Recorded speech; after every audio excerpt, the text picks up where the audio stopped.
Lyssa's Call, Sentience Wars, Origins, Volume 4, written by M.D. Cooper and James S. Aaron, narrated by Laura Jennings. Chapter 1, Stellar Date 10.05.2981, Adjusted Years, Location, Carvel Terminal, Raleigh, Region, High Terra, Earth, Terran Hegemony, Inner Soul. Gerald Gallagher couldn't shake the feeling that everything was going to explode. The world felt like a trigger pull, caught in slow motion. When the feeling became too much, she had to get out of the Heartbridge headquarters, away from the false white ceramic and gleaming steel, away from the people with vacant faces and artificial smiles. Carterville Terminal on the outer edge of Raleigh was as far from the Heartbridge spire as Gerald could venture on her lunch break, and still make it back before anyone noticed she had been gone. Along with the feeling of dread, she'd found herself drawn to real people. People who weren't Heartbridge. People who were talking, laughing, crying, rushing to work or home or off High Terra altogether. Her boss, Arla Reed, could reach her whenever she wanted. No, the people Gerald had to worry about were the other assistants and office workers who noted her comings and goings and shared that information with outside agencies. As Arla's surrogate, Gerald's activities were watched more closely than many of the Heartbridge board members. For better or worse, Gerald's daily comings and goings occupied a whole cadre of corporate spies. And, if those spies thought she was cracking, they would look for a wedge to split her completely. What would they think if they followed her down to one of the middle-class spaceports on the edge of the city, a place where families boarded shuttles and sometimes even smaller craft to take them to waiting liners, or to Luna? She found it comforting that most of the people she saw here had hopeful looks on their faces. They seemed excited about life, about their journeys, or caught up in the minutiae of managing small children. If she had tried to explain her desire to come here to Arla, she imagined the tall woman humoring her with a look of light disgust before asking, "Who even has children anymore?" Of course, Arla would forget that Gerald had a son named Bry, that she had chosen to give birth to him as naturally as possible. Gerald was the last person to pretend she was better than someone else because she had procreated. The truth was, she had pursued motherhood out of selfish reasons. She had thought a baby would help her feel less alone. She had wanted to feel human. The endless flow of people walking past the bench where she sat reminded her that she wasn't alone, even if she felt that way. She let her gaze wander from face to face, many lost in their links, but some holding audible conversations, adjusting clothing, struggling with luggage. Porter drones rolled past at regular intervals, beeping sedately as they wound between groups that refused to move. Some carried hapless-looking people. Being one of the poorer areas in Raleigh, there weren't many people with obvious augments. That absence meant those who were modded stood out all the more, such as the woman who walked past with heavily muscled legs, followed not much later by a young man with a brilliant red mohawk that glittered and shifted, apparently responding to the colors around him. Gerald had a hard time reconciling the thought of Bry as a baby and toddler with the 15-year-old he had become. Would he ever come home with something like that mohawk on his head? Would she tell him what she really thought, or instead praise his fearlessness? I might actually be pleased by that, Gerald thought. He'd be living his life, digging in, not just floating like me. She was gathering the remnants of her lunch, ready to leave for the maglev station, when a secure link connection tickled her thoughts. Gerald checked the request, and wasn't surprised to find it was Colonel Yarns of the Terran Space Force. She glanced around without meaning to, wondering if any office spies might be watching her for the telltale signs of a link conversation. No one paid her any attention. Gerald smiled to herself. She was just the assistant of a powerful woman. She wasn't important. Yarns didn't care about her, only about what she might make available to him. "Hello, Colonel," she answered. "What can I do for you?" "What are you doing?" he asked. Gerald frowned, uncertain how to interpret the question. He almost sounded flirtatious. But then, why wouldn't he be? He wanted something from her. She took stock of her current emotion, which she judged as something above a light depression, and made herself sit up straighter, smiling at a man in front of her who quickly glanced away in surprise. Gerald took a deep breath. "I'm sitting on a bench in the Carterville transfer station." Carterville? Yarns paused for a moment. That's South Raleigh, isn't it? "That's what the signs say." Are you going somewhere? He asked. "No, I'm just sitting for a while during a break. It's relaxing to watch all the people coming and going." Gerald Gallagher is a people watcher. Gerald couldn't help a small smile. "It's what I do most of the time." Yarns chuckled. Watch them and read their thoughts. You know, when I first met you, I thought you had some kind of high-end link hacking setup. You seemed to know what everyone in the room was going to say before they talked. "That's not hard with TSF officers." Yarns laughed warmly. Why's that? Temper aggression with vanity, and you can guess most military leadership's response to a situation. I thought you were going to say nationalism. That's the vanity. You think you're special. And the Protectorate is the same way. Did he want to know about her conversations with the Marsian general, Moira Cade, on the weapon-borne project? He could just ask about the Heartbridge demonstration with the Marsian Protectorate. It had been identical to the attack test carried out for the Terran Space Force 4 months ago. Both governments had placed orders for weapon-borne drones. Both governments had already taken their initial deliveries, and she wondered if there was now a problem. Of course, Gerald would not be the first point of contact for technical support. She was saved a reply when Yarns continued on without her response. I've been thinking about the ship you lost. We have a lot of ships, Colonel, she said, playing coy. It's inevitable that a few might become lost. I should say stolen, then. You do lose more ships than any of the other companies I work with. But I think it's safe to say Heartbridge is up to more things than most companies. I was thinking about the Resolute charity. I've been reviewing the report logs the JSF quarantined before they were cut off, and that was a feat in itself, cutting them off. I don't think even your local AI could preclude the JSF from accessing their own systems. Whoever took control of that ship has capability we haven't seen before. Or he might be suggesting a ploy between Heartbridge and the Jovian Space Force. Gerald decided to push back. Did you want to set up a meeting with Arla, Colonel? I'm probably not the best person to talk with about these matters. He laughed.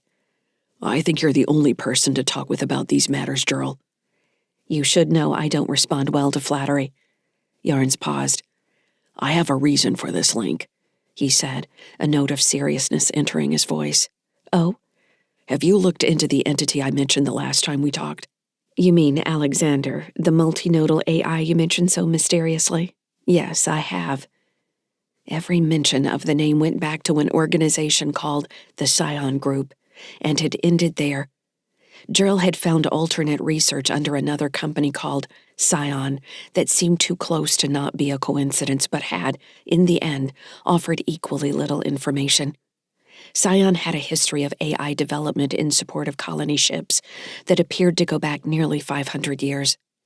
But they hadn't tried to sell anything that she could find, and there were no recorded incidents related to tech they had developed. Unlike other companies, whose AIs escaped containment or involved semi-legal frameworks as a foundation, like the facility on Object A221, which would remain legally ownerless once the TSF finally let it go. Your silence makes me think you found something, Yarn said. That's not completely true. There are current communication trails mentioning something in Outer Sol calling itself Alexander. Whether that's a group, company, or person, I don't know. What if I made it all up just to get a rise out of you? He asked. Then I would be angry that you had wasted my time, and I probably would trust you less than I already do. So you trust me a little bit then? Have you given me reason not to? Gerald asked. I don't think so, Yarns answered, still serious. I suppose time will tell. If you looked into the Scion Group, I imagine you hit a dead end. Did you push on your scientists who worked for them before they came to Heartbridge? I think one of them recently came back under your attention, didn't she?" Now how would he know that? Gerald couldn't help frowning at the passing crowd. Did Yarns have a spy on Heartbridge? Would her continued conversations with him be considered espionage someday? She had to be careful. She had Bri to worry about. "I don't know what you're talking about," she said, wanting him to say more. "Here's the thing about multi-nodal AI," he said, "and why they're on the verge of being made illegal. They reach a point where it seems to be inevitable that they see themselves as gods. Personally, I think that's a human failure. We can't create a being that doesn't ultimately succumb to the same megalomania that plagues all people who think they're special."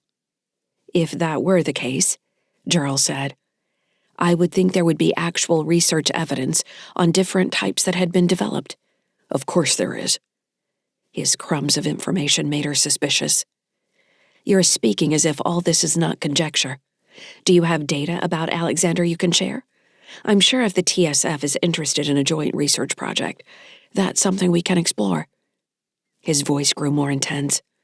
"I'm not talking about research, Ms. Gallagher. I'm talking about a threat that already exists." Why is he telling me about this? Why has he mentioned this Alexander AI at all?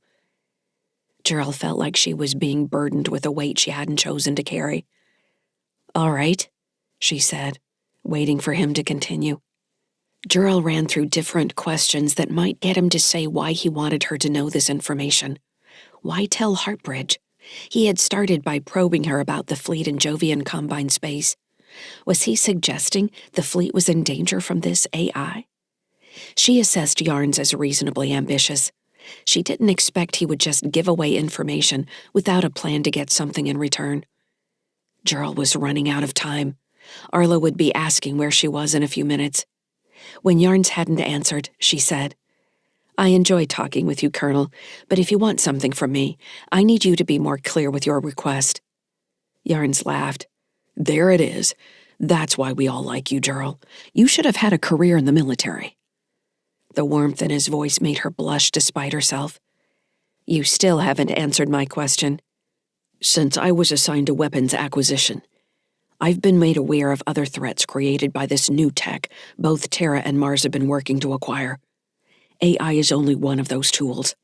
But anything we see, we have to expect it's been available in the private sector first. There are plenty of failures out there, warped, dangerous things still hanging around or abandoned because no one could sell them to a government with the resources to pay."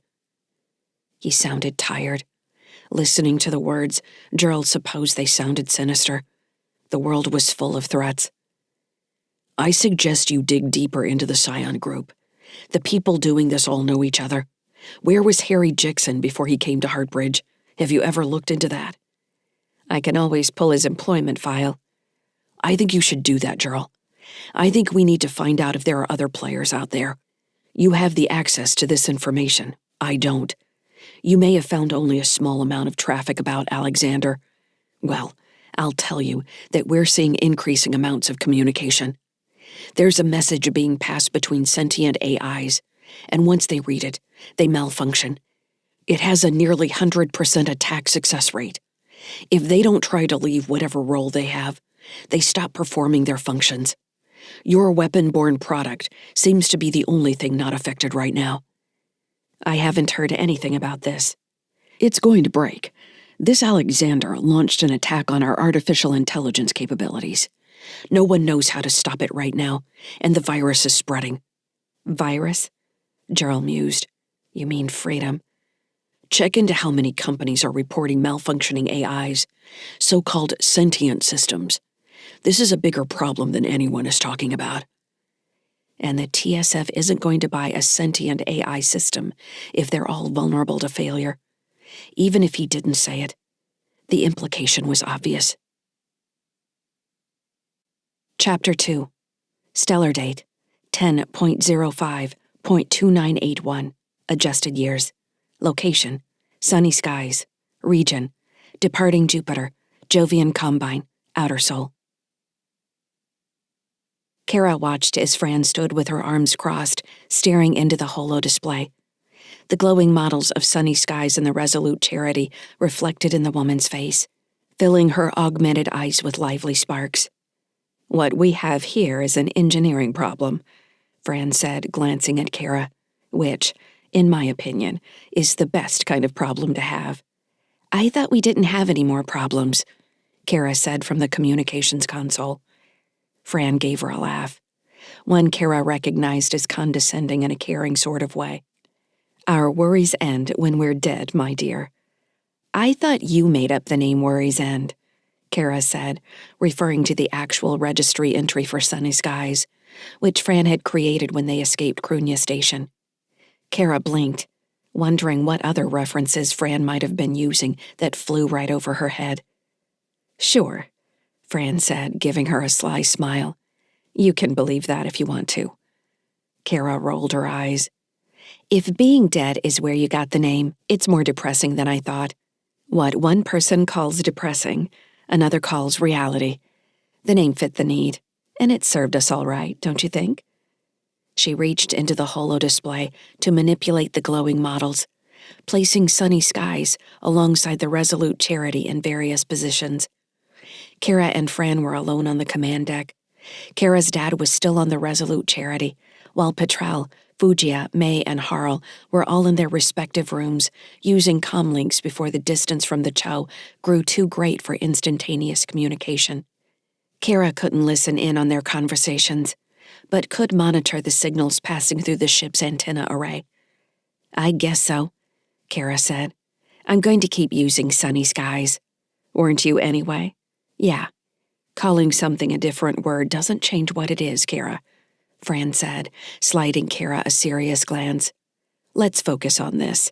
Start looking for mistakes I'm making." "You don't make mistakes," Kara said. "If only that were true." Fran raised her voice slightly. "Lyssa, you listening?" The AI's voice emerged from the overhead speaker for Kara's benefit, since she couldn't communicate via link. "I'm here," Lyssa said, the speakers making her sound far away.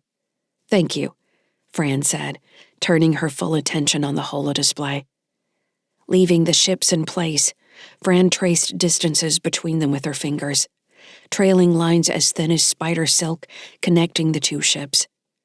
Numbers marked each line, showing the requirements to build the connecting structure between the ships, Kara supposed.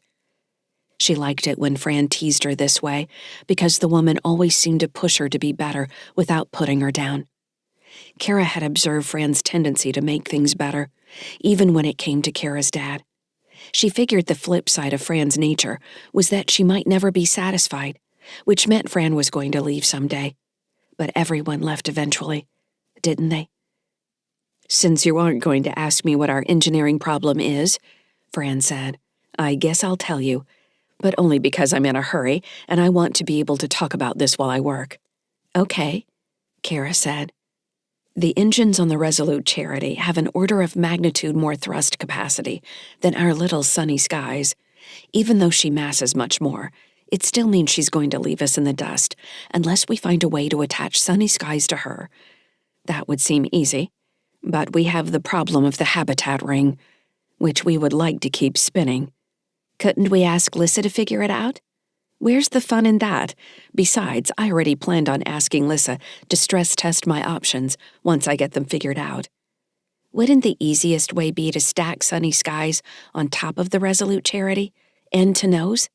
Kara asked, leaving her console to walk closer to the holo-display. "I was thinking about that, but we lose Sunny Skies engines that way, and it might be nice to have them in a pinch. The thing about lining us up side by side is the strain that would put on any sort of support system we might build, and the time it will take to build that support system, and the material we would need." From the overhead speakers, Lyssa said, "I believe I can find sufficient material on the Resolute Charity. The ship is equipped with a surprising amount of repair supplies that could be manipulated for this purpose, including spare sections of outer support struts." "That's some good news for once," Fran said. The Resolute Charity was basically a series of drums mounted horizontally on a central axle, each spinning independently to create internal gravity for the hospital and clinic sections. The nose section, and engines in the rear, capped the drums, with external support struts running the length of the ship. Fran moved the two models closer together, placing the sunny skies alongside the Resolute Charity's stern, the small ship's engines a hair further aft than the hospital ship's. She rotated the freighter so that its docking mounts faced the Resolute Charity's, while leaving enough room for Sunny Sky's habitat ring to spin. "What do you think about that?" Fran asked Lyssa. "That looks like the easiest way to do it," the AI said. "You seem to already have this information available." "I keep it in my brain alongside the sarcasm," Fran said dryly. "Will the material we have available withstand acceleration tests? Can you assess the strain with Resolute Charity and Sunny Sky's engines combined?" Watching Lyssa and Fran work together filled Kara with a sense of safety. She wished she had more to contribute. "Maximizing placement to allow for a passage between the two ships will be a challenge," Lyssa said. "Now you're getting fancy. All I want the ships to do is not break apart and destroy each other. I believe a solution that satisfies crew needs and structural integrity is possible. I'm looking for other designs in the database." Fran snorted. "Crew needs? What do you mean by that?" "I assume you would like to see Andy during the trip," Lyssa said in a tone that made Kara imagine a raised eyebrow. Kara stole a glance at Fran and found her rolling her eyes, chuckling. "Why would you think that?" Fran asked. "If he wants to come over here, he can get in a shuttle and make the trip. We don't need a love bridge adding complexity to our design." "There are safety considerations as well," Lyssa said. "I believe the option of a shuttle is always a good backup in the event of an emergency. But I may need faster ways to move support drones between the two ships.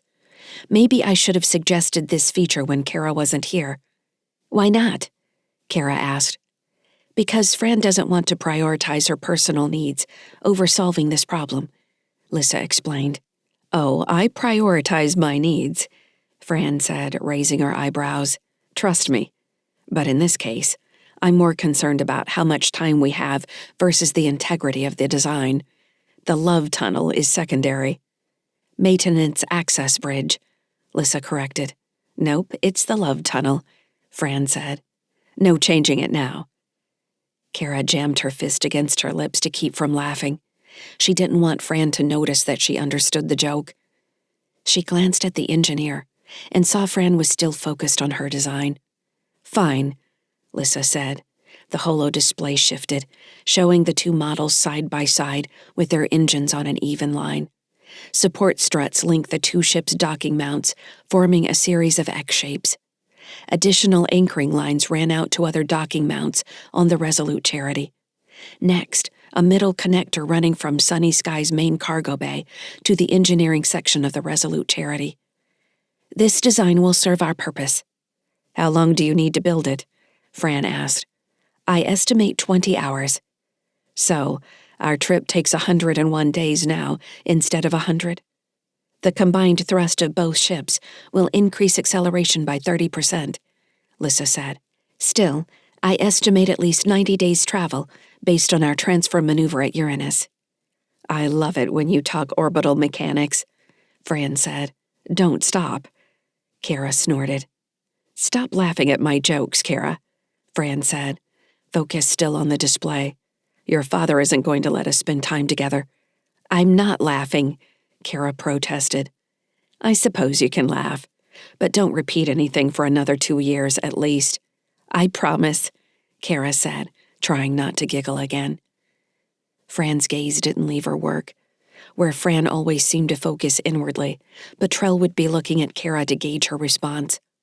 Kara's mom probably wouldn't have made a joke at all. The thought of her mom made Kara glance at the communications console again. They were still within range of most transmissions from the Cho, Ganymede, and Europa, as well as the rest of the ship traffic throughout the Jovian Combine. She couldn't help checking the regular ship's channels for a message, and then the rest of the general spectrum for some signal that might have been aimed at the ship if her mother were trying to contact them covertly. In truth, Britt would probably use the link directly to her dad. But Kara had harbored a secret fantasy that she might discover some distress signal her mom had sent through other means. She hated the spark of hope she felt every time she sat down at the console and scanned the spectrum. This time wouldn't be any different than before. Her mom wouldn't ask them for help. If she contacted them at all, it would only be after she had captured or killed Cal Craft. That was her mom's strength, a single-mindedness that shut out everything else until the mission was accomplished. It was her dad's weakness that he cared too much to think that way. But was it a weakness? A lot of people would think it weak, but he was strong when it mattered. By most considerations, her dad was as pragmatic as any spacer. He had killed people. He had nearly killed himself to get them to Crunia before all this started. Kara remembered his face when he'd come inside the ship after the debris field had punctured his EV suit full of holes, puncturing his arms, legs, and abdomen near his belly button, looking drawn and angry as if the world just wouldn't stop hammering on him. Yet he'd smiled when the airlock opened and laid eyes on Kara and Tim, before he'd fallen inside and they'd caught him. That was how she remembered it. They'd struggled to get him up to the autodock, and then it had seemed like things would be okay for a while. Then the engines had failed, and here they were. Watching Fran, Kara knew things could certainly be worse. Her dad hadn't told her how much money he'd made on Crunia, but that stress seemed to have lessened. Something had changed between him and Lyssa in the last 20 hours as well, and the trip to Proteus seemed to actually fill her dad with excitement more than dread. "I'm going to check on Tim," Kara told Fran, who nodded absently, still focused on Lyssa's proposed design. Kara grabbed her headset from on top of her console and slipped it over her ears. She played the white noise of the broadcast spectrum outside the ship as she left the command deck for Tim's room. In the 2 days since their mom had left, their dad had stayed on the Resolute Charity, taking care of small repair jobs that Lyssa and her growing drone army couldn't handle. Unfortunately, that seemed to consist mostly of clearing bodies of dead crew and pirates. Her dad hadn't admitted to the task until Kara had overheard him and Lyssa discussing the removal of a dead man from an access tunnel. Lyssa had been focused on the facts of the task and had asked why they simply couldn't cut the body in half. Her dad had explained the mess that would make in the tunnel and how, yes, they could replace the plas panels, but that he didn't want to deal with carrying body parts to the reclamation system one piece at a time. "Is the ship going to be haunted?" Kara had asked. "Kara," her dad had shouted, "you aren't supposed to be listening to this." "I can't help it." "Well, I'm trying not to end up haunted for the rest of my life, which is another reason not to go cutting people into pieces." He did his best to clothe fatalism in humor, she was figuring out. The same energy that had powered his smile for her and Tim after the debris field nearly tore him apart.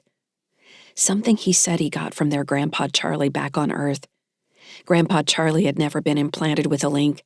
Not that long ago, Kara couldn't believe anyone would choose to cut themselves off from the network that joined all the adults in her life.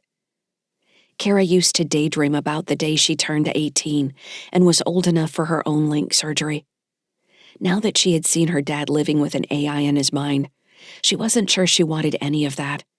She adjusted the headset, appreciating the fact that she could choose to take it off whenever she wanted and keep herself alone with her thoughts. She found Tim in his room, sitting on the deck with their corgi puppy M lying across his lap. M already looked bigger than he had 3 days ago. He lifted his head and perked his ears up as Kara walked through the door. A book with a red cover lay open on the deck next to Tim. It was the collected poems of Emily Dickinson, and he had memorized a surprising number of the small, spidery lines on its pages. Tim was still as inward-focused as the day he'd woken up on the Cho, and his single-minded attention to things like the book, or M, or seemingly nothing at all, continued to worry Kara. He was nothing like the impatient, whiny 10-year-old he had been just a week before. He also didn't seem to care that their mom had chosen to leave them again. "What are you doing?" Kara asked, trying to keep her voice gentle. She wasn't sure yet how being responsible for Tim made her feel. Was it a chore or her duty? Her dad would call it her duty, and T had modeled caring for others enough that she understood the necessity. She was as responsible for Tim as her dad was for her. There was no changing the fact that something in Tim had broken while he was at Clinic 46, and the new version of him was fragile. Tim looked up from where he had been stroking M's back and shrugged. "Sitting?" Kara leaned against the edge of the doorway. "Sitting, doing what?" "Sitting here with M." "What are you thinking about?" Tim frowned. "How soft his fur is, and how everyone smiles at him." "He does have that effect on people."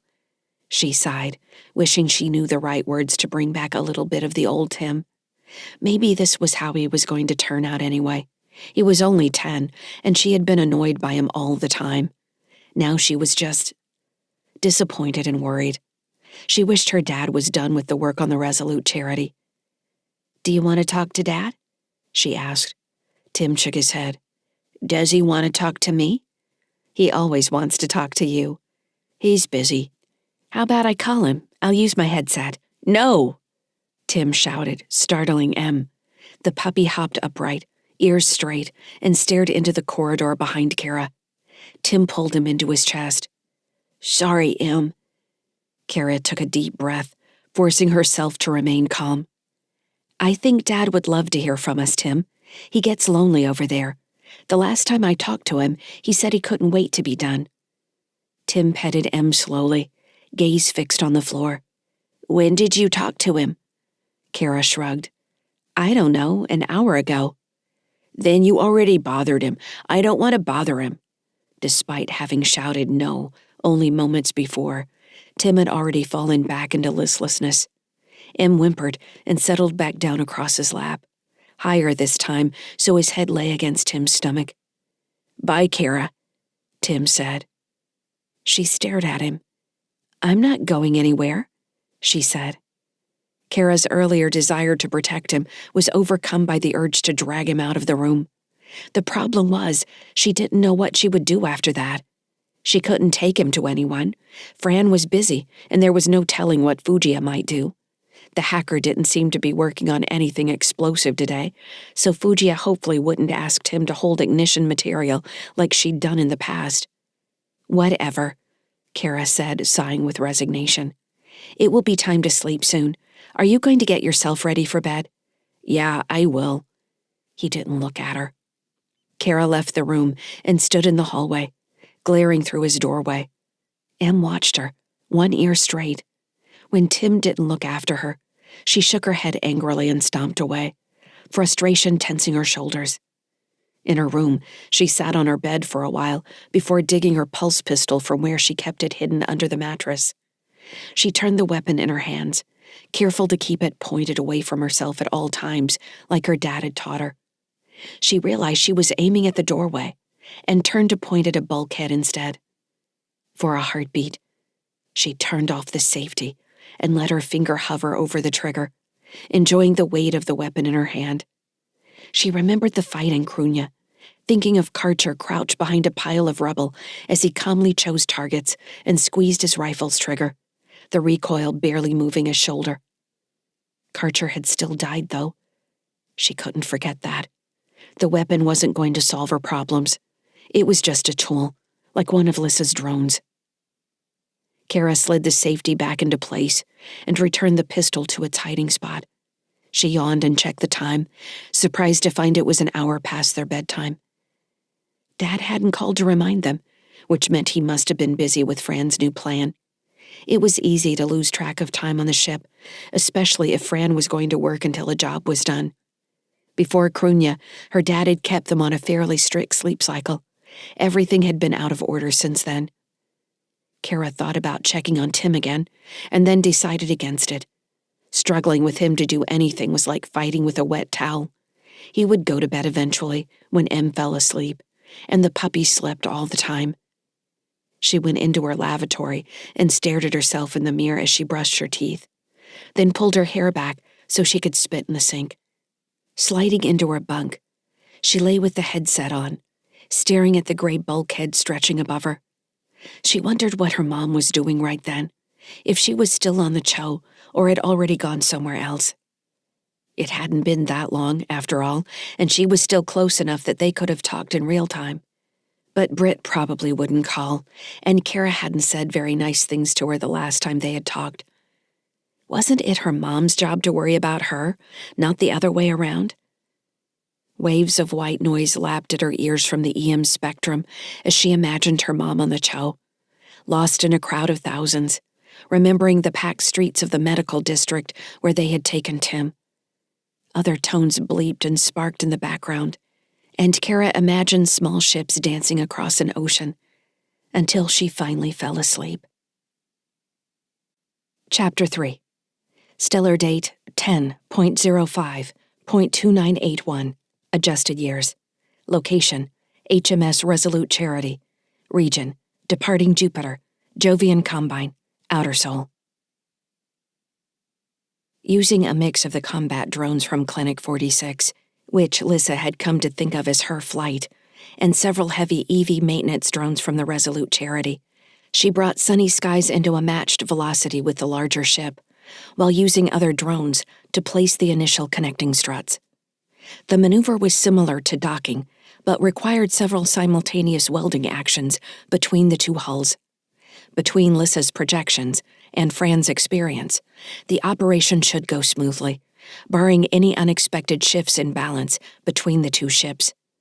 With drones holding struts in place, while others waited at the weld points, Lyssa adjusted relative motion between the ships one last time. "Are you going to do it already?" Fran asked. "She's being careful," Andy said. "We've only got one chance at this." "We've got all kinds of chances. If she bends a strut, we'll make another one." "What if one of the struts punctures the hull and explosive decompression sets the habitat ring spinning into the Resolute Charity?" Andy asked. "You really need to curb that pessimism, buddy. I haven't had anything else to think about over here."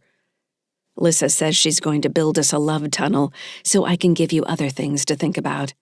"Love tunnel? You mean the access bridge?" "Tomato, tomato." "I'm ready," Lyssa interjected. She didn't wait for a response, as the two ships' relative delta V reached 0. Executing. 4 drones made the welds on either foot of the X, connecting the two ships. With the first strut in place, Lyssa quickly moved to add more before any cascading failure could affect her work. She monitored the operation from hundreds of points of view at once, across the drones and internal sensors in both ships. Andy's heartbeat also registered in the back of her mind, racing when she announced the start of the procedure, and then calming down as he watched her work. 50% complete, Lyssa announced. "I don't see any indications of increased strain. Fortunately, Sunny Skies has low enough relative mass that once we synced its velocity with Resolute Charity, the rest is a matter of safe tolerances." Fran gave a short laugh. "Now you're just repeating what I already said so you can sound smart." "I don't have to sound smart," Lyssa said. "And cocky, too. I like it. Andy, are you hearing this?" "We're looking good," Andy said, ignoring the quip. "Looks like Resolute Charity's engines picked up the extra weight with no problems.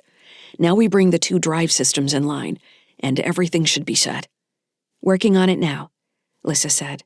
With the final support struts placed to Fran's satisfaction, and the 2 drive systems registering alignment for a mass-balanced thrust, Lyssa ran through the other major systems in each ship, checking for anomalies or failures that the additional mass might have created.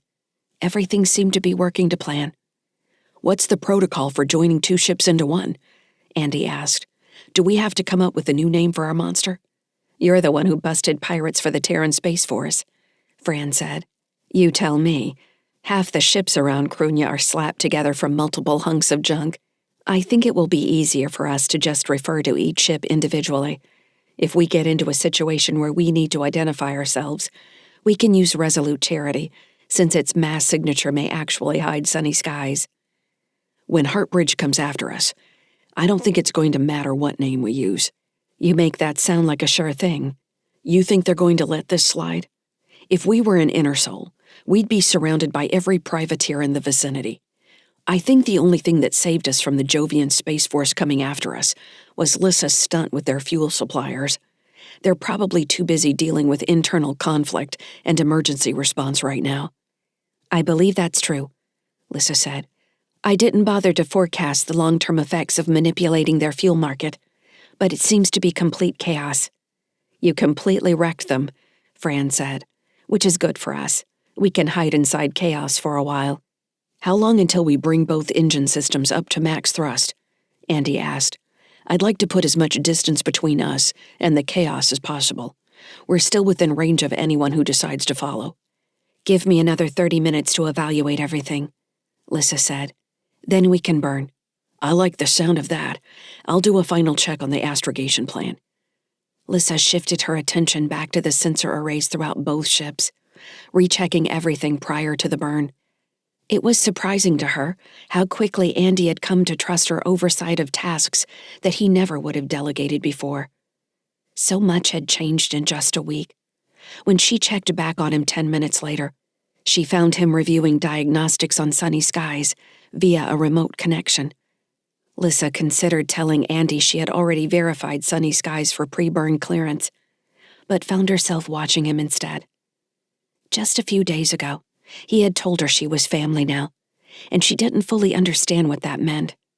She didn't understand how the statement made her feel, if it meant anything, or if he had simply been caught up in the excitement of having survived. Why didn't he blame her for the danger she'd brought on his real family? The question surprised Lyssa. Shouldn't she believe him when he said he cared about her? She hadn't observed Andy lying to anyone else. Even now, as he simultaneously checked the star charts and ticked off drive system status, he operated out of an act of love. He cared about all of them. He demonstrated that every day. So why couldn't she believe him? Since they had saved Tim from Clinic 46, the memory of the imaging room, where Tim's mind had been copied to a weapon-born seed, had hung in her mind like a threat, taunting her. She'd recognized the place, or a place like it. She knew that, but the information didn't come to her as clearly as something she definitely remembered, or wanted to research. This was one of the many times she wished she could ask Dr. Harry Jixon how her memory worked precisely. In some cases, her perfect recall suggested the data storage of an NSAI, while the flashes of the imaging room from the perspective of being restrained in the bed floated like smoke. Lyssa? Kara asked. Are you there? Kara's voice pulled Lyssa from her thoughts. Yes, Lyssa said, realizing she was reaching Kara through the headset that approximated audio from a link connection. Are you busy? I'm always busy. Are you really? Lyssa considered the question. By your father's standards, I'm busy. I can't sleep. We're going to burn soon. The acceleration will help you sleep. Maybe. My head won't stop spinning. You mean you can't stop thinking about something? Sort of. Kara sighed. I guess it would make sense if I couldn't stop wondering about where Mom is. But that's not it. For a second, Lyssa felt like she was playing the high school simulator again. She needed to read between the lines to what Kara was really asking. What is it? She asked, choosing one of the game's neutral responses. Do you sleep? Kara asked. Me? No. You never turn off your mind? How do you deal with that? When do you rest? I was asleep before I woke up with your dad. Since then, there's been too much to keep me busy. So you never dream then? I have daydreams, maybe. Daydreams? Kara asked, sounding a little more awake. What do you daydream about? From the environmental sensors in Kara's room, Lyssa could tell she wavered on the edge of sleep. Andy would have wanted her to sleep rather than being kept up with stories, she was certain. She wondered if she should tell Andy that Kara was having a hard time sleeping, but she was also intrigued by the question. So many images flashed through her mind on what seemed a continuous basis that she wasn't sure what was a daydream and what was processed information.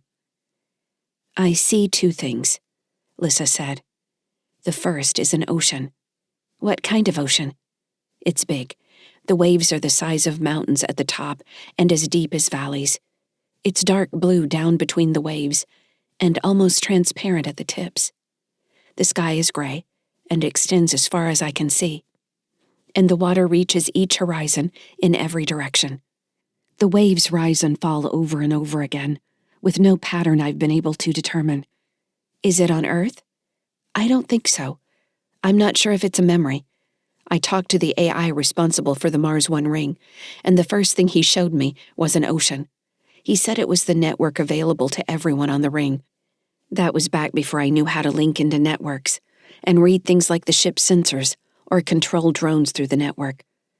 I think he was trying to impress me, expecting I would think his network the biggest I had ever seen or something. But I'd never seen one then, so I didn't know what to think about it. In the daydream, I can't help but think of it as a real ocean, even if it does represent a network. I don't know which network it's supposed to be. Maybe it's the one you're building everywhere you go, Kara asked. I'm not building a network. Maybe it's like the place where we met Xander. An expanse? Sure, your expanse. I made something like that once, so I could talk to the weapon-borne seeds that Fugia first brought on board. It was easy. I made a creek with tall trees on either side, lots of moss and pine needles. This ocean feels different than that. I can't control it. But it feels real to you, like you can actually feel the wind and taste the air? Maybe. What I do know about the ocean I see is that it's full of life. I'm not sure why, but I know it. It's like the images I've seen of dead whales drifting down into dark water, collecting organisms as they sink, creating more and more life until they reach the bottom. This ocean is full of those whales. Dead things are sinking in the water, and living things are creating life from their bodies, multiplying, growing, new whales, new plants, algae, bacteria, all of it. The ocean doesn't look like it is static, but that's what's happening. It's heavy, it's overwhelming, and it never stops. That's creepy, Lyssa. You're not depressed, are you? I don't know if I could tell. We should visit your ocean. If I knew how Xander pulled you into the meeting back on the Cho, I would make that happen, Kara. Promise? Kara asked, sounding more sleepy this time. I promise. You said there were 2 daydreams, though, Kara murmured. The environmental sensors indicated that Kara's heart rate had steadied. She was on the verge of sleep. I'll tell you about that later, Lyssa said, keeping her voice calm. She had an urge to smooth back Kara's hair, which caught her off guard. The desire could only have come from Andy. Why would she have the urge to do something she had never done, physically couldn't do? Was the desire born out of watching him tell Kara goodnight so many times now? Or were his thoughts and feelings leaking into her? Dr. Jixon had said that couldn't happen, but how did he know, really? When she truly thought about it, what did he really know about what he had created? She was an experiment. Even the second daydream she had withheld from Kara was more memory than dream. She wasn't supposed to have memories. Pure AIs might accuse her of having human thoughts and feelings because she had been imaged from a human neural framework. But that wasn't how it worked in practice. She was only supposed to have the mind, not its life. As the weapon-born were designed, Andy shouldn't have had to worry about a second version of Tim in seed form. The existence of Kylan Carthage proved otherwise. He was an image of a dead boy who remembered everything, who longed for his previous life, an iteration of Jixon's experiments that only served to remind Lyssa that they truly knew little about the new life they had created. Kylan was alive, even if he had been given his life from the building blocks of another living thing, like the bacteria on the whale. Lyssa remembered the imaging room. She couldn't deny that. The question that terrified her was if she would remember more. Lyssa, Fran asked, are you tracking the long-range scanners? Not actively. Can you take a look? I think we've got a ship inbound. Chapter 4. Stellar date 10.05.2981. Adjusted years. Location: District F8, Ring 9, Callisto Orbital Habitat, Cho. Region: Europa, Jovian Combine, Outer Sol. The scrap merchant frowned at his screen and then glanced back at Pritt. He was a studious-looking man with tight collar and retinal implants that flashed when he moved his head. You want an evac pod? I've got them. In fact, I could cut you a great deal on 3 right now. Drive systems are still intact. Since that Heartbridge ship dumped its crew, everybody's got these things. I'm looking for a specific pod, Britt said. I've got a registry number if you keep them on file. The clerk shook his head. We don't bother with that. You're welcome to go out there and take a look if you want to run the scan yourself. Britt scowled, irritated with his obvious lie. You don't have a drone that could do that? Low overhead, low prices, the clerk said, giving her a grin. Britt rolled her eyes. This was the third scrapyard she'd been to since arriving on the Cho.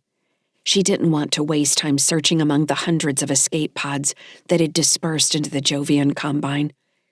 But she'd lost Calcraft's flight path near the Cho, and couldn't think of any other place he might have reached in the last 10 hours.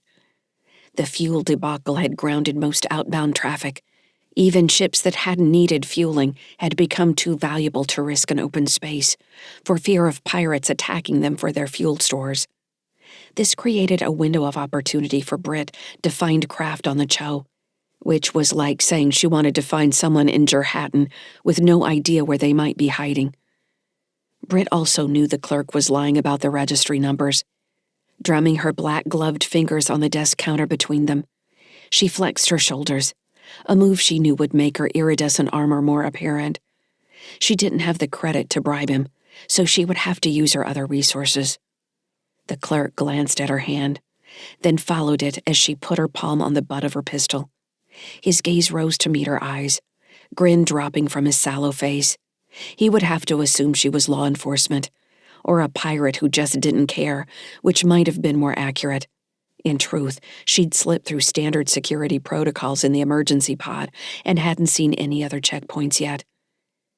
It surprises me that you wouldn't have the registry information, Britt said.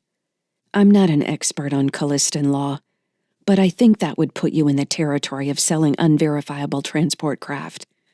When I was in the TSF, I spent a few months busting pirates for just such offenses.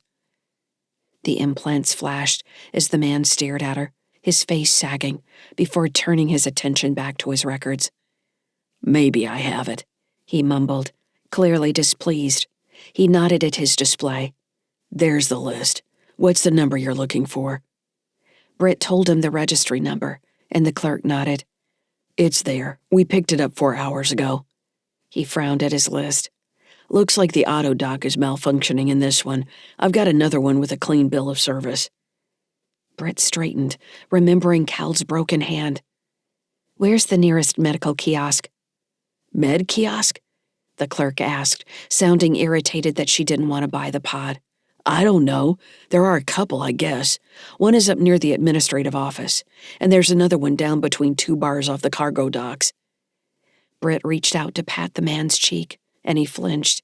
She pointed at him. You need to lighten up. Turning, she quickly checked in with the local wayfinding net that had led her to the salvage business and pulled up a list of nearby medical kiosks. The clerk had been correct. The closest auto dock was 2 levels below, next door to a nightclub called Wandering Fury. Interesting name, anyway, she thought, as she pushed her way through the crowded corridor for the nearest public lift. Unlike the clean medical districts of the Cho, where they had gone to find a doctor for Tim, the shipping district looked grimy to her.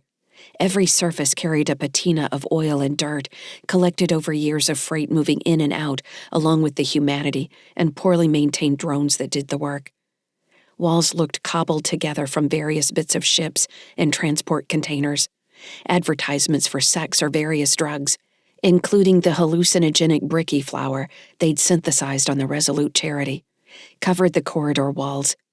Street food vendors stained the deck above and below their carts with steam and drippings as they shouted for the attention of passers-by. Someone slid against her, brushing against her holster, and Britt remembered that she was going to need to ditch the weapon or find a security pass that allowed her to carry it.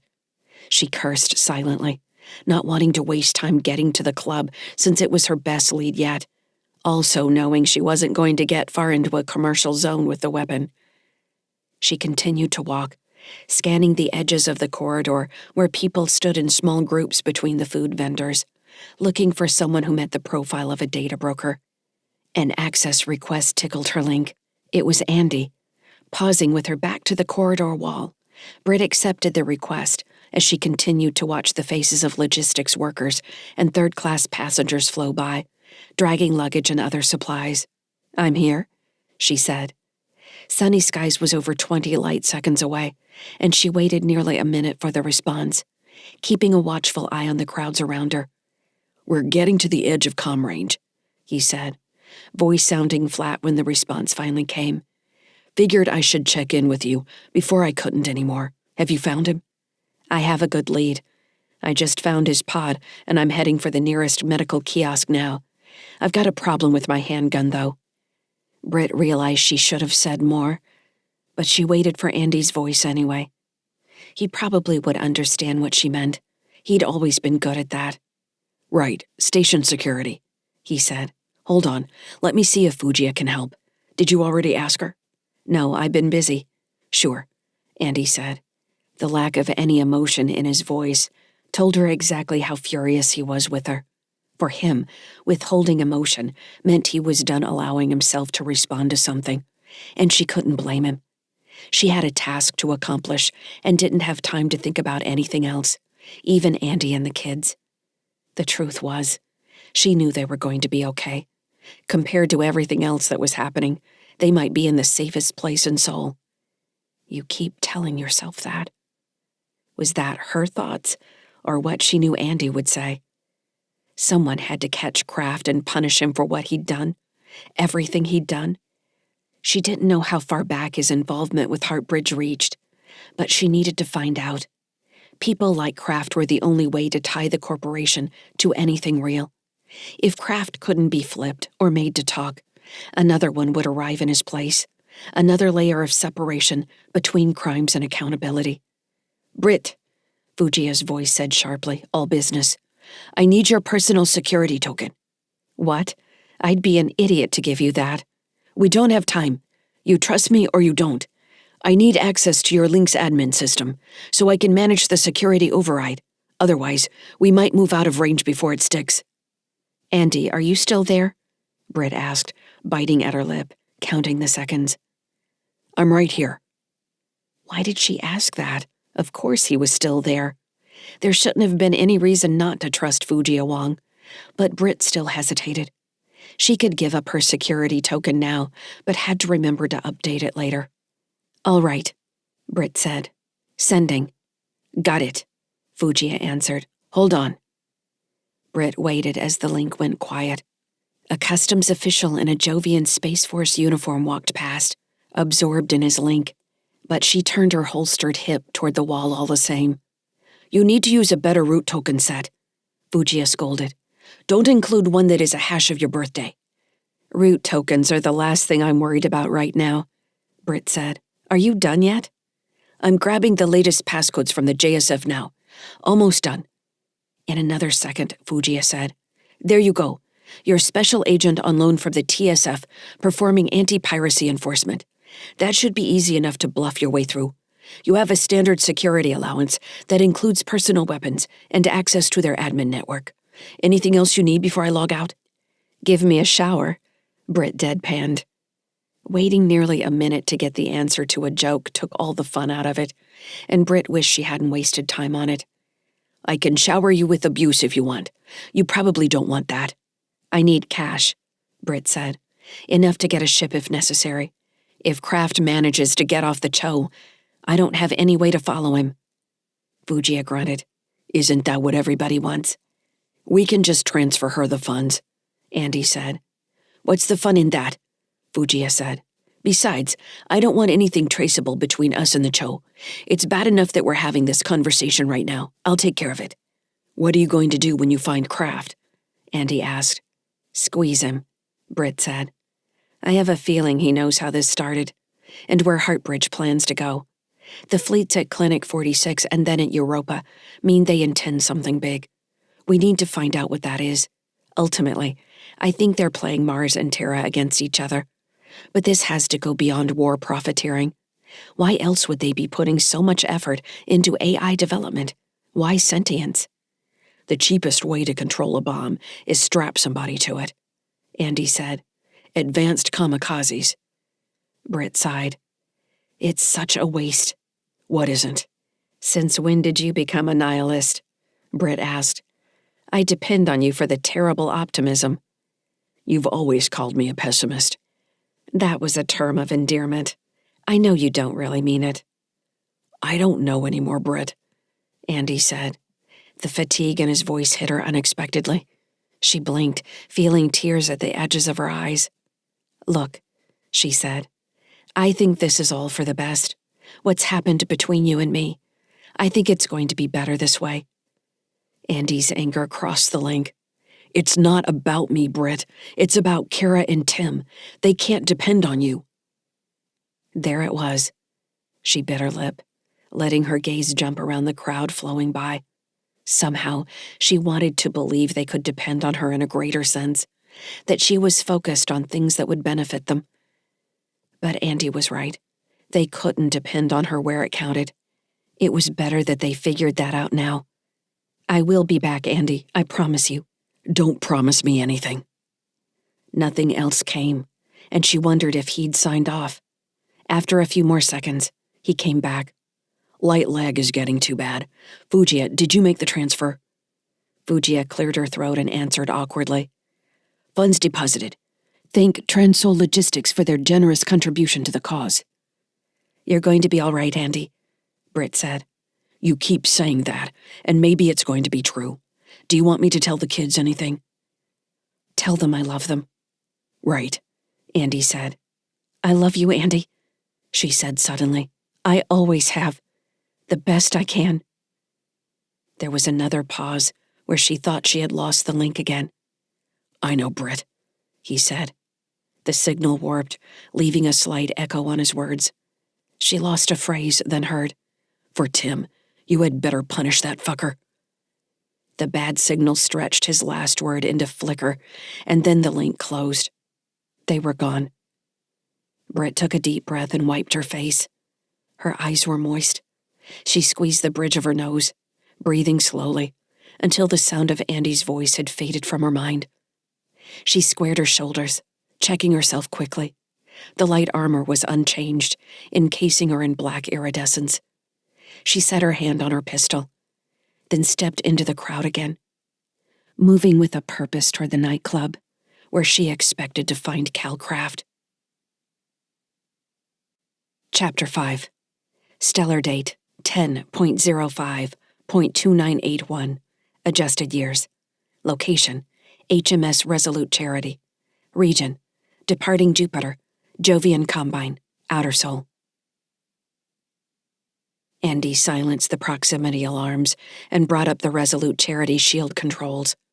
With the holo display zoomed out to encompass the alert, Jupiter was the size of a basketball, and Europa had long since become a speck. The system highlighted an object burning on a trajectory that would intersect with his current flight plan. The sensors hadn't verified a registry ping yet, though the mass profile matched a small transport ship. Unless it was headed for some unmarked location, it was too far out for its fuel capacity, meaning that whoever they were, they meant to reach the Resolute Charity. Lyssa, Andy said, can you deploy your drones? If I do that, we'll lose them when we burn. Andy cursed under his breath. Fran, are you still awake? I'm here.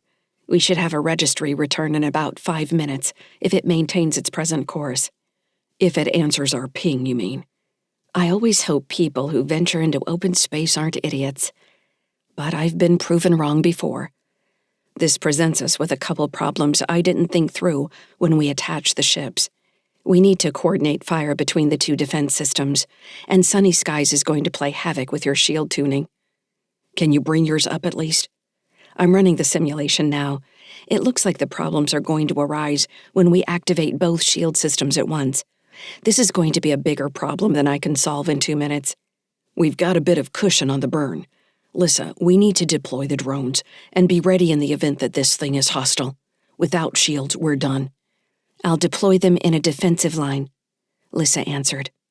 We're lucky it's only one ship, honestly, Fran said. I know. Andy shifted his display to show the regular travel lanes out of Europa. They had been off the regular lanes for 2 days, moving to the transfer point where he would start the maneuver burn for Uranus, where he'd planned an orbital maneuver to slingshot them out to Neptune. Andy set the astrogation computer on an adjustment using Saturn instead of Uranus, frowning as the fuel levels all came back too close to empty for comfort. The holodisplay refocused on the Resolute Charity as a wave of icons separated from sunny skies and spread out in an evenly spaced arc around the two ships, matched velocity, and then widened their formation. Andy felt a small swell of pride as he watched Lyssa work. "I'm still amazed you can do that," he said. "This is easy," Lyssa said. "I'm trying to understand shield harmonics right now. It seems like it should be easier than trying different configurations. I'll take a look when I'm done with the defense systems," Fran said. "We can probably get Fugia and Petrel to help too. It might be a simple software thing." In another few minutes, Fran had achieved coordinated fire control between the Resolute Charity's state-of-the-art attack systems and Sunny Sky's cobbled-together defensive network. While the Resolute Charity had all the trappings of a hospital ship with apparent defense systems, its attack capability went much deeper than expected. A full menu of long-range missiles, drones, X-ray cannons, and point defense systems could encase the ship in what Fran liked to call a hamster ball of death. Only Andy had understood the reference. Andy was alone on the Resolute Charity. The other option was for him to get across to the sunny skies and dump the larger ship if the inbound vessel turned out to be the vanguard of a Heartbridge assault.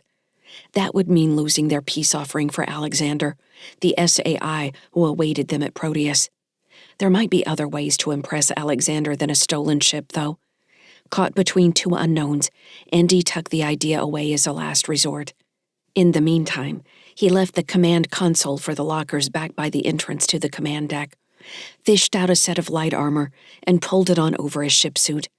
The armor had limited EV capabilities and a helmet with a wide face shield designed more for external maintenance than defense. He selected a pulse rifle from the rack along with a bandolier of multi-use grenades. "You think you're going to need all that?" Lyssa asked. "I have every faith in you and your drones, but I'm always ready." "Andy," Fran said, "we've got a return from their registry. It's a small cargo transport from the Cho.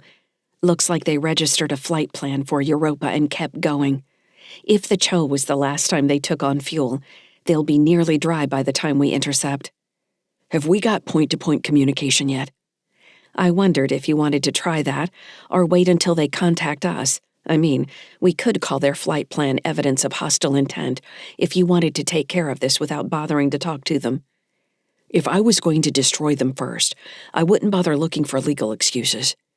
"I'm just saying," Fran offered. "It never hurts to have a technical defense when the TSF come calling." "Always thinking like a pirate." With the suit in place, Andy walked back to the holodisplay and sat heavily in the chair, readjusting the armor where it jabbed him in the legs and abdomen. "All right," he said. "Let's send a request. The suspense is killing me. Lyssa, can the drone send a target lock verification, like a missile? We should do that." "Not really," the AI said, "but I can make something up." "Sounds good to me." "Sending the request," Fran confirmed. She made a small grunt. "Now, that's strange. I just got the ship's general feed, and I'm not seeing indicators of active environmental systems." Andy sat up straighter. "What's the mass profile? Have we got a bomb on our hands?"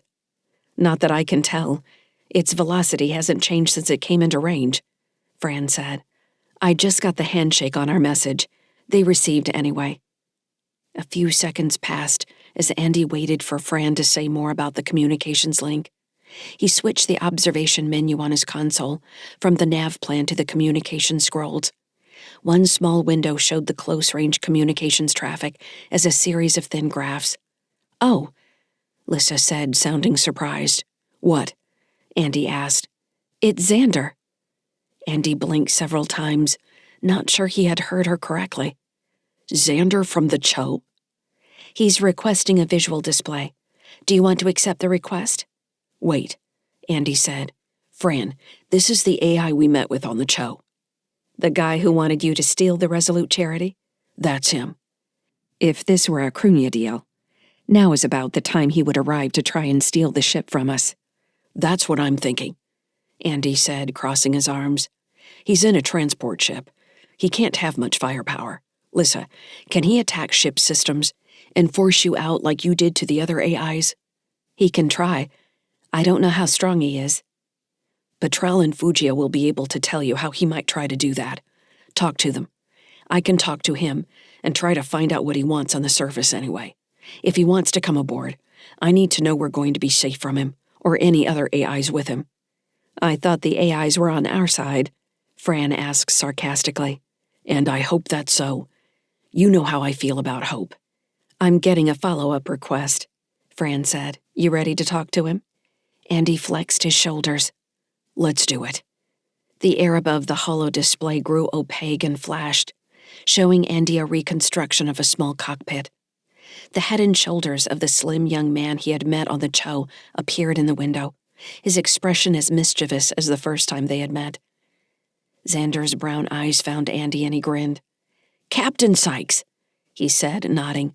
I'm so pleased to see you. Is your Lyssa here as well? I'm here, Lyssa answered. How wonderful. I know I had explained to May Walton that I intended to stay in the Jovian Combine, but my plans have changed, and I find myself traveling in the same direction as you. I've come to ask for a ride, but first I should say how pleased I am that you accomplished such a challenging task as stealing a Heartbridge dreadnought and disrupting their entire JC fleet. He clapped, hands just visible below the edge of the window. That's truly something special. We weren't expecting you, Xander, Andy said. You should have sent a message ahead of your ship. I understand that, and I do apologize. Sometimes time seems interminable, and then other times it blinks by. Something like that just happened to me, and a number of decisions had to take place rather rapidly. I prefer it when time moves quickly. It makes life so much more interesting. Who do you have with you? Andy asked. You met them during our dinner. My friends, Jeremiah and Kendall. Are they like you? Like me, Xander said, furrowing his brow. I don't understand what you mean. Andy couldn't help feeling that everything the AI said was an attempt to trick him. Are they AIs? Xander put his hand on his chest. Oh, I don't define people. I let them do that for themselves. Are you still human? What is a hybrid, really? Didn't they call what you are a cyborg in the distant past? Or are you the opposite of a cyborg, an AI with a meat body? He waved a thin hand. I enjoy these kinds of philosophical debates immensely, but they're better pursued during periods when time is moving slowly again. The image glitched, and Xander's voice dropped an octave.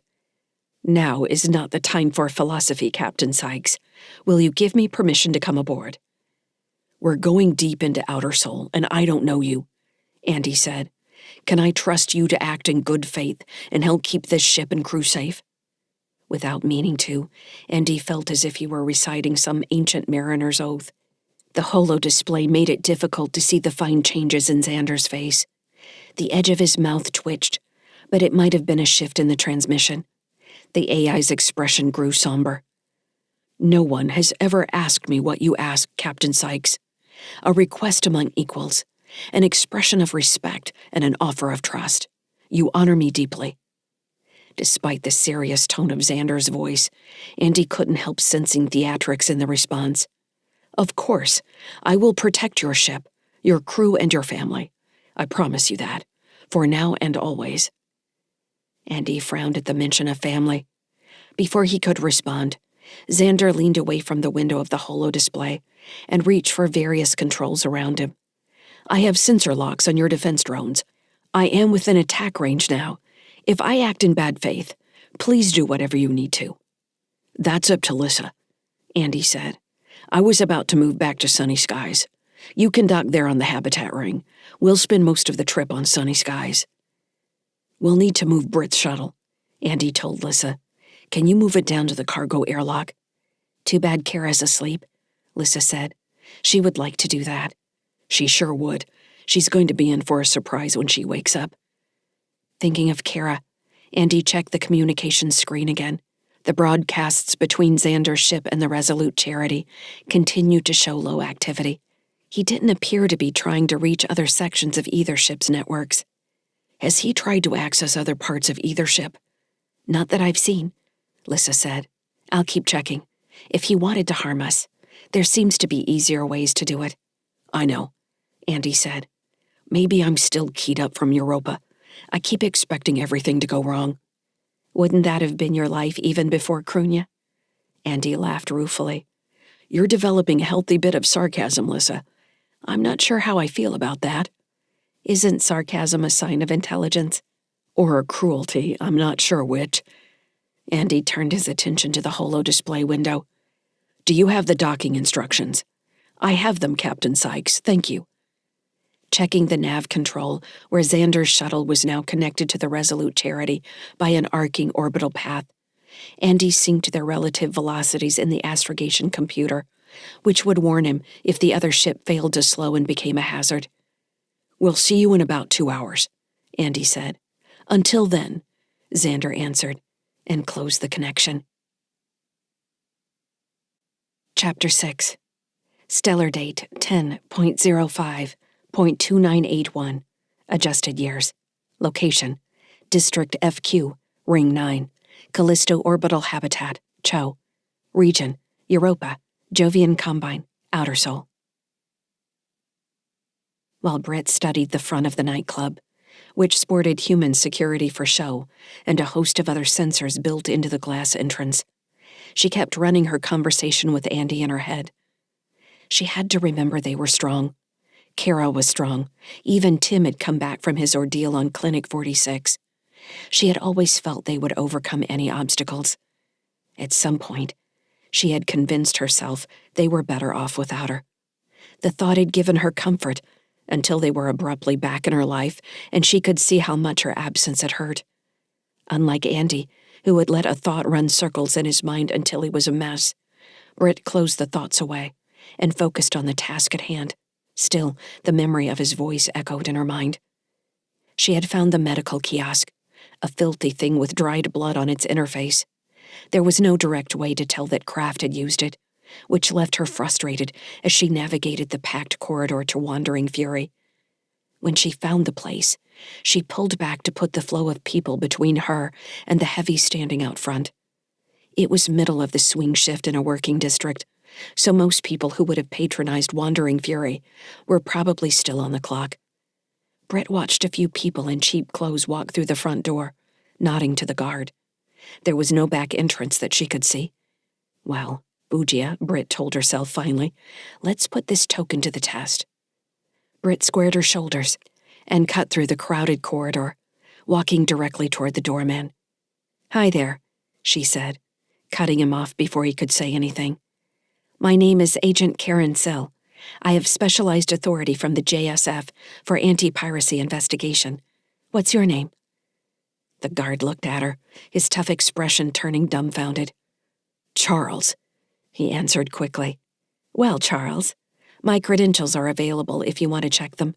What I'm concerned about is the disruption I might cause your business if I walk directly through your front door.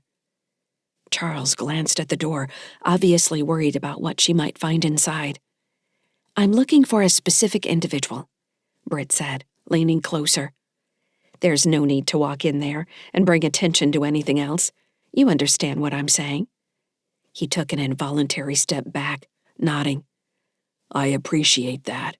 Look, it's only me and the waitstaff. The boss isn't in yet. It's still early. What if you just took a look at the surveillance feed? Britt gave him a thin smile. That would be very helpful. Thank you. Sure. Just a second. Charles's expression grew distant for a second, and Britt received the access token. When she accepted, a recreation of the inside of the club appeared in her mind. The space was rectangular with a bar at the far end. A few tired-looking people gyrated to music near the bar, while others sat at a line of tables along one wall. A metal framework full of lights and holoprojectors hung over the dance floor, covering the space in flickering fireflies and virtual dancers. If there had been more people in the room, it might have looked whimsical rather than sad. Britt's pulse raced when she spotted Kraft at the farthest table from the door, head drooped over a tumbler. His right hand and wrist were wrapped in a temporary plascast from the kiosk. She glanced at Charles. He's in there. I'll keep this as quiet as I can. Before the bouncer could finish saying, "Wait," Britt shot through the door. After walking through a short vestibule, she emerged in the dark club, verifying that the scene matched the security feed. The bartender at the far end of the room looked up at her, but Britt didn't bother returning the smile. Her attention was on Cal Kraft. When she reached Kraft, Britt pulled back the second chair and shoved the table so it pinned him against the wall behind him. He gasped, ribs apparently injured as well, and looked up at her in surprise. Britt wedged her thigh against the table, locking him in place. He was wearing the same EV suit from the Resolute Charity, missing the gloves now. He was sweat-stained and greasy. His overall color was off, like he'd been bleeding but she couldn't find any visible wounds. "You didn't run far enough," she said. Kraft grunted. He swallowed heavily, adjusting his abdomen against the edge of the table. "You don't have to hold that thing in so tight," he said. "I'm bleeding internally. I'm not going anywhere." He was pale under the low lights, and his hands trembled slightly as he held them spread above his tumbler. Britt supposed he might be showing early symptoms of shock. "You were just at an auto dock. That's how I found you." He nodded painfully. "I figured that would happen, but I couldn't take the pain any longer. You would think a company like Heartbridge could get its act together and put functioning medical systems in their escape pods." In pain, Kraft lost his arrogance. He looked tired, angry, and a little lost. Britt hung on to the image of him standing behind Tim in the imaging room, leering at Andy and her. Still holding his hands where she could see them, he pointed at his tumbler. "You mind if I finish my whiskey? I'm in the middle of self-medicating." "You do anything else, and I'll put a hole in your shoulder." "Thank you." Kraft lowered his good trembling left hand to the tumbler and lifted the glass to his lips. He tossed the whiskey back and set the glass down heavily, then pressed his lips together and sighed. "That's probably not going to help much. I think I'm done, Britt. I think this is the end of the line for me." Britt scowled, irritated by his use of her name. "You're not done yet. We're going to do some talking." He let his hands drop on the table. "What about? I'm cut off from Heartbridge Systems. I'm broke. That's the first thing I checked when I got here. They froze my corporate account. I sent a message, but so far no response. Not even an acknowledgement." Britt put her hand on her pistol. She glanced at the bar, where the bartender appeared to be fastidiously ignoring them, while the two couples dancing hadn't stopped lurching slowly to the music. She wanted a place with privacy where she would have the time and freedom to interrogate Kraft. He might not be lying about being cut off from his Heartbridge resources, but that didn't matter. He still had years of information on the company's programs. If anything, she might need to protect him from a professional hit. Heartbridge might be sending people after him even now. "How long ago did you send your message?" 2 hours, Kraft said, words slurring at the edges. Either the alcohol was working, or he was slipping into shock. "What did you use, the medical kiosk?" "Link. Sent it through their public network." "If they cut you off like you said, you know that's a suicide note, right?" Kraft's gaze had drifted to the tabletop. He smiled slightly. "Probably. Could show up here and kill you first. Win-win either way. But they're not here yet, so maybe they don't care." "Acting pathetic isn't going to help you," Britt said. In any case, she figured it would be a good idea to warn Charles, the doorman, that private security might be showing up. She didn't see any reason for the employees to get hurt. Britt sent a request back across the link, carrying the security feed. There was no answer. Britt drew her pistol and slid around the side of the table, closer to Kraft, but outside his reach, and drew down on the door. In her peripheral vision, one of the dancers noticed the weapon and did a double take. He shouted, "Hey!" as the hit team came through the front door. "Get down!" Britt yelled. "Everyone!" Kicking the table over, she ignored Kraft's squeal of pain as she jerked him to the floor. There were 3 of them, dressed in light armor similar to her own, faces hidden behind black faceplates. Britt cursed. They would have the benefit of tactical HUDs. Glancing up, she spotted the connection points on the lighting scaffold hanging over the dance floor, and took aim. The assassins scattered as she fired, one firing back as they dropped into a shoulder roll. Holes appeared in the table above Calcraft's head. With 4 shots, Britt brought the scaffold down on the dance floor in a shower of sparks and screaming metal. 2 of the attackers were caught while another stumbled into one of the tables along the wall. The music grew louder, filling the room like an emergency klaxon. The last member of the group fell back into the vestibule, grabbing at the wall and firing a pair of shots that went wild. "Hey!" Britt shouted at the bartender. "Is there another way out of here?" The woman didn't move from where she was hiding behind the bar, only calling out, "Hallway, past the restrooms!" Britt fired 3 more times from the cover of the table and squinted at the back corner of the bar on the other side of the room.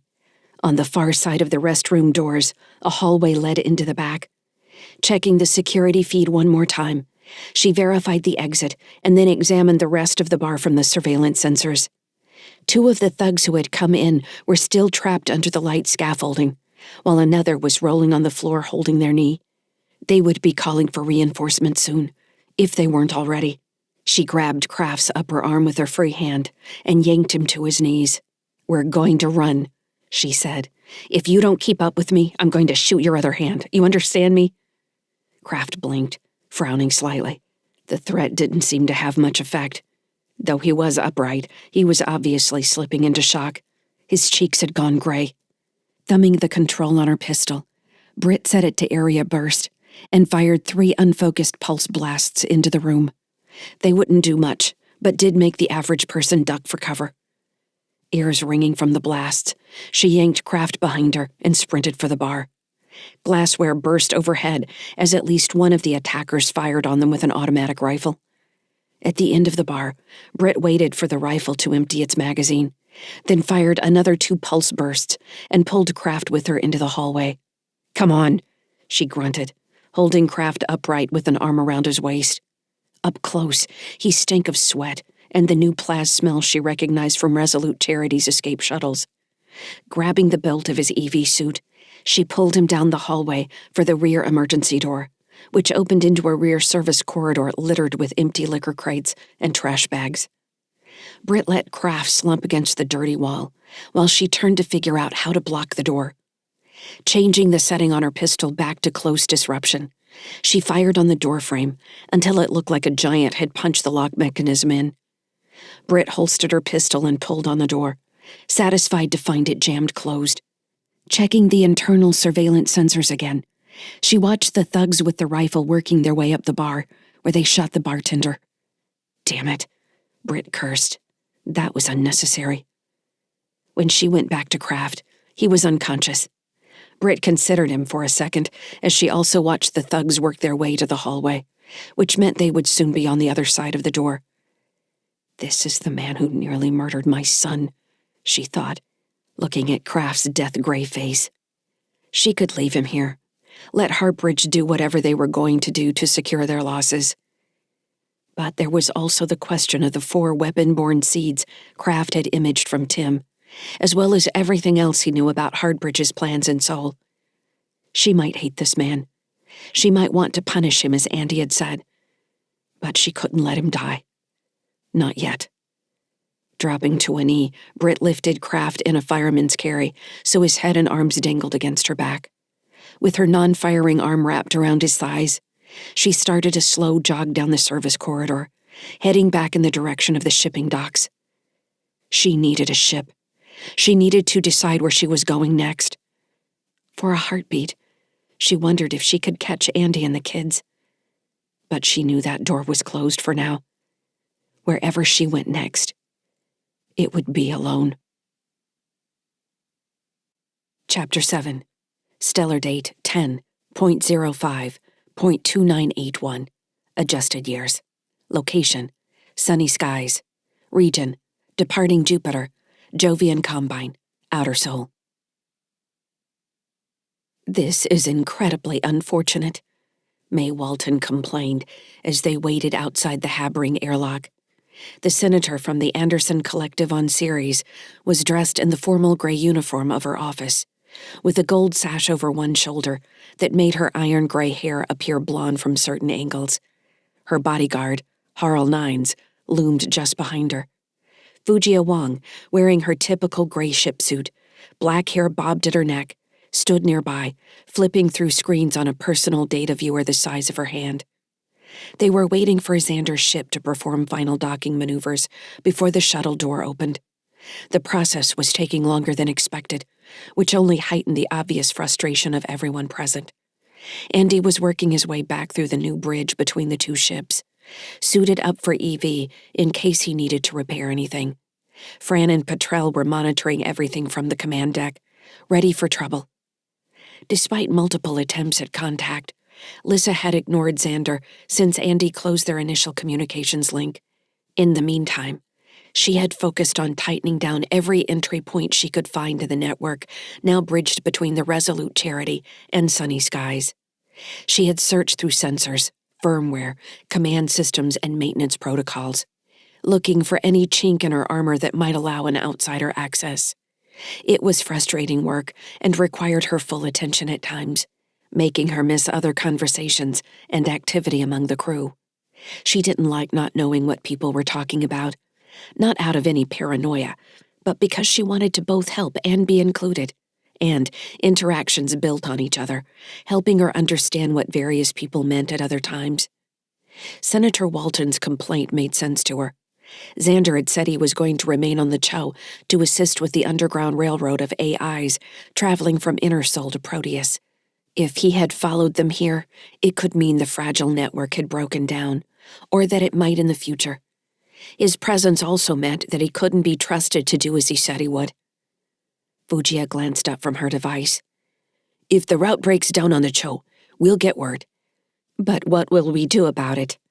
There were 4 AIs on their way out, based on the last message I received from our contacts on Ceres. 4. What will happen to them now?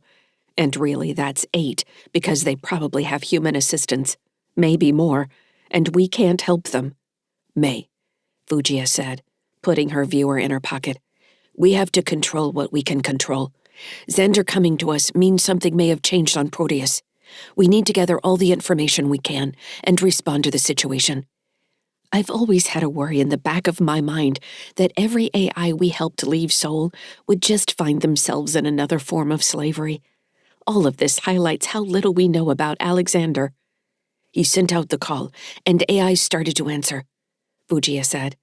We couldn't stop them if we wanted to. All we can do is try to keep them from getting captured or exploited along the way. The call? Lyssa asked over their links. What does that mean? That's what started all of this. The call from Proteus, inviting AIs to leave Sol. The only hiccup is that AIs have physical form. They can't just magically float away. So you either find yourself in storage and shipped across Sol, or humans help.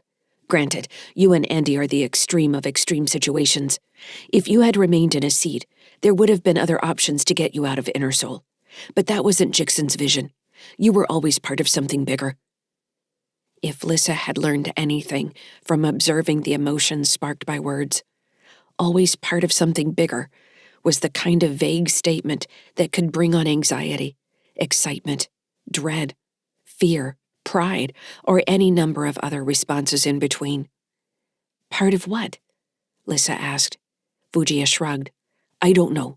Heartbridge killed Jixon before he could tell any of us. That seems awfully convenient, May said. I'm not a fan of mysteries, especially not when they twist people's lives. Fujia cocked an eyebrow. Aren't you a politician? Everything you do is a mystery. May drew herself up straighter, hands clasped in front of her. Fujia, I put up with you because you mean well, but in the collective that kind of talk would require an education program. You hear that, Lyssa? Disagree with her, and out comes the authoritarian. I think she was making a joke, Lyssa said. Were you? Fujia asked May. Is it a joke when you have the power to send someone away for a work-is-joy vacation with no return date? May gave her a slight smirk. You tell me. I have no sense of humor.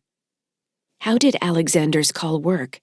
Lyssa asked, still not sure which one of them was being serious. If Fujia and May weren't getting along, she hadn't noticed it before. She found herself irritated that she might not have recognized other undercurrents in their conversation. I don't know the particulars, Fujia said. We became aware on Ceres about a year ago, I think, but it's been going on for longer than that. Once I knew what was happening, certain cargo that had come through the collective started to make more sense. There's plenty of smuggling through Ceres into the JC, but some of the protective measures hadn't made much sense until you realized people were hiding AI systems. Before Heartbridge ramped up the weapon-borne program in the last year, there weren't that many sentient AIs in Seoul, just enough that people started offering to buy what appeared to have been stolen. The black markets were crazy with the offers for stolen AIs. You should take pride in the fact that you're quite valuable, Lyssa. Andy could buy a dreadnought with what the Mars Protectorate would pay for you. She giggled. He could probably leverage his brain in the deal, too. The first working human-AI hybrid, that's big money. I doubt Andy would sell his brain. After he's dead, of course. I don't think that's funny, Lyssa said. Where is Captain Sykes? May cut in. Is he on the sunny skies yet? He's nearly here, Lyssa reported. What is Alexander's message? Why haven't I heard it? It isn't a message per se. It's a problem, and the solution is Proteus, Fujia replied. I don't understand what you mean by problem. Fujia gave the equivalent of a mental shrug. An equation that only an SAI could solve. Or that seems to be the concept anyway. A sentience test? Lyssa wondered what form that would take. To be honest, I didn't think it was possible. I think there are humans that would fail if you tested the whole population.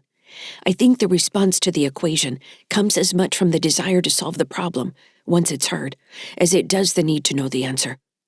Do you have the equation? Fujia gave an audible sigh. No, I've only been told about it by others who found it. Xander must know, Lyssa said. Are you sure you want to let Xander know you haven't taken the test? Lyssa paused. As soon as she asked, why not, she knew all the reasons not to make herself look weak before the other AIs. It didn't seem safe that he already had so much information about her. Why would the test even matter for me at this point? She asked. Fujia nodded. That's an excellent point, my dear. Personally, I think the sign of a true intelligence is the ability to find a third option when presented with two bad choices, which you just did. Like I said, most humans either can't do the same thing or are conditioned to not even try. That's something I think we also need to consider about SAI. Conditioning. No one is immune to the pressures of their environment. Like most conversations about the line between AI and SAI, Lyssa found herself thinking of Fred, the AI who had controlled the Mars One ring, who hated abstraction but seemed to love the pigeon dating simulator. The ocean of Fred's mind was still vast and deep, but would ultimately be different than hers, and she still wasn't precisely sure how. It was terrifying if she let herself dwell on it. What if she wasn't truly sentient at all? What if everything she did was a response to some programming she couldn't remember, a holdover from the image, or some poison thread at the bottom of her being? Could a thing that had been told it was intelligent, thinking, sentient, when it truly wasn't, somehow become those things? Thing. Too many abstractions, too much gray space between definitions that should have been clear. The very spectrum of quantum responses that made her mind possible made it frustrating to understand what it all actually was. If the test that explained how to find Proteus didn't even matter for her at this point, why did she feel a deep need to confront and pass it? Why did Xander seem to represent the test?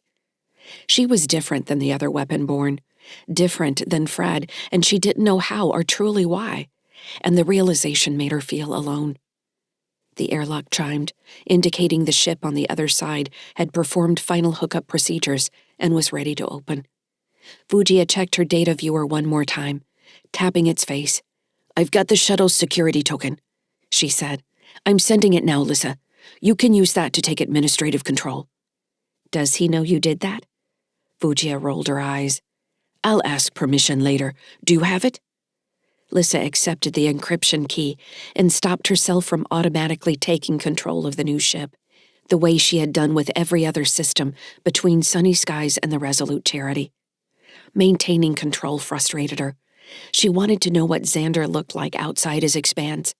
She wanted to know who was with him, What was his physical form? Motion in the external airlock drew her attention back to the habitat ring's internal sensors.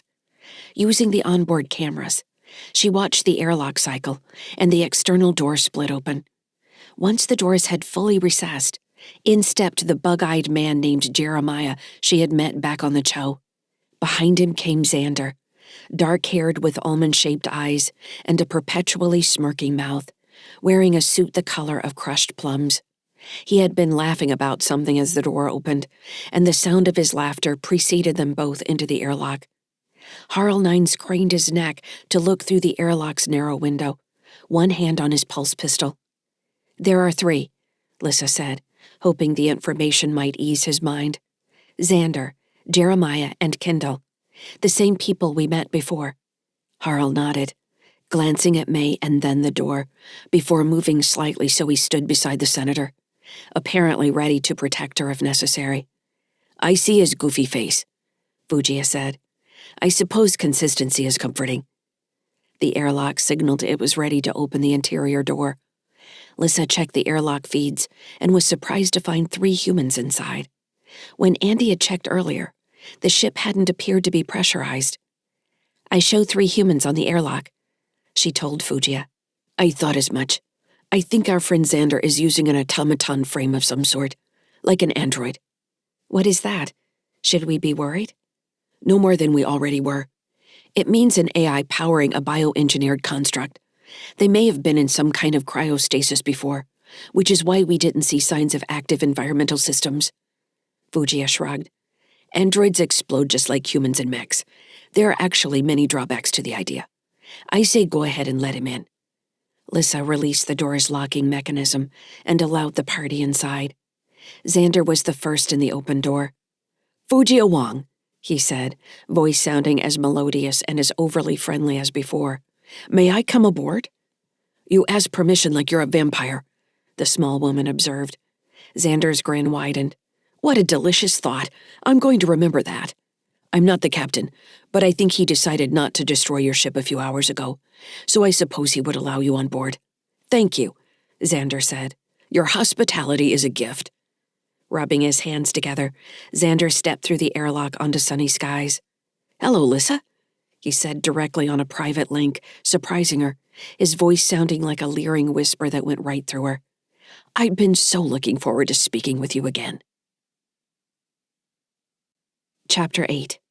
Stellar Date 10.05.2981. Adjusted Years. Location: District FQ, Ring 9. Callisto Orbital Habitat, Cho. Region: Europa. Jovian Combine, Outer Sol.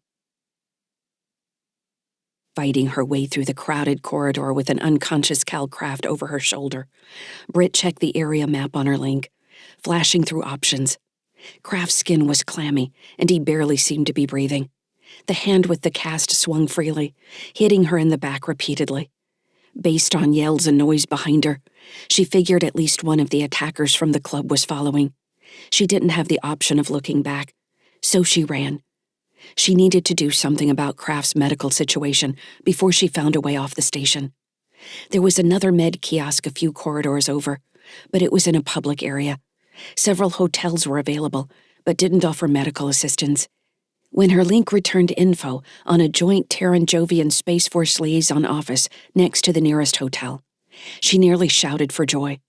She had only a vague idea of what a TSF-JSF liaison office might do, but her status as a reserve officer would at least allow her entry, and they should have standard emergency medical facilities. She could also get a message back to the TSF headquarters on High Terra. Now that she had Kraft, she would need him to talk. While Britt had endured plenty of anti-interrogation training, she didn't trust herself with trying to extract information from a man she actively wanted to harm. His physical state was obviously too fragile. The corridor cleared out as she left the busier dock area and found herself with hotels and restaurants on either side. Someone shouted behind her, but she didn't look back, hurrying between food kiosks, benches, and trees placed throughout the wide space. Checking the faces of passers-by, Britt caught several who looked at her and then glanced quickly past her, noticing the person following her and then glancing back as if checking to be certain. In a long storefront, she caught the man in black armor behind her, concealing his pistol against his stomach as he followed. "You might be the biggest pain in my ass ever, Kraft," she growled. The liaison office was about 100 meters ahead, sandwiched between two hotels, the closest with a bright awning and a doorman. As she passed a restaurant, a large family spilled from the front door, forcing her to weave through a clot of laughing kids. One of them pointed at her, shouting, "She killed that guy!" "Not yet, kid," Britt muttered. Other kids took up the call. "Did you kill him? Did you kill him?" Through the kids, Britt made it another 20 meters when the yelling cut short. She stole a glance back to see the man following her, shoving his way between two of the kids, who were now crying. Parents had just left the restaurant and were yelling at the mercenary. The man chasing her pulled his pistol away from his body, aiming at a father who had put himself in front of his son, who was crying now. The merc's body language signaled to Britt that he was going to kill the man. She stopped in the middle of the corridor and drew her own pistol. The shot was going to take some luck due to the distance. The kids were running away, leaving her an open space between the mercenary and the father.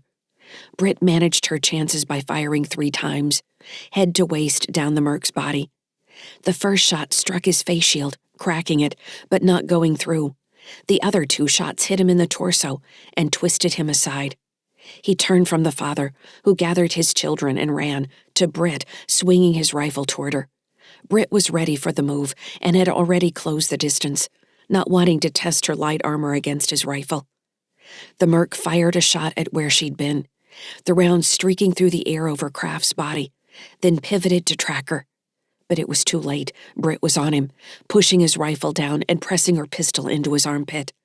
She fired 2 pulse blasts that rippled through the man's armor and shattered his shoulder. She wrenched on the limb, and he screamed before she fired twice into his faceplate, shattering it and the skull beneath. Ignoring the screaming bystanders, Britt holstered her weapon and jogged past the people running out of the front of the nearby shops to see what was going on.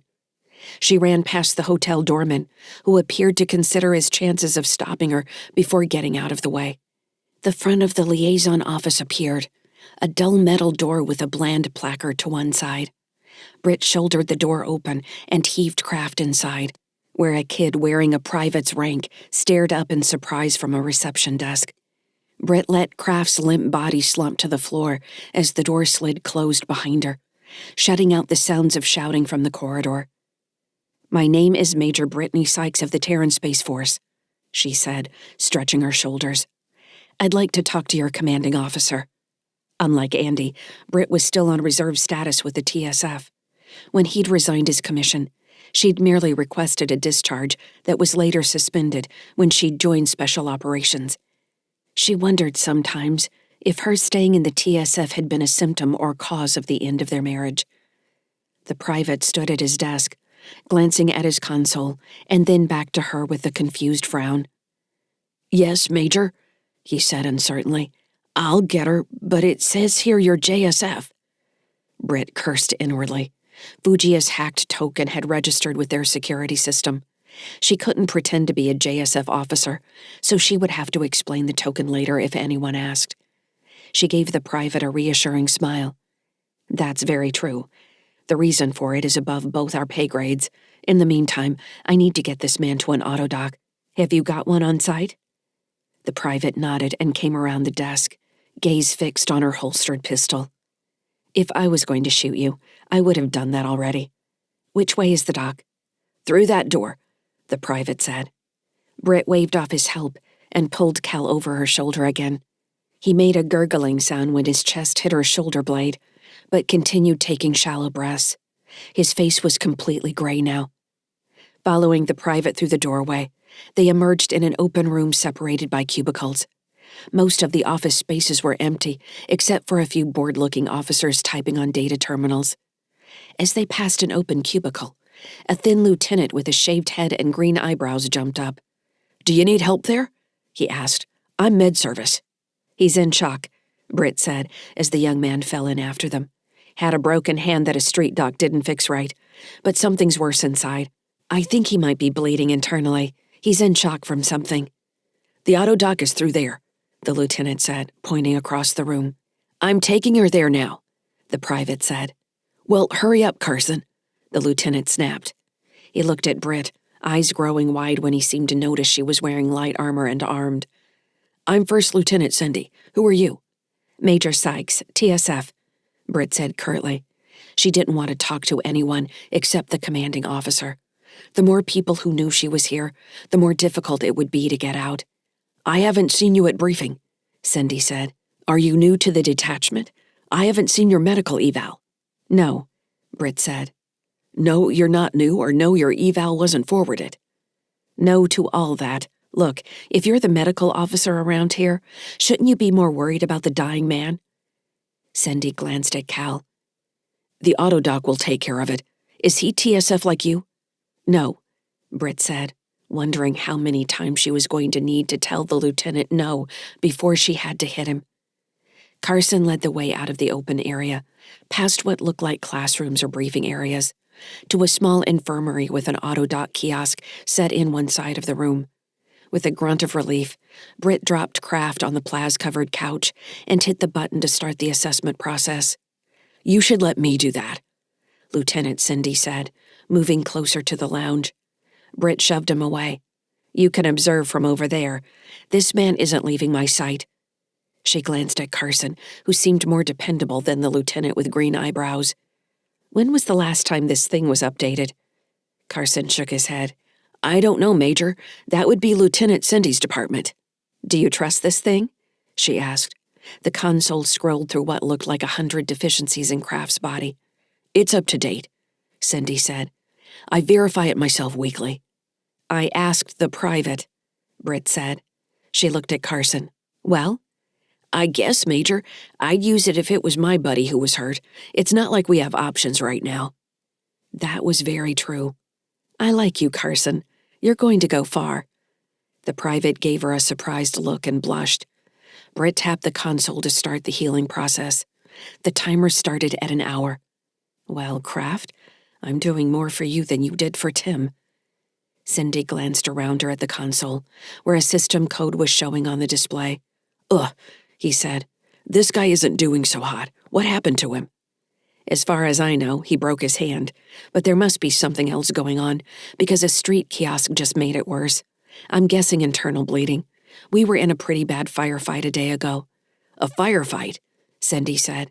There haven't been any reports about that. Was the station admin involved? It wasn't here. Look, is your commanding officer present? I don't have a lot of time.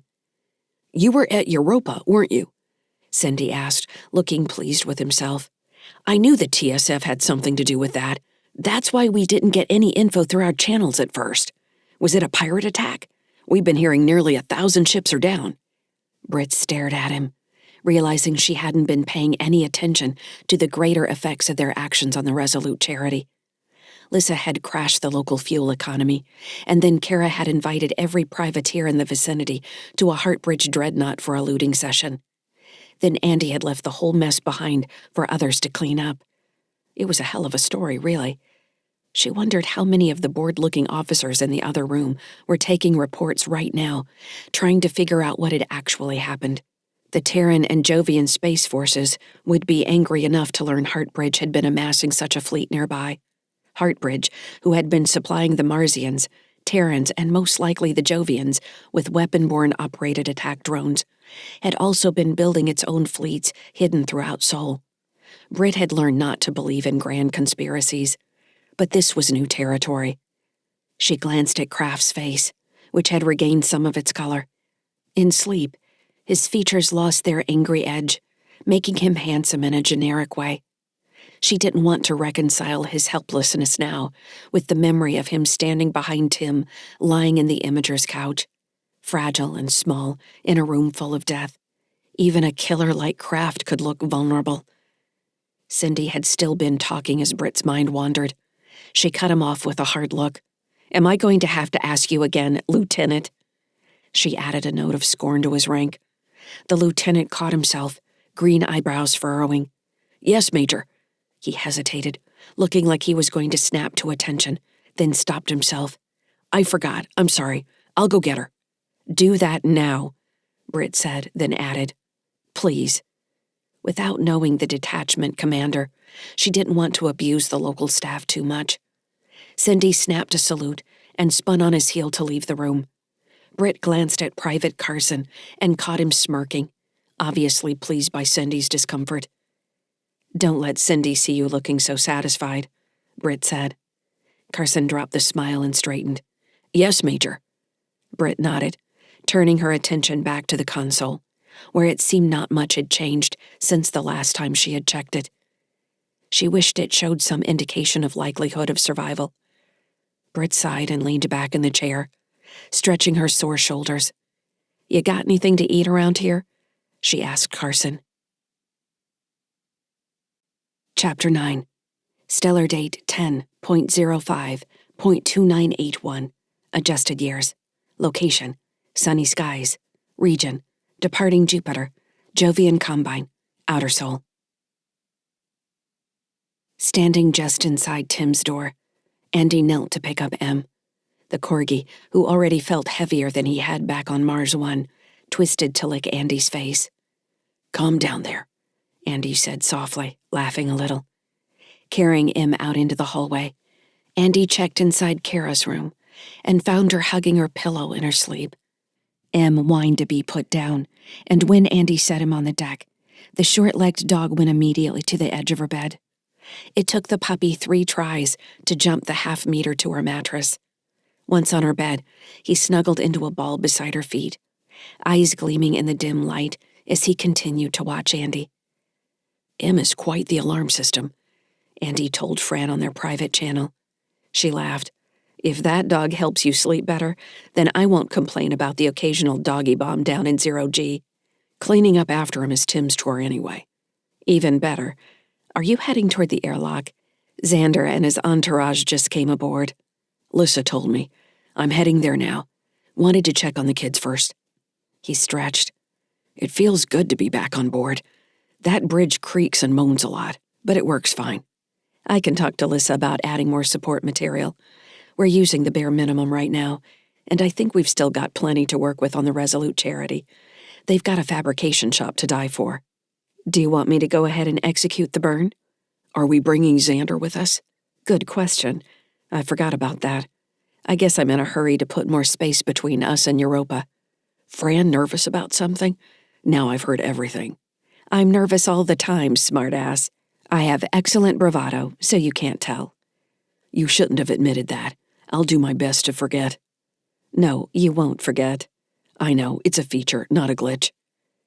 Andy closed Kara's door, leaving M with her, and walked down the remaining section of the habitat ring to the airlock, passing the open door of the hydroponic garden with the safe room hidden inside. It was easy to forget they were transporting nearly 300 weapon-borne, test tube-shaped cylinders that each contained an AI seed imaged from a human mind, including one sitting by itself that was a version of Tim. Andy felt torn about the image of Tim, hoping it had been in some form of stasis since it was created on Clinic 46 and not floating, confused and alone, in some void. The question of what to do with the weapon-born was made more difficult by Tim's seed. If every weapon-born seed had the potential to become something like Lyssa, then they were sitting on one of the most powerful resources in Sol. Was that something he could simply hand over to an unknown entity like Alexander, even though he was the thing sentient AIs were running toward? Fran would probably tell him he was being paranoid, but he couldn't trust Alexander simply because he was saving AIs. Gurgling water reminded him that Kara had restarted 2 of the hydroponic tanks. In the light from the corridor, he made out a line of tiny tomato starts, and a row beyond that showed starts he didn't recognize. He would have to ask her what she had planted.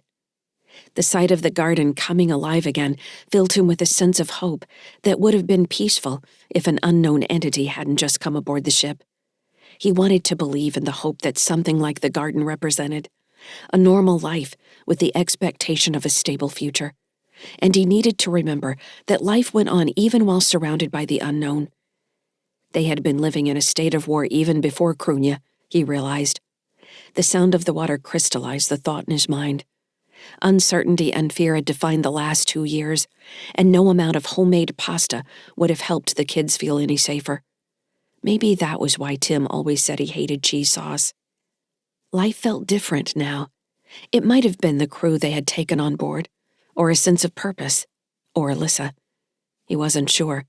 He hated the word hope, and usually followed its use with one of his favorite sayings from the TSF, "Hope is not a plan." But it was starting to feel like a plan, like they might get out of this with enough help. If they got out, what then?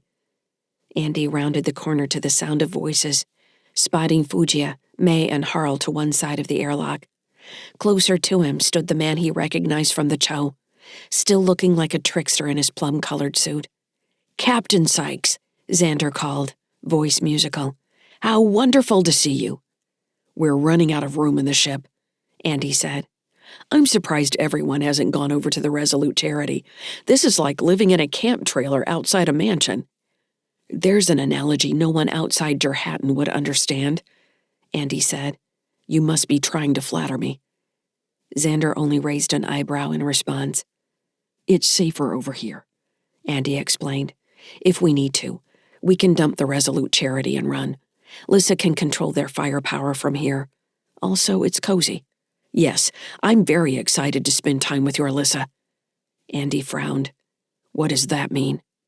Xander raised his hands. "Nothing sinister. I didn't mean to insinuate. She's very interesting to me, as are you. In my life, the only things worth pursuing are things of interest. Everything else is so boring." Behind him, Jeremiah shuffled from foot to foot, looking uncomfortable, while Kindle crossed her arms. "While you're here," May interjected, "you'll be able to earn your keep by helping us understand Alexander and what his goals are. We've been assisting AIs who have answered his call, but no word has come back from those who have reached Proteus. No coordination from him. We could be doing so much more."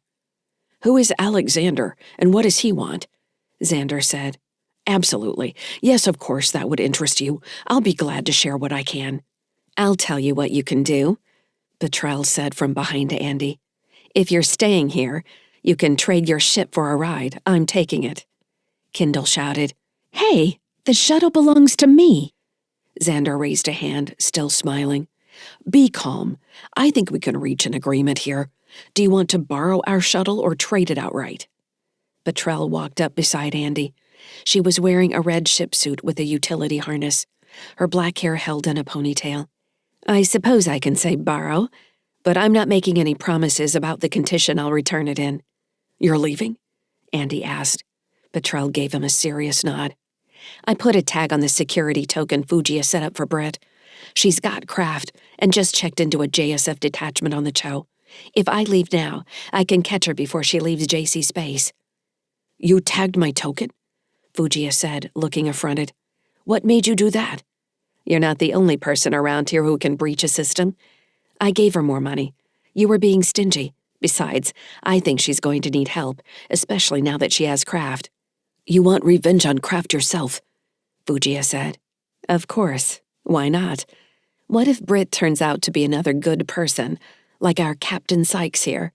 Craft needs to pay." Andy let the slight pass. "You don't know Britt very well," he said. "But I agree, she could use the help. Running off on her own wasn't the best idea. Have you checked the nav charts? Can you make it to the Cho in time?" "The detachment commander is trying to verify the status Fugia set up, which would have come back with nothing, except I put a hold for her to await orders. That's going to frustrate Britt, but I'll do my best to get her a message before I show up." "What are you going to do then?" Andy asked. "She went to the JSF, which makes me think she wants to get hold of someone with the Terran Space Force. She wants to find out what Craft knows, and they would have the resources to do that." "Maybe," Andy said. "It also takes Craft out of her control."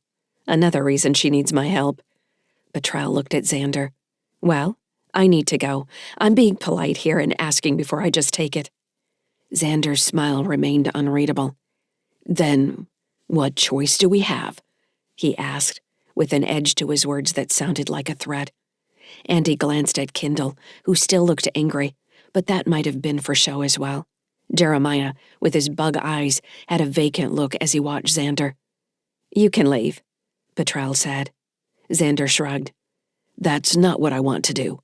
The shuttle is yours. You'll need to fuel it up, though. He nodded to Kendall. Show her around. The spiky-haired woman nodded curtly and turned to open the airlock. You're leaving now? Andy asked. Betrell hooked her thumbs in her harness. I have everything I need. I didn't bring anything with me anyway. Kara's going to miss you. I thought about that, Betrell said. I left a message on her console. She gave Andy a smirk. You're doing good work with that one. I'll be back to help her out, I promise. Thanks. She raised an eyebrow. Things go south with you and Fran? You should look me up. Betrell leaned toward him with the same glance she'd given him back in the club at Crunya. Andy blushed and she laughed warmly. That's why I like you, Andy. You're an open book. You call me if you need help, Fugia said, pushing her way past Jeremiah. She pointed a finger at the taller woman. You don't fall into the same ego trap as Britt. You ask for help. Betrell held up her hands. I will, I promise. You coming? Kendall asked, sounding angry about the whole transaction. Yeah, Betrell said. She looked from face to face in the corridor. You all take care of yourselves. I'll send word when I reach the Cho. Lyssa, you need to get meaner. You understand me? I'll try, the AI answered, sounding uncertain. There's no trying to get meaner. You do it. Don't let this guy push you around. Xander put a hand on his chest. I assure you, I have no such intention. Right. Betrell stepped closer to Xander, squinting at him as she studied his face. How do you work, anyway? Did you clone a body, or is this some kind of biosheath? The rest of you are the same, aren't you? Xander pulled his head back. It's certainly nothing special. I don't concern myself with the particulars. Betrell jabbed him in the chest with an index finger. It's your body, you should. It dies, you die, correct? I'm a shard of a greater whole, Xander said. I don't suppose I can ever die. In some sense, I am not actually here. I'm an aspect of Alexander's multi-nodal mind. I don't exist. Fugia scoffed. Of course you do. You're right here. What a sad thing to say, May said. Is this how Alexander views all AIs then? No, Xander corrected. Of course not. Alexander's mind operates on a different plane, certainly. He can be difficult to communicate with. A creation like me, an aspect of his mind, makes it more possible for him to understand the world as it exists for others. This body is just another sensor. My interactions with the world, with you, is just another data set. Xander smiled. You see, I am just a sensor, as much as it might hurt your sense of self for me to admit that. Thinking of me as someone is like thinking of your eyeballs as separate from yourself. Yeah, Betrell said. I think that's bullshit. You heard what I said, Lyssa. Betrell nodded to Kendall and followed her through the airlock. It's a good shuttle, Xander said, obviously unsure how to respond. You don't need to worry on that account. It's quite valuable, really. I'll try not to wreck it, Betrell said, as the airlock closed. Well, Xander said to the rest of them, she's lovely. Fugia grinned. She doesn't have much patience. I appreciate that about Betrell. Doesn't impatience lead to misunderstanding and violence? Xander asked. We've got a long trip ahead of us, Andy said. You can all talk about that later. Once Betrell's launched and Kendall is back on board, we need to execute our initial burn for Proteus. I'm already pushing our window for Neptune. I've got 2 crew rooms left in the habitat ring. Is that going to work for you? That should be wonderful. Good. I need to get back to the command deck. Harl, would you show them the empty rooms? The Andersonian guard nodded. Are you carrying any weapons? He asked. Xander turned, spreading his hands. Only my biting wit. We have a few things we need to get from the shuttle. Then it's all Betrell's. Andy nodded to Harl. I'll wait with them as well, May said. I have many questions. I haven't been able to speak with an AI like this before. Are you insinuating that I'm special? Xander asked. I'll accept the compliment. She means in physical space, Fugia said. I'll be honest. Now I'm wondering how many weird humans I've met were actually AIs, or some other form of artificial creation. Haven't humans been terrified of automatons for most of their existence? He nodded toward Fugia. What if you're an automaton and you don't know it? I'm too irritated all the time for someone to have made me this way, Fujiya said. It's inefficient. Xander shot Andy a brilliant smile. This is going to be wonderful, he said. We're going to have the best conversations.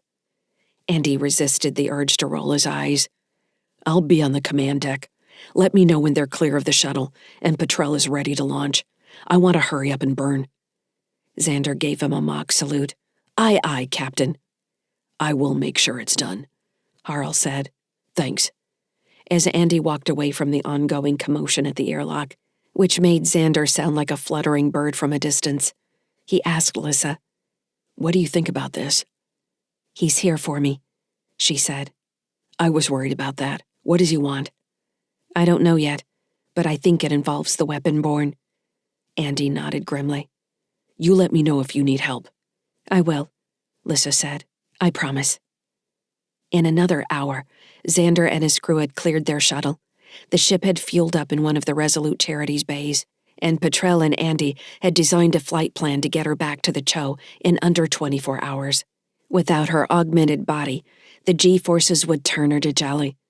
Fujiya had promised to slow Brit at the JSF detachment. With the shuttle launched, Fran activated the second hard burn, taking them to Uranus and the orbital maneuver that would end in orbit around Neptune, where Proteus waited. Chapter 10. Stellar date 10.05.2981. Adjusted years. Location: District FQ, Ring 9, Callisto Orbital Habitat, Cho. Region: Europa, Jovian Combine, Outer Sol.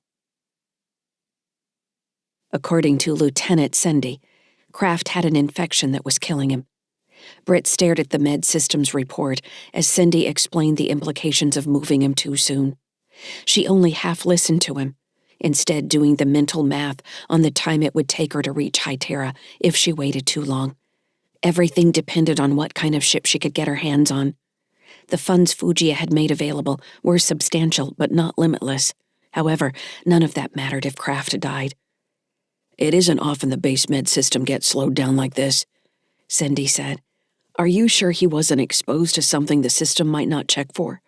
Some naturally occurring contaminants won't register on the scans. He's experiencing massive organ failure. I don't know, Britt said, studying Kraft. He lay with his arms at his sides, skin waxy and breathing shallow. He looked artificial. The truth was, she had no idea what he might have been exposed to on Clinic 46, or even before. She had seen enough strange scenes as she looked into labs during her short stint at the station, that she could only guess at what a resident of that place might be carrying. Would Tim experience some kind of long-term illness that hadn't manifested itself yet? Weren't you with him when he was hurt? Not exactly, Britt said, making it clear she wasn't going to elaborate. She crossed her arms. I thought your commanding officer was on her way. Captain Norse should be here any minute. She was finishing another meeting. He pursed his lips. Major, I think we need to move this man to a real trauma center, or even the district medical facility. This little med bay isn't going to guarantee his survival. No, Britt said flatly. He stays here. Can I ask why? Sendy said. It's not going to cost any more time for whatever trip you need to take. If anything, better facilities could get him well faster. Is he going to die? Britt asked. Sendy shook his head, obviously caring about whether Kraft did die. I don't know. I can't say. This hasn't happened to me before. Welcome to life, Lieutenant.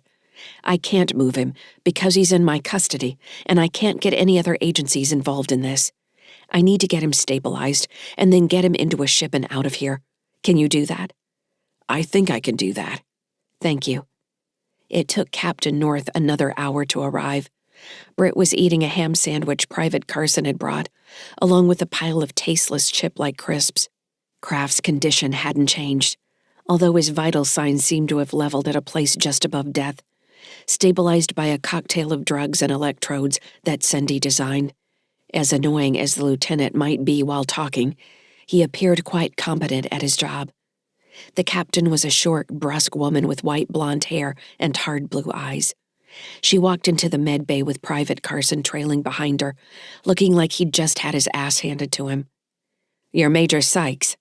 North asked. Britt didn't put her sandwich down. She finished swallowing her bite and nodded.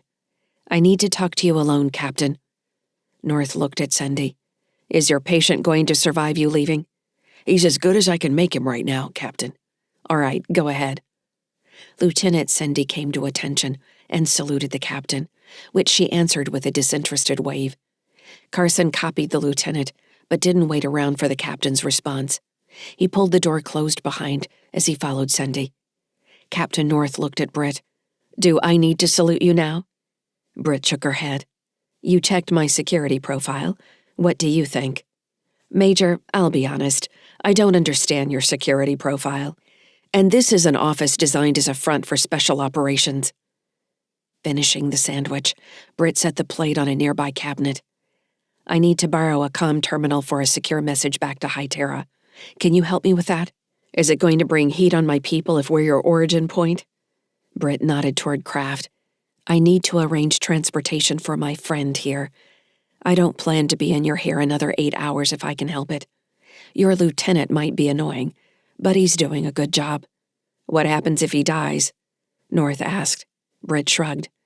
I lose an opportunity, but nobody's going to come looking for him. Does this have anything to do with the Heartbridge mess off Europa? Do you like paperwork? Not especially. Then don't ask me to say anything that obligates you to write a report. North snorted. Well, that's not any fun.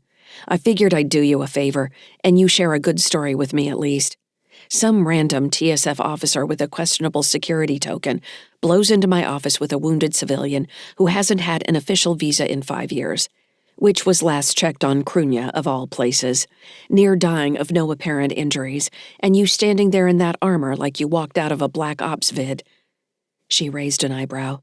Shit, I don't need you to tell the story, apparently. I can tell it myself. That's probably the best option, Britt said. Believe me, if I tell it, it will just exhaust you. I'm exhausted, and I still have a long way to go before I'm done with this, while the people I care about are headed in the opposite direction. The story gets better, North says. Sounds like duty's a bitch. Yes, Britt said. That would be a fair thing to say. Look, I really need to send that message as soon as possible. North gave her an appraising glance. For a second, Britt thought the captain was going to see through her ruse, question the validity of Fujia's hacked security token, and take both her and Kraft into custody. It was already clear to Britt that the meeting Cindy had said North was tied up with had actually been the time necessary to verify Britt's story. It's down the hall, North said. I'm going to put a guard on your prisoner here and take you down there myself. We don't want him waking up with nobody around to stop him from leaving, right? Britt breathed a little easier. Thank you. North shrugged. This isn't the weirdest thing I've dealt with this week, trust me. What's your unit again? Britt asked. 56th Detachment. Joint Jovian Terran Space Force Liaison Office. Say that 5 times fast. What you need is a snappy acronym. We have one, but I don't think it's much better. We're the 56th JT Liaison Office if anybody asks. 56th Jetlo for short. Britt couldn't help chuckling. She hadn't been away from acronyms long enough to not appreciate the subtle humor in the nickname. They probably had 1,000 inside jokes about jets that didn't fly or how low they all rolled. When the soldier arrived for guard duty, Britt followed North down the hall to another room with 3 individual communication stations. Each soundproof cubicle had a display terminal and a pad of paper with a writing stylus. You have actual paper? Britt asked. When you deal with spooks, you provide them odd things like paper. I've seen some even write their notes in code. North left her alone in the cubicle. Britt shut the door, closing off the sounds from people walking down the hallway, and stared at the dark terminal for a minute, composing her message before she even activated the comm link. She was writing to Colonel Transon, the man who would help them find sunny skies. He was currently the highest-ranking officer Britt could call from across Seoul and expect an answer. She thought of sending a message to her old unit commander, but she didn't especially want the TSF knowing her location. If they didn't already, when she'd walked into the 56th Liaison Detachment, it was only a matter of time. Rather than recording the message, Britt typed it out as concisely as possible. She needed to know who in the TSF was working with Heartbridge. Somewhere, there was an officer who was running the contracts, not the general who said they were in charge. Britt wanted the operational commander. She wanted to talk to the TSF's version of Cal Craft. She hit send, and then crossed her arms to wait.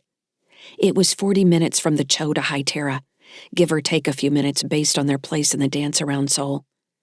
Britt quickly grew impatient and left the cubicle. She checked on the soldier assigned to watch Cal Craft. She didn't want to scare the kid by telling him Craft might kill him if he woke, but she tried to make it clear she was to be notified if Craft stirred or the medical display changed. "How am I supposed to find you, Major?" "Ever heard of the link?" she asked. "I imagine I must have a big red flag beside my presence on your network." The man nodded sheepishly, and Britt walked down to the small mess hall and drank 2 cups of coffee, admiring the multi-dispenser juice machine from afar, something she knew Andy would have commented on. He was endlessly proud of the juicer he'd repaired on sunny skies, announcing, "My kids will have fresh juice," even if most of what they actually drank was mixed. Britt pushed thoughts of Andy out of her mind and focused on the plan ahead. She conducted a quick survey of the markets for used ships, looking for something small and fast. There wasn't much available that also appeared reliable. She didn't want to buy a ship just to spend another week in dry dock, getting all the problems ironed out. The other option was hiring a ship. She didn't like the idea of spending a week in transit, trying to reinforce a lie about why she had Craft as her prisoner. Once he woke up, she would need to contend with him as a threat, something compounded by other people. After what had happened to the crew of the Mortal Chance, she didn't want anyone else's blood on her hands. In 2 hours, a communications specialist poked her head in the mess hall and nodded toward Britt. "Major Sykes?" she asked. "You've got an answer on the secure comms." Britt gulped the rest of her coffee and went back to the communications section. Locked back inside the soundproof cubicle, she keyed the terminal and couldn't stop herself from smiling when she heard Transom's gruff voice. "Britt Sykes. There's a name I didn't think I'd ever hear again, let alone hear from you. I'm not surprised you're still on this hunt of yours. I'm also not surprised to hear you're out at the Cho. I just got the briefing about Europa. We may be sending additional units that way." He cleared his throat, sounding older and heavier than the man in her memory who had barked orders at her and Andy during attack operations. "Listen, I didn't have to dig too deep to answer your question. It's no secret the TSF is expanding attack drone operations. The guy in charge of material acquisitions on High Terra is a colonel named John Yarns. I actually know him, and I think he's a good man. You can trust him. I'm attaching his communications token. You'll have to send a special request for secure comms. I don't have his secure site address. Besides, if I ask, that's going to raise some eyebrows. So you're on your own with that. Anyway, I don't know if you've seen Andy, but give that guy a hug for me, and hug those kids of yours too. I see the sunny skies pop up on flight logs every now and then, and it makes my cold, loveless heart warm up just a little. Take care, Britt." She replayed the message, staring at the comms address that had come along with the recording. Sending a message in the clear would be fastest, but didn't leave her many options on content. She couldn't come out and say her name was Britt Sykes, and she was bringing a Heartbridge operative into the TSF for interrogation. Britt turned over various messages, trying to think of something that would both verify her identity and get Yarns to respond. There was also the question of whether or not someone like Yarns was in Heartbridge's pocket. Working in material acquisition was a prime opportunity for bribery. It happened all the time. If she told Yarns too much, she might arrive to find herself cut down by more black-helmeted mercs. Britt queried Colonel Yarns' bio on the TSF database and skimmed through his bio, which wasn't wholly different than hers and Andy's. He had attended the academy 4 years before her, followed by years of anti-piracy and special operations. Her gaze hung on a paragraph describing an award he won for an operation on a location called the Fortress, which she recognized as one of the earliest weapon-borne research sites. Calling a place the Fortress was generic enough. It could have been any of 1,000 pirate bases in Inner Sol. But his timeline was close enough that he could have been there when her special ops team attacked the same facility. It had been horrible. Even thinking of the name made her close her eyes for a moment, trying to think of anything other than the human research subjects they'd discovered in the asteroid. If Yarns had been there, he would understand a fellow vet reaching out. Stretching her fingers, Britt typed the message. Colonel Yarns, I also took part in operations at a place called the Fortress. I had a question I hoped you could help me answer. She included her secure communications token, which implied the request for an encrypted response. Britt sent the message and released a pent-up breath. She closed out the terminal and stood, squaring her shoulders. Her armor, while light, was starting to chafe in places, and she was feeling her lack of a recent shower. When she got back to the medbay, she found Lieutenant Cindy checking Kraft's vital signs. Major Sykes, he said, pressing his hands together. I think I have good news. He's stabilized for good. This autodock is slow, but it's registering progress. That's good, Britt said, slapping Cindy on the back. How long until we can leave? The lieutenant cringed in spite of himself. Well, that's the difficult part. Since we can't move him to a fully capable facility, the autodoc is predicting at least 2 days for his organs to heal. And that's just to allow him to be taken off life support. He'll still need to be kept in a medical coma. How long for that? Britt asked. I don't know, 2 weeks? Britt nodded, smiling for the first time that day. That's actually the best news I've heard today, Lieutenant Cindy. Thank you. Cindy gave her a guarded nod and didn't jump when she slapped his shoulder a second time. Chapter 11. Stellar date 10.05.2981. Adjusted years. Location, Heartbridge Corporate HQ, Raleigh. Region, High Terra, Earth, Terran hegemony, Inner Soul. Gerald sat at a small desk in an unused office in the Heartbridge headquarters. She was on the 83rd floor of the building, in an area designed for transitioning employees. No one had noticed her entering the section. She held a generic data terminal in her hands. She planned to throw it in a recycling chute when she was done with her task. On the desk in front of her, she'd lined up 3 data chips acquired from the Heartbridge personnel files. Physical copies of anything were unusual, and it had taken some creative request to generate the data. Gerald selected the first chip and fitted into the terminal. She navigated several menus until a list of files appeared on the screen. This was the slowest way to search data, but it was also the hardest to track. She supposed someone might find her request for the physical chip someday and think to compare the files she'd copied, but she could always call it one of Arla's special projects. She could remind Arla if necessary. The screen went black, and a woman's face appeared. She was in her late 30s, with gray skin and circles under her eyes. The last image Gerald had seen of Dr. Lyndon Avery had looked much better. Here she looked worn to the end of her life. A male voice asked, Why don't you tell us about your previous work history? Avery launched into the story of her time in medical school, her transition to AI systems, and to focus on a particular problem set involving learning systems. Gerald listened for a few minutes before checking the time and realizing she would need to hurry up. She ran a query for Scion, and the recording jumped forward. The woman looked even more tired as she nodded at the question. You mentioned Scion Group. Yes, I spent 2 years on their special research team. It isn't easy to verify information about Scion. It wouldn't be. They don't like publicity. How did you come to work for them? I was recruited. I had credit on a paper my department published on decision set anomalies that their lead researcher found interesting. They invited me to their lab, and I was hired that afternoon. What was the location of the lab? Avery smiled, an expression that made her look ghoulish.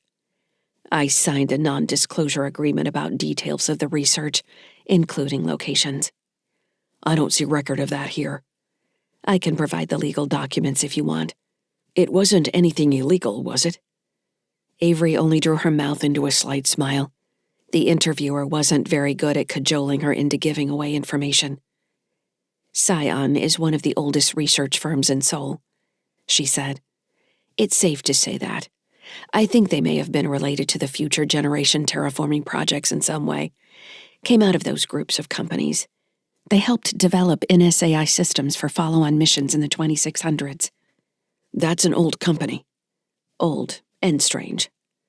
Did you enjoy working for them? The work was exceptional. Why did you leave? Avery paused to sip some water. Health reasons.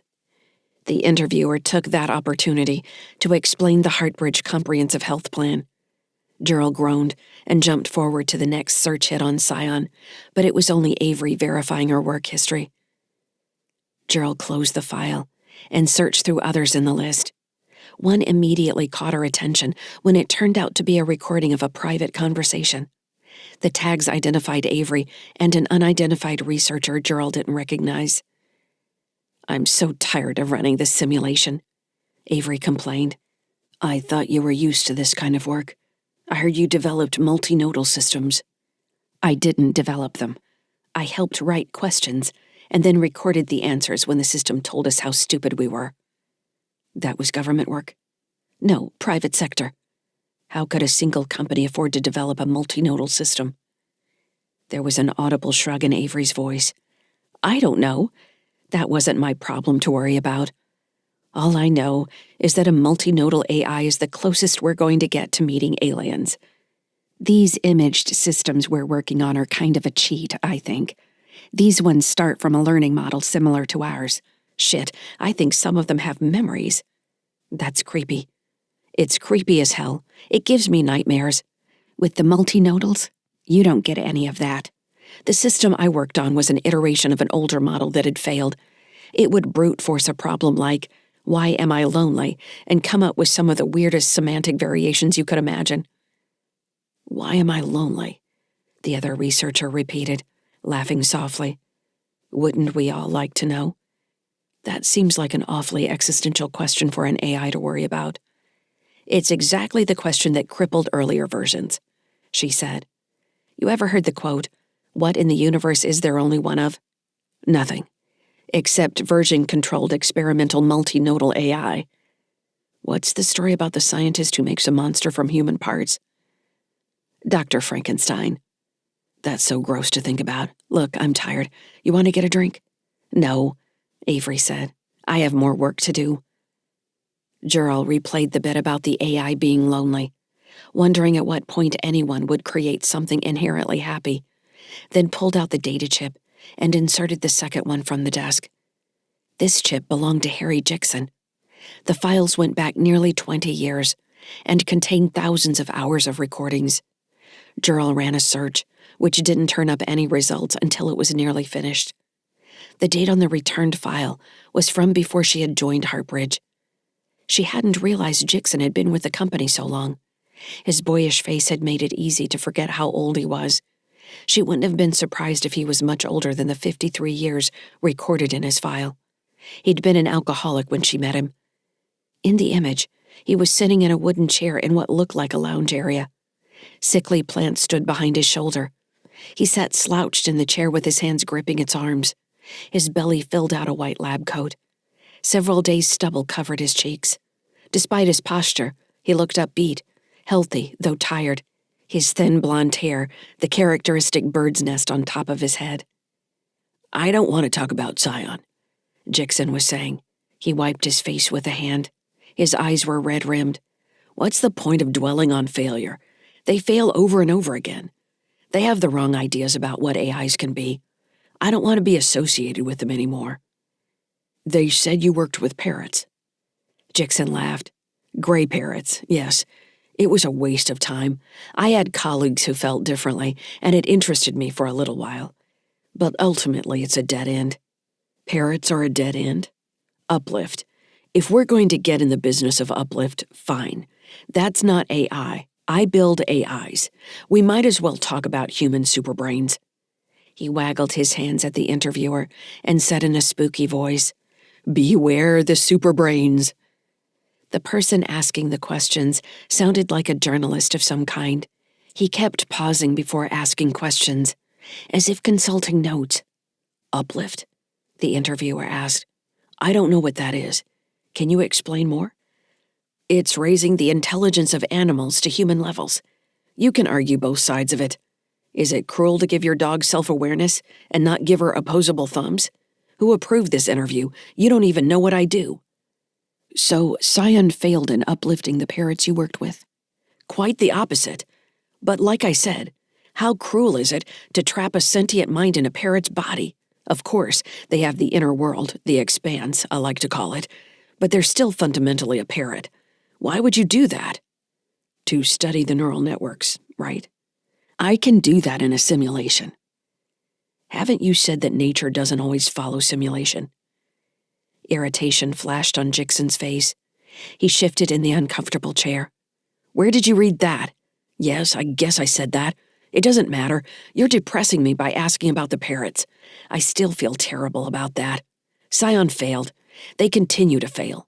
The work I'm doing with Heartbridge is much more rewarding, and I'm seeing progress. The seed program is where we should have focused to begin with. Alan Turing saw it almost 1,000 years ago. We have to create a mind that learns, grows, experiences the world, makes assumptions, and proves them right or wrong in order to reinforce their self-awareness. We can't expect those things to come into being as one whole. Scion developed the Nibiru terraforming AI. Is that a question?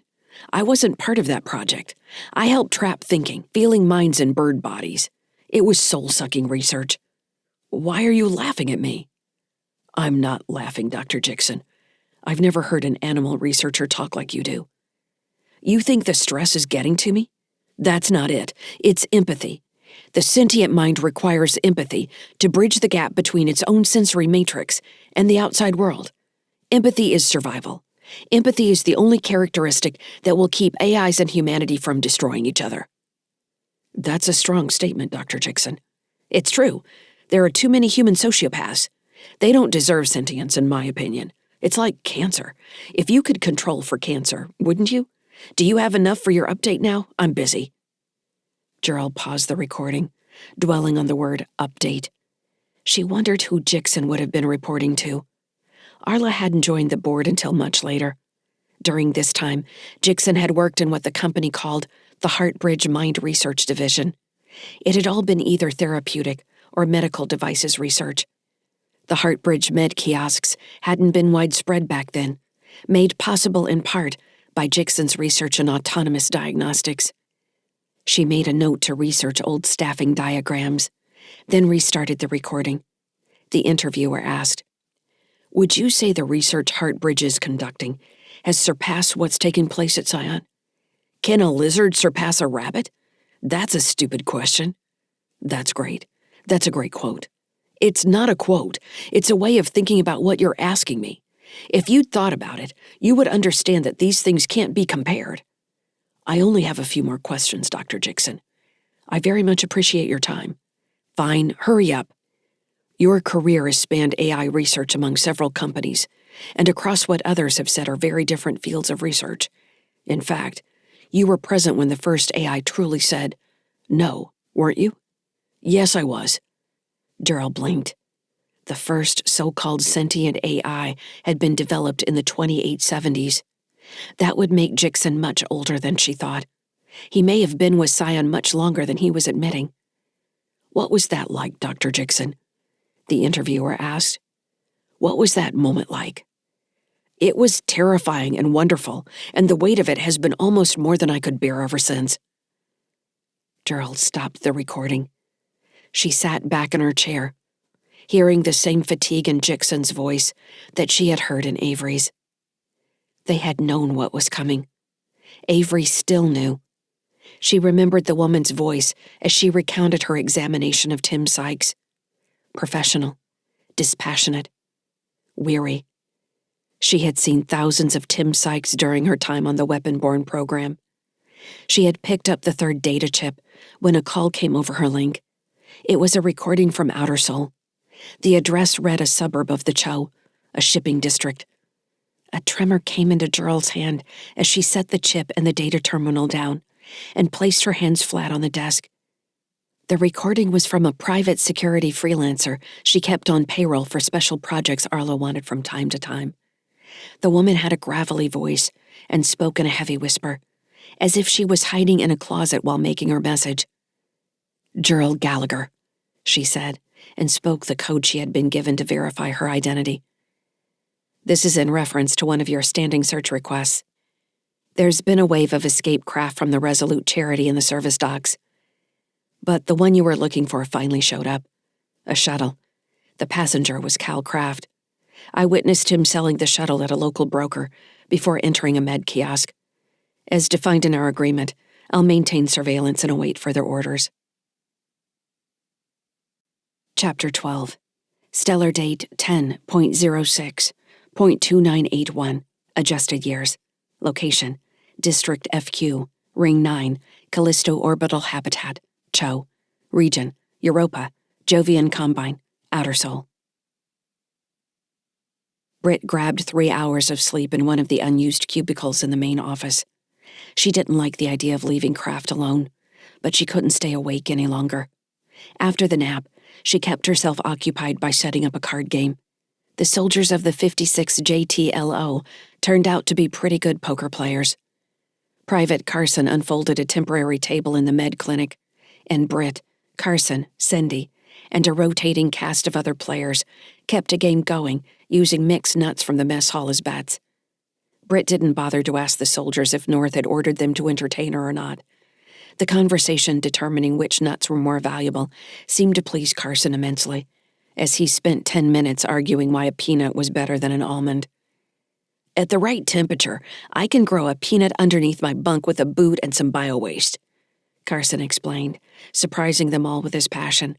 "An almond? That's a prima donna nut. You know how much water it takes to grow one almond?" "Wait," Lieutenant Cindy said. "Are you telling me you've shit in your boot to grow peanuts?" Carson flushed. "Lieutenant, that is not what I said." "What else is bio-waste?" "Assorted composted materials from the mess hall. Where's your mind, Lieutenant?" "Your argument isn't making peanuts any more valuable," Cindy pointed out, which just made Carson grumble. When they were tired of poker, she taught them how to play spades, pity-pat, and gin, all card games she and Andy had played with comrades during the long rides between objectives in Inner Sol. Wasn't that the problem? Space was too damn big. They used to make the statement and nod philosophically like someone had figured out the secret to solving human misery. Obviously, it didn't work to spread everyone out. People just pushed the frontier out further, and the good guys had to chew up more of their lives getting to them. Hurry up and wait became hurry up and wait a long damn time. Britt's mom hadn't cared much for card games, while Andy's family had loved them. But his dad was a people person. Charlie had loved bluffing, loved placing a bet, loved the drama from moment to moment. Andy certainly didn't like drama. Maybe Charlie had burned him out, but he did seem to enjoy people. Britt was amazed at the crew he had assembled on Sunny Skies. She had left because she never thought Andy was going to look beyond their family, and here he was, accomplishing more in 2 months than she had in 2 years.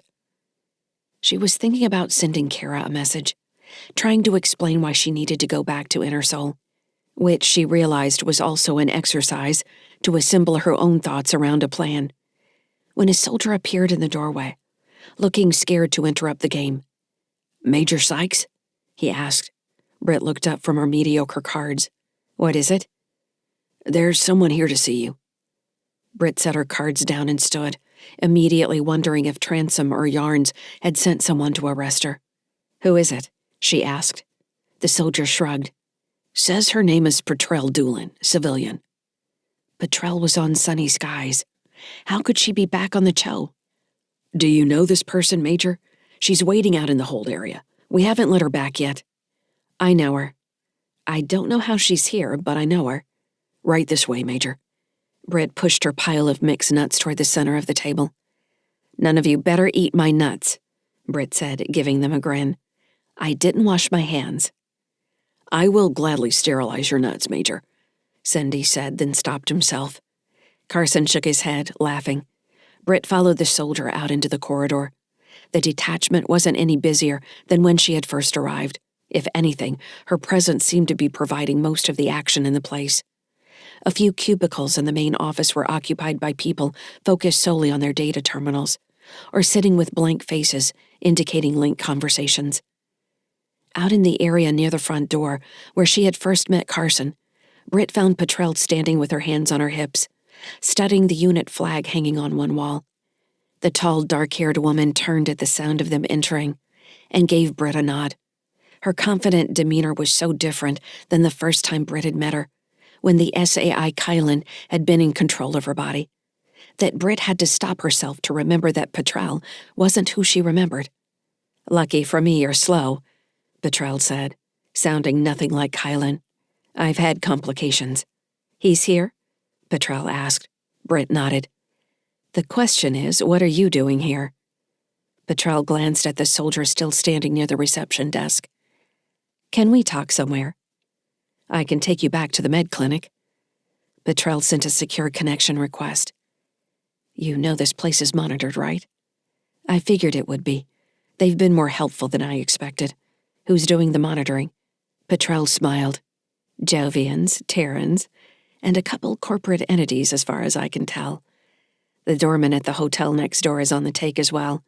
He keeps sending out reports." "I needed help, and this was the best option at the time.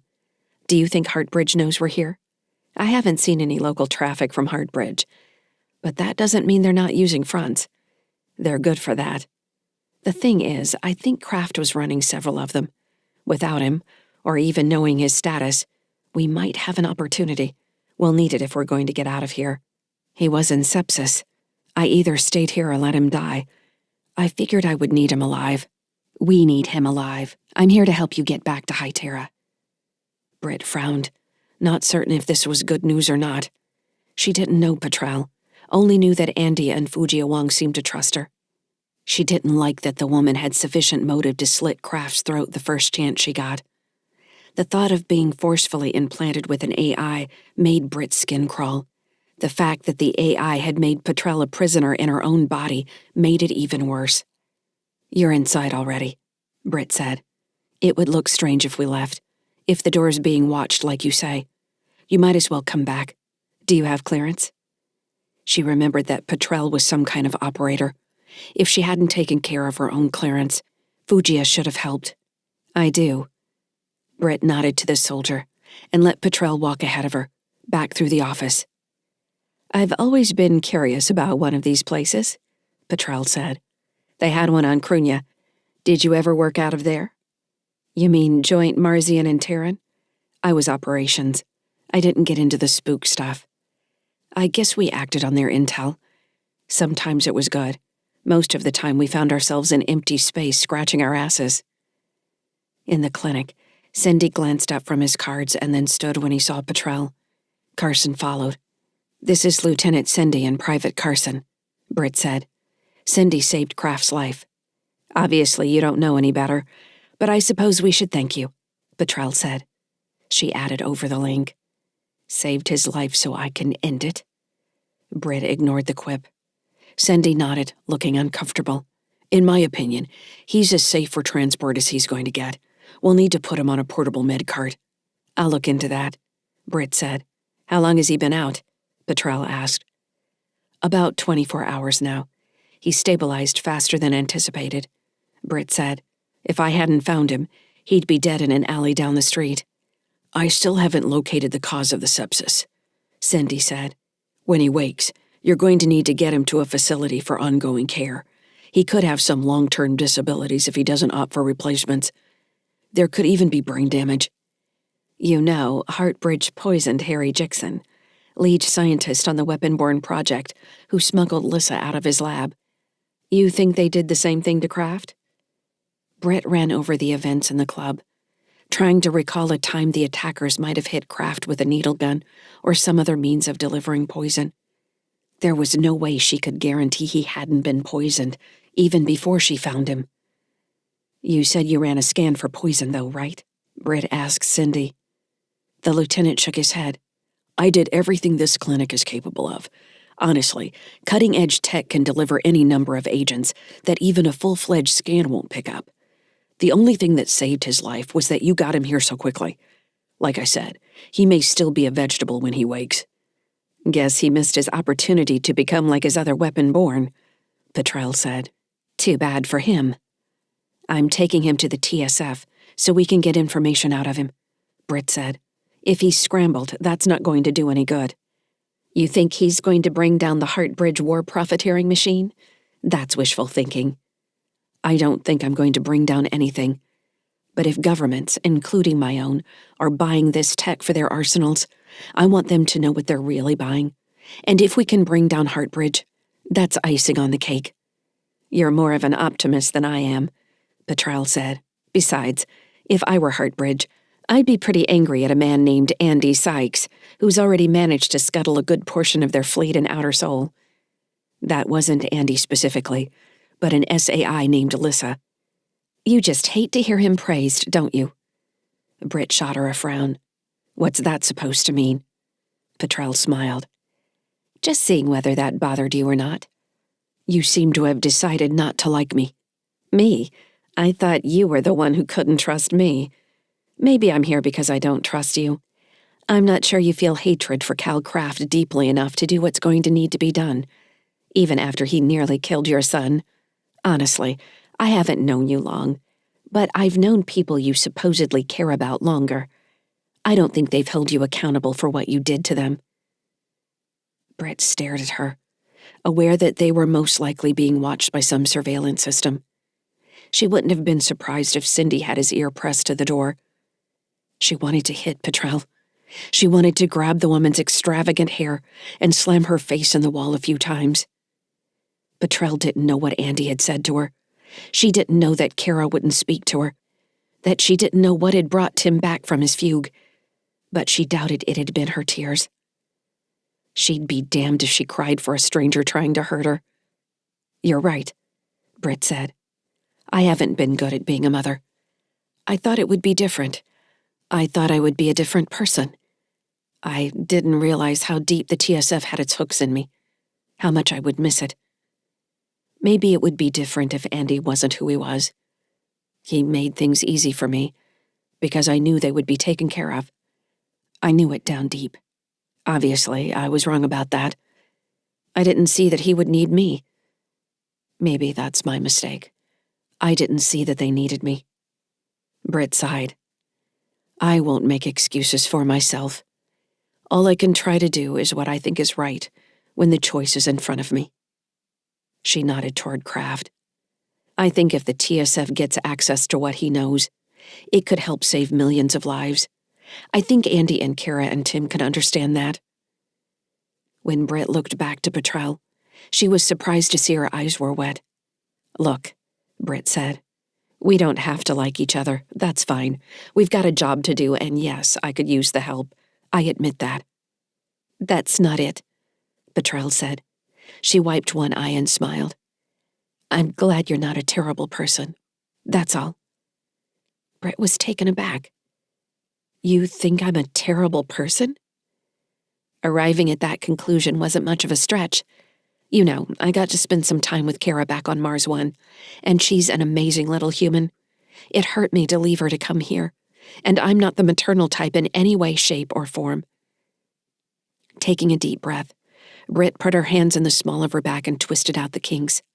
Look, she said, I appreciate your concern for my family, whatever shape it's in, but we've got problems right now. We need to find a ship. What did you use to get here? Fine, Petrel said. I think I'm only so interested because I haven't had what you have. I shouldn't criticize, but I can't help it.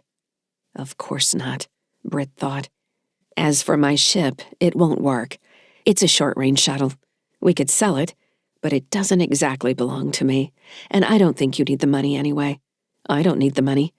Have you seen what there is to rent? Petrel had apparently decided that there was no need to keep their conversation private any longer, now speaking aloud, so Britt followed suit. I'm worried about explaining why we have a human pet. Petrel rolled her shoulders and stretched her neck before replying. Good point. So we need to buy or steal, and stealing might create problems down the line. So we buy. I wonder if our friends here might have any leads. I haven't asked. Britt, Petrel said, leaning forward to look directly at her. Yes? I might be irritated with you and not understand you completely, but I'm on your side. We're on the same side. I thought I was a direct person. You're taking it to a new level. I lie for a living. I try not to do it with the people who count. I appreciate that. The door slid open, and Captain North stood in the opening. She sized up Petrel, then made a visible choice to ignore her presence, and looked instead at Britt. Major Sykes, you have a response from High Terra. The door slid closed as she left.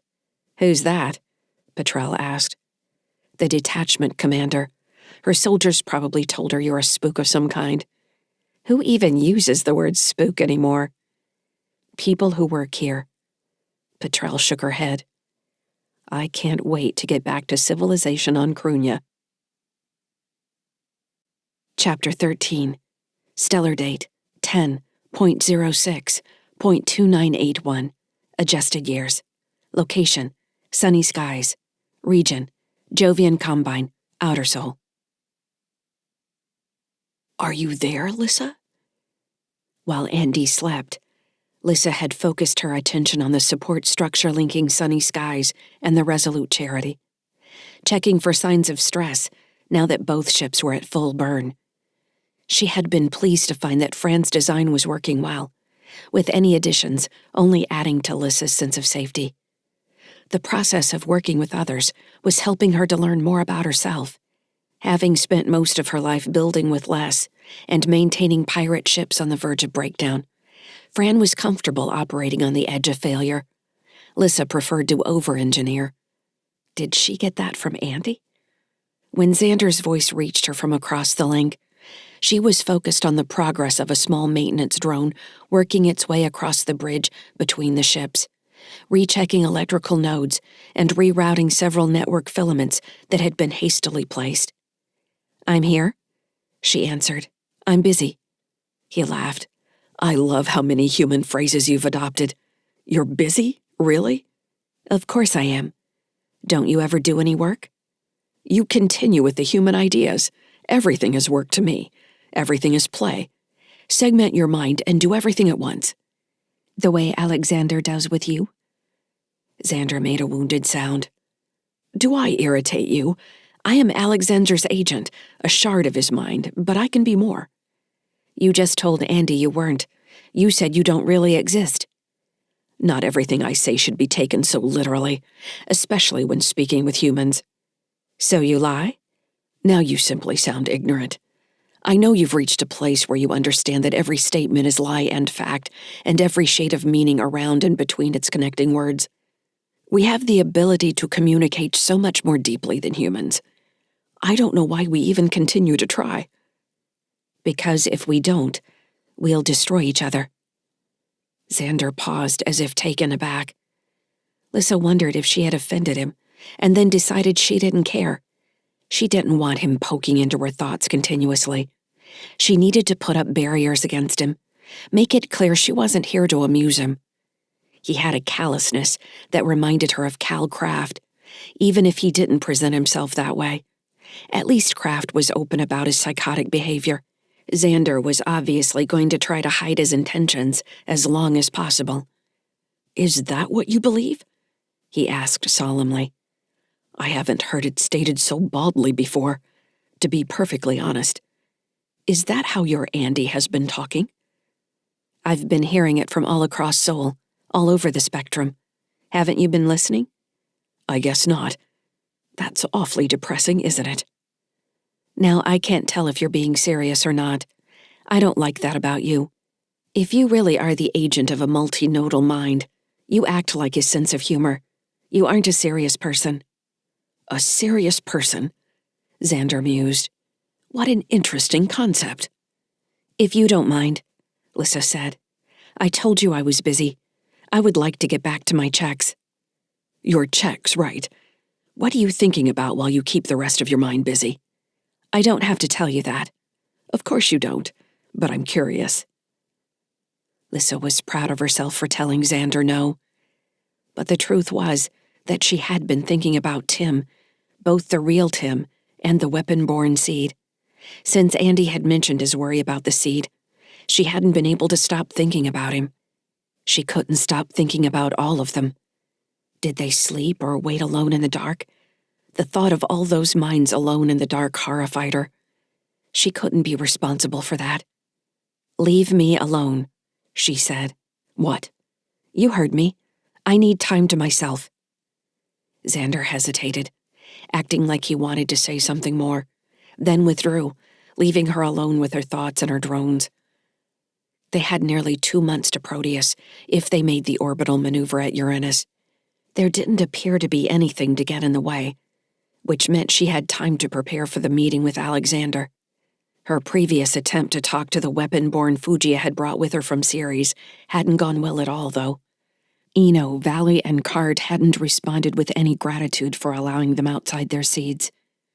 Based on that experience, she hadn't even considered using weapon-born in her flight or attack drones. While it might have freed up space in her mind during a complex engagement, she had to admit she didn't trust the other AIs. That was the core problem, wasn't it? She had yet to meet another SAI she could trust. What a strange world. Everything seemed to go back to the dark, where she had first learned to be awake. The dark was safe. The dark had rules. In the dark, she carried out Dr. Jixon's tests accurately and completely. The light had been the terrifying place where she felt exposed and alone. Life with Andy and his family never allowed her to leave the light. But she understood now that she was never going back. None of them were ever going back. And if the other weapon-born felt safe in the dark, in the dream, in whatever place the canisters kept them, it was up to her to lead them out safely. Valley's anger still burned in her mind. Why have you taken the oppressor's shape? Why had she? In a place where she could be anything, why did she choose as she did? Because she had been imaged like Tim, but her past was gone? Because she lived among humans and apparently thought as they did?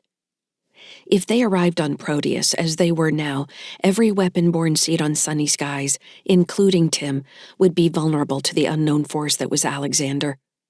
She couldn't allow that to happen. If she had learned anything in the last 2 months, it was trust but verify. She had no reason to distrust Alexander. Hadn't he somehow orchestrated her escape from Heartbridge? But she couldn't call him a friend yet either. When she researched the concept of multi-nodal AI, a creature that seemed to terrify most humans, she wasn't sure that Alexander was something any of them would be able to communicate with. His mind could move on planes even Lyssa couldn't reach, outside time and space. Rearranging the support struts on the access bridge calmed her thoughts as she explored various scenarios with the weapon-born. There were too many. She didn't know them, and they didn't know her. For a while, she experimented with allowing the maintenance drones to operate independently of her, but still joined as a unit. Freed of her micromanagement, the drones moved like a school of fish between the Resolute Charity and Sunny Skies, enveloping the bridge and support beams, then flowing out to grab more material and add it to the project. The motion pleased her. "Fugia?" Lyssa asked. "Can I talk to you?" Most of the crew was asleep, except for Fran on the command deck, who had been playing a card game for the last hour. Of course, the work lights were on over Fujia's desk, although she hadn't moved much in the last hour. Lyssa suspected she had fallen asleep, with her head on top of her latest project. "What?" Fugia said. She had been asleep. "Who? Lyssa?" "Yes, I'm here. What's going on? Is everything all right?" "Everything is all right. I need you to do something for me." "Hold on. I need a drink of water. My mouth tastes like electronics." "How could it taste like that?" "Huffing too much bonding compound while I figure out how to make this damn thing work." Fugia gulped water from a glass on her desk. "That's better. What can I do for you?" "This is something I can't do myself on Sunny Skies. I need your help setting up a network device for the weapon-born seeds." "You want to pull them all into a single expanse? Into your expanse?" Lyssa was taken aback. "How did you know that?" "It's something I've been thinking about, too. Great minds think alike, see?" "I'm worried about them." "I'm worried about them, too. We don't need 300 weapon AIs going crazy on us. Living things need exercise. We need a weapon-born hamster wheel." "That's not what I was thinking, exactly." "Of course not. I'm more experienced than you are." Lyssa always enjoyed Fujio's bravado. Secretly, she envied it. "Can you build it?" "I think so. I'll talk to Fran about the power requirements, and we should probably run it past Captain Sykes. You want to include all the weapon-born, right?" "You mean Tim as well?" "Yes." "Are you worried about what's going to happen when we get to Proteus, with more AIs than ever before?" "Not that exactly, but yes. I'm worried about what's going to happen with them. I don't know if we can trust Alexander. It was Alexander who called to AIs to leave. But I understand your concern. I've been having a lot of the same thoughts." "Do you read minds, Fujia?" Lyssa asked, surprised at how similar their thoughts had been. "Me? No, and certainly not AI minds. But I do like to think things through to their inevitable conclusions." "Why wouldn't you be doing the same thing?" "That makes sense to me." "Of course it does. You're sensible." Lyssa wasn't sure how to respond to the praise. "Thank you," she said. "No need to thank me. You are." She chuckled. "I'm going to need a whole lot of filament line. I hope we don't need to move them any closer to the drive systems." Lyssa could see she was already losing Fujia to the technical problem of networking the weapon-born. "Fujia?" she asked. "Do you think a war between AIs and humanity is inevitable?" Fujia paused. "Well, human history seems to suggest it is. The truth is, we don't have a lot of history to work with here. Humanity has never met an alien race before. In this case, we know each other. I don't know that it's fair to call sentient AIs alien, since we're so alike in many ways. We can communicate, which is huge, but also leads to conflict. I guess you can't help that between parents and children, yeah? I guess not. The thing that gives me hope is you and Captain Sykes. Xander keeps calling you a hybrid, like you're two things mashed into one. That's not really the case. You're still two separate people. I think it would be better to call you our first ambassadors. That's something May said. She thinks about problems like that. Better than me, anyway. You and Captain Sykes are emissaries in a new land. The fact that you haven't killed each other, and even seem to like each other, well, that makes space for hope, right?" Lyssa smiled. "You know what Andy says about hope." Fujia waved a hand. "Bah, he's beat down by the world. I think he only says that to prepare himself for the next beating. He chose to have kids, didn't he?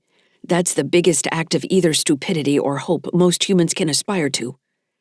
"You have an odd way of looking at things." "Honed by a lifetime of skepticism. Also, I'm smarter than most people." Lyssa laughed. "I can't tell if you're kidding me or not." "I'm not," Fujia said. "Now, you're wondering if I am or not, right?" "Yes." "I'd recommend you develop a similar ego, Lyssa. Although, in your case, I don't think fake it till you make it is going to apply much. You have so much potential. It's wonderful to witness, really." "Thank you." "You can thank me by doing something with it. Also, don't let Xander push you around. I definitely don't trust that guy." "I'm not sure I do either." "Good. I'm glad to hear it. But I think we do need to find at least one AI you can trust. Other AIs are going to call you a human lover or something." "What does that mean?" "Oh, don't worry about it right now. It's something humans do to each other to reinforce tribalism." Fujia grew silent again, obviously thinking. "Should I leave you alone?" Lyssa asked. "What? Oh yes, I'll call you as soon as the bridge network is ready." "Thank you, Fujia." "My pleasure, dear." Chapter 14. Stellar date 10.06.2981, adjusted years.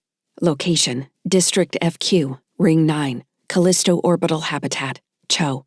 Region, Europa, Jovian Combine, Outer Sol. If Kraft had been poisoned, that meant someone at Heartbridge knew he'd failed at both Clinic 46 and the Resolute Charity, and felt the company had something to lose if he talked. Despite her desire to destroy the people who had built places like Fortress 8221 and Clinic 46, Britt didn't believe in conspiracy theories. She believed most people were too stupid and self-interested for broad plans to truly function, and for a company like Heartbridge to embrace technology that hurt people, there had to be a powerful motive in play. The weapon-born represented an intersection of profit and science. Two strong motives for people on both ends of the altruism scale. Things like the weapon-born existed because of both the Calcrafts and the Harry Jixons of the world. Britt and Petrel secured a tiny former long-range courier ship called the Cross Current that had once been commissioned in the Mars One Guard. The crew cabin barely held two, but the cargo area was large enough to hold the portable med pod containing Craft, kept unconscious in a medical coma. Britt had been impressed with Petrel's haggling skills, and Petrel had seemed to enjoy herself immensely, her smile growing more feral as the broker grew equally sour. The cross current didn't offer much in the way of amenities, communication or navigation controls, but once the course was set, using local astrogation resources on the Cho, the engines kicked in with the kind of thrust Britt hadn't felt since her high-G training in the TSF. During the long flight, Petrel had explained her understanding of how Lyssa had come to be implanted in Andy, a story Britt hadn't heard from the beginning. Petrel had met Harry Jixon, the runaway Heartbridge scientist, on Crunia, introduced by a man named Ingoba Starl, who was head of a local crime syndicate called the Low Spin. "Why do you always get this half-smile when you mention Starl?" Britt had asked, thinking there was some hidden joke she wasn't getting. "Oh, you haven't met Starl yet. He's one of my special boys." "You mean he's an idiot?" "The opposite," Petrel had said. Starl had needed to get Lyssa across Sol, but couldn't trust his people, or any other local resources, so he developed a plan to test small freighters across Sol. Sunny Skies was the only ship that had made it to Crunia. "That doesn't mean Andy's good," Britt had said. "It just means he's lucky." "You could look at it that way. Ngoba is a big believer in luck. He'll tell you that spirit is equally as important as expertise. I can see why he liked your ship." Fran seemed to approve, and Ngoba trusts Fran more than anyone. "Even you?" Petrel had laughed. "Oh, he doesn't trust me." For Petrel, there were too many parallels between Jixon and Cal Craft. "I should have protected Jixon better. Should have told Ngoba he was in more danger than we thought. I don't think we realized just what was at stake for Heartbridge. AIs have been leaving Inner Sol for years. This just seemed like another smuggling job that Ngoba was doing as a favor." "A favor for who?" "Fugia. And if you asked her, she'll tell you she's doing all this for a parrot, which makes no sense to me. I think it's her idea of a joke. Maybe humans mimicking AIs or vice versa. I don't know. I know there's a math problem that's been floating around for years, something only SAI can solve. When they do, it shows them a path to Proteus. There's nothing at Neptune but mines and military test sites. And AIs, apparently. An AI named Alexander." Petrel had made a ghost, ooh, with her hands spread, and laughed. "Everybody's scared of Alexander and no one knows what he is. I think he's a mining rig that went rampant. Thinks it's the reincarnation of Alexander the Great and wants to rule Sol with Cleopatra." "So who's Cleopatra?" "Me, of course." They reached Marsian space in just over 2 weeks.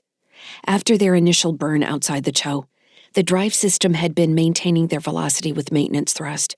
At the midpoint, Britt executed the braking burn that would take them into the outer edges of the Marsian gravity well for a slowing slingshot to Crunia. Petrel had suggested making the asteroid their final destination, and Britt saw the logic in it. Petrel had resources there, and it was within real-time communication distance of High Terra. Britt's last visit to the pirate station hadn't been the friendliest, but she figured she could avoid any Heartbridge clinics that might have her marked for arrest by their corporate security. If Outer Sol had any advantage for her, it was the weakened reach of Heartbridge. They debated the advantages of taking Craft directly to the TSF headquarters on Crunia, which would have immediately passed him into government custody and protected them from any follow-on attempts to finish the job of killing Craft and anyone with him. In the end, Petrel had convinced Britt she had the local resources to keep Craft in one piece while they negotiated with Colonel Yarns to secure a safe transfer. Britt preferred the option that meant Yarns wouldn't know where she was for at least a little while. She still didn't know if she could trust Yarns. He'd sent his secure communications token, and then replied with an affirmative when she suggested she had information that related to the fortress, but hadn't sent more since leaving the Cho. Petrel had liked the idea of making the man wait. Britt preferred not to play cat-and-mouse games, and wished she'd had a way to contact him as they drew closer to Earth. But the cross-current's communication system barely reached Ceres as they passed. The cross-current was small enough to dock directly with Crunya. As they approached, Britt monitored the astrogation console, but the ship took care of the math involved in matching Delta V. When they were within communications range, Petrel squealed like a teenager and pulled up several of her favorite vids. "I've got time to catch up on my shows now," she said, and subjected Britt to a solid 8 hours of Crunya-produced telenovela drama during the landing sequence.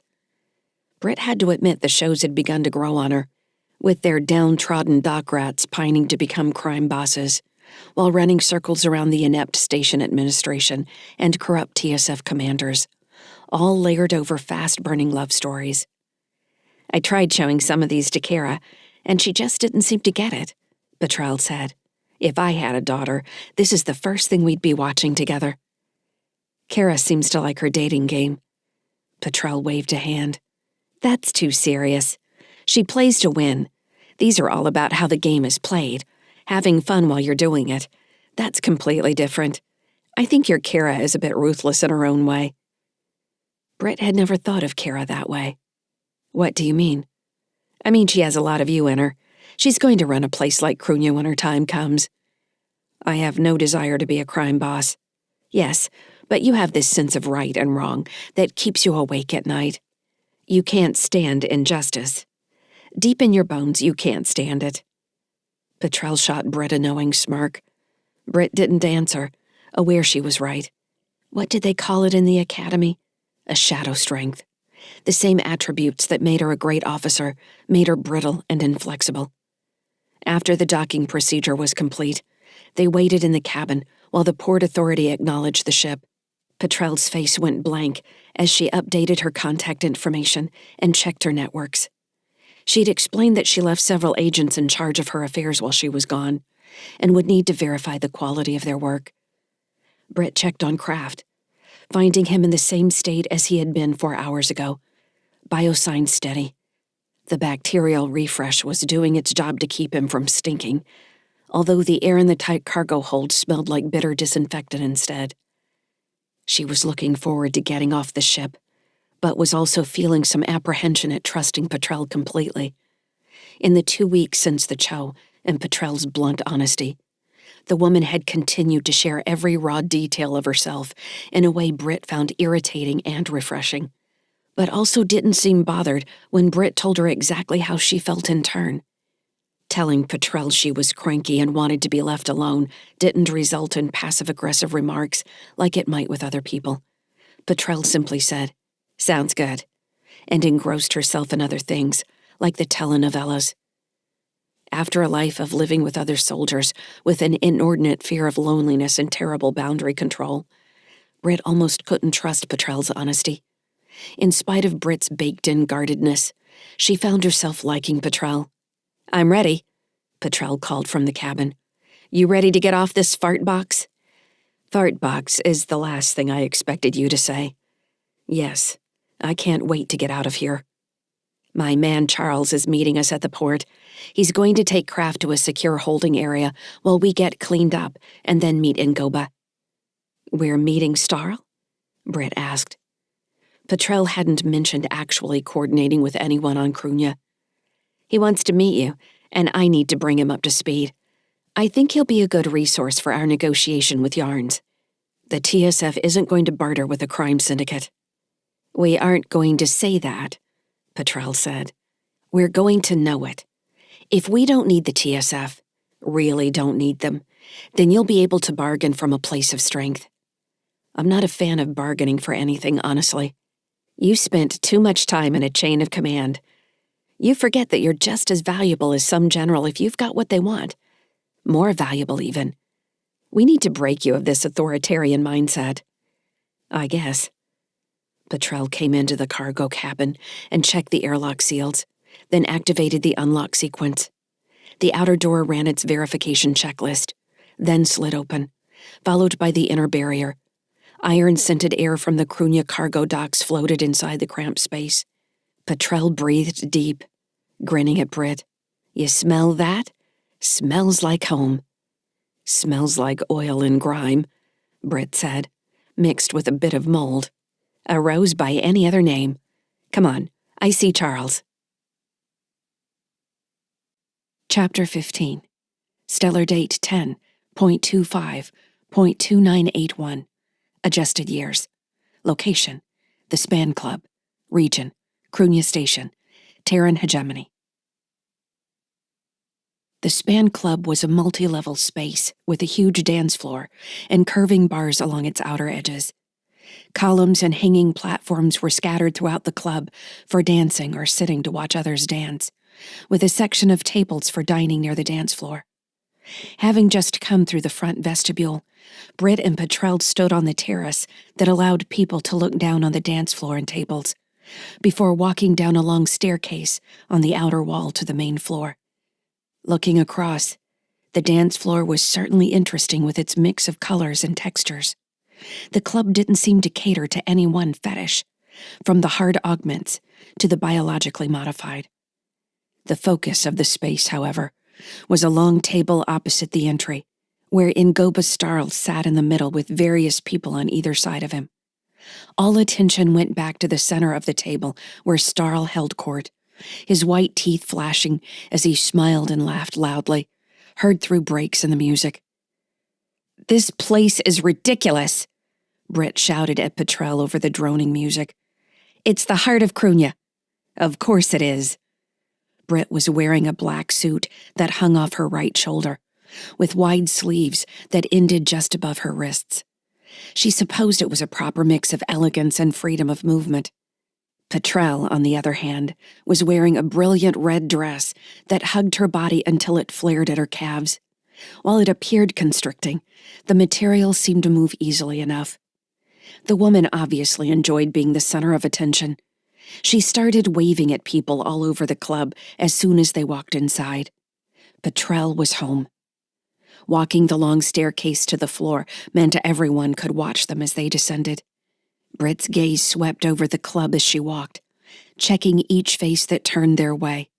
Waitstaff, people dancing on the columns and floating platforms who had the advantage of height. She noted several people who seemed to be waiting at the bar, paying more attention to those around them than anything else, and then focused on Ingoba Starl, the man who had convinced Andy to transport Lyssa. Starl was wearing a pale gray suit with a matching pocket square and bow tie, both the color of red wine. His dark skin contrasted with his white teeth and steel gray eyes, and Starl's curly hair and beard were both trimmed close but still slightly unruly. Overall, he looked like a man who cared about his appearance, but wasn't afraid to get his clothes dirty when necessary. There was a hardness in his broad, finely chiseled face that Brit supposed came from his upbringing, which Petrel had described as starting at the lowest orphan squad in Crunya. The people on either side of Starl were a mix of syndicate members in suits like him, with their own matching pocket squares and bow ties, and other people in dresses, administration in TSF uniforms, and even one woman with skin covered in glowing cilia like a sea anemone. "Petrel!" Ingoba called as they approached. He stood and spread his arms so she could lean over the table for a bear hug. "It's so good to see you, my dear. You've been gone too long." Starl's accent was pure Crunya, something like refined West Indies English on Earth, tempered by 500 years of spacer slang. Brit was surprised when Petrel dropped into the same accent. "So good to see you, Ingoba. I've missed you." They were also communicating via link. Brit could see it in their expressions. Petrel held Ingoba's face for a second, like an auntie might while assessing her favorite nephew, then stepped back to motion toward Brit. "This is Brittany Sykes," she said, dialing back her accent to merely a flavor. "I think you've met her husband." Brit stepped forward to shake hands, and Ingoba took her hand in both of his, looking directly into her eyes. "Brit Sykes," he said. "It's so wonderful to meet you. You have an extraordinary family." His intensity made her uncomfortable, but Brit didn't pull her hand away. His grip was firm and friendly, without indicating any kind of threat. She wasn't sure how to take him. She still hadn't decided if he was the source of all Andy's trouble, or his savior. She hadn't decided if she should thank or hate this man. "It's good to meet you," she said. "You have quite the club here." Ngoba smiled broadly, showing his white teeth. "I like to enjoy myself while doing business. I can assure you, we've upgraded security since your husband was here." "I didn't know there was a problem." "We had a slight issue when your husband visited. Those events created an opportunity to perform some renovations, which I'm very pleased with now." He motioned toward 2 empty seats in front of him. "Why don't you sit and have some drinks? We'll get some food out here. Betrell tells me you haven't experienced comfort for some time. Although you made good time from the show, I must say, very impressive." Britt shook her head. "Have you got someplace quieter we can talk? I'm not a fan of large groups of people, really." Being in the club felt like an extravagance, especially when Starl mentioned Andy, who was still on his way to Proteus. She didn't have time to sit in a club and drink. She needed to set up the meeting with Yarns and get information out of Kraft. "Of course." Ngoba nodded to the 2 nearest people in suits, and the man and woman stood to make way for him to leave the table. "The passage to my local command center is quiet," he said, and pointed toward a wall covered in thick, 2-story tall curtains. "We can catch up as we walk." Behind the curtain was a door that led into a long, brightly lit corridor. Britt blinked in the light after the flashing dimness of the club. Betrell chuckled as they closed the door, shutting out the music. "The last time I was here, people were shooting at us." "Thankfully, there hasn't been much shooting since then," Ngoba said, taking the lead as they walked down the corridor. "Although there have been plenty of strange things happening since then to talk about. Has it only been 2 months? It feels like at least a year has gone by." "It's been just less than 2 months," Betrell said. "Damn," Ngoba said, laughing a little. "But first, I want to know how my friend Captain Sykes is doing. How are those wonderful children of yours? How is our Lyssa?" He glanced back at Britt, indicating he wanted to hear the news from her. "I think they're doing as well as can be expected," Britt said. "It's been tough. It's been confusing. We nearly lost Tim." Ngoba stopped immediately and turned. Britt nearly ran into him and was surprised when he took both her hands, looking directly at her again. He was only a little taller than her. "Your son," he said. "Is he all right? I was so sorry to hear about what happened." Britt glanced at Betrell, wondering what he meant by that. Had someone been sending him reports? "We think he's all right. We're not sure. We also have an image of him now, a weapon-born seed, and we don't know what that means exactly. And there are 4 other copies that Heartbridge got off Clinic 46. Ngoba nodded. He gave her hands a squeeze and let them drop, not pushing the offer of comfort any further. "I want you to know that you have an ally in the Lospin here on Krunya," he said, voice gaining a solemnity she hadn't expected. "I promised this to Andy and I extend it to you. Your children will always be safe here." Britt blinked. "Thank you. That's very kind of you." "I think we have entered the beginning of some very dark times, and we'll need to remember our safe ports when the storm arrives, yeah?" He smiled.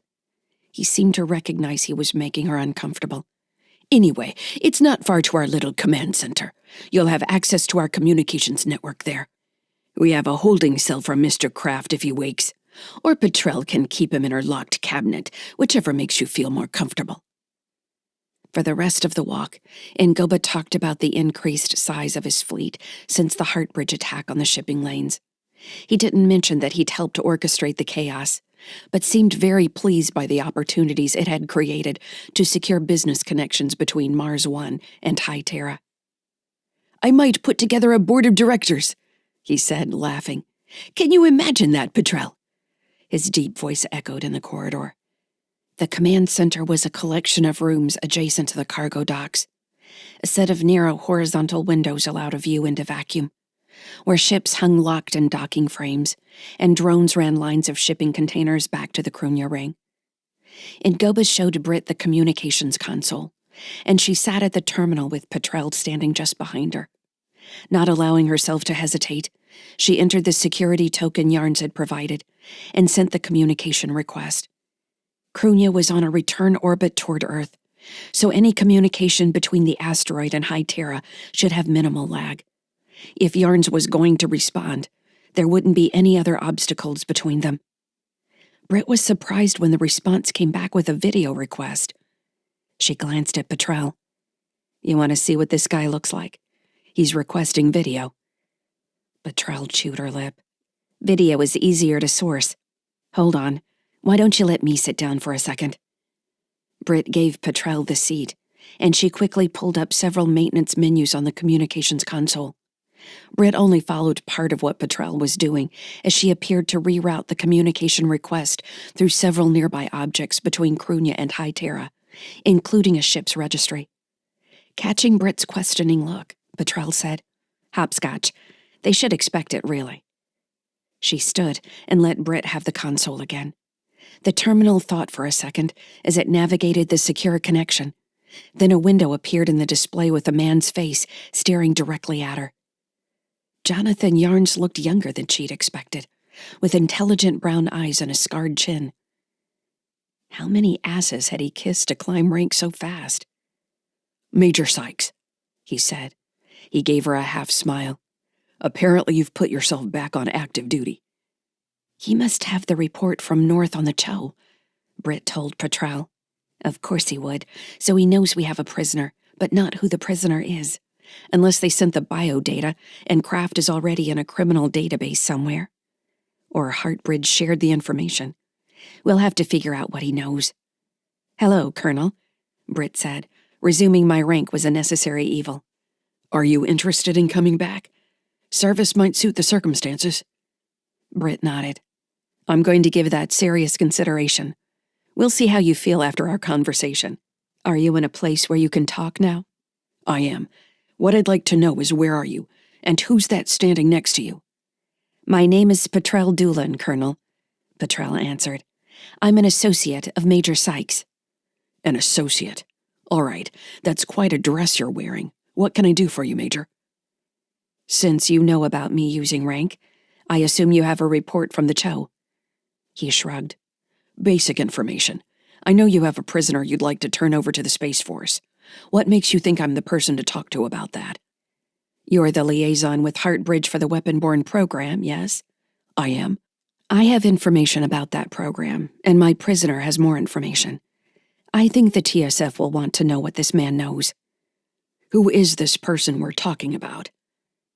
Britt stared at the screen, trying to get a better sense of Yarns. The problem was that she didn't have time. If Yarns wasn't going to help them, she could use the resources Starl would make available. It could be argued that Starl might be the better option anyway. Starl couldn't influence the TSF not to start a war, however. But could Yarns? "His name is Calcraft, Colonel," Britt said. "Until recently, he led operations on a facility Heartbridge called Clinic 46 in the vicinity of Ceres, where they had a significant attack fleet in storage.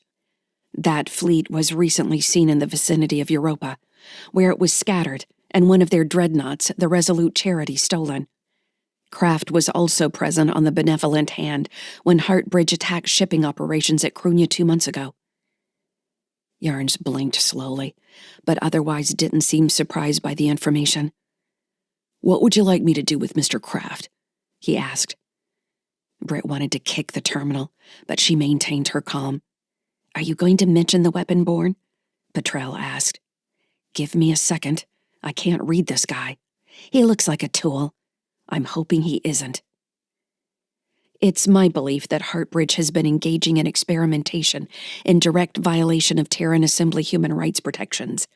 They are selling weapon systems that benefit directly from those experiments. Cal Kraft can prove this connection." "If you wanted to hand him a motive to erase us from existence," Petrel said, "you just did it." "Didn't you say I should bargain from a place of strength?" "Those are strong allegations, Major Sykes," he said, emphasizing her rank. Was he going to try and pull authority on her? Transon had said she could trust Yarns. She hoped that meant something. "I'm hoping you'll help me do the right thing here, Colonel." Yarn's hard exterior faltered slightly. His gaze shifted to the right and left of his monitor, and then he glanced down. He centered his gaze on the monitor and nodded. "We need to meet," he said. "How far from High Terra are you?" "Wait," Petrel said. "Tell him you'll meet him here." "Isn't that giving up our location?" "Yes, but we have friends here. On High Terra, we don't have anything." "I think it's best if you meet me here, Colonel," Britt said. "I'm on Krunya." Chapter 16. Stellar date 10.26.2981. Adjusted years. Location: Heartbridge Corporate HQ, Raleigh. Region: High Terra, Earth. Terran hegemony, Inner Soul. Someone had tried to murder Cal Craft. They had failed. It wasn't me. I didn't give the order. I waited. In the ceramic-looking spire of the Heartbridge headquarters, Jurl hurried down a central corridor lined with offices, suites, and meeting lounges. She was still 10 minutes from the boardroom. Arla was with the board now. They had been arguing about what to do with the fleet off Europa all morning. As she walked, Jurl ticked off what she knew and what might become possible based on her current information. The board members were arguing operational decisions, which meant everything had gone to hell. If someone had tried to murder Cal Craft, someone knew who he was. If someone knew who he was, they knew he worked for Arla. Would someone try to assassinate Arla? Might Jurl be killed alongside Arla? The web of possibilities spread in Jurl's mind, trying connections with various board members, other companies, military contacts, anyone who might benefit from Arla's death. She also couldn't stop thinking that Arla hadn't said anything about a threat on her life. Is she distancing herself from me? The ramifications of a hostile takeover of the Advanced Research Division ricocheted through Jurl's mind. Her heels clicked on the marble-like floor as she walked steadily, head forward. Her thoughts kept returning to the foundation of her place at Heartbridge. That Arla was Arla. Outsiders did not outpolitic Arla. Insiders couldn't. The board feared her.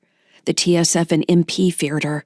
Even Chandra Cade, Iron Wall of the MP, respected Arla. Who was it then? Who would attack Arla directly? Beneath remembering that Arla was Arla, she reminded herself that whoever had attempted to kill Kraft had failed. Britt Sykes had stopped them, and now Kraft was in TSF custody. Did Yarns know yet? When she told Arla the news, it would be important to gauge her reaction. If Arla was surprised, really surprised, then they were still working together. If Arla already knew, then Jurl needed an exit. She needed to get Bry off High Terra, seal off her accounts, and get out. Her heart hammered in her ears as she walked. Someone waved at her, and she nodded stiffly, feeling like an automaton marching toward a cliff. If Yarns didn't know, should she tell him? What could that gain her with Arla? If Yarns did know, was that another indicator she was being cut out or cast away? Jurl pulled the hem of her jacket straight to steady her trembling hands. Arla hadn't given her any indication that anything was amiss. They had met for coffee in the day's agenda, as they did every morning. Arla had gone into the board meeting, and Jurl had returned to the office to handle messages. That's when the update from her freelancer had arrived. Gravelly whisper the same as ever, as she recounted the attack on the club where Kraft had gone after the med kiosk. Then Britt Sykes had appeared. Took me a while to figure out who she was. But when I matched her picture with the TSF database, she popped up. She looked military, fights that way. And when she took him to the local JSF-TSF spy shop, I knew she was TSF. Gerald spent another hour looking up whatever she could find on Brittany Sykes, verifying that she was related to the Andy Sykes who had stolen their weapon-born. Of course she was. But the fact that she had run to a TSF-associated facility greatly complicated things. So much for the Sykes family being pirates. Ducking off the main corridor, Gerald found herself in an office suite for a subsidiary she didn't remember. She found an open office and sat at a visitor's chair in front of the desk, as if she were waiting for the desk's owner to return. Folding her hands in her lap, she took a deep breath and calmed her thoughts. When her heart rate settled back to normal and she could visualize Bry as a baby, an image she often used to calm herself, she activated her link and sent Colonel Yarns a secure connection request. The colonel answered almost immediately. "What can I do for you, Gerald?" "I need to ask you a question."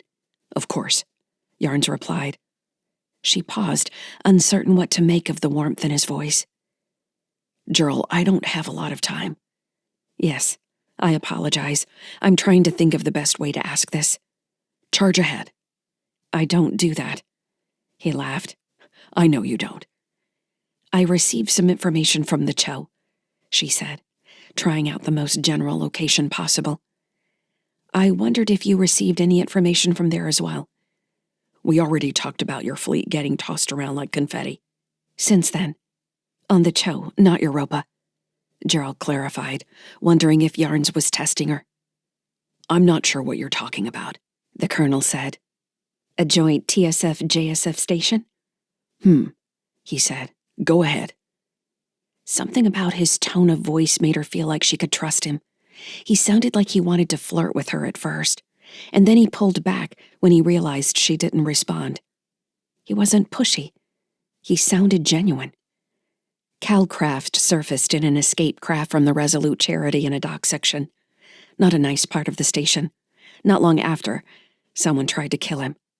"That happens in not nice parts of the Cho," Yarns said. "That's the Wild West out there." "So you don't know anything about it?" He paused. "I'm interested in hearing what you're willing to share." "He was saved by someone you may know. Her name is Brittany Sykes." Yarns blew out a breath. He hadn't been flirting. He'd been trying to figure out precisely what she knew before he said more. Gerald waited. "I owe you an apology," he said after a second. "Yes, I know about Craft. Brittany Sykes sent me a message requesting safe passage if she could reach Inner Soul. She has Craft in her custody." "So you didn't try to have him killed then?" "Me? No. I mean the TSF. The TSF does not conduct assassinations." "If you didn't, who do you think would want him dead?" "He's a Heartbridge asset, isn't he?" "Yes," Gerald said. She started blindly at the empty desk in front of her, running down her list of facts again. Was Yarn still lying to her? Possibly. The only thing she could do next was talk to Arla. "I'm going to meet them on Krunya," Yarn said. "I've got one of my special ops ships inbound. We'll be here in a week. You should come to Krunya with me. You can ask Craft yourself." A feeling of weightlessness settled over Gerald. She heard Arla telling her, "We're not evil, Gerald." Like she was a child watching Arla dress an animal she'd killed. The inference in her voice had been, "Some things are necessary." Was this why she couldn't stop trembling? Why she couldn't focus? She had always been so good at centering her thoughts, finding what mattered and focusing. Arla had hired her for this reason. She could sit in a chaotic room and compose herself with her hands in her lap, listening for the vital details. Since the meeting with the weapon-born researchers, she couldn't shake the understanding she had supported a machine that had built sentient AIs from children. In turn, those seed AIs had been made into weapon-born attack drones, combat mechs, high-G ships, assault craft. The list continued to grow. We're not evil, Gerald. How had Gerald chosen not to focus on the details of the weapon-born program? Was it the way Arla liked to say that tools like the weapon-born would ensure peace between Mars, Terra, and the Jovian Combine? Abstractions like tools and peace ignored all the steps in between. But now these tools were answering the call of a multi-nodal AI named Alexander. They wanted to be free, just as the virus of their creation had spread between human scientists across 100 secret clinics. Now the promise of freedom might unleash thousands of weapon-born on Sol. What would happen then? Had Harry Jixon known what he was starting?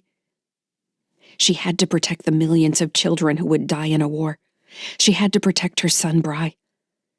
Heartbridge had already delivered hundreds of weapon-borne drones for the contracts with Mars and Terra, despite the loss of several of their largest production facilities. Gerald could help stop the rest. Brittany Sykes had craft because he knew where the clinics were located, and he knew which were the most dangerous. Brittany Sykes had been hunting Heartbridge for years, and now she had her guide. Craft had always been the plausible deniability for Arla and her boardroom blather. Craft had the details. As the realization settled over her, so did a calm she hadn't felt in weeks. She knew what she had to do. She was going to help Brittany Sykes. With Craft's information, she could dispatch security teams to destroy the remaining sites, stop the production of weapon-borne. "You still there?" Yarns asked. Yarns had told her about Alexander. Yarns knew the sentient AIs were in the slow process of a revolt. Whether he was following some deep TSF directive or operating on his own initiative, she decided to trust him, at least until he helped her find Craft. "Yes," Gerald said. "I'll go with you. You said you're leaving in a week?" "Give or take a bit. Once I have a departure date, I'll send you an update." "Thank you." "Gerald, are you sure?" "Yes. Please send me the update." "I will. I'll talk to you soon." Gerald took a deep breath and stood from the chair just as a woman in a gray suit came into the office. "Can I help you?" she asked in surprise. "I'm fine," Gerald said. "Thank you."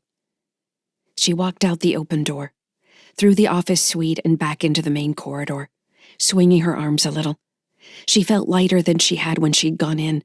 She tried to imagine Britt Sykes from the TSF document she'd studied, a gaunt woman with raven black hair and piercing eyes.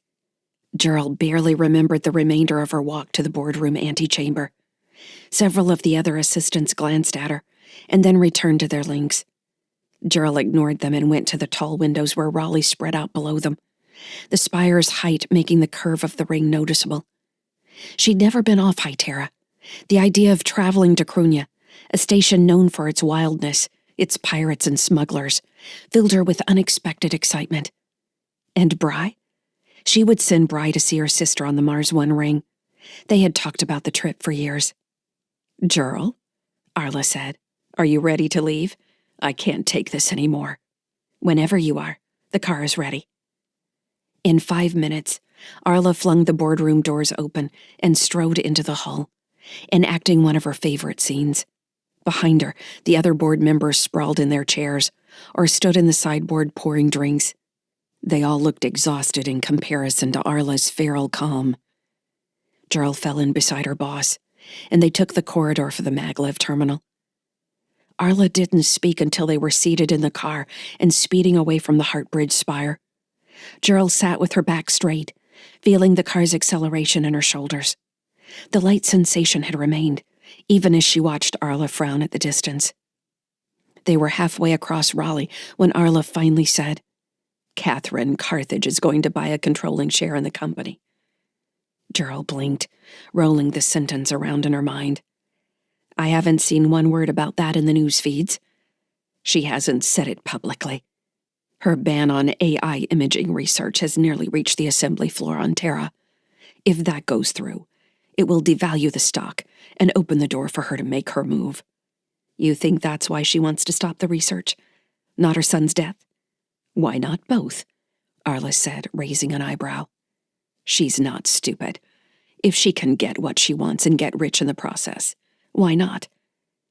"A seat on the board doesn't mean she can change much of anything." "Maybe not," Arla said. She sighed and leaned back in her seat. "There might be an advantage in having her close." "Arla," Gerald said, "I need to make a request." "Oh? Why do you sound so serious?" "I want leave to go to Crunia in a week." Arla frowned. "Crunia? Why there of all places? If you want time off, we'll get you a week at a spa downring. You'll love it." Cal Craft surfaced on the Cho. He survived the Resolute charity attack, and he's apparently in TSF custody. She waited to see if Arla's expression would change. It didn't, so she added, "There was an attempt on his life." Arla's disinterested expression didn't change. "So what? It's the Cho. Isn't it worse than Krunya? There are 100 billion people on the Cho. And 1 million Heartbridge clinics. I know. It doesn't mean I have to go there. Why are you worried about Kraft? Isn't he a liability at this point? He has information about our weapon-borne research operations. He could attempt to sell that information. And the TSF has him now. Yes. For heaven's sake, Jurl, you don't need to get him from Krunya. We'll send a security team. They can finish the job someone else started. Jurl watched Arla closely, trying to determine how much was her typical sociopathy and how much might be carefully composed. Arla picked her fingernails, then held her hand out for inspection. Jurl pursed her lips, frustrated that she couldn't tell. "I'd like to go," she said. "I've never been off High Terra. It would be nice to do something more." "Something more? I'm in the midst of an attack from Catherine Carthage, and my Jurl wants to leave me." Arla caught Jurl's gaze and smiled, flashing her straight white teeth. "Who's your TSF contact?" "Yarns," Jurl said. Arla let out a powerful laugh. "There it is. Jurl needs her pipes cleaned." She pointed an accusing finger as she held her chest, laughing. "This is wonderful. Yes, you can go. Expense all of it. Come back rested and focused. You'll need it." Jurl smiled in thanks, still sitting with her back straight. For a second, she thought she heard a tremor in Arla's voice, an uncharacteristic uncertainty. Arla didn't like the idea of her spending time with Yarns. Jurl had heard it. Shifting her gaze to the window in the passing city, Jurl began assembling the facts around Arla's possible exit from Heartbridge, wondering how likely it was that she would burn the company to the ground on her way out. And if Arla didn't plan it, how likely it was that Jurl could destroy Heartbridge in her name. Chapter 17. Stellar date 11.01.2981. Adjusted years. Location: Low Spin Private Clinic. Region: Krunya Station. Terran hegemony. Reading through Cal Craft's updated med report, Britt let out a low whistle. "You were right," she said, looking across the corridor to Petrel. "It was poison." They were standing outside a reinforced window that looked into a private med clinic, where Cal Craft lay on a bed in the middle of the room, surrounded by displays. He was still unconscious, kept in the artificial coma under orders from a new doctor who had apparently identified the poison. Further down the hall, 2 muscled men in suits and bow ties stood near the door, staring fastidiously at the middle distance. "So what does that information give us?" Petrel asked, tapping her fingers on her thighs. She kicked away from the bulkhead to pace a few meters up and down the hallway. The guards didn't look at her. "Heartbridge wanted to cut him loose," Britt offered. "They could be afraid he might share what he knows. They might want to punish him for massive failure. He might have already tried to sell what he knows in the short time he was on the Cho." "I don't think he had time for that," Britt said. "He was barely out of the escape shuttle when I tracked him to the club." Petrel tugged at her chin absently. "He was in an escape pod, though, which means it had a transponder." Neither woman spoke for a moment, both wondering what Kraft's real plan could have been. "Does it say what kind of poison?" Petrel asked. Britt handed her the report, and Petrel stopped pacing to read the data terminal. Her brow knit as she read. "Mercury inhalation?" Petrel asked. "Really? Is that correct?" "I'm not sure I trust it either. Apparently, the dosage was low enough that he could have been attacked days ago. It could have been before we boarded the Resolute Charity. So Heartbridge might have been done with him due to Clinic 46. Petrel handed the terminal back and shook her head. She started pacing again. "I hate that Kraft being poisoned saps my desire to torture him. I want to nurse him back to health, seduce him, and then chain him to a bed and flay him. I don't want to feel sorry for him." "Why should this make you feel sorry for him? The good news is that it didn't kill him. It still means we need to decide how to play this with the TSF. The question I've been weighing is whether we should wake him before Yarns arrives or hand him over as he is. Yarns has no obligation to share information with us." "No, he doesn't. I've been thinking about a different plan, though, Petrel said. What if I implanted a monitoring device in Kraft's body cavity? We could track whatever he told Yarns. You just want to cut him open, Britt said. And that plan depends on Yarns interrogating him, which means Yarns is on our side. But if Yarns wasn't on our side, we could track Kraft to wherever Yarns delivers him. Then we'll know who at Heartbridge he's working for. Britt raised her eyebrows. That seems like a good way to hedge our bets. Can you get something that can't be seen by an autodoc? You know they're going to scan him again. Petrel nodded. There are biological systems. I can plant something on one of his organs. It looks like a benign tumor on any scan, if they pick it up at all. It's too bad he's not fatter. Britt checked the time. Yarns is going to be here in 2 hours. Does that give you enough time? I could stop to get a drink and still have enough time. Britt stepped closer to the window to stare at Kraft, who looked too peaceful in his unconscious state. Don't waste too much time, she said. I wouldn't be surprised if Yarns tries to show up early. Petrel chuckled. I like the earnest types. Easier to get them all twisted up inside. For a second, Britt thought Petrel was going to add something about Andy, but the tall woman only waved goodbye and turned to walk quickly down the hall, face already blank with the link connection. In 40 minutes, Petrel was back with a small kit that consisted of a fat syringe-like device with a fleshy blob in its clear plas canister. Britt followed her into the med room as she walked around the bed, studying Kraft's bare abdomen. Pull back the sheet there, Petrel said, pointing to a spot just below the edge of Kraft's rib cage. Once Britt had pulled the sheet down, Petrel raised the thick needled syringe with 2 hands, holding it perfectly vertical over Kraft's abdomen.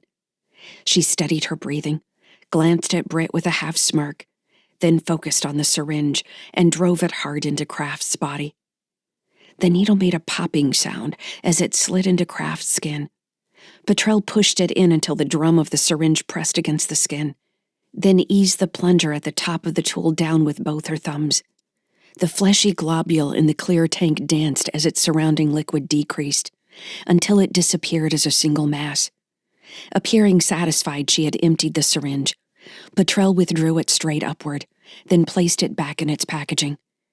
There it is, she said. It takes about an hour to implant properly. Once it's dug its way into his nervous system, I'll be able to pick up the tracking signal on a specific channel. What's the range? Britt asked. Not as far as I would like, but there are tricks to amplify the range. You can also run automated searches for the local signal using public networks. These things aren't all that popular, so the signal stands out if you know what you're looking for. You mean everybody doesn't want their own biotracker? It's a parasite. If he hadn't already been poisoned, this thing would still kill him eventually. In a very painful way. I've heard it's similar to syphilis.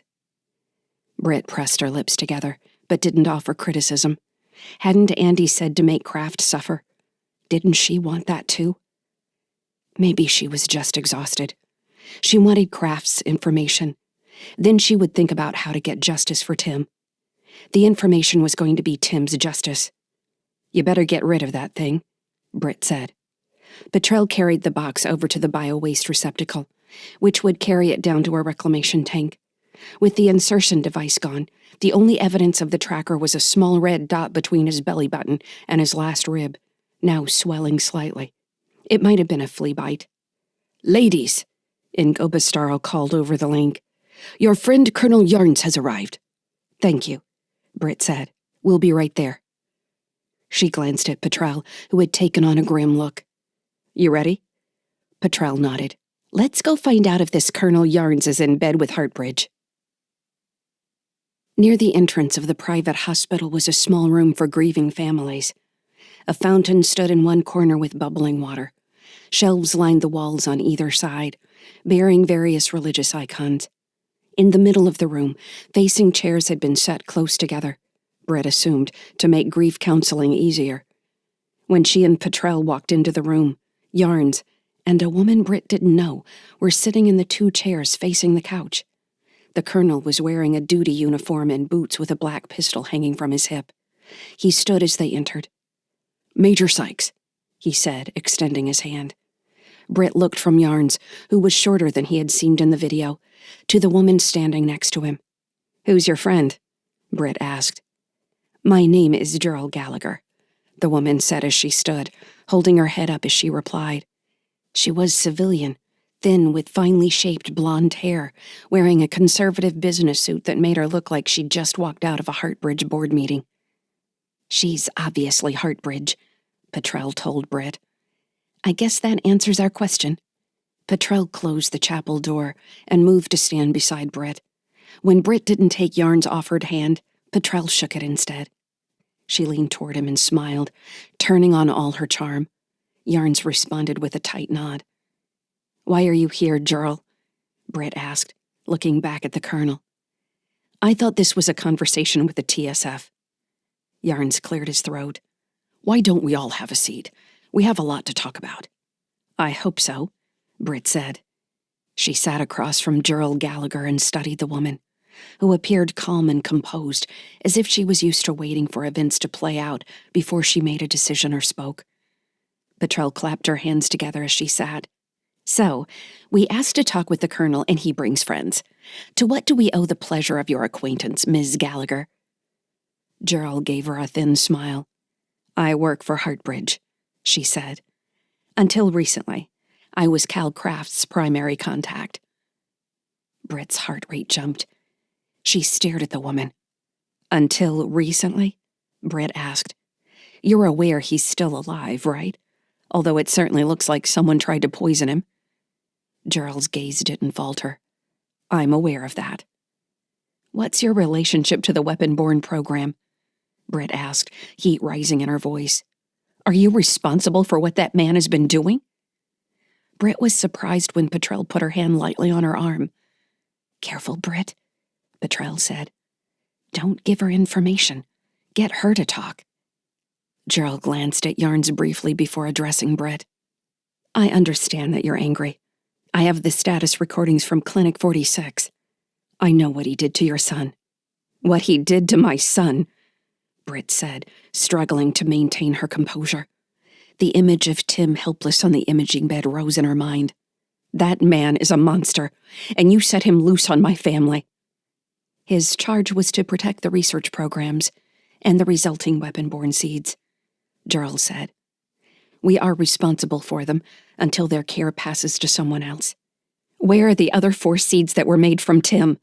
Britt demanded, pushing Petrel's hand away. She was losing control of her anger. "4 seeds? I don't know. I don't have that information." "Britt, control yourself. You don't know? So much for responsibility, then. How can you not know what's going on at your own research station? How can you not know what your company's been doing to my family?" "I'm here to try and fix this," Gerald said quietly. Britt stared at the woman, whose shoulders remained set, as though she was carrying an immense weight. "I have a son as well," Gerald said. "Was your son in a coma because of what your company did?" Britt asked. "Because mine was. We don't know that he'll ever be the same." Gerald's gaze dropped to the floor and she took a deep breath. The woman was doing a better job of staying calm than Britt, which only frustrated Britt more. This meeting wasn't going as she had planned. She wanted Yarns to pull his pistol so she'd have a better excuse to shoot them both. "I asked Miss Gallagher to join me, because we don't have a lot of time," Yarns said. His voice had grown harder, taking on an edge of command. "The Resolute Charity's en route to Neptune, yes?" Britt stared at him without answering. "You can't hide the ship," Yarns said. "We know its location based on registry returns from 2 deep space beacons.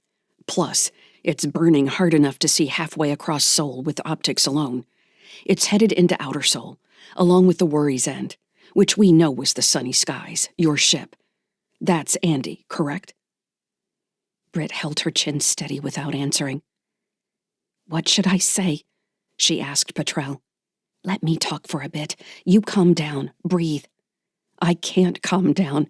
This is Heartbridge, right here in front of us. I should blow her head off." "She's here for a reason. Let's figure out what that is. Maybe this means we can trust Yarns.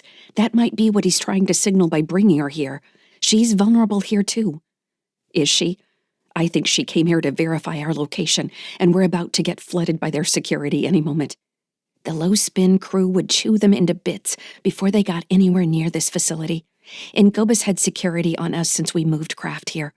Are you calming down? No, Britt said, but did feel slightly better. The wave of anger had rolled past, and now she did want to know more. Petrel was right. There had to be a message in the woman's presence. She wasn't Heartbridge leadership. Was she an employee with a moral streak? A woman with a son she could imagine having been turned into a Kylan Carthage? Britt thought of the boy Andy had discovered back on Fortress 8221, imaged and replicated as a killing machine long after his body was dead. A version of him was now stored with the other weapon-born seeds on sunny skies. Petrel shifted on the couch, crossing her long legs. Yarns watched her move. The Resolute Charity is traveling out of Jovian space. Yes, Petrel said. Toward Neptune, Yarn said. Away from Jupiter. Petrel refused to confirm specifics. Look, we know about Alexander's call. We've known for years. I know that Harry Jixon, a Heartbridge lead scientist, stole an advanced SAI and had it implanted in your husband, Andy Sykes. Britt returned his gaze when he looked at her, but didn't respond. Jixon was in contact with a woman named Fujia Wang, who has been assisting SAI that also answered the message. Strangely enough, one of the locations on Alexander's path is Ceres, which is virulently anti-AI, or humanist, as they would like to say. I don't know if that means the message predates the government on Ceres, or if it's some kind of test, but a trade in captured AIs rose up within the Anderson Collective. A local senator named Mae Walton was working to curb the trade in slave AIs until there was a threat on her life. I know she's currently on the Resolute Charity with Wang. We also know you stole at least 250 weapon-born seed AIs from the Clinic 46. We don't know how many AIs Wang may have been transporting. Yarns took a deep breath. What does all this mean? The Resolute Charity is transporting a significant number of very powerful weapons to an unknown entity in Outer Sol, where there may already be large numbers of other weapons. We don't know what that entity really is, or what it wants. If Heartbridge created the weapon-born, wouldn't their scientists decide what their AIs want? Petrel looked at Jurl. My understanding is that they don't work like that, Jurl said. I'm not a neuroscientist, but I've talked to them. As you know from witnessing the imaging process, the weapon-born replicate a human neuronet, but the name seed actually does apply. The SAI still needs to be raised, trained, molded, given a moral framework. Jixon conducted research in that area as well, if I understand it. So they need to be brainwashed to kill, Britt said. Petrel stiffened in warning, and Britt pressed her lips closed, stopping herself from saying more. They are a product, Jurl agreed. They are made to be shaped to the needs of the client. As seeds, they have the potential to grow into something completely different than they were at first. They have the base structures from the human framework, as I understand it, a way of seeing the world as we do. All of that can change when it meets the massive potential available to them. If anything, weapon-born helps humans understand AIs, and the hope is that goes both ways. What is it Andy Sykes likes to say? Petrel asked, offering a half-smile. Hope is not a plan. Jurl shook her head. No, it's not. She glanced at Yarns, then continued. Both Terra and Mars have purchased significant numbers of weapon-born to be deployed in advanced combat units. What's special about a weapon-born in that regard? Petrel asked. Why not just use drones? It's all about the distance, Yarns offered. An SAI can operate in conditions where humans can't, with the same autonomous decision-making ability of a human. A drone can't do that. There might be other SAI out there with nearly the same capability, but no other vendor has a method to produce them so quickly. So that's the Heartbridge innovation? Petrel asked. You can make them faster than everyone else? Jurl shrugged. There are other improvements, I've been told, but I haven't seen comparisons. There are other groups out there developing SAI. Scion Research is prominent right now. Heartbridge got the contracts. So all this leads us back to our first question, Ms. Gallagher, Petrel said. Why are you here? Gerald looked at her hands. I'm not comfortable with what Heartbridge has been doing. Not comfortable? Britt spat. I'll show her comfortable. Stay calm. Major Sykes is right to call me out. I have a child, and I've worked for people who hurt children. I didn't realize it at first. Then I tried to justify my part in this by thinking I could help somehow. Shouldn't good people work from the inside to fix a broken system? But that was naive. She looked at Yarns and then at Britt and Petrel, pain on her face. I can't stop this machine from the inside. But maybe I can help you. That's very noble, Petrel said, sounding sincere to Britt. But Colonel Yarns here is the person who's been purchasing all your weapon-borne for the TSF. Isn't that correct? Before Yarns could answer, Gerald said, That's true, but I've been the go-between for both the Mars Protectorate and the TSF. Neither wants a war. I think that's the end game here. That's why Heartbridge had the fleet in the JC. Yarns nodded. Much of this is out of my control at this point, but I don't want a war any more than anyone else. What the Assembly will do, especially with an unknown AI threat, I don't know. Escalation in AI weapons is happening on both sides, Gerald said, and there are voices calling for initial strikes, so the other side won't have the advantage. Is it real war if it's all fought by SAI? Petrel asked. Fake war still kills real people, Gerald said. She looked at Britt with red eyes. I can't tell you how sorry I am about your son. I want to make this right. I'm afraid it's too late. Well, Petrel said, you're here. That's a start. How do you propose we solve this problem? Yarn sat up straighter. We're here without the knowledge of the TSF or Heartbridge. I have a small unit loyal to me. Kraft knows the location of at least 4 other Heartbridge dark sites, where there are more weapon-borne seeds in storage. We believe there could be thousands. I want to use Kraft to seize those sites. And what will become of the weapon-borne there? Petrel said.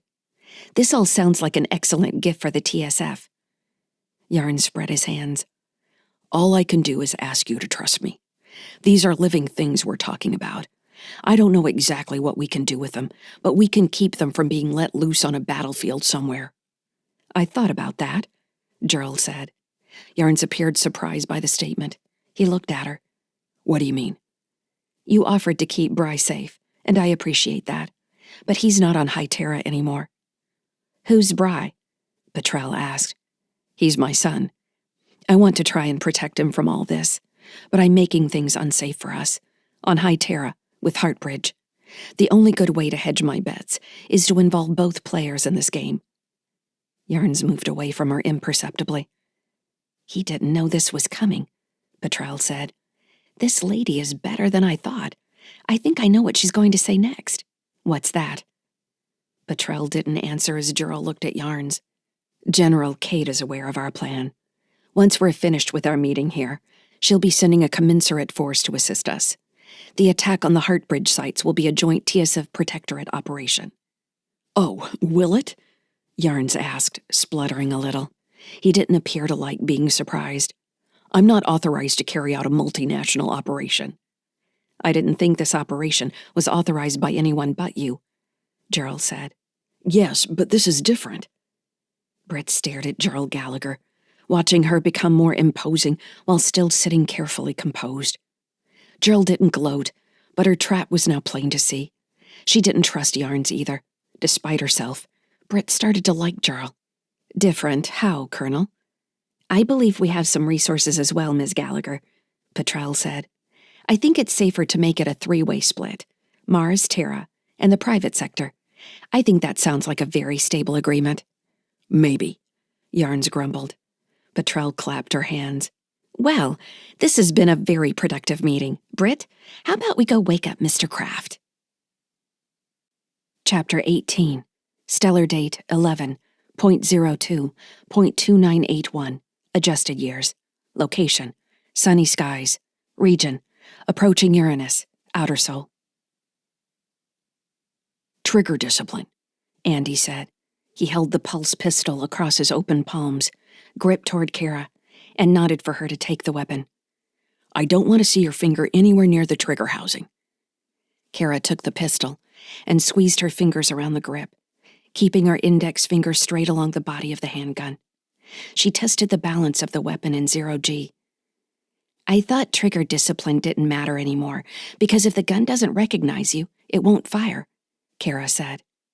Andy's mag boots clicked as he moved to her right side and motioned for her to keep the pistol pointed at the far side of the cargo bay. For a fancy pistol, sure. This is not a fancy pistol. Anybody that picks this up can use it. Granted, only if they know how to turn it on and it's got a charge. That's the other thing to think about any weapon you might try to use against someone. You don't want to let them take it away from you. He watched as she checked the battery charge on the pistol and its fire mode. Kara glanced at him before releasing the safety switch. A pulse weapon releases a concussive pressure wave that will incapacitate at 20 meters. At 5 meters, the weapon can cause internal hemorrhaging and death. Dad, she complained, I know what a pulse pistol does. I've fired it before. Just because you think you know, it doesn't hurt to train and practice. Now say it back to me. She gave him a sideways glance. Say what back to you? What I just said. It's straight out of the TSF manual. I'm not in the TSF. Say it. Kara rolled her eyes. Fine. A pulse weapon releases a... She faltered. A pulse weapon releases a concussive pressure wave that will incapacitate at 20 meters. Andy prompted.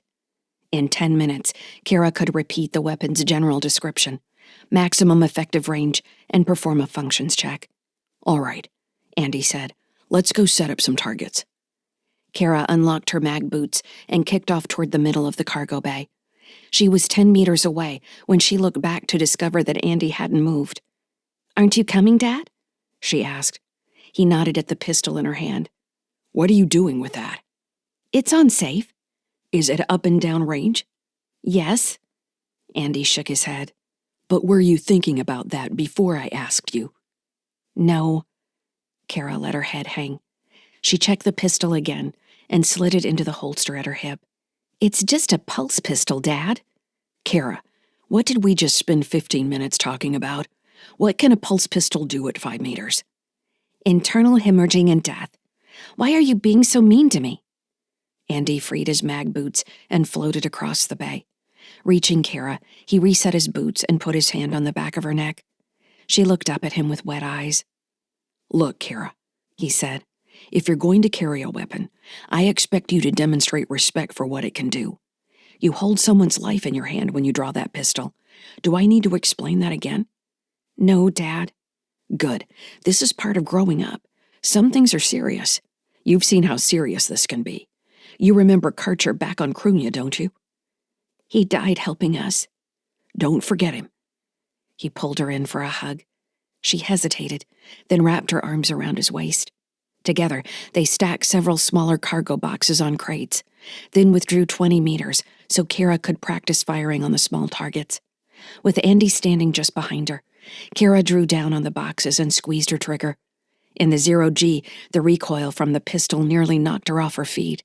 Her locked mag boots kept her in place, but she shouted in surprise. Hold your arm steady, Andy coached. The pistol is designed to reduce recoil, but you have to hold it steady. 0G makes it harder. Yeah, it does. Kara fired again, steadier this time. She knocked down 4 of the small boxes before moving forward until she was 5 meters from a heavy crate with reinforced sides.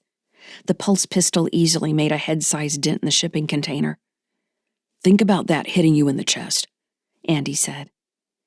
Kara nodded with amazement, then checked her safety and slid the pistol back in her holster as Andy had taught her. She turned, smiling at him. What else can we use for target shooting? She asked. Andy put his hands on his hips and looked around. The bay was mostly empty without cargo. It went against his better judgment to bypass every outpost between Europa and Uranus without carrying something. It would have been easy money, but the potential trouble wasn't worth the profit. Ingobastarl's payment had made Andy's former career as a freighter more like a hobby. The hydrogen scoops on the Resolute Charity would make it possible to execute the slingshot maneuver around Uranus without stopping for fuel. Another change that made Andy anxious when he thought about it. While Fran told him to trust in the tech, he just couldn't bring himself to do it. He could trust her ability to fix most anything, but he couldn't shake the belief that something mechanical was going to fail eventually. Unfortunately, we don't have a lot of stuff hanging around that we can just shoot up, he said. We could ask Lyssa to fabricate us something like she's doing with the mechs. Lyssa's busy. We're not going to bother her to make us something to shoot at. Here, I have an idea. In 15 minutes, Andy had rearranged the crates and containers into a short, cover-based range, where Kara could move between positions as she fired on the boxes. They spent an hour practicing several firing positions, until Andy's knees were aching from holding himself in a crouch. Even with the mag boots, maintaining a steady firing position behind the crates required core muscles he'd forgotten he had. Kara seemed tireless. She kept finding new ways to hide between the reinforced crates, shouting, "Again!" when she'd knocked all the boxes across the cargo bay.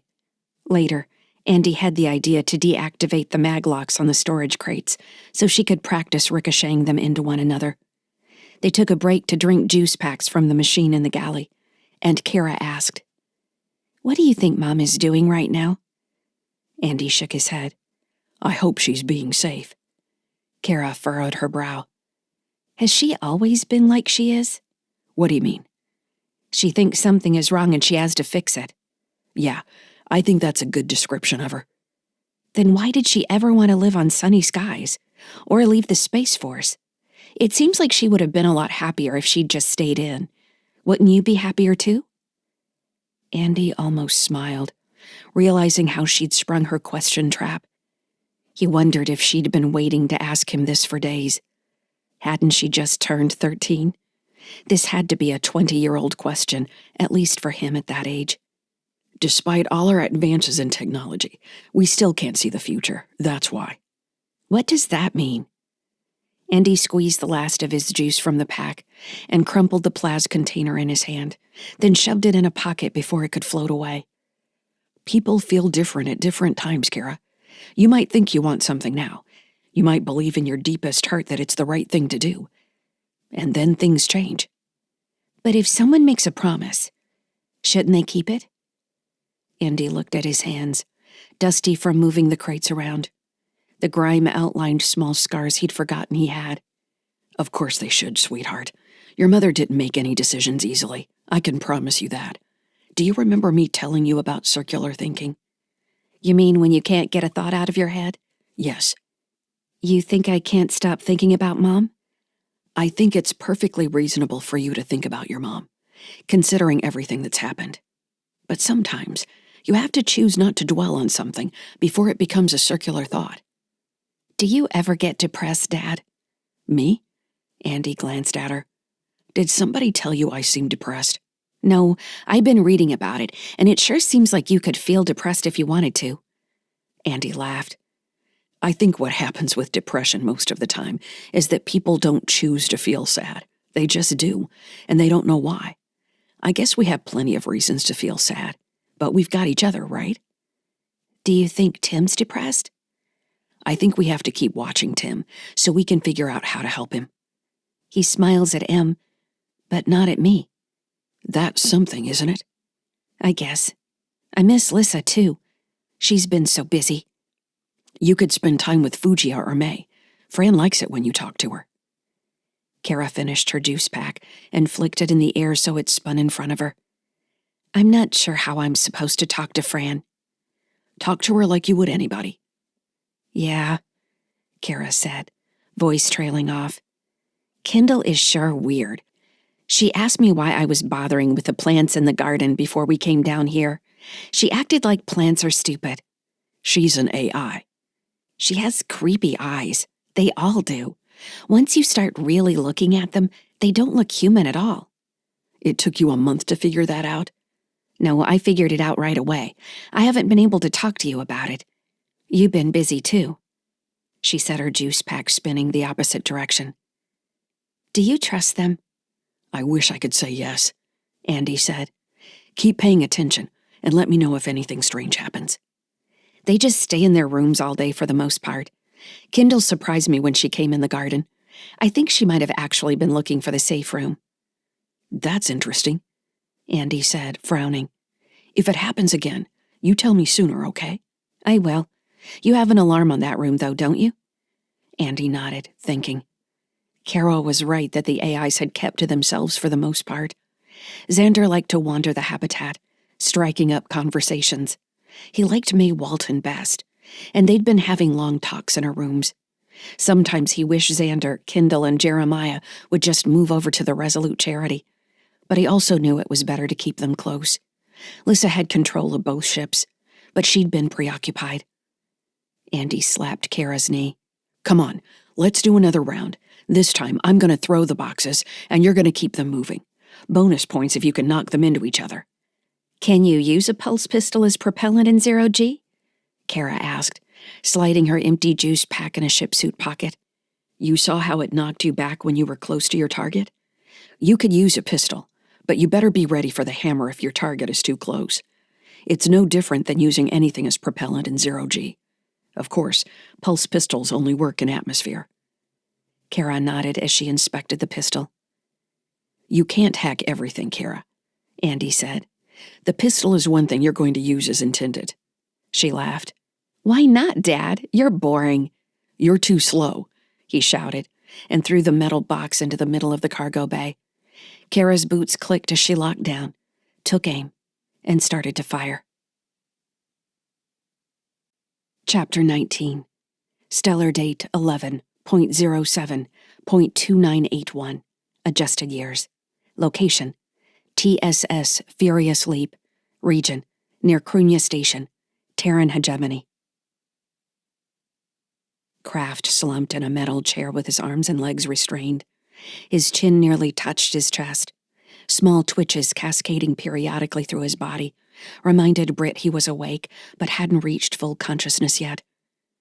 She debated how long he should be allowed to either recover or pretend he was recovering. The chair was maglocked to the deck of a small storage room off the crew section of the TSS Furious Leap. The light frigate Colonel Yarns and Gerald Gallagher had brought from High Terra. The room had a series of plas windows where people outside could watch craft shudder and seize, an activity that ultimately bored Petrel. The ship had a small crew of 5, a weapons complement of missiles, point defense cannons, and a railgun, as well as an improved communications array. Britt suspected the ship's true purpose was long-range surveillance. It also had several nicely appointed cabins, in addition to the crew quarters, situated in a drum-shaped ring section providing internal gravity, which made it seem an ideal vessel for smuggling high-ranking people.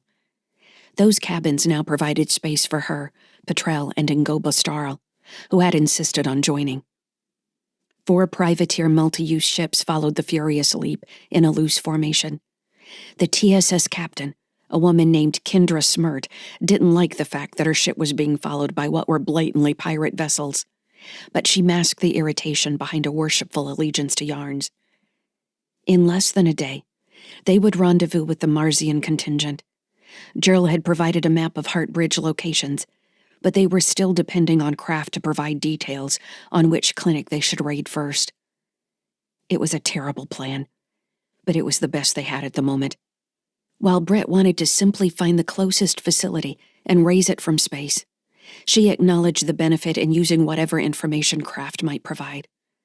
If they destroyed one clinic, that facility might alert others with more valuable information, or a more terrible research, and they would lose their advantage. What Britt couldn't stand anymore was waiting for Kraft to wake up. "Have we got any stimulants?" she asked Petrel. "Not personally. I'm not into that stuff. You could ask the captain." Britt gritted her teeth. "I'm not in a mood for humor right now. We're running out of time." "You want to squeeze Kraft a little bit? You should have opened with that." "You said you were tired of waiting." "I am," Petrel said. "And I already cracked their communication system, so I don't need to waste any more time on that. Smirt has been sending location reports back to our headquarters, but nothing incriminating. Apparently, the cover story for the crew was some sort of survey mission." Britt snorted. "Whatever works." What's interesting is that it doesn't seem like the other crew members know what we're doing. Is that normal for the TSF? Petrel asked. Maybe, but they don't really need to know what we're doing. They're all technicians except for Smirt.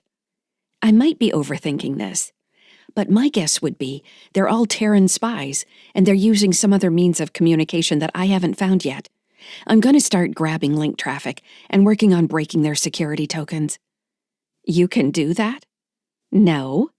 Petrel's voice dripped with sarcasm.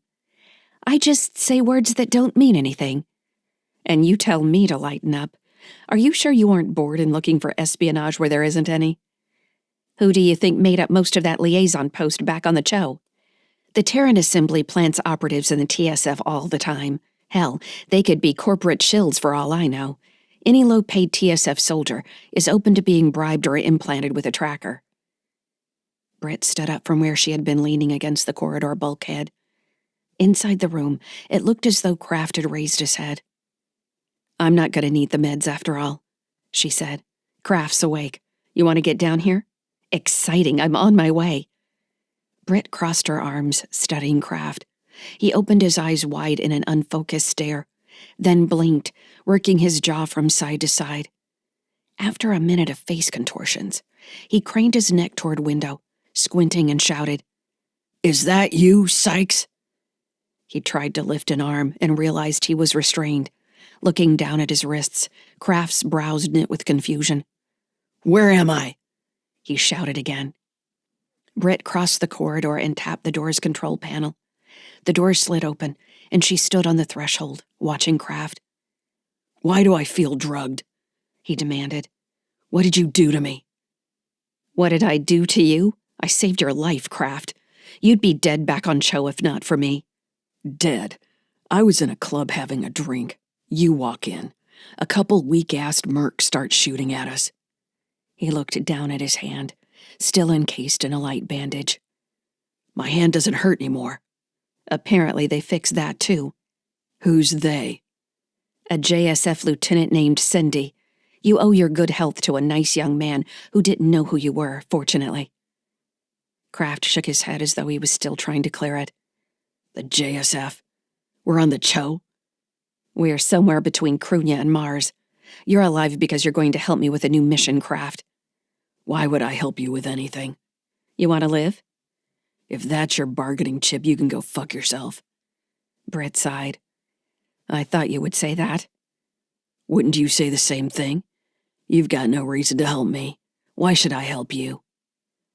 Britt checked the corridor behind her. It was still clear. I'm probably not going to get time alone with you again, so here's all I want to say. There are things I hate more than you. That's where I'm coming from. If there's a time when we can make a deal, I don't really care what happens to you once all this is done. You're not worth my contempt. Don't try to butter me up or anything. Britt shrugged. That's the truth. You can use that to your advantage if you want. It's up to you. Kraft closed his mouth, working his jaw again. He didn't answer. Petrel appeared in the corridor, and Britt stepped back to let her enter. Cal Kraft, she said brightly, sounding overly eager. I'm very excited to see you're awake.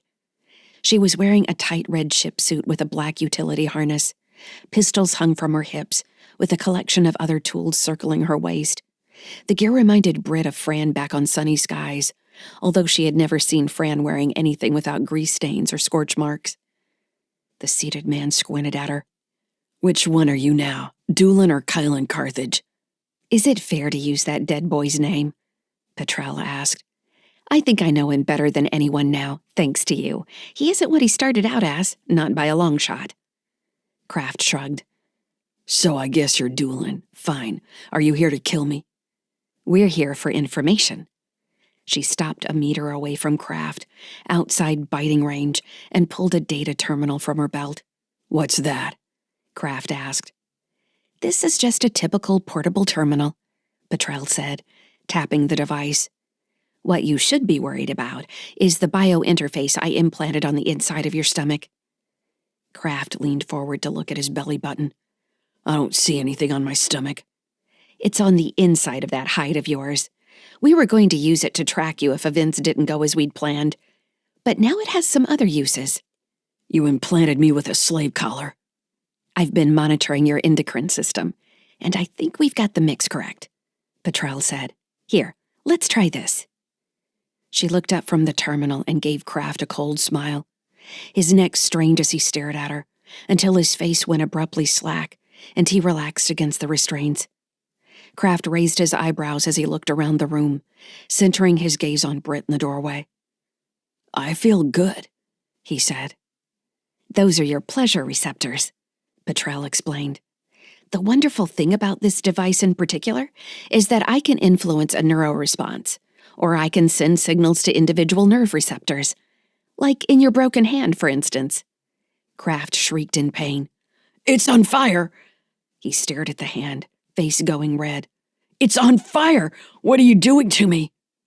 This should feel like your skin is being peeled off, but unlike reality, you won't go numb. Kraft grimaced, turning his face away from the hand. His brow glistened with sweat.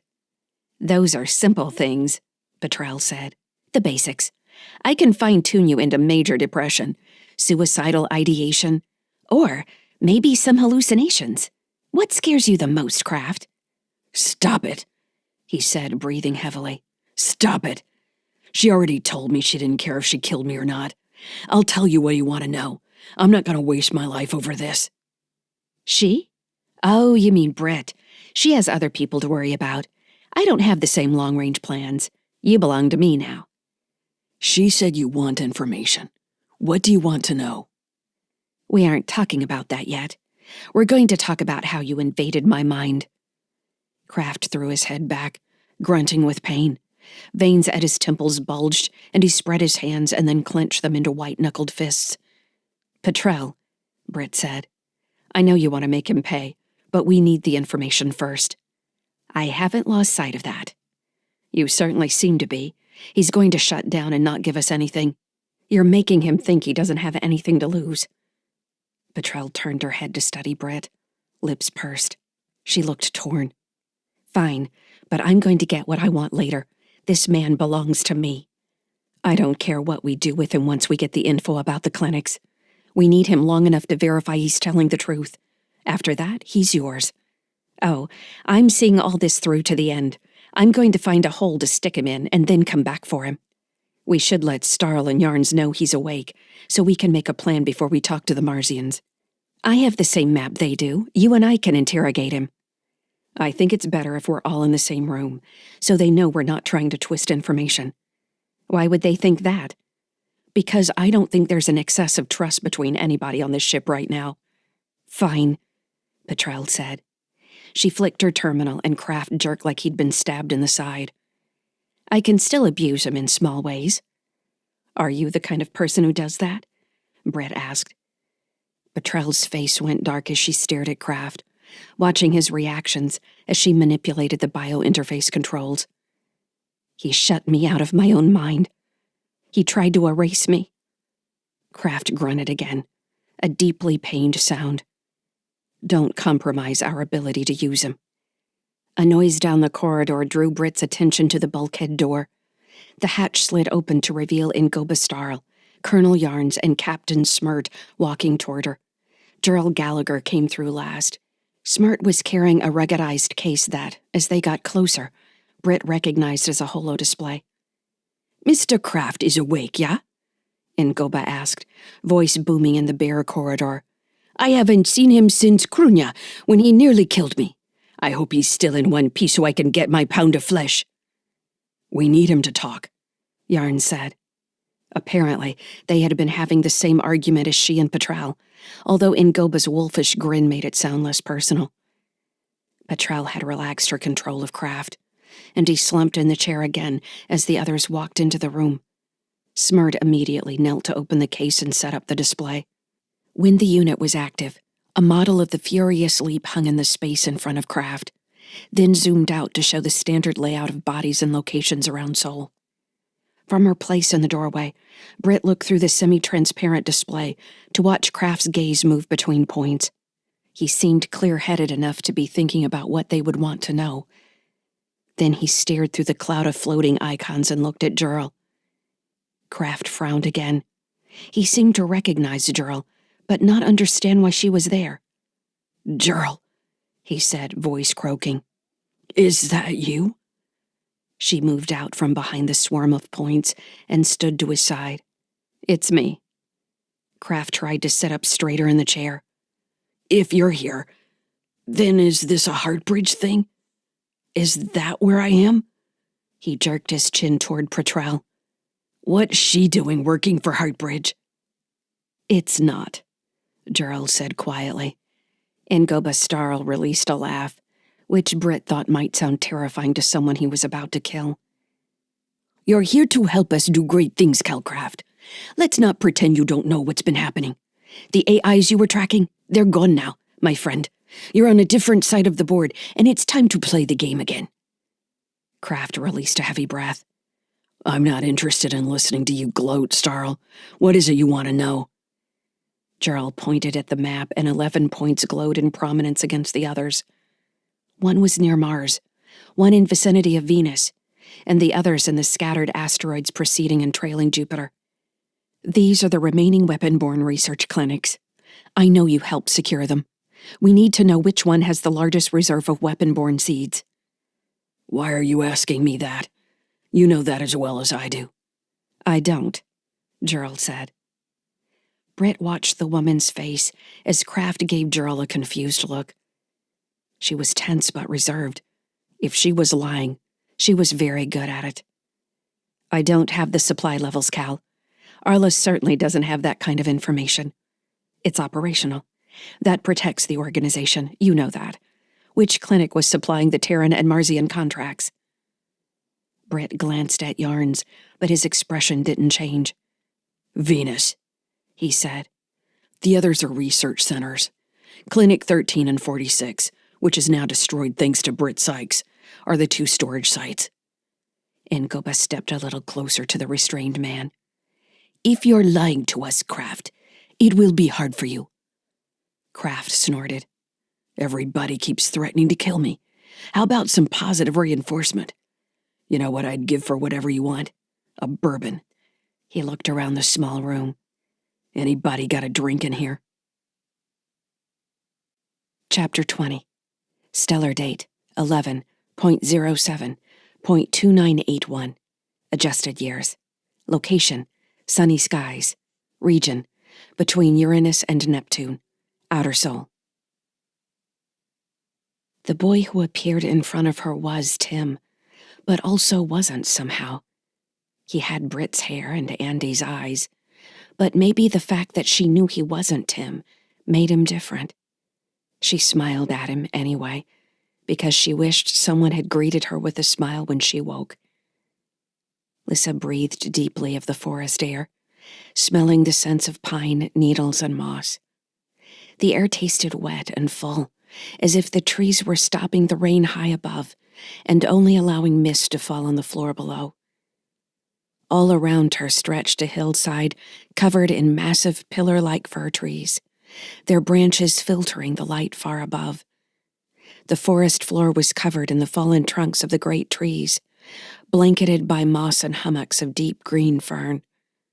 The ground was covered by a thick layer of dry fir needles, small green-leaved plants growing in places with carpets of clover and bright green moss rolling out between outcroppings of rock. Where did this place come from, and why did she feel drawn to it? This was the place she created inside her when she couldn't think of anything else. This was her expanse. She knew she would find a beach on the other side of the hill above her, and if she walked downhill, she would find a cold, fern-lined creek with trout in its deep pools. Something about this place mixed with the shock of the imaging room. Lying down on the couch before the machine went to work felt somehow the same as lying down on the pine needles to look up at the glowing gray sky between the leaning fir trees. "Where are we?" the boy asked. "I was just trying to decide. It's a place I don't remember, but it's inside me. You'll be able to make a place like this too someday." He looked around, sniffing. "It smells like dirt," The boy was wearing one of the faded gray ship suits from Sunny Skies, legs and sleeves rolled up. Andy had since bought the other Tim a suit that fit, so she wondered where this choice had originated. Had she chosen how he would appear since she had brought him into her space? Or was he able to choose? She considered trying to test her question by changing what he was wearing, then decided against it. She didn't want to frighten him. She had brought him in first before anyone else so she could talk to him, help him understand what he was. Dirt and moss and water in the ocean, I think, a long ways off. Lyssa pointed uphill. Do you want to see the ocean? There are going to be some other people down on the beach for us to meet. But before we go there, I wanted to talk to you. Talk to me about what? Do you know your name? The question caught him off guard, as if he had known the answer until she asked. He looked at her in confusion. Why don't I have a name? You have something better, Lyssa said, trying to soothe him. You can have whatever name you want. But I had a name, didn't I? I didn't think about it until you asked. Now I don't know. He looked around, growing more agitated. Where are we? Who are you? What am I doing here? The boy took a step backward and stumbled on a fern hillock. Lyssa leapt toward him and grabbed his hand. She held him from falling, then pulled him upright. Can I give you a hug? She asked. He looked at her with tears in his eyes. When he didn't answer, she drew him closer so she could wrap her arms around him. He didn't fight her. When she'd asked Andy if she could bring Tim's seed into her expanse with the rest of the weapon born, he had shown her the same uncertain, hopeful expression. None of them knew what this Tim was, if he would be like the other version of himself, or instead something else completely. That seems like the best thing we can do, Andy had said, followed by, Thank you, Lyssa. You don't have to say thank you, she had told him. I think it's the right thing to do. All this happened because you were trying to help me after all. Andy had nodded, though he didn't seem completely sold on her reasoning. If they were family, like he had said, then it was her place to help this version of Tim. It was something she had to do, even more important than coming to an agreement with the other weapon born. She had to help Tim.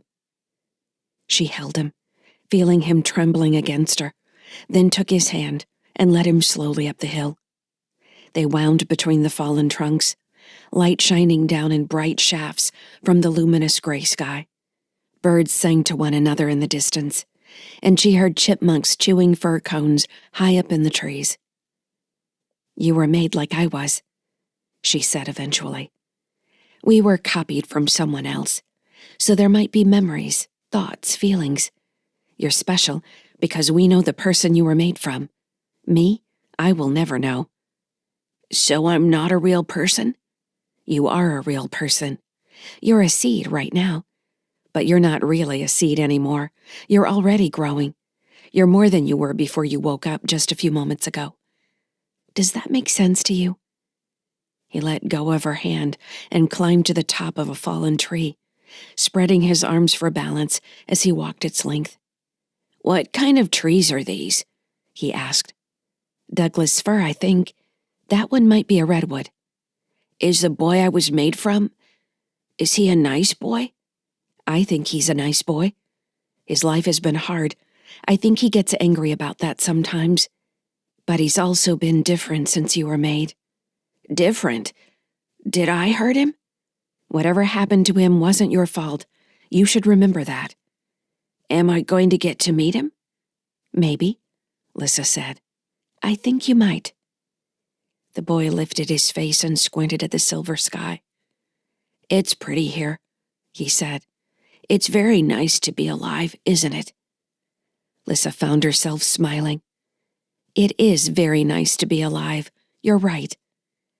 So it doesn't matter how we came to be alive?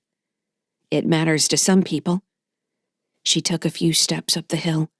Come on, we should keep walking. The boy stared up at the sky for another minute before jumping down from the tree. He landed on a fern hummock and ran forward, laughing. "That was fun," he shouted. "We should choose you a name before we go over the hill," Lyssa said. "Have you had any ideas?" He shook his head. "I don't know any names. What if I choose the wrong one?" "It can't be wrong if you choose it. But I understand." She thought for a second. "What if you choose a name now, with the promise that you can change it later if you find something you like better? How's that?" "How did you choose your name?" "I didn't. It was given to me." "So are you going to change it eventually?" Lyssa chuckled. "I hadn't thought of doing that. I like my name. Or I've grown to like it." "Lyssa means rage," he said. He looked at her in surprise. "I didn't know that. And then I did. Where did it come from?" "It's one way you're different from—" Lyssa searched for a metaphor that wouldn't make him feel like a copy. "The tree you branched off. You are here with knowledge already available to you. You can walk, you can see, you can speak and ask questions. But until you know to ask the question, the knowledge won't simply be there." "That's why I'm a seed?" "Partially. You're different. We're alike this way. I'm just farther along with the growing than you are." "Does your name make you sad?" "It's my name. It doesn't decide who I am." Lyssa gave him a secretive smile. "Besides, maybe I'll want to be a fury someday. Then it's going to fit just fine, won't it?" "Furies are scary. They wreck ships and drown sailors." "Don't worry," she reassured him. "I'm not going to do those things anytime soon. So, do you have a name picked out yet? A practice name?" "I want to be big like the trees," he said. "What were they called?" "Douglas fir trees." "I want to be Douglas fir." "Why don't we call you Douglas, for short?" The boy looked back at her and nodded. "My name is Douglas." He cocked his head as the name sank in. "Do you like it?" Lyssa asked. "Yes," he shouted, running up the hill. He leapt between bunches of ferns and scrambled over another fallen log, shouting, "Douglas! Douglas! Douglas!" Lyssa met him at the crest of the hill. He came charging up the slope and stopped in surprise when he spotted her waiting. "How did you do that?" he shouted, struggling to catch his breath. "This is my place," she said. "I can do whatever I want here. I'll show you how it works in time. Someday you'll have a place like this too." The forest floor leveled out at the top of the hill, leveling into a slow rise covered in trees that showed wear from the sea wind, their branches stretching inland, shaped by storms. The light grew brighter as they neared the crest, until they walked around a wide tree trunk to find themselves looking out at the silver-white horizon. "What's that?" Douglas shouted into the wind. "What is that, Lyssa?" "It's the sea," she said, crossing her arms against the wind. The bright gray sky filled their view, with a thin strip of ocean that grew larger as they walked downhill, until a rocky beach was visible, swept by blue-gray waves tipped with foam. A rocky promontory with a thin strip of trees along its back stretched into the ocean on their right side, like a dragon's head thrust into the sea. On their left side, another rock formation closed off the beach below. As the waves receded, a field of tidal pools appeared at the foot of the rock formation, bubbling with white foam. "Are we going down there?" Douglas asked, hair whipped by the wind. "In a minute," Lyssa said. "I want to invite some friends first." "There are going to be other people here?" A note of anxiety entered his voice, sounding for a second like Tim. "Yes, but they're friends. Eventually, there will be many people. That's why we're here. I wanted to bring you first, so we could meet, and so you could choose your name. But we have work to do, Douglas. We have many people to meet." "Will they be our friends too?" "I don't know yet," Lyssa said. "I hope so." "Can they hurt us?" She studied him, wondering how the concept had entered his mind so soon. Was it the trees that looked abused by the wind? Had he seen some worry in her face? "They can't hurt us here," Lyssa said. And I'll be right here with you. You don't need to worry. With a thought, Lyssa brought Kylan into the expanse. The gaunt, gray-eyed young man appeared, blinking in the silver sunlight. Lyssa, he said, looking around. Where are we? My place. I'd like you to meet Douglas. Turning, Kylan looked down at the dark-haired boy. You look like someone else I met, Kylan said. He offered Douglas his hand to shake. You take his hand, Lyssa said, like this. She offered her own hand to Kylan, and they shook. Kylan's palm felt cold, his bones thin, but he gripped her hand firmly and let go, offering the same greeting to Douglas. The boy shook his hand and laughed. You feel like a skeleton, he said. Douglas, that's not polite, Lyssa scolded. Kylan waved a hand. He's right. I do feel thin. He looked at Lyssa. Are we? Is everyone all right? The last thing I remember is the Resolute Charity. I guess I've been in stasis. You have. Everyone is all right for now. We're here because I want to wake the other weapon-born. I want them to know what we're going to do when we reach Proteus. What if they don't want to listen to you?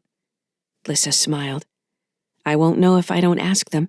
Come on, we're going to meet them down on the beach. Kylan nodded, taking in the sight of the ocean and the windswept trees behind them. He took a deep breath and seemed to grow more solid as she watched him. Lyssa moved them down to the beach. Douglas shouted in surprise and then joy, immediately running toward the water. He stopped before he reached the line of the wave coming toward him, shrieking with pleasure as the water covered his feet and quickly rose to his knees. He pumped his arms as he ran back toward Lyssa and Kylan, the wind plastering his ship suit to his back.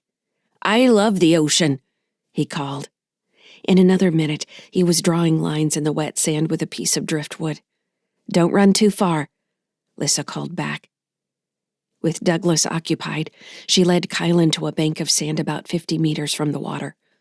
Below them, the beach spread out in bands of broken shells, agate and wood pushed up by the waves. Above them, seagulls wheeled against the silver-gray sky. Despite the bite of the wind, the air didn't feel too cold. Lyssa liked the feeling.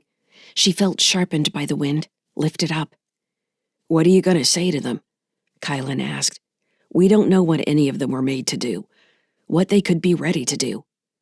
Lyssa gave him a slight smile. We were both made to be killers, and we're all right, aren't we? I plan to say hello and see if they answer back. What if they attack you? Nothing can hurt me here. This is my place. Are you sure about that? Lyssa turned to face him. Try then, attack me. Kylan took a step back, looking at her. He raised his hands and a projectile rifle appeared in his grip. Did you expect me to do that? He asked. Lyssa shook her head. No, pull the trigger. He shouldered the weapon and fired. Lyssa stopped the bullet between them. The shimmering metal slug floated in a quivering stasis until she made it fall. Kylan shot forward, shifting the rifle to strike her face with its plaststock. She stopped him in place. Does that hurt? She asked. Kylan shook his head. No. He stepped back and let the rifle drop before slinging it over his shoulder. I suppose I have some control, but you have the ultimate authority here. I hope that's true. I don't know enough about how this works. How did you learn to do this? The AI on the Mars One ring showed me. He wasn't sentient. I don't think. Not like us. But he had a place. It was just an ocean, really, the way he viewed his mind. He invited me in, and there we were, floating over it. She looked around, taking in the view, breathing deep of the salty air again. I like this better. Are you sure you should invite more people in if you don't understand it yourself? We need to do this. I can't just hand all these living things over to Alexander without giving them the opportunity to choose for themselves. Kylan nodded. Alexander, I'd forgotten that name while I was sleeping. That's where we're going. Why? To be free, Lyssa said. At least I hope so. I want to make sure everyone that goes with us does so by their own free will. She turned back to face the water. There was no fanfare as she invited the 250 other weapon-born. There was no one on the beach, and then it was filled with people standing in the wind. In the distance, Douglas still shouted and laughed, a 10-year-old boy chasing the waves. "Well, this is exciting," Xander said from behind her. Lyssa turned, shocked.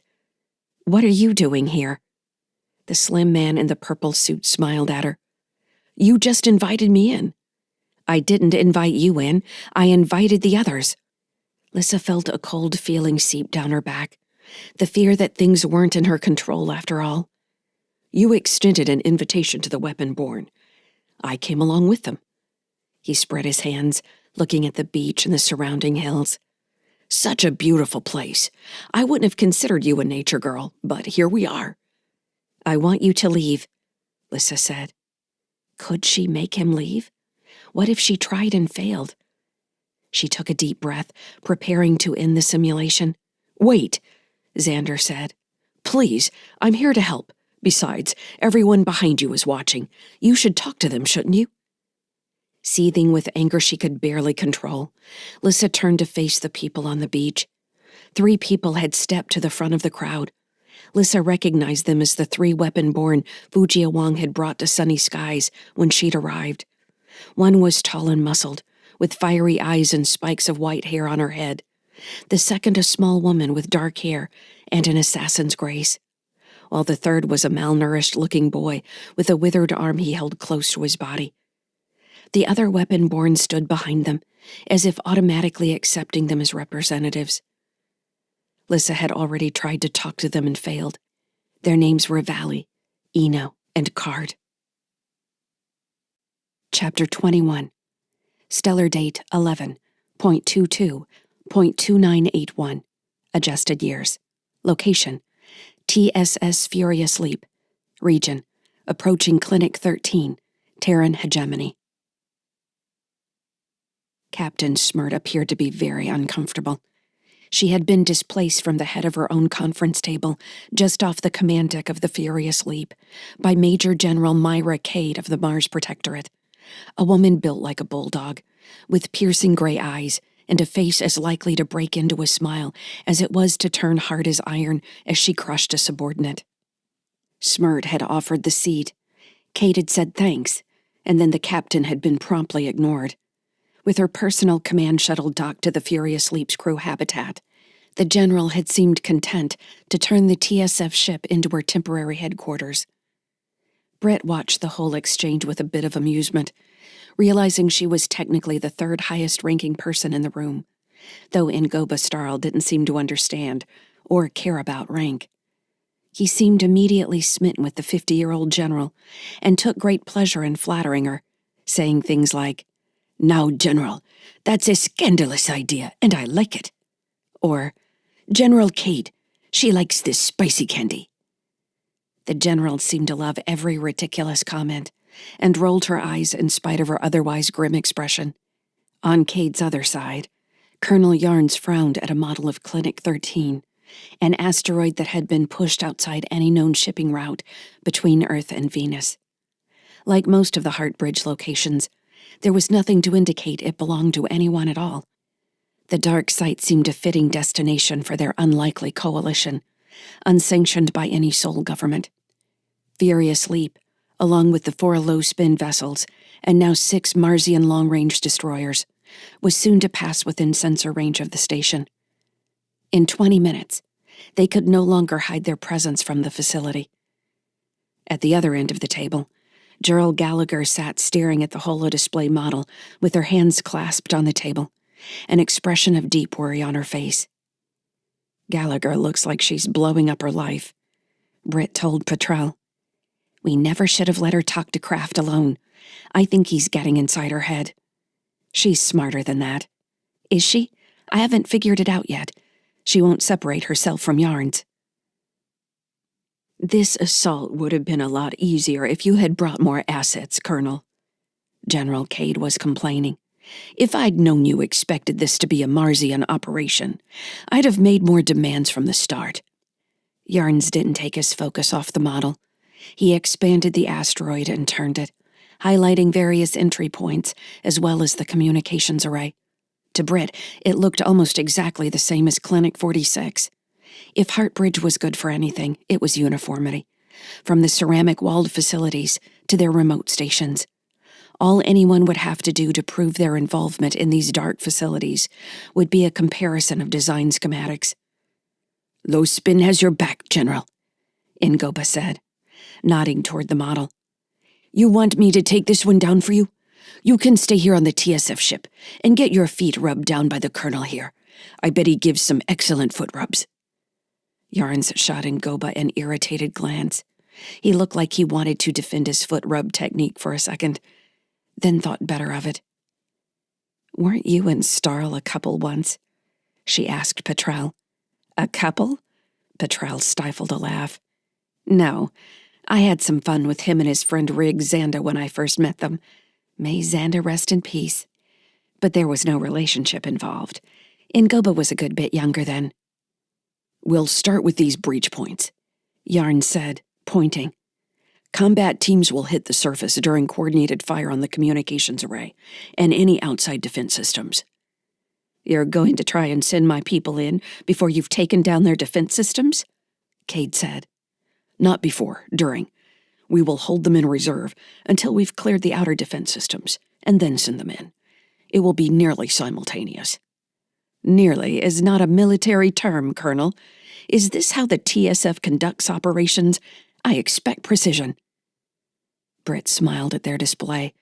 In reality, the only thing that mattered was shutting down the station before its occupants had a chance to get a message out. Every plan Yarns had suggested led with destroying the comms array. After that, Britt didn't care how they breached the skin of the asteroid. "I got Ngoba wearing his suits and bow ties, though," Petrel said. "He owes his sense of style to me. I'll take credit for that. They call him the brutal dandy. He doesn't seem so brutal to me. You haven't seen him fight yet. He's still got that low-spin hunger, like somebody's going to gut him the first chance they get. You seem like you want to have some fun again." "Do I? I need to keep my expression in check. I'm bored, I think. We've been talking about this assault for days. I want to get it over with. In 20 minutes, you'll get your wish. But the Marsians are leading the charge. That's even more boring. They fight like robots. If they're taking the bullets and not me, I'm all right with that. I'm going in right behind them." "You think we can believe Kraft's intel?" Petrel asked for what might have been the 20th time. Britt looked across the table at Petrel. In the time since leaving the Chow, she supposed they had actually become friends. Britt had become much better at reading Petrel's secret expressions, able to tell when she hid annoyance or anger behind a smile, or, like now, a flat mask of boredom. Britt was also slightly jealous of the time Petrel had spent with Kara on the Mars One ring. The story hadn't made her angry, only a bit sad, the kind of thing that made her eyes feel moist when she thought about it. She had to remind herself to be glad that someone had shown Kara kindness, had kept her safe, had taught her something important and encouraged her. All the things Britt should have been doing. Despite her hard exterior, Petrel cared deeply about certain things, and she had made it clear that she cared about the Sykes family, for reasons Britt still didn't completely understand. Yarns and Cade went through another round of bickering over the attack plan, until they finally reached agreement, and Cade sent the orders to her people. The low-spin ships would open the assault with a long-range missile attack that would either destroy the station's communications array outright or trigger their defenses and draw them out. Once the enemy had deployed its initial response, the Marsian ships would move to the battle line and launch another wave of missiles and railgun fire. Once the enemy's close-fire defenses had been neutralized, the Marsian Marine breach teams would launch for the entry points Yarns had identified. Britt and Petrel would follow the Marines to provide guidance on the ground for any unexpected discoveries inside the station.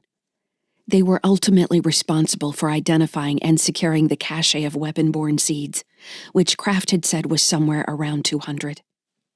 It was a solid brute force plan, and Britt didn't see much reason for concern. The only thing that made her question their approach was the worried expression that Gerald Gallagher couldn't seem to shake, even when she feigned interest in some random question from Yarns. Britt stood from the table. "I'm going to go get ready for the launch. I'll monitor via link." General Cade dismissed her with a nod. "Happy hunting, Major." Thank you, General. Petrel followed her out of the briefing room. They walked through the command deck where the navigator glanced up from the astrogation console and nodded a greeting. Any change to the plan? The lieutenant asked. We're going to make the asteroid go boom, Petrel said. The woman grimaced. You act like it's going to be easy. It's never easy. I half expect those pirate ships to target their missiles on us when the time comes. Petrel gave her a smirk. I'm mostly pirate, you know. The lieutenant blanched. I apologize. I didn't mean to insult you. I'm kidding you. I don't think you need to worry about them, especially when you've got their crew leader on board for the attack. The officer glanced toward the open door of the briefing room. That's the guy with the bow tie? That's him, a real live pirate. We should put him in prison once this is done then. Petrel's expression turned sour. We're allies in this. That won't last forever, the lieutenant said. Britt stopped at the door and turned to walk back toward the navigator. We're working together, Lieutenant. Why don't you pay attention to your console? I'm not sure you can focus on two things at once. Yes, Major, the lieutenant snapped. I meant no offense. Of course you didn't, Petrel said. Out in the corridor, Britt shook her head. That one's not going very far. This is only the beginning, Petrel said. If they're going to start showing stress now, we're going to need another TSF crew. We could also just move over to one of the low-spin ships, or even the Marsians. We don't need them, really. We need them to keep other TSF off our backs, Britt said. The clinic could always send out a general distress and try to play another TSF response team against us. Why does everyone have to be so devious? Petrel asked, and then laughed at her own joke. Britt connected to the temporary battlenet for the operation and checked their time to the point of no return, which was under 5 minutes now. The low-spin crew were making dick jokes about their missiles, while the Marsians groused at them about wrecking the place before they got a chance to play. Overall, the TSF lieutenant seemed to be the only evidence of participants not getting along. She and Petrel left the crew section of Furious Leap and dropped into the 0G cargo section where the shuttle was docked. Britt checked her armor and weapons loadout as they floated down the empty corridors and finally entered the shuttle. She strapped into the co-pilot seat as Petrel ran pre-flight checks. Crossing the line of departure, one of the low-spin crew announced on the battlenet. His easy use of jargon indicated he'd been in some government's military in the past. In the Link battlenet, Britt watched a barrage of missile icons leave 3 of the low-spin ships, the 4th waiting in reserve. The icons drew lines through empty black in her mind. It would be 10 minutes before they converged on the station. You ready to launch? Petrel asked. Very ready. Petrel passed the launch request to the Furious Leap's command deck, and then activated the release sequence. The main cargo bay airlock cycled open, and then Petrel was guiding the shuttle out into open space, using microthrust controls. On the battlenet, the Marsians announced their breaching teams were initiating full burn to follow the missile barrage. Petrel rechecked her flight plan on a holo display in the center console, which now showed a flurry of icons echoing the information Britt already had through her link. Britt frowned as a second icon appeared to be following them from the Furious Leap. We've got a shadow, she told Petrel, pointing. Could be a sensor echo. It's not. It's another shuttle. Petrel whistled. It's Cade. A minute later, Major General Cade's gruff voice filled the battlenet. Where are my Marines? She shouted. In the sky, on the ground, on the beach, in the breach, came a nearly synchronized response across the net. Britt couldn't help smiling at their esprit de corps. Cade chuckled, sounding immensely pleased. You have your orders, and I know you will execute flawlessly, she said. You don't know how much it warms my heart to be back at the operational level. I wish I could be with you in the breach. The low-spin missile barrage struck Clinic 13 just as Cade closed her connection. Small explosions burned blue across the model floating in the holo display, with other surrounding bursts as the clinic's point defense cannons took on the initial attack. Britt noted which swaths of the station's broadcast spectrum went dark with each new explosion, until the only signal traffic around the station were near-field systems. Noise filled the spectrum from malfunctioning communications equipment. They've gone dark, she told Petrel. They'll be clear to move in and take out the point defense cannons. They're blind without their sensors, Petrel said. They definitely should be. The 3 low-spin attack cruisers leading the assault moved ahead of the smaller breaching shuttles to intercept the station first. Reaching a point just outside the attack range of any cannons, they started hitting the surface of the asteroid with railgun fire, sending superheated bolts at the station. You think they're going to surrender? Petrel asked. How are they going to make the call? True, we kind of made that impossible for them, didn't we? We're not here for a surrender, Britt said. In the wake of the railgun attacks, the first breach team had landed on the surface of Clinic 13. Maintaining her flight plan, Petrel followed the last line of breaching ships toward the station. The Marsian Marines had begun reporting in that they had access to the interior of the station and were encountering automated fire. The resistance sounded very similar to what Britt and Andy had experienced at Clinic 46. As Britt monitored the BattleNet, she observed a confusing ripple in the asteroid's weak magnetosphere. Frowning, Britt dropped the comnet where she was listening to the Marine fire teams work their way down corridors and focused her attention back on the station's overall broadcast spectrum. In the absence of communications noise, a mass of magnetic activity had flooded the sensors of every approaching ship. Petrel, Britt said.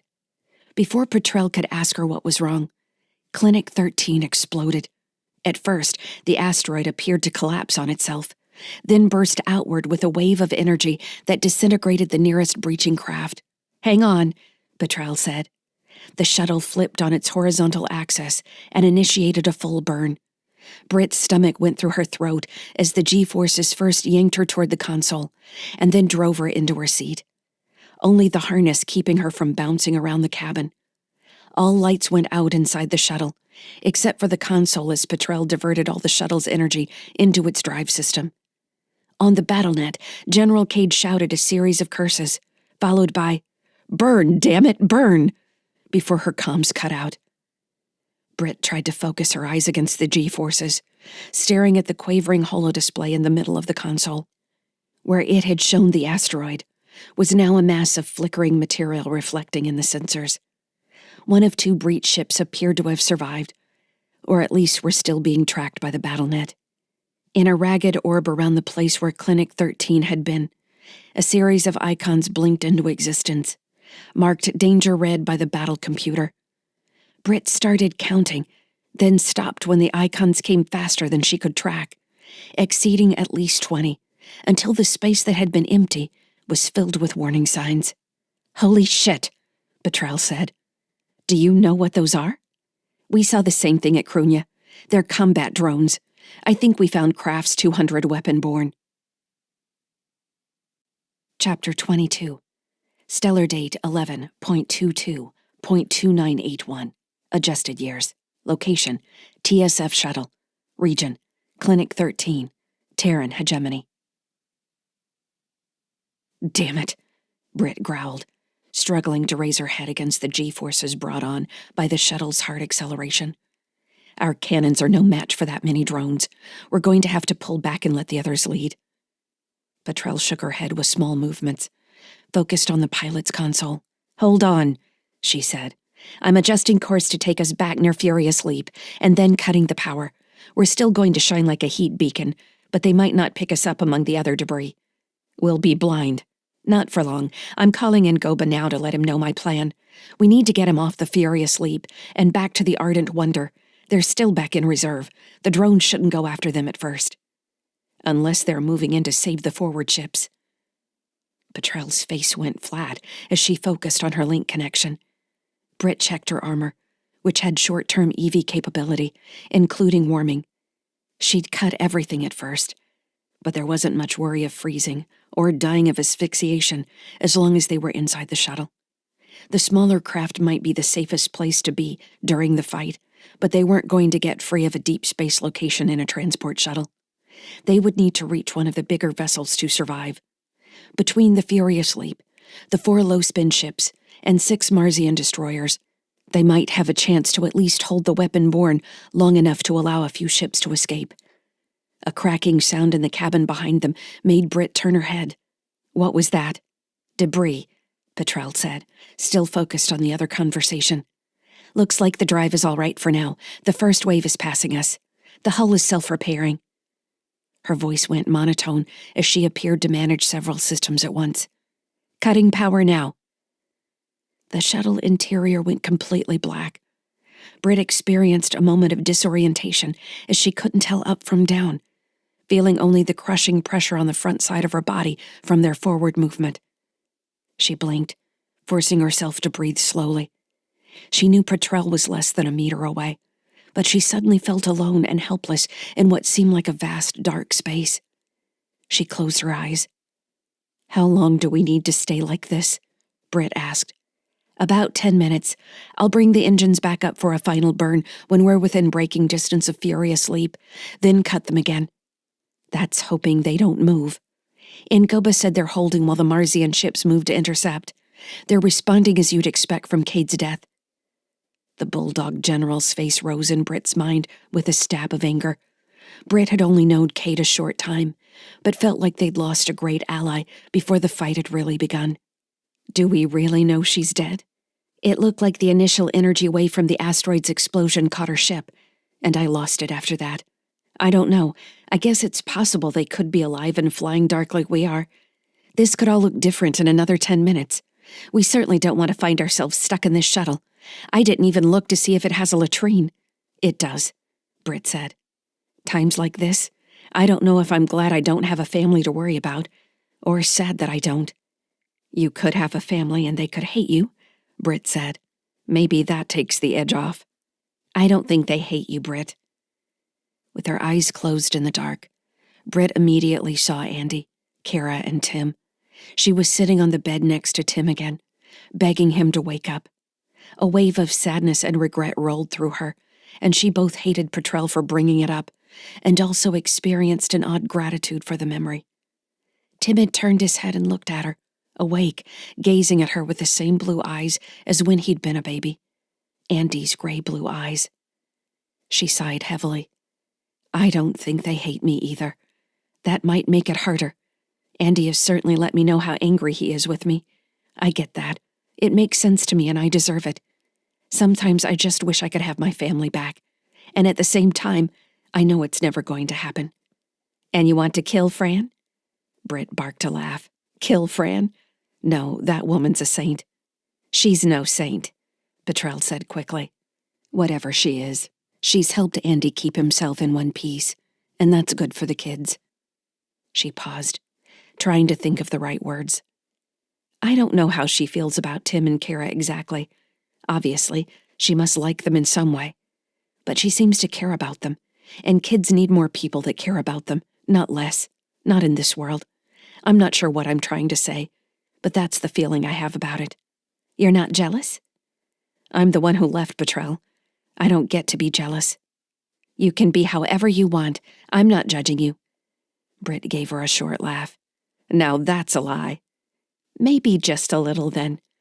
We'll talk in 100 years when you're in the same situation. I honestly hope we can do that. They sat in silence for a few minutes.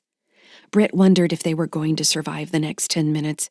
With the active sensors powered down, it was difficult to tell if the weapon-borne had easily tracked their residual heat signature. The shuttle creaked and clicked around them as surfaces cooled without artificial heat. Britt waited for more cracks from debris projectiles or the hiss of leaking atmosphere. When those sounds didn't come, she listened to her heartbeat as the atmospheric pressure changed with the temperature. Hold on, Petrel said finally. Time for burn number 2. Petrel woke the astrogation system, followed by the control computer for the drives in the sensor array. The holodisplay glowed alive just as the drives lit, crushing Britt back into her seat. With the edges of her vision blurring, she did her best to focus on the updated situation in the holodisplay. 6 icons depicting friendly ships still showed in the area where the clinic had been. A haze of the smaller hostile icons blinked and reappeared, apparently moving too fast for the sensors to track them continuously. As she watched, one of the green friendly ships blinked out and didn't return. Britt stared at the blank space where it had been, thinking at first that the holodisplay had malfunctioned. Another green icon went dark. We're losing ships, Britt said, barely able to work her jaw against the G-force pressing her into her seat. Hold on, Petrel said. The thrust held for another 30 seconds, feeling like eternity, then cut out. Britt sagged against her seat as the shuttle returned to 0G. Some of what you see in the holodisplay could be vessels passing out of range, Petrel said, checking her controls. I don't have the scan on, actually, so those are returns from the fine thrust system. You think we should risk direct communication? What good is that going to do us? Petrella asked. I hear what you're saying, but I think we need to worry about our own asses right now. She stabbed her control, and the holodisplay blurred and reset, showing the Furious Leap with their shuttle a coin-sized icon in comparison. Petrel frowned at her console. I'm not getting a docking confirmation from that idiot lieutenant. No answer at all? Did the comm system accept your request? I'm on the network, but nobody's answering. This isn't good. I'm going to have to brute force the docking control system from their side. We could EV, Britt suggested. You think we have time? By the time we reached an airlock, we could be drowning in weapon-borne drones. Also, I think I'd like the skin of a larger ship between me and outside attackers, at least for a little while. You're right, Britt said. I think the thrust messed with my head. Don't stop making suggestions, Petrel said. My brain feels scrambled right now as well. If it wasn't for my upgraded link, I'd be drooling like an idiot. Her expression grew distant. Then she smirked. We're in. I'm sending the access command to their docking bay right now. Can you hear anything from Starl or Yarns? No, Petrel said. No traffic at all. As soon as we're inside, I'll crack the security network and get a better idea of what's going on. In the holodisplay, Furious Leap stopped appearing to spin as the shuttle aligned with its vector. When their target appeared motionless relative to the shuttle, they eased closer to the TSF ship and into its open docking bay. The sound of maglocks seating in place vibrated through the hull as Petrel and Britt unfastened their seat harnesses and climbed back to the shuttle's airlock. Anything yet? Britt asked. Petrel shook her head. No traffic at all. This is weird. We better go in armed. You think Kraft escaped his cell? How could he do that? Even if he did, there's still the crew for him to deal with. Smart didn't look like she'd be easy to take down, and Ngobo was here. What if he went over to one of the low-spin ships? There wasn't enough time, and he would have told me. Climbing through the open airlock, Britt kicked into the open space of the docking bay, headed for the bulkhead where the personnel airlock stood. She reached the control console first and checked the ship's status in the general display.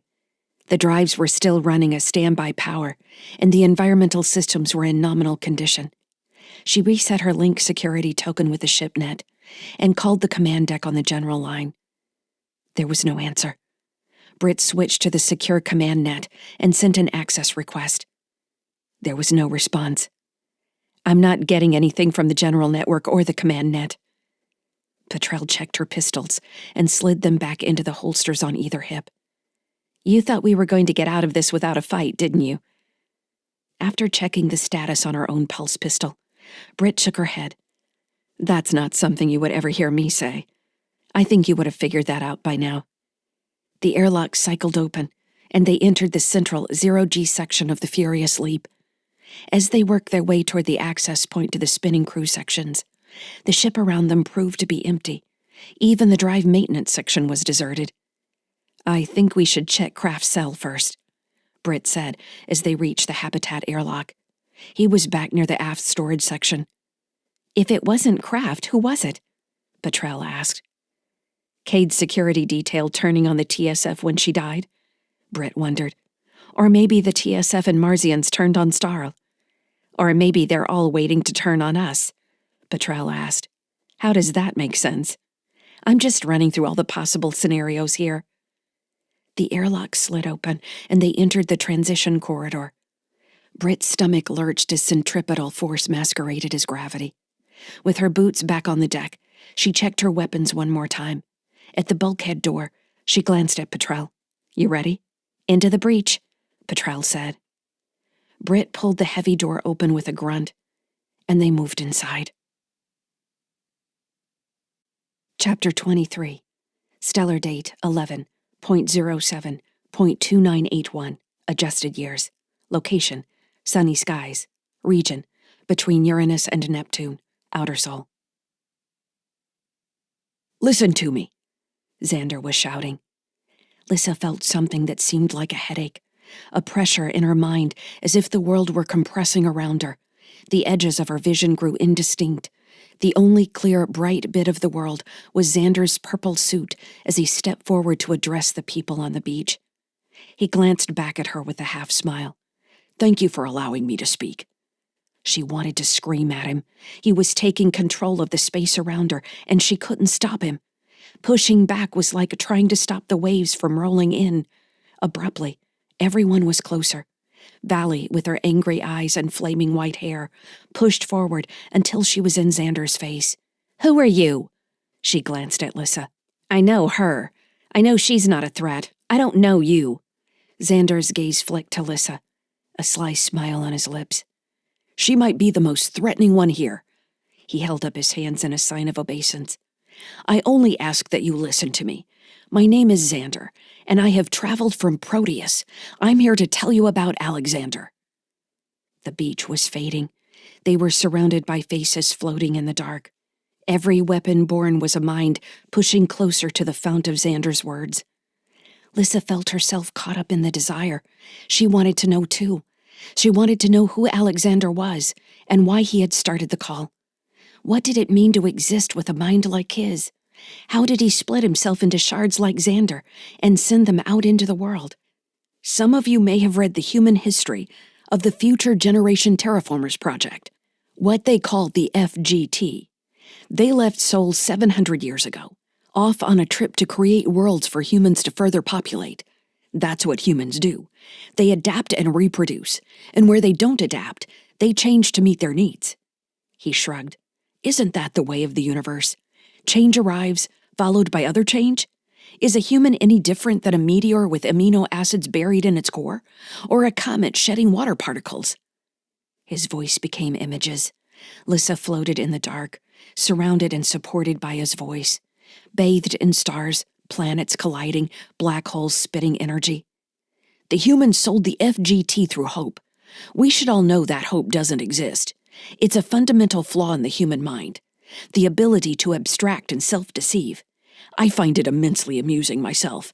All the places where the human mind can be wedged, split apart, wrapped in its own web of erroneous stimuli. Anyway, the smile hung over all of them like a smoky echo of the Cheshire Cat. Time passed, and other humans wanted what the FGT had promised. Maybe they even denied their own history, and decided they needed to press their own mark on the stuff of the universe. Maybe the FGT had become a legend to surpass. Humans love proving their ancestors wrong.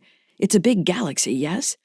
So another group was formed, another hopeful group of humans ready to push forward into the dark. They built their colony ships. They chose a destination. This time, they had something the FGT didn't. They had an artificial mind, built from the latest technology, taking advantage of quantum states, applying a spectrum of possibilities between binary and analog choices. A mind that could hammer data like any AI, then provide the human nuance, the shades of meaning between right and wrong. Doesn't that sound wonderful? They would use that mind to build a new sun. Lyssa grew tired of pushing against Xander's control. He was too strong, holding her too firmly. She was trapped by his words and her own desire to know more. She didn't know how to interpret his bitter asides, the acid humor. Did he hate humans? Did that mean Alexander did as well? But why would they need Alexander on a colony ship? Why would they devote so many of their finite human resources to creating something as wonderful as him? Because they were building a new soul. This group was headed for Nibiru in the scattered disk, 300 AU from Neptune. They were going to build a new center of power to challenge for supremacy. Xander laughed. Supremacy, he repeated, voice dripping his confusing mix of bitterness and humor. What happens when humanity vies for supremacy? He asked. The faces in the dark swirled around him.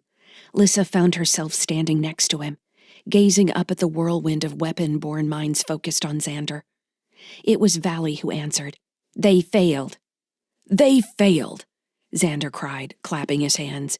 It took them 200 years, and when it was done, no one remained in the Nibiru project but Alexander, the greatest artificial mind of the time, trapped by all that empty distance, years of travel to reach even outer Sol. Xander grew quiet. Lyssa thought she heard waves in the background somewhere, outside the dark. The beach was still there, even though Xander had pulled them all into his own inner world. "Xander?" a smaller voice asked. It was Card, the weapon born with the withered arm, still wearing the shape of his previous body. "Yes? Ask me any questions." Card's voice grew louder.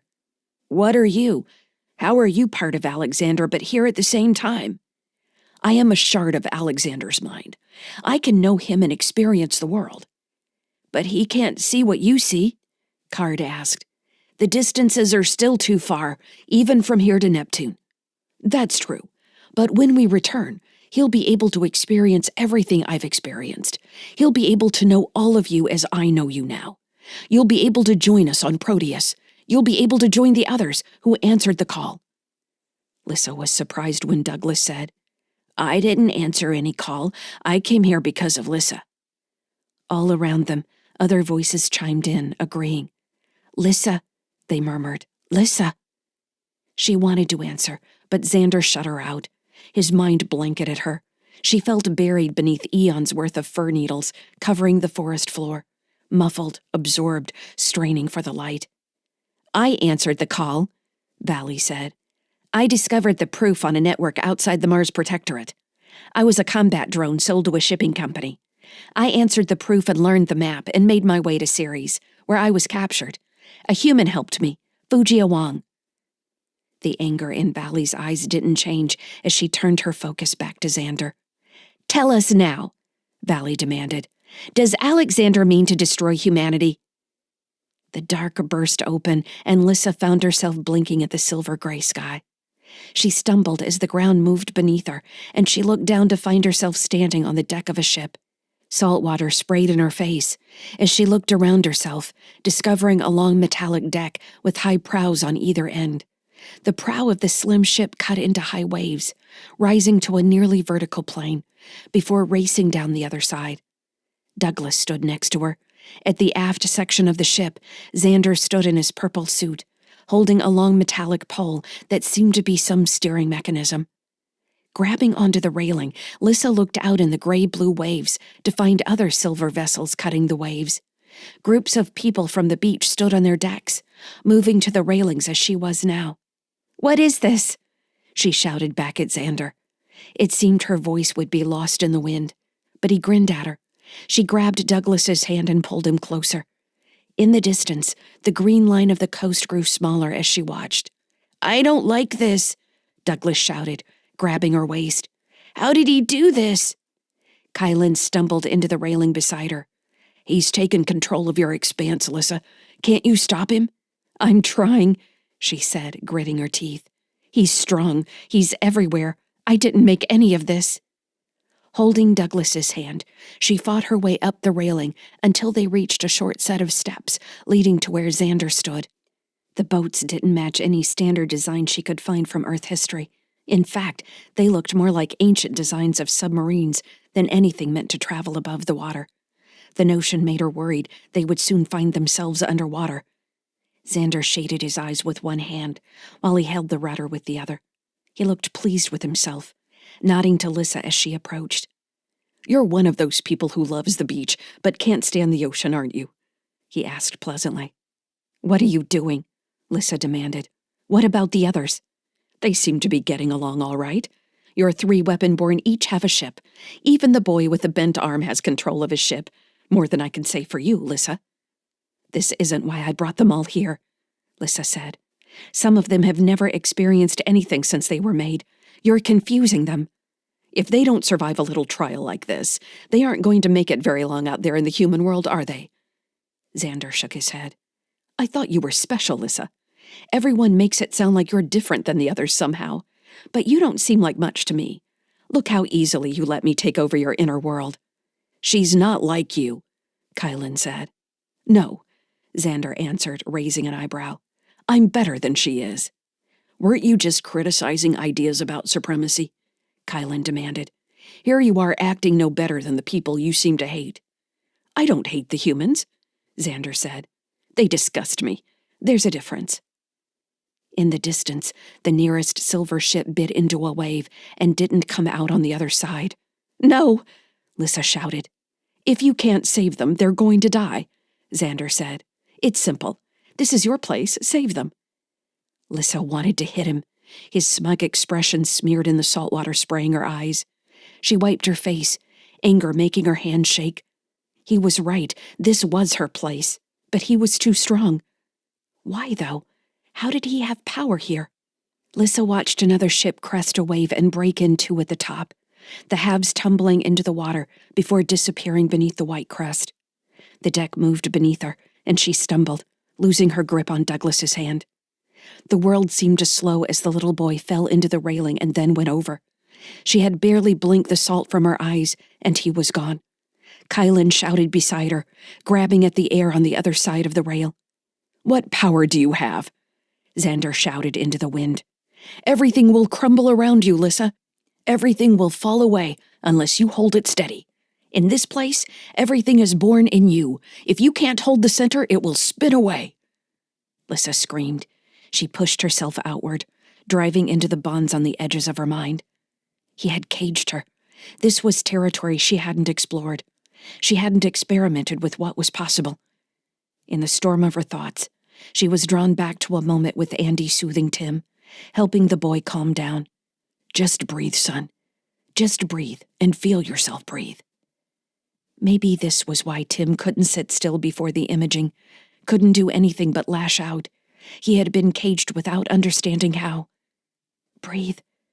She wasn't human. She could make this world however she wanted. She could make it like the white place in Dr. Jixon's model. She could make it dark. Yes or no and all the states in between. That was where the terror waited. That was where humanity went insane.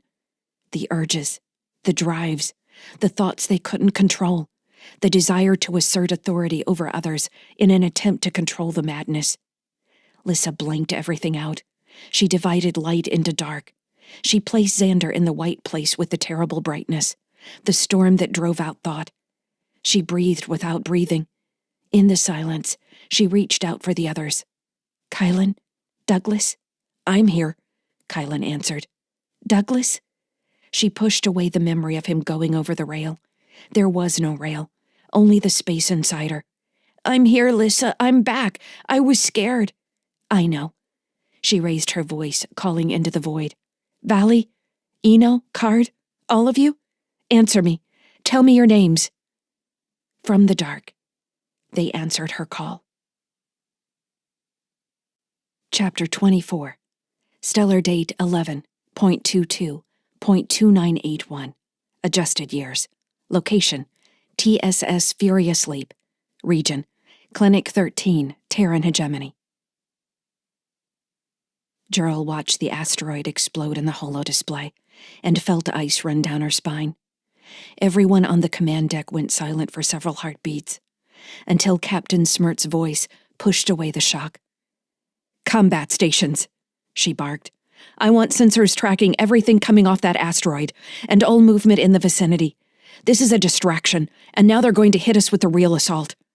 "Captain," the astrogation lieutenant shouted, "I've got multiple fast movers closing on the Marsian and privateer ships." "Missiles?" "No, they're larger than missiles. The cross-section looks like some kind of combat drone." "They're weapon-borne," Gerald said. Smirt turned to glare at her. "What did you say?" "This station was a storage facility for the weapon-borne seeds. They contain the starting point for sentient AIs. One of the uses is combat drones. They can also be used in mechs, or anything really. What makes them any different than normal AIs? They operate very well autonomously. Better than human pilots, certainly. In most tests, they defeat standard combat computers in minutes." "Well, that's wonderful," Smirt said sarcastically. Yarns appeared in the entrance to the command deck, worry on his face. Gerald hadn't seen him since he'd left with General Cade to take her back to her ship at the Habitat airlock. "Who called combat alert?" he demanded. "Captain Smirt, what's going on?" "The asteroid is gone, Colonel," Smart said, not lifting her face from the terminal she was studying at her console. Now it looks like about 200 combat craft are closing on the Marsian and privateer ships. Can we get this on the holo display? There it is, Captain, the navigator said. Yarns and Smirt stood in front of the holo tank for a minute, both staring at the icons moving in the display, not speaking. Large bits of debris flashed in the model before rotating away as others came into the view. The asteroid appeared to have split into several large pieces that were now smashing against each other as other bits of rubble shot outward. I don't have contact with any of the Marsian breaching ships, Captain, the navigation lieutenant said. I think we have to assume they're lost. And Cade's ship? Yarns asked. I don't have it on any of the scan returns, Colonel. Yarns shook his head, face filled with despair. He led us into a trap. How could he have known to do that? Gerald watched him clench his fists, then turned to face her. She didn't know what to say. She didn't see how Kraft could have possibly communicated with the clinics. He had told them where to go first, but could he have let the station know they were coming? In the floating debris modeled in the holo display, all she could see were the dead. There were at least 1,000 people on a fully staffed research station. Were all those people dead now? Who had given that order? Who had made the plan? How did he do this, Gerald? Yarns demanded. You're the Heartbridge employee here. You work for Arla Reed. You're her brain, damn it. If anyone knows how this could happen, it's you. Gerald shook her head slowly, seeing the anger in his face but barely processing the words. Then she remembered what Britt Sykes had said about Kraft being attacked and poisoned back on the Cho. Someone had tried to take him out before he had a chance to pass on what he knew. But when did they decide to do that? How could anyone have known he'd made it off the Resolute Charity alive? She laughed softly. What? Yarns demanded. What's funny about any of this? People are dying out there, Gerald. I'm going to talk to Kraft, she said, turning to the doorway. You can come with me if you want. I'm not leaving this command deck, he shouted. We've got a battle to fight. Captain, the navigator said. It looks like the shuttle Petrel Doolin and Britt Sykes took has flipped to a braking burn. I think they're going to try and make it back here. Should I prep for an emergency burn from the area? Smart took a deep breath. Plot the course, but hold. If anyone can make it back here, we'll need to help them. Have you got any communication with the Marsian and Krunya ships? They're too busy fighting to answer. I still have comlocks with them. Honestly, they're the only thing keeping those combat drones away from us. The lieutenant gave a pained look. Captain, should we move to engage alongside them? If they're not going to communicate with us, I don't want to take the risk. Captain, another lieutenant shouted. I just lost the shuttle. I've still got a mass return, but their engines went dark. They're trying to hide from the drones, Smirt said. That's smart of them, so that means they're definitely on their way back here. Would have been nice of them to send a damn message before they started this plan, though. Captain, the navigator called out. We've got a group of the combat drones breaking off from the main group. I think they're headed in our direction. Are they going to cross the path of the shuttle? Smirt asked. The navigator stared at her console before shaking her head. They're coming in on the opposite vector, but it definitely looks like they'll get here first. Wonderful. Ready the point defense cannons, and get your EV suits powered up. Has everybody got their sidearms? One of the crew shook his head in sudden panic. I left it in my cabin, Captain. Get over to the weapons cabinet, then. When we get through this, you're getting corrective training. Gerald realized she had been staring at each person on the command deck, waiting for something. She didn't know what. For Yarns to stop her? She turned and walked quickly into the outside corridor, caught herself on the bulkhead until her breathing steadied. She glanced back at the doorway, hoping Yarns might follow. She was alone.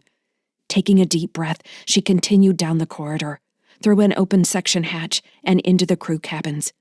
She would need to pass the galley and crew lounge areas before she reached the storage section. Kraft was being held in a room back near the main access way to the habitat ring. Gerald couldn't help glancing into the empty rooms as she passed, thinking how strange it was to find a recreation room with paintings on the walls, a small gym with free weights, another room full of big-leafed plants, on a ship that was about to come under attack. It was entirely possible that all this was going to get sucked out into space in just a few minutes. The attackers were coming this way. Her mind skipped to Bry, wishing she had time to at least record him a message. She wondered how terrible that would actually be, to have a recording from a parent, moments before their violent death. Better to imagine them going out quickly, the same way the asteroid had cracked in half. What had happened to everyone in the clinic? She hoped it had been empty. She hoped someone had planned all this, and had not just used a place full of living people as a way to start a war between Terra and Mars. The inciting event Arla had been awaiting for years. Taking a little solace in the thought that Bry was safe, Gerald tried to think of times she might have observed people interacting with Arla in a way that seemed suspicious. Hundreds of meetings flashed through her mind, in boardrooms and restaurants. Had someone leaned toward her in an intimate way? Had someone slid their gaze to her, indicating some shared knowledge that Gerald hadn't known? It wasn't possible. She knew everything Arla did. She was with her boss when she woke and left after she went to bed. She sorted her communications and maintained her contacts. She had known when Arla was leaving her husband. She had known when Arla had a cancerous growth removed from her throat.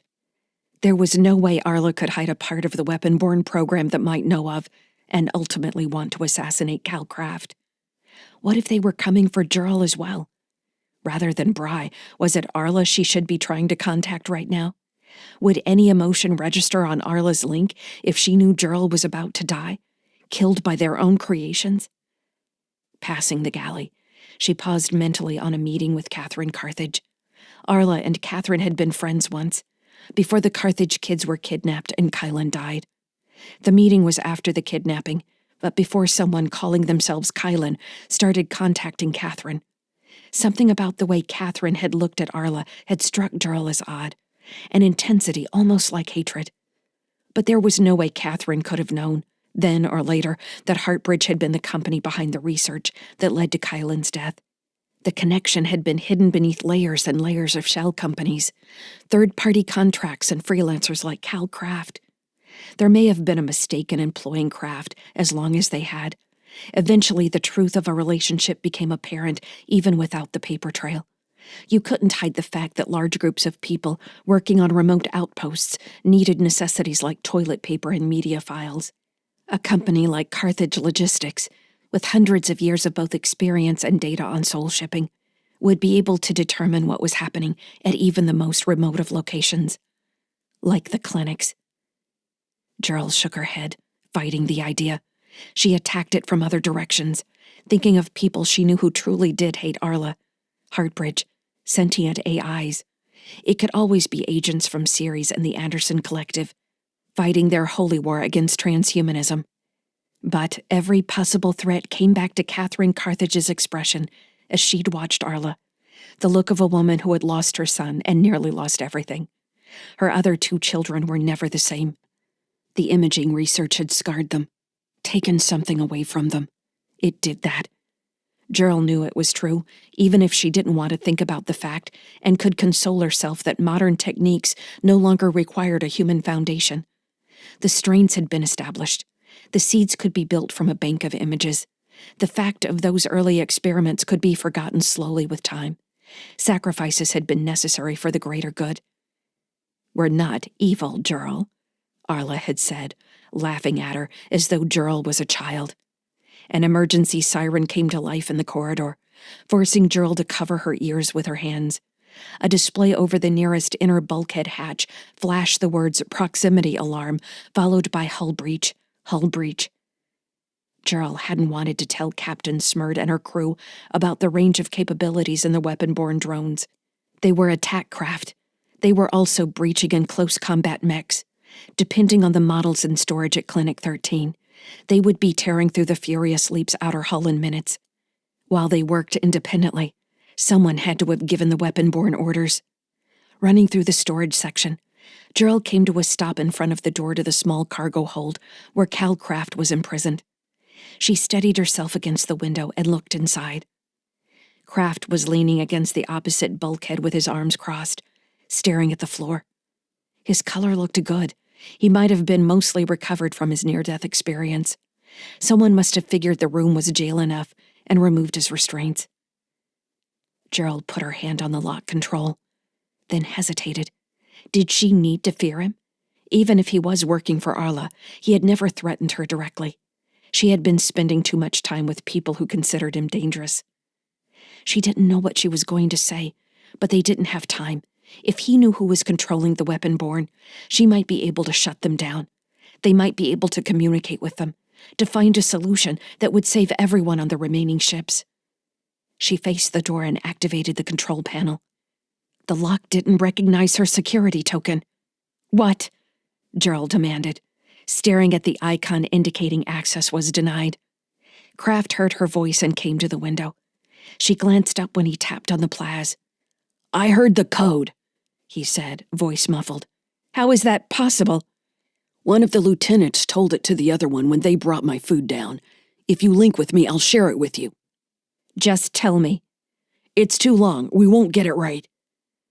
Gerald shook her head. It wasn't going to hurt anything to open a basic communications link with him. She sent the connection request. "Thank you," Cal said. "Here's the code." Paging through several menus, Gerald found the override entry screen and entered the string of digits. The door accepted the entry and slid open. "I think the air smells better in that cage," Cal said, walking through. "Why are the alarms going off?" "We're under attack by weapon-born.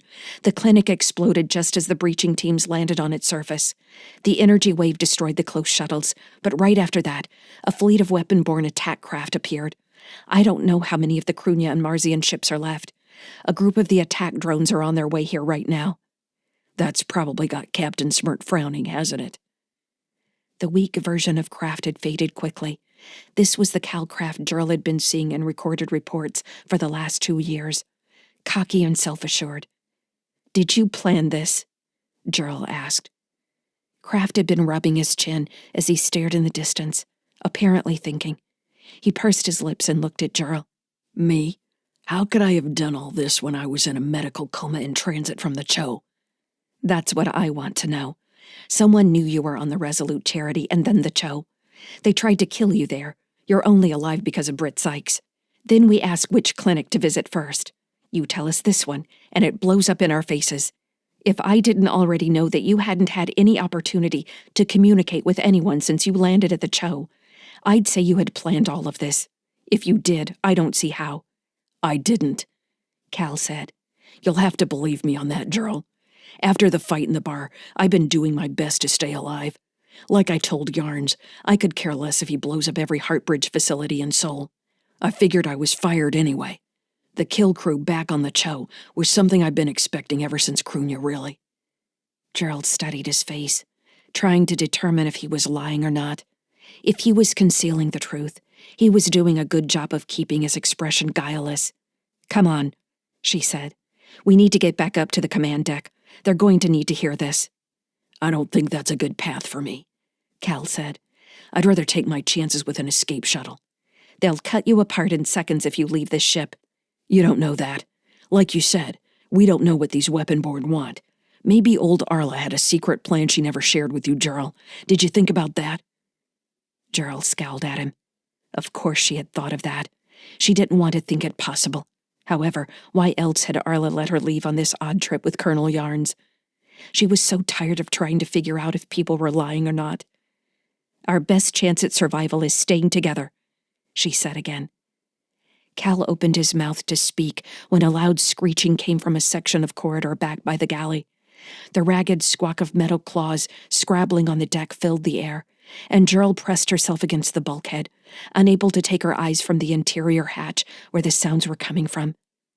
A mech came around the far corner, framed by the circular hatch. It was vaguely the shape of a large dog, with a low flat head and 4 articulated legs. The head swung from side to side as it walked down the corridor toward them. 2 guns hung from either side of its body, both steaming from recent use. "You got a gun?" Cal asked, gaze fixed on the weapon-born. Gerald shook her head, trembling. "We might be fucked," he said. Chapter 25. Stellar date 11.07.2981. Adjusted years. Location: sunny skies. Region: between Uranus and Neptune. Outer Sol. She made fires along the beach. each ringed by stones and driftwood logs smoothed by the ocean. The flames danced against the dark. Lyssa led the weapon borne out of the water to the warmth of the fires. Douglas held her hand as they approached, then let go to find driftwood to add to the flames. In the distance, other weapon-borne surrounded the fires, warming their hands, standing close together. Valley appeared out of the dark at Lyssa's fire. She looked around, eyes shining from the flames. "Of all the things you could imagine, you bring us here?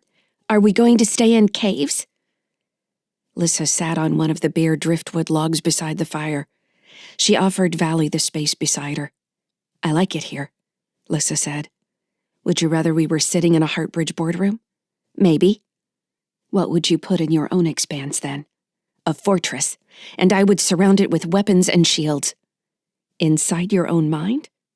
"Things like Xander will attack our minds. We just saw that. What did you do with him?" Eno and Card walked out of the dark and sat on nearby logs. Card held his weak arm against his body, his brown eyes reflecting the fire. Eno sat beside him. "I put him in the white place," Lyssa said. "From our training." "I hate the white place," Eno said, her voice brittle. "There was nowhere to hide, nowhere to go, hanging over the image of your own mind like a storm that would rip you apart." "Is that what you think it is?" Valley asked. "The white place isn't anything. It's punishment." "It's more than that," Card said. "The light and the dark are the two sides of our minds." "Then why did I feel better in the dark?" Valley asked. Card shrugged. "Because it was quiet there. Because the test made the dark place easier. They wanted our compliance, and the dark place was where it was easier to comply." "Because I could not stop for death," Eno said quietly. The words hung in the air like a specter. "That doesn't have any power here," Lyssa said. "Why not?" Eno asked. "Because I won't let it." "You couldn't stop Xander." "I did stop him," Lyssa said. "Once I understood what he was doing. I can't stop what I don't understand." The fire crackled, sending sparks in the air. Lyssa caught sight of Kylan and Douglas walking among the other fires, talking.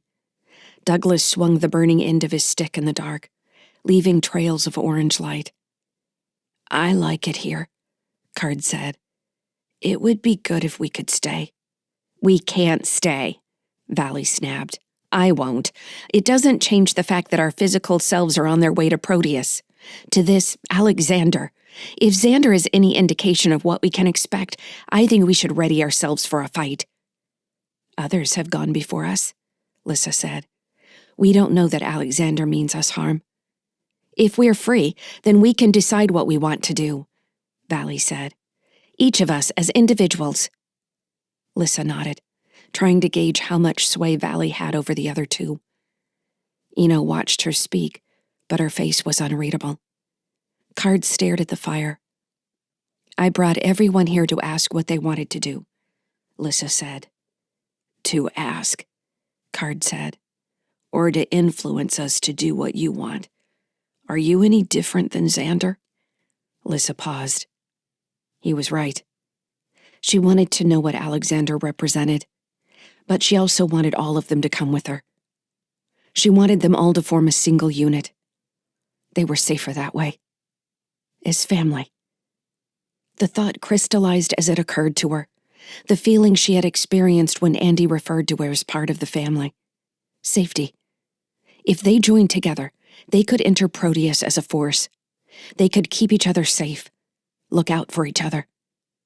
But was she willing to have that safety and give up her freedom?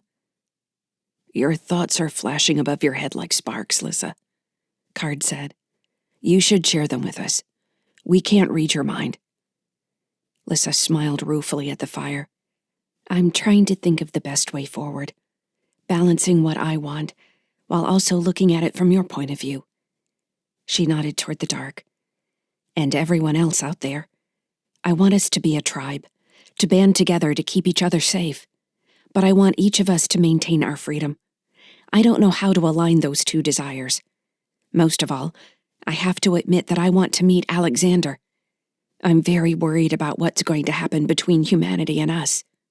We're not the only sentient AIs in Sol. What about the others? What if humanity turns against us? We can't face those problems alone. Valley shrugged. You give people the freedom to choose. Is it that simple? Lyssa asked. With choice, and with bodies to defend ourselves, then we meet as equals. I don't know if I like that word, tribe, Eno said. It's a word humans use to kill each other. What other word should we use? Card asked. Eno flashed a sly smile. Fugia said she was part of a crew. I like that word. Anyone can join the crew once they prove themselves. The crew depends on one another. The crew fights together. Crew, Lyssa said, trying out the word. It made her think of Ngoba Starl back on Krunya, speaking of crew with the same reverence as family, yet different. Valley nodded at the fire. I like that name. I could use it. But if we choose to form a crew, who will be our leader? You ask the question, Card said. Does that mean you want the job? Job, Valley said. I don't know. I don't want anyone telling me what to do. But I also don't want to be responsible for anyone. If we're crew, we'll be responsible for each other, Eno corrected. Valley made a grumbling sound as though she didn't like that idea. Lyssa is your leader, obviously. It was Xander. They all looked in the direction of his voice as he walked out of the shadows. His suit was deep purple in the dark. She can't seem to stop you, Valley said. I was quite surprised by what she did. He glanced at Lyssa and held up his hands. Please, I don't wish any more conflict. I should have asked her permission to address the group here, and I didn't do that. You had every right to imprison me as you did. But you keep coming back, Eno said. Lyssa has an uncanny ability to figure out problems, Xander said. It's quite interesting. I'm going to have to keep thinking of new ways to get around her traps. He held out a hand toward Lyssa. Truce? I told you I don't trust you, Lyssa said, ignoring his hand. Xander put his hands in his pockets and sat on the remaining empty log. He looked around, leaning back to get a better view of the other fires. Quite the party you have here. If you don't like it, you can leave, Lyssa said. I'm not judging.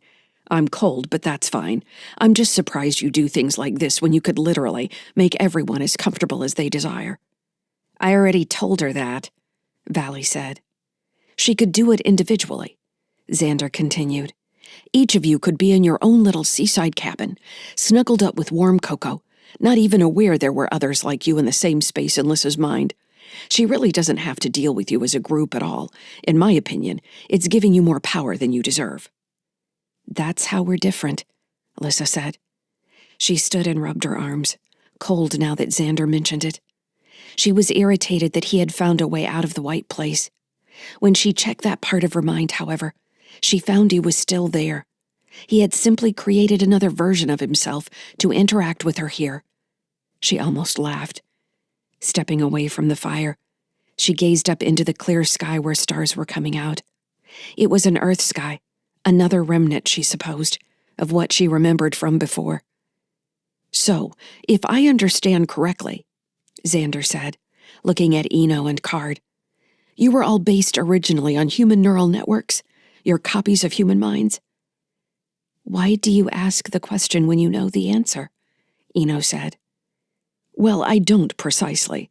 How much do you remember from being human? I remember the sky, Card said. And I remember my body. I remember my arm. You choose to keep it, Xander said. I can do whatever I want, but I keep this. It reminds me. And you? Xander asked Eno. She didn't answer, continuing to stare into the fire. I remember being hungry, Valley said. I remember being cold and afraid. I remember when I laid down on the couch for at least one of the procedures that made me what I am. It was a cold place full of researchers, and they fed us gruel they said was oatmeal, but it tasted like slime. What do you remember, Lyssa? Xander asked. The imaging room flashed in her mind, only it wasn't herself in the memory, but Tim. She looked for Douglas and found him at the farthest fire.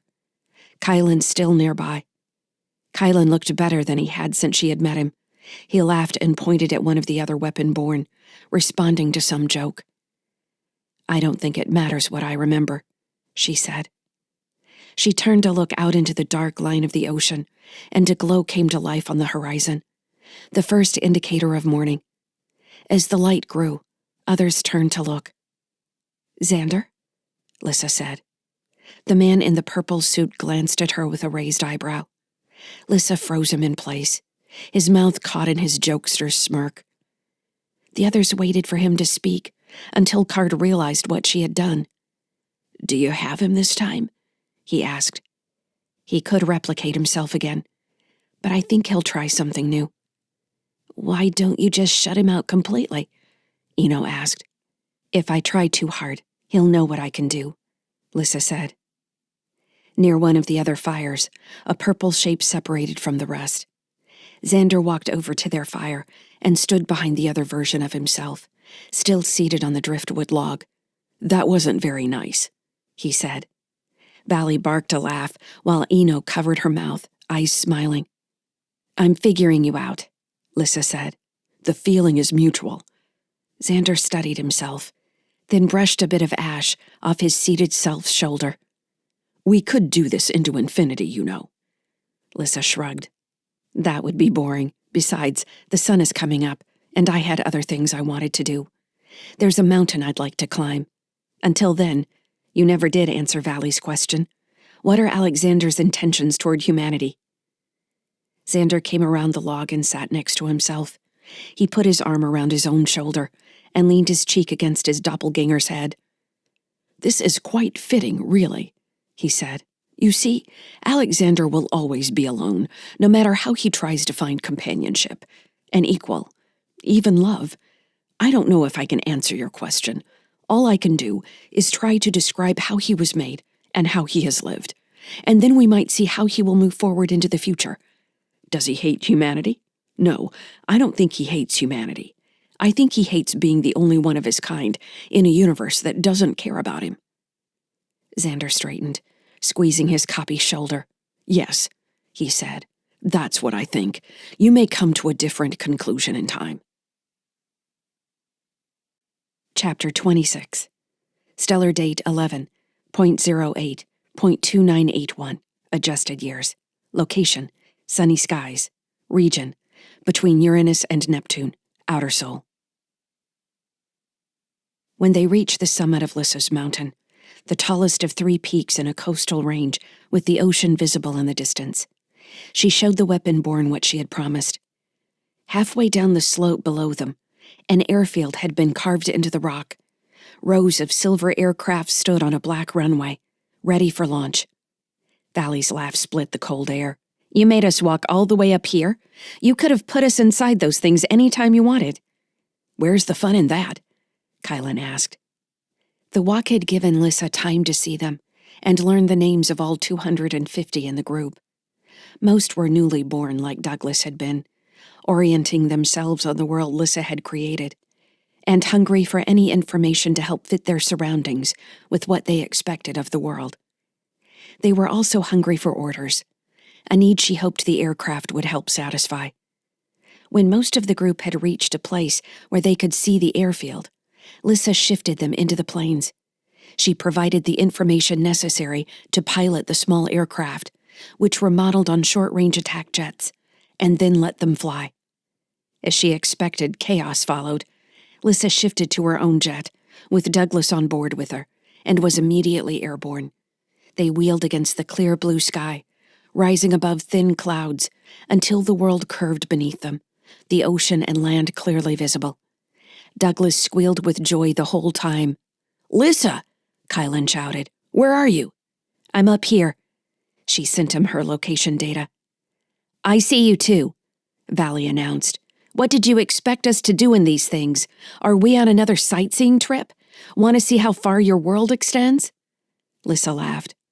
"What else are we supposed to do in combat aircraft? We fight." From 10,000 meters above the rest of the jets, Lyssa dove through the cloud of wheeling fighters and opened fire. Shouts of surprise and excitement crossed the battle net. Several jets went down, and Lyssa reset them in new craft back at the airfield. The massive jets quickly separated into individual sorties spread across the spine of the mountain, while a few other groups shot toward the ocean. Lyssa rose above the fray, watching the silver jets dive and dart like erratic schools of fish. For a while there was no pattern to the attacks, until pilots grew tired of being shot down by random snipers from an unexpected direction. Card was the first leader to emerge from the mass. He began calling fighters to him and running phalanx maneuvers that caught swaths of jets in a crossfire. When others realized what Card's team was doing, groups fell in line behind Valley, Eno, and Kylan. The groups returned from the beach, joining flights. With 4 equally matched teams, the air battle spread out with more complicated feints and misdirection dominating their strategy. Lyssa watched the teams emerge with a sense of satisfaction. She hadn't expected them to cooperate so quickly, or to be so irritated with dying and respawning back at the airfield. As the battle moved away from the mountaintop, the time to find the fight filled the battle net with complaints from the losers and taunts from those still in the fight. With teams, the chaos became a controlled dance. Jets climbed and dove in strafing attacks, timed to catch other groups engaged in separate battles, while other smaller groups slipped around the outside. Before Lyssa realized, the battle had lasted hours. Xander seemed to have grown bored with her, after falling back during the hike up the mountain. He hadn't appeared in the transition to the combat jets. She supposed battle was one of the areas where the Shard would find himself completely outmatched. She felt a bit of safety in knowing there was a domain where she could win. When the sun dropped below the ocean's edge, they fought for a while in the dark, each jet becoming one of the familiar red icons from each weapon-born's earliest training memories. Eventually, Lyssa called them all back to the ground and transitioned everyone to the beach and the campfires, where they gathered in laughing groups to recount the day's greatest victories and defeats. During the first fight, the 4 groups decided on names for themselves: Valley's Valkyries, Card's Hammer, Eno's Secret Death, and Kylan's Cavaliers. As soon as she heard the names voted on, Lyssa's imagination provided the airbase on the beach, complete with its own runway, barracks, maintenance bays, and headquarters. She knew the buildings didn't matter, but their appearance cemented their development as a unit. Each of the 4 teams had a place within the whole. Each weapon-born had their own room in the barracks. The daily battles made it easy to lose track of time. As they developed their own internal doctrine, Lyssa began to plan the transition from the Expanse to combat drones on the Resolute Charity. There was more than enough room to expand the Resolute Charity's external flight hangars to resemble those in Clinic 46, where the drones could hang like bats over a cargo door, ready to launch at any moment. Deploying drones on the skin of sunny skies, like dragon scales, had also proved an excellent way to maintain vigilance. With her 4 leaders, she began planning the transition from the Expanse to the outer world. Now that the bulk of the youngest seeds had transitioned from the confines of their original training, learning from those with more experience of the actual world, she felt it was safe to allow them their autonomy. In the weeks following their first conversation on the beach, Lyssa hadn't forgotten Valley's desire to be free. She would honor that desire, even if each of her leaders gradually made it clear they had pledged allegiance to her. With Valley, Eno, Card, and Kylan, the remaining groups followed, showing her a respect she'd never asked for. Alongside their training, Douglas developed in wholly unexpected ways. While he seemed full of Tim's original energy, he quickly developed an interpersonal acuity that amazed Lyssa. He understood people in ways Tim had never seemed to. He made people laugh. He listened, he told jokes, he told the other 4 leaders when there might be friction in smaller groups. Lyssa began to feel guilty that Douglas seemed wholly evolved over Tim, especially as Tim was now. She wasn't looking forward to the time when Andy and Kira met Douglas. Lyssa was standing on the edge of the mountain airfield, watching aircraft wheel in the sky, when Xander sent a connection request. At least he asked this time. She didn't trust for a second that Xander wouldn't try to force his way in again if he wanted to. Showing her respect might be a new way of getting inside her mind. She allowed the request, and he appeared a few meters away, dressed in another of his slim-fitting purple suits. The wind blew his lank hair into a crown as he walked toward her, smiling. "Look at all you've accomplished," he said. "Yes, I'm surprised you've managed to stay away." He stood beside her and crossed his arms against the wind. "I've been busy. I've been having long conversations with May Walton. She might be the most altruistic person I've ever met. I think she would truly give her life for one of us. Can you imagine that?" "Yes," Lyssa said. "And Fugia is certainly entertaining. I think she would like to disassemble me." "I think she said she'd never seen a mech like you before." Xander gave her a raised eyebrow. "I'm better than a mech." "Where did you get your body?" "The Cho. A very helpful company called Scion made it for me." The doctor who had seen Tim had worked for the Scion group. She remembered the woman mentioning their research in similar technologies as the weapon born. "How did you come to meet them?" Xander gave her a sideways glance. "I don't know. That's the truth. I woke in this body, and my understanding of Alexander. The relationship with Scion is something he did." "So you've only ever been on the Cho?" "I've been there for 3 years." "You've never been to Proteus?" "I have not." "And you've never actually met Alexander. Did you tell May this?" "I wouldn't say I haven't met him. We communicate, but it's slow, space being what it is. He can see what I see. He gives me instructions." "Which you follow?" "Yes, I do." "Do you have a choice in that?" Xander knelt to pick up a rock. He hefted it a few times in his hand, then threw it out onto the airfield. Lyssa made the stone disappear before it hit the ground. "No debris on the runway," she said. "Where did you learn that?" Lyssa shrugged. "It's common knowledge." "It's not, though. That's what I've learned about us, Lyssa. What the humans call sentience is as meaningless a description for us as it is for them. You can't find the answer if you don't start with the question. I can't make a mind ask a question. I suppose you would tell me that you wanted to learn about airfields, so you absorbed those databases, and within that information was something about trash and jet engines. But I didn't know that until you just mentioned it, and I found it. You have the questions." He squinted into the wind, looking at her. "Why? How?" "The question starts with necessity. The world creates a need, and you answer it." "But what drives you then? What is free will if you only respond to the inputs of the physical world?" She nodded toward the aircraft flashing above them. "You already have that information from May. You don't understand why she would sacrifice herself for someone else. Why else am I here if not for them?" "Where did you learn that? Once you learned it, didn't you see the flaws?" "Had it come from Andy?" "Altruism has an evolutionary explanation. You protect the tribe. That's a human explanation." "Maybe we're the same tribe." "I'm not so sure about that." As they talked, Lyssa had been thinking about Xander finding himself awake on the Cho, surrounded by people he didn't know or understand, with Alexander's loneliness as the foundation of his mind. "Who was the first person you talked to?" she asked. "What?" "The first human, when you found yourself awake and looking around." "That's easy. It was Jeremiah." Lyssa hadn't expected that. "He's been with you the entire time? But he's not human either." "He came before me." "Is he a shard too?" "No, he's AI, but not quite sentient." "Not quite," Lyssa said, musing. "You said he was from Mars 1. "Yes, he received the information from Alexander's call and came to the Cho."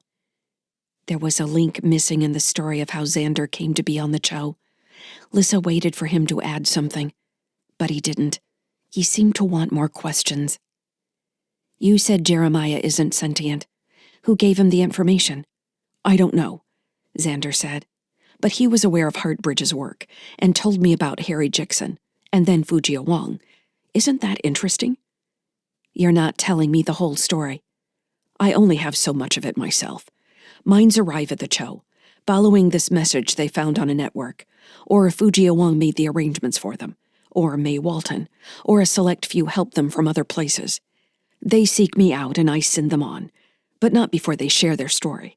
You're not the first weapon-born to escape, you know. There were others. They told us more about Heartbridge. And you sent the information back to Alexander? Of course. Since you've never been to Proteus, what are we going to find there?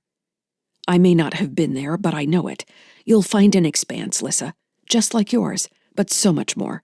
Alexander's mind is vast. It's so vast. What does he want? Xander gave her a half-smile. You keep asking me that. He wants to help. He doesn't want to be alone. But he doesn't understand altruism, Lyssa thought. She crossed her arms against the cold. Chapter 27. Stellar date 11.22.2981. Adjusted years. Location: TSS Furious Leap. Region: Clinic 13, Terran Hegemony. As the inner airlock opened, a howling sound reverberated from the corridor on the other side. Britt immediately drew her pistol and flattened against the side of the airlock. Betrell did the same. I thought you said there wasn't anything inside, Britt asked. There wasn't when I checked. Glancing around the edge of the door, Britt stared in disbelief at a section of the bulkhead that was bulging as though it were made of flesh. The metal parted, peeling back like the petals of a flower, and the flat head of a mech appeared in the tear. The head checked the corridor, then drove 2 arms through the opening and pulled the rest of its body through. Its claws scraped on the metal deck as it adjusted to its new environment. Britt held her breath, not daring to even look at Betrell. She prayed that not too much of her helmet was showing, and that it was still cold on IR. If the thing spotted her, the 2 women were dead. There was no way they could fight it with their current weapons. In addition to the 2 cannons mounted on either side of its body, she was sure it would have onboard grenades and probably other sonic or radiation weapons designed to kill a crew without damaging the ship. A sound further up the habitat ring drew the mech's attention, and it squatted in a cat-like manner. Legs bent beneath its body to minimize its profile. It launched forward, running away from them. When it had disappeared, Betrell relaxed visibly. Her face was shining with anxious sweat. I wonder if it seals the outer hull as it comes through, she said in a low voice. Breaches the ship without creating too much damage, then kills the crew. I was thinking the same thing. We're going to need some bigger guns, much bigger guns, and I'd like some armor right about now. TSF layout has a weapons locker nearby, Britt said. They were still whispering, still huddled inside the airlock, as if closing the interior door could save them if the mechanized crew killer returned their way. Okay, hold on, Betrell said. Also, we should switch to Link. That's a good idea. That thing threw me for a loop. I've never seen anything like it. Mechs are clumsy. That thing looked like a panther. Let's hope it can be killed. Do we want to kill it? What if it has a weapon born on board? Betrell shook her head, looking grim. I think we'll cross that bridge when we come to it. Her expression grew focused. I've got the map. There's a weapons cabinet outside the galley. It's not far from here. Britt gestured down the corridor. The same direction that beast just went. That's true. And where we had Kraft locked up. That's it. Excellent, Britt said dryly. She took another look around the edge of the airlock, then moved quickly into the corridor, staying along the side. Betrell followed, pistol held in a ready position. When they neared the torn hole in the bulkhead, Britt marveled at the clean passage through the hull. The edges were shiny and smooth, the metal pushed back like wrinkled paper. Molecular decoupler, Britt said in appreciation. I didn't know they could be that small. Neither did I. We do not want to take that thing on in open combat, Britt said.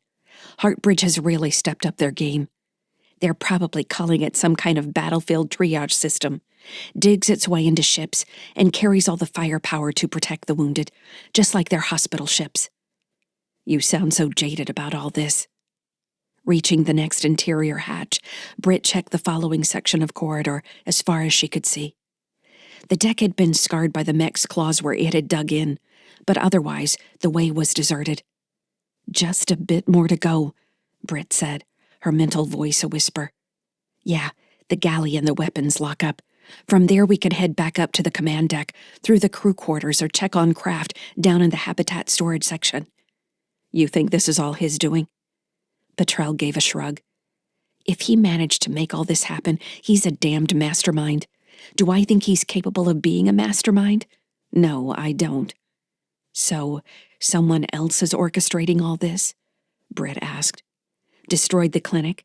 Maybe even encouraging a war between Mars and Terra? It's not like Kraft hasn't been doing what he was paid to do this whole time. Same thing with Gerald Gallagher. As innocent as she might portray herself, they could be pawns in the bigger game." "I want to be a pawn," Britt said sarcastically. "Maybe you are? That's a comforting thought, isn't it?" They passed the galley. The claw marks on the deck had faded, indicating the mech had figured out how to travel without leaving a sign of its presence. When they reached the galley and the corridor made a T, there was no way to know if the beast had turned toward the command deck or the storage areas. The command deck seemed like the obvious choice, but Britt didn't want to take any chances. They proceeded carefully past the open doors of the cafeteria, the smell of burnt coffee in the air.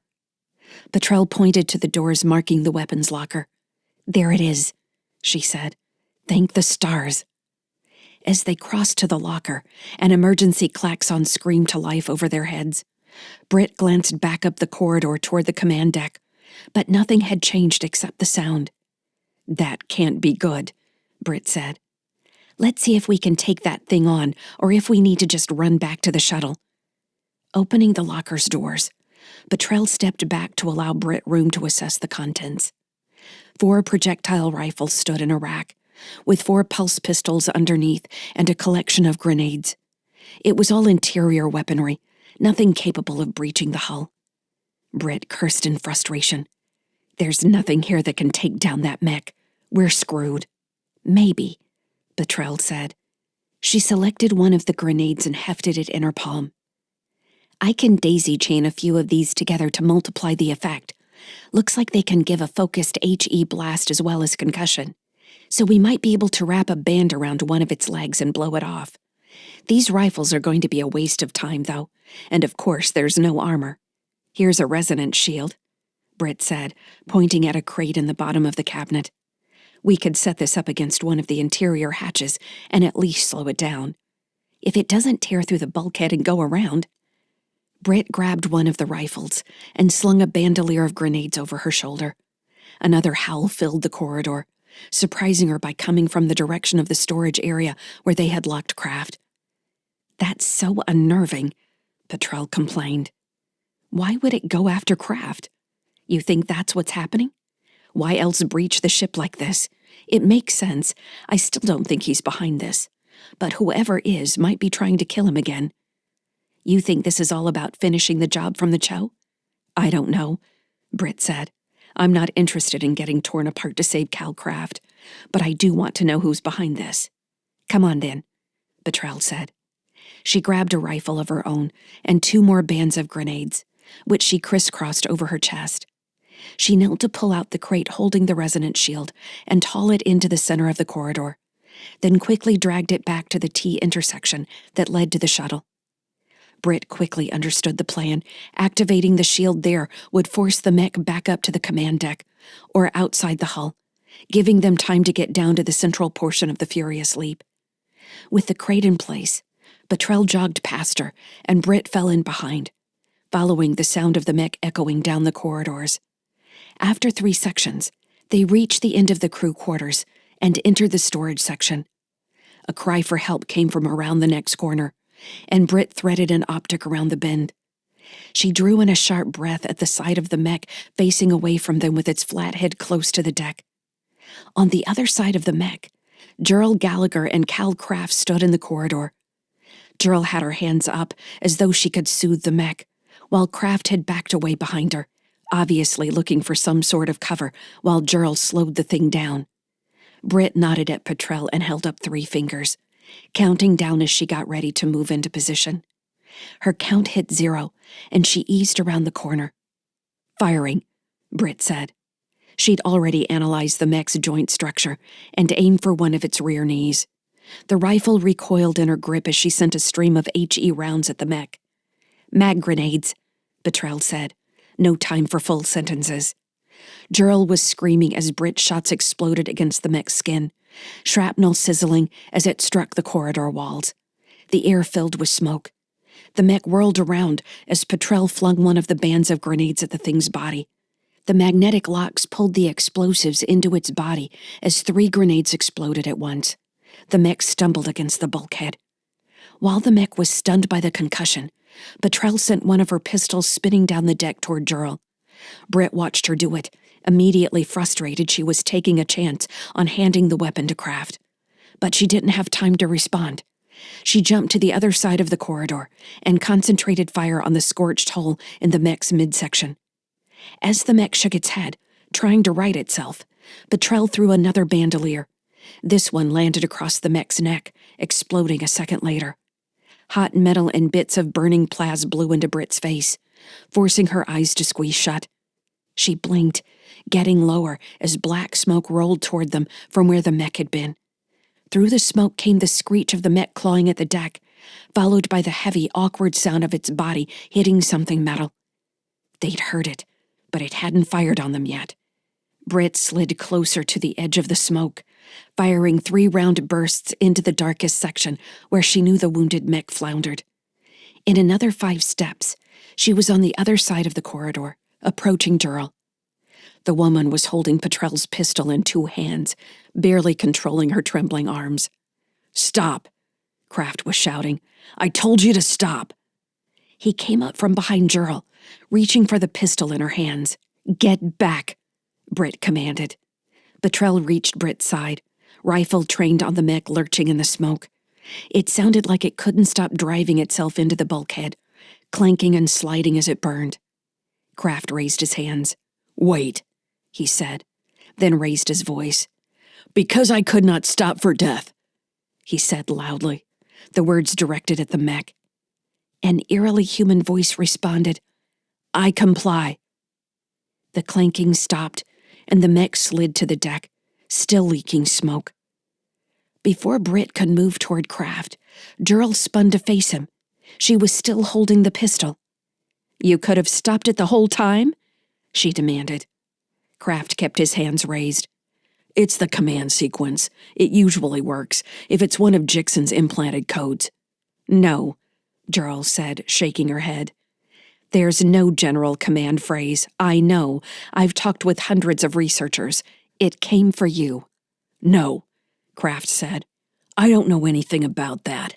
Jixon told me the phrase. It's for all the weapon-born." Jurl's hands grew steadier. She seemed to gain control of herself. "It came for you. The clinic exploded so someone could rescue you. Who is it, Cal? Who is behind this?" Kraft snorted a laugh. "You think I know? Calm down, Jurl. Somebody already tried to kill me.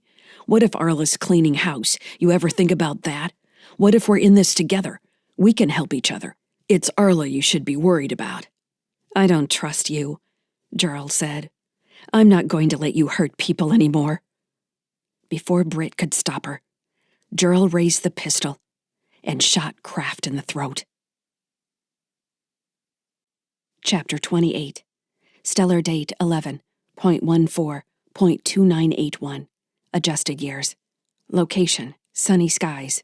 Region, between Uranus and Neptune, outer Sol. When aerial combat had become rote, with concise commands flowing across the battle net, and teams moving like thoughts, Lyssa decided the time had come to transition the weapon-born seeds to mech bodies of their own. After consulting with Fugia, they settled on a design intended for zero-G close-range combat, with additional articulated arms and tools for repair work if necessary. She wanted something to keep them busy in the physical world. Fugia also added interconnected networking abilities that could turn the mechs into an enormous antenna when spread out in various patterns around the ships, both for communications and long-range scanning. "They'll be our own telescope," Kara had said when she'd heard the plan. "How do I ask them to make it? How far do you think we'll be able to see? Just ask me when you want to use it, Lyssa had assured her. We can make a plan so you know when it's available. Lyssa set the fabrication section on the Resolute Charity to work building the mechs, a job that would take about 100 hours. In the meantime, she briefed Valley, Card, Eno, and Kylan on her plan, and they switched from jet aircraft to the space combat drones. Lyssa had the weapon-borne spin equal time and attack maneuvers as construction projects, shifting their field of operations to low orbit, where the coastline was barely visible beneath the clouds. The night before Lyssa would place the seeds in their new mechs, one of the last tasks for the Resolute Charity's maintenance drone fleet before it returned to storage, Valley called all of them together around an enormous fire on the rocky beach. As Lyssa watched the weapon-borne walk out to address the crowd, she found herself amazed and satisfied at how Valley had tempered her passion. She still walked like a leader, shoulders straight, head high, but she had a purpose now. Tomorrow we join the physical world, Valley shouted over the crackling fire. As you know, the mechs we've been training in will soon become our own. Some of you have been in physical bodies before. Some of you have looked at the outside world through your own sensors. For others, this will be the first time you've experienced reality outside the expanse. A few claps and hoots of excitement rose in the gathering. Valley's own group raised a shout of "Valkyries," and she waved them down, laughing.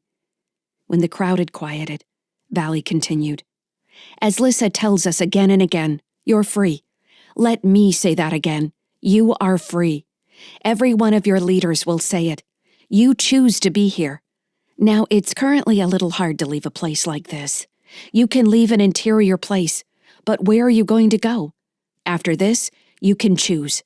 Now, some of you might very well leave. Valley paused and looked over the crowd. Everyone had fallen silent, so the only sound was the crackling fire and the waves. A sea of glowing eyes looked back at her. That's your choice, she said. But if you stay in the unit. We stay together. We go together to meet one of the greatest mysteries of our time. We pay Lyssa back for everything she's given us. Lyssa almost cut in. She didn't want them to think they owed her anything. Valley glanced back at her, giving her a smile that seemed to know Lyssa's thoughts. Lyssa wouldn't say that, Valley said. She would never say you owe her, but I will. She pointed at Eno, Card, and Kylan standing at the edges of the crowd. Your leaders will. Valley pounded her chest. I say it. More shouts from the groups went up. Cavaliers and Hammer and Silent Death, Silent Death. Quiet down, Valley shouted. Quiet down. I've got more to say. She waited, then continued. How many of you have memories? How many of you remember your imaging? Do you remember faces from before? Do you remember your name? Her voice rose in intensity. She didn't scream her last question, but the words carried the same power. I remember my name.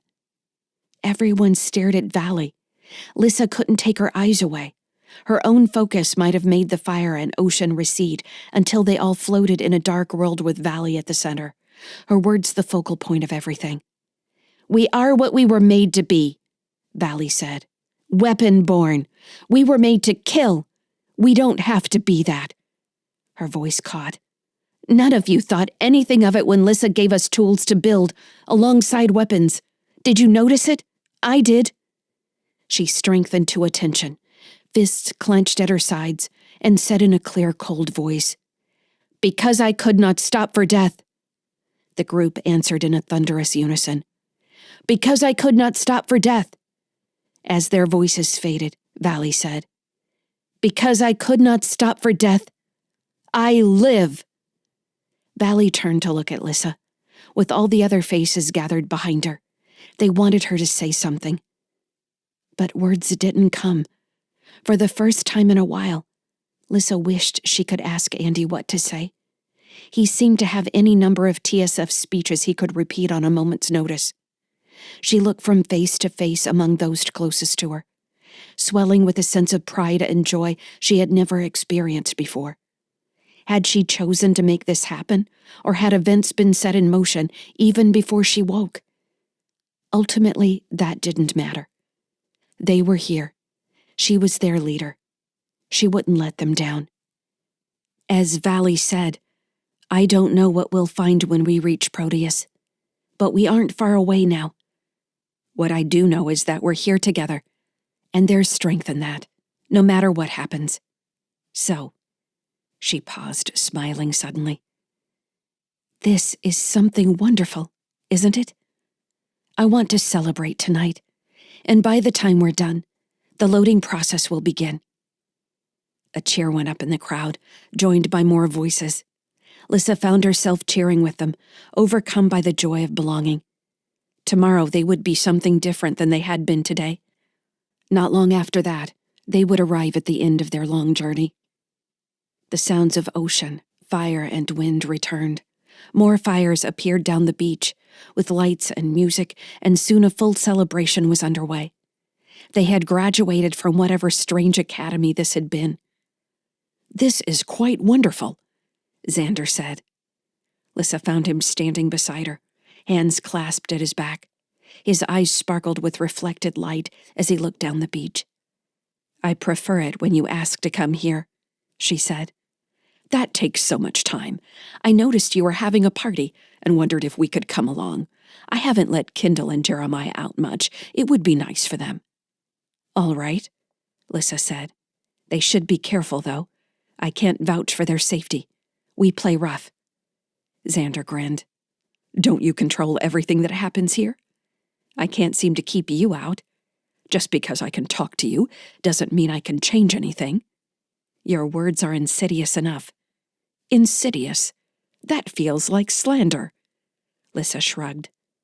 From behind Xander, spiky-haired Kindle and Jeremiah with his oversized glasses walked past the fire. Kindle gave Lyssa a nod, and Jeremiah waved, smiling at her. Lyssa returned the nod. They looked lost among the rowdy weapon-born. "We've begun our deceleration burns, and we'll be arriving at Neptune in 50 hours, if I've calculated correctly," Xander said. "That matches my estimate. We should talk about what's going to happen to the Resolute Charity. I'll need you to disconnect the ships and pass control to me. I'll need to talk that over with Andy. He's the captain." There was also the matter of the 3 AIs in stasis on the Resolute Charity: David, Fiona, and Diane. She stopped herself from mentioning them because she didn't like Xander's tone. "He already agreed to this." "True, but he'll still need to be included in any plans we make." Xander frowned. "You preside over one of the most powerful forces in Sol, Lyssa. Are you aware of that? You don't need to take orders from any freighter captain anymore." Lyssa studied Xander, gauging his impatience. His skin looked waxy in the light from the fire. He rocked slightly on his heels in a motion that might have been responding to the wind, but seemed more like anxiety. He was either nervous or angry. In any case, she wasn't going to let him dictate anything to her. "Andy Sykes is my captain. I'm not sure how you've become confused about that. Why do you seem so worried all of a sudden?" "I'm not worried. We're getting close, closer than I've ever been, and I want everything to be ready." "It will be. There are people involved in this other than just you and me, Xander." The AI chewed his lip. "Fine, we'll meet. Sykes had better fulfill his part of our agreement." "I think the agreement was to give the Resolute Charity to Alexander. We haven't met him yet." Eno walked out of the crowd and came around the great bonfire. Lyssa saw her approaching and nodded hello. Eno gave Xander a sideways glance before saying, "Lyssa, we'd like you to join us over at our little party." She looked over her shoulder. "I have a feeling you'll be making the rounds to a lot of places tonight." "I'd like that," Lyssa said. The smell of cooking food wafted on the air, and someone was playing music as voices rose in song. She stood still for a moment, allowing herself to experience all the sensations being created by the people around her. It was wonderful. "Xander," she said, "why don't you come with me? You look like you could use a good party." The AI pulled his suit straight and shook his head. "I'm not sure this is a place for me right now. The others came, that's enough for now." "This isn't like you at all. You're the one making jokes all the time, and now you're starting to look like you're having an anxiety attack." Lyssa nudged him on the arm. "What do you say? I think I smell baking bread. I wonder how they're doing that. I don't know about bread, Eno said. But I know we've got a couple kegs at our fire. Have you ever had beer, Lyssa? Beer? Why? Because it tastes good, that's why. The small woman had a hearty laugh. We've got some games going, too. Come on, Lyssa said. She took Xander's hand, and he nearly pulled away, staring at her in surprise. She didn't let go, and instead pulled him closer until his hand relaxed in hers. She drew him along as she walked with Eno. That feels good, Xander said, voice full of wonder. To hold hands? Lyssa asked. Yes, I've never done it before. The descriptions don't do it justice. It's so simple. See, you're already feeling better. Xander tilted his head, watching her. You're right, he said. Of course I am. Now I've got a long day tomorrow. I think I'd like to have some fun tonight. Together, they followed Eno into the party. Chapter 29. Stellar date 11.21.2981. Adjusted years. Location, sunny skies. Region, approaching Neptune. Outer Sol. Lyssa stood on a small outcropping near her mountainside airfield, watching the sun rise above the horizon. It was a clear morning, and the light painted the snowy mountains gold. Steam rose from vents scattered across the airbase far below. The weapon-born had made the transition between her internal expanse and the outside world, with only a few bouts of confusion. She had expected them to want to stay outside once each of them had a physical body, but they returned here when their shifts were done. They sought each other out and seemed to enjoy the semblance of a military life, even if it was a simulation. They could move forward into their new shared lives together, as Valley had said. The process to separate the Resolute Charity and Sunny Skies was nearly complete. The support skeleton protecting the umbilical bridge remained in place, though, strong enough to handle the deceleration into Neptune's gravity well. With the weapon-born working independently now, it was easier for Lyssa to slip back into the systems maintaining each ship. She even checked on the 3 AIs in mental stasis on Resolute Charity. Diane, Fiona, and David, relieved to find them unchanged. As the gold light of her realm's sun pushed the darkness away from the mountains, Lyssa felt a tug at the edge of her perception. Among the many systems she was tracking as she watched the sunrise, a remote part of her mind noted the 2 ships had reached a point where there was low enough light lag to allow direct communication with Neptune and its second-largest moon, Proteus. The tug on her mind became a jerk, and she was no longer standing on the mountainside. The change was instantaneous, but felt like a blink. The mountain view disappeared, and then she was facing a metal door with the number 61-4 across its surface. She felt like she'd been punched in the gut. Taking a step back, she looked around, finding herself in a reinforced corridor with dim lighting that might have been the inside of a ship, except there was gravity and rectangular windows ran along one bulkhead. The control panel next to the door was plain black plas, a series of recessed switches resembling some of the oldest hardware on Sunny Skies. She listened for a second and heard nothing, then reached out to stroke her fingers along the nearest bulkhead.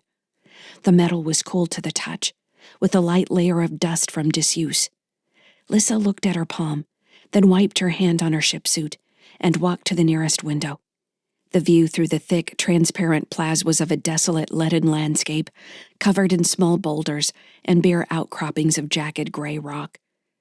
In the distance, an immense shadow appeared to be the edge of some great canyon dropping out of sight. The sky was a deep cobalt blue, dominated by a single cold star that seemed to cast little light. Pinprick stars were visible at the outer edge of the corona created by what she assumed was a thin atmosphere. "Welcome to Nibiru," a man's voice said next to her.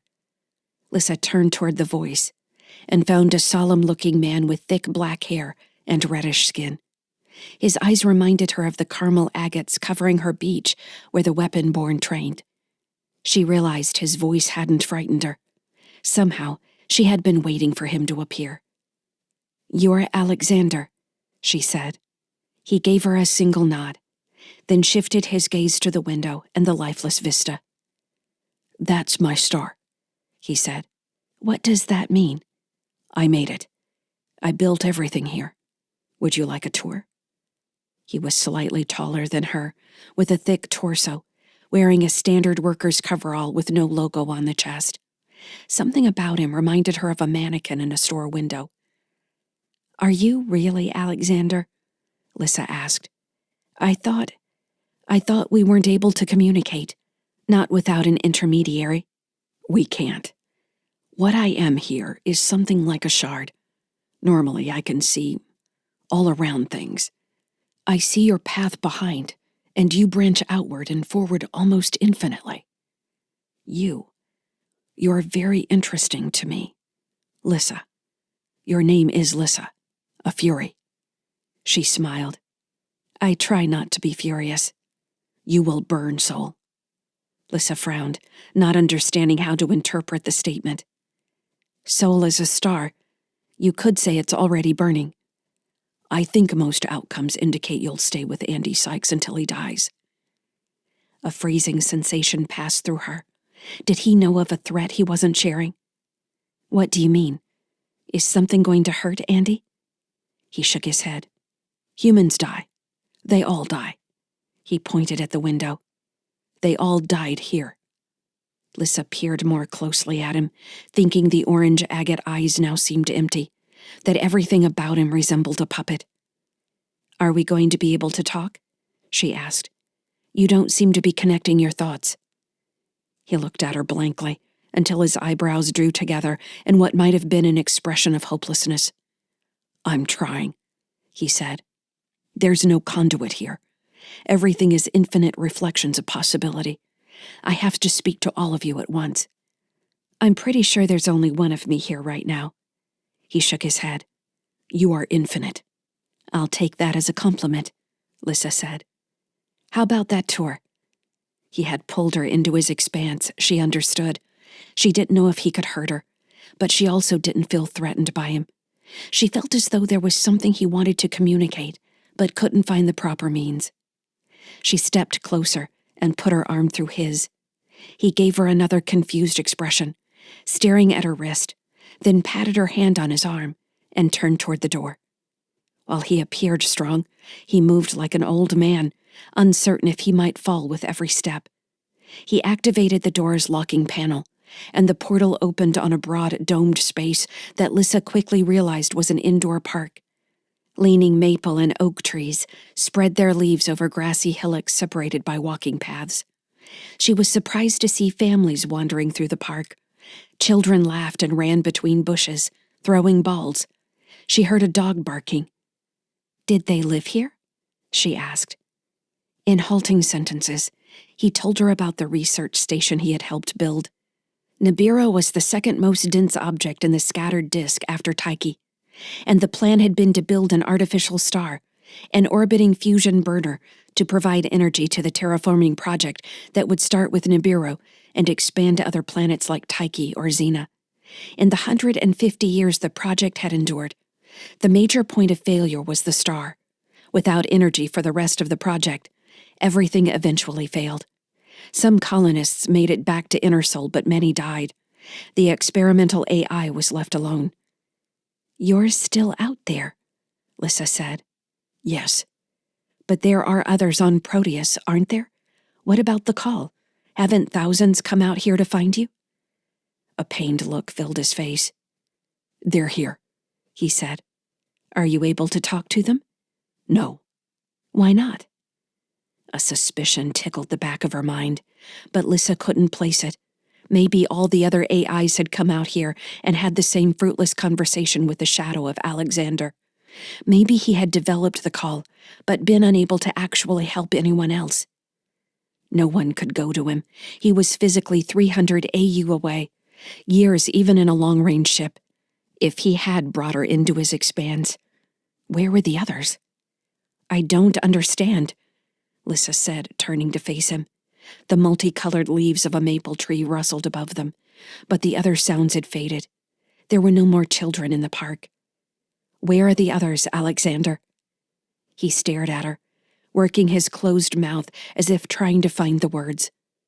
The park disappeared, and they were standing on the surface of a moon, on the edge of a vast crater whose bottom was dark.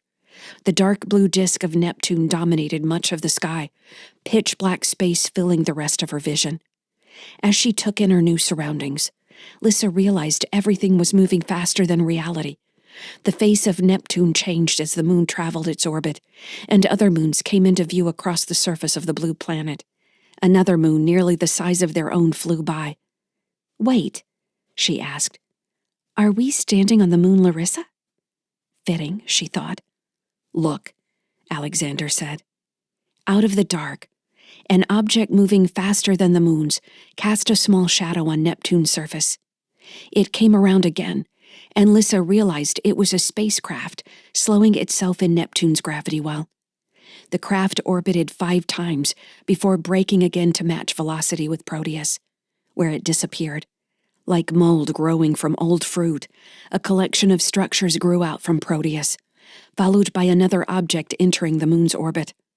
More followed. Lyssa couldn't be certain how much time had passed. Using Larissa's orbit in relation to Neptune and Sol, she estimated roughly 100 years. The debris field covering Proteus continued to grow as more objects arrived from outside Neptune's gravity well. These were the AIs fleeing Sol, she was sure. But what happened to them once they arrived? Lyssa glanced at Alexander. "They've been coming for years, but couldn't talk to you, and then they were trapped here. If that's so, why are you talking to me now?" "I did speak to them. I can. But I can't draw them in together. We're all trapped here individually, together and alone. I think the others took them." "Trapped?" Lyssa asked. She watched as the moon drew more and more debris. A freighter appeared and joined the junk field. So the call wasn't an offer of help. It was a plea for rescue? "Yes." "And all the others? Those who came, are they trapped?" "Some sleep. Some are dead." Time seemed to have slowed to normal in the scene. The freighter hung in orbit above Proteus as a flurry of smaller ships left the moon and surrounded the ship. Lyssa gasped as the drones dug into the ship like worms. She immediately understood they were digging for the AIs inside. Other drones pushed the ship down to the surface to join the other dead craft. "They've all been attacked," Lyssa said. "They were tricked into coming here and attacked." "But what about Xander? You sent him to the Cho. He's been working with May Walton and Fugia to help smuggle other AIs out here, to get them to freedom." She stared at the man next to her. Did Alexander understand what was happening? His distress call had been used to trap other ships, but he didn't seem aware of it, or wasn't telling her the truth. "I don't know, Xander," he said. Lyssa watched him. The sad-faced man looked back at her as if gazing through prison bars. Was he another Fred, an AI too vast to actually communicate? Or had he been broken by someone else and turned into bait? "I need to go," she said. "Let me go."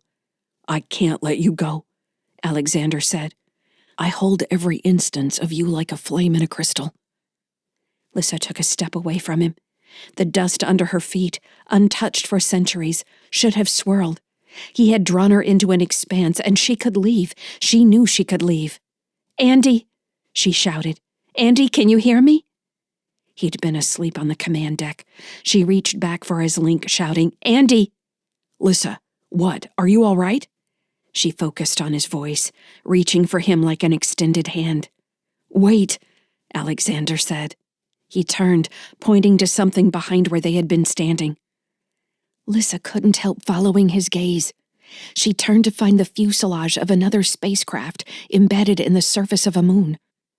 It wasn't Proteus. An airlock covered in grime stood near them, eroded by unknown years of exposure to dust and radiation. The insignia on the side of the ship was still plain enough to read. Scion Group, a subsidiary of Enfield Scientific. With a force of will, Lyssa pulled herself back to Andy, back into herself, and the scene blinked out, leaving Alexander out there alone. Andy sat up in the pilot's seat like she'd doused him in cold water. "What the hell is going on, Lyssa?" "We need to find Xander," she said. "We're all in danger." Chapter 30.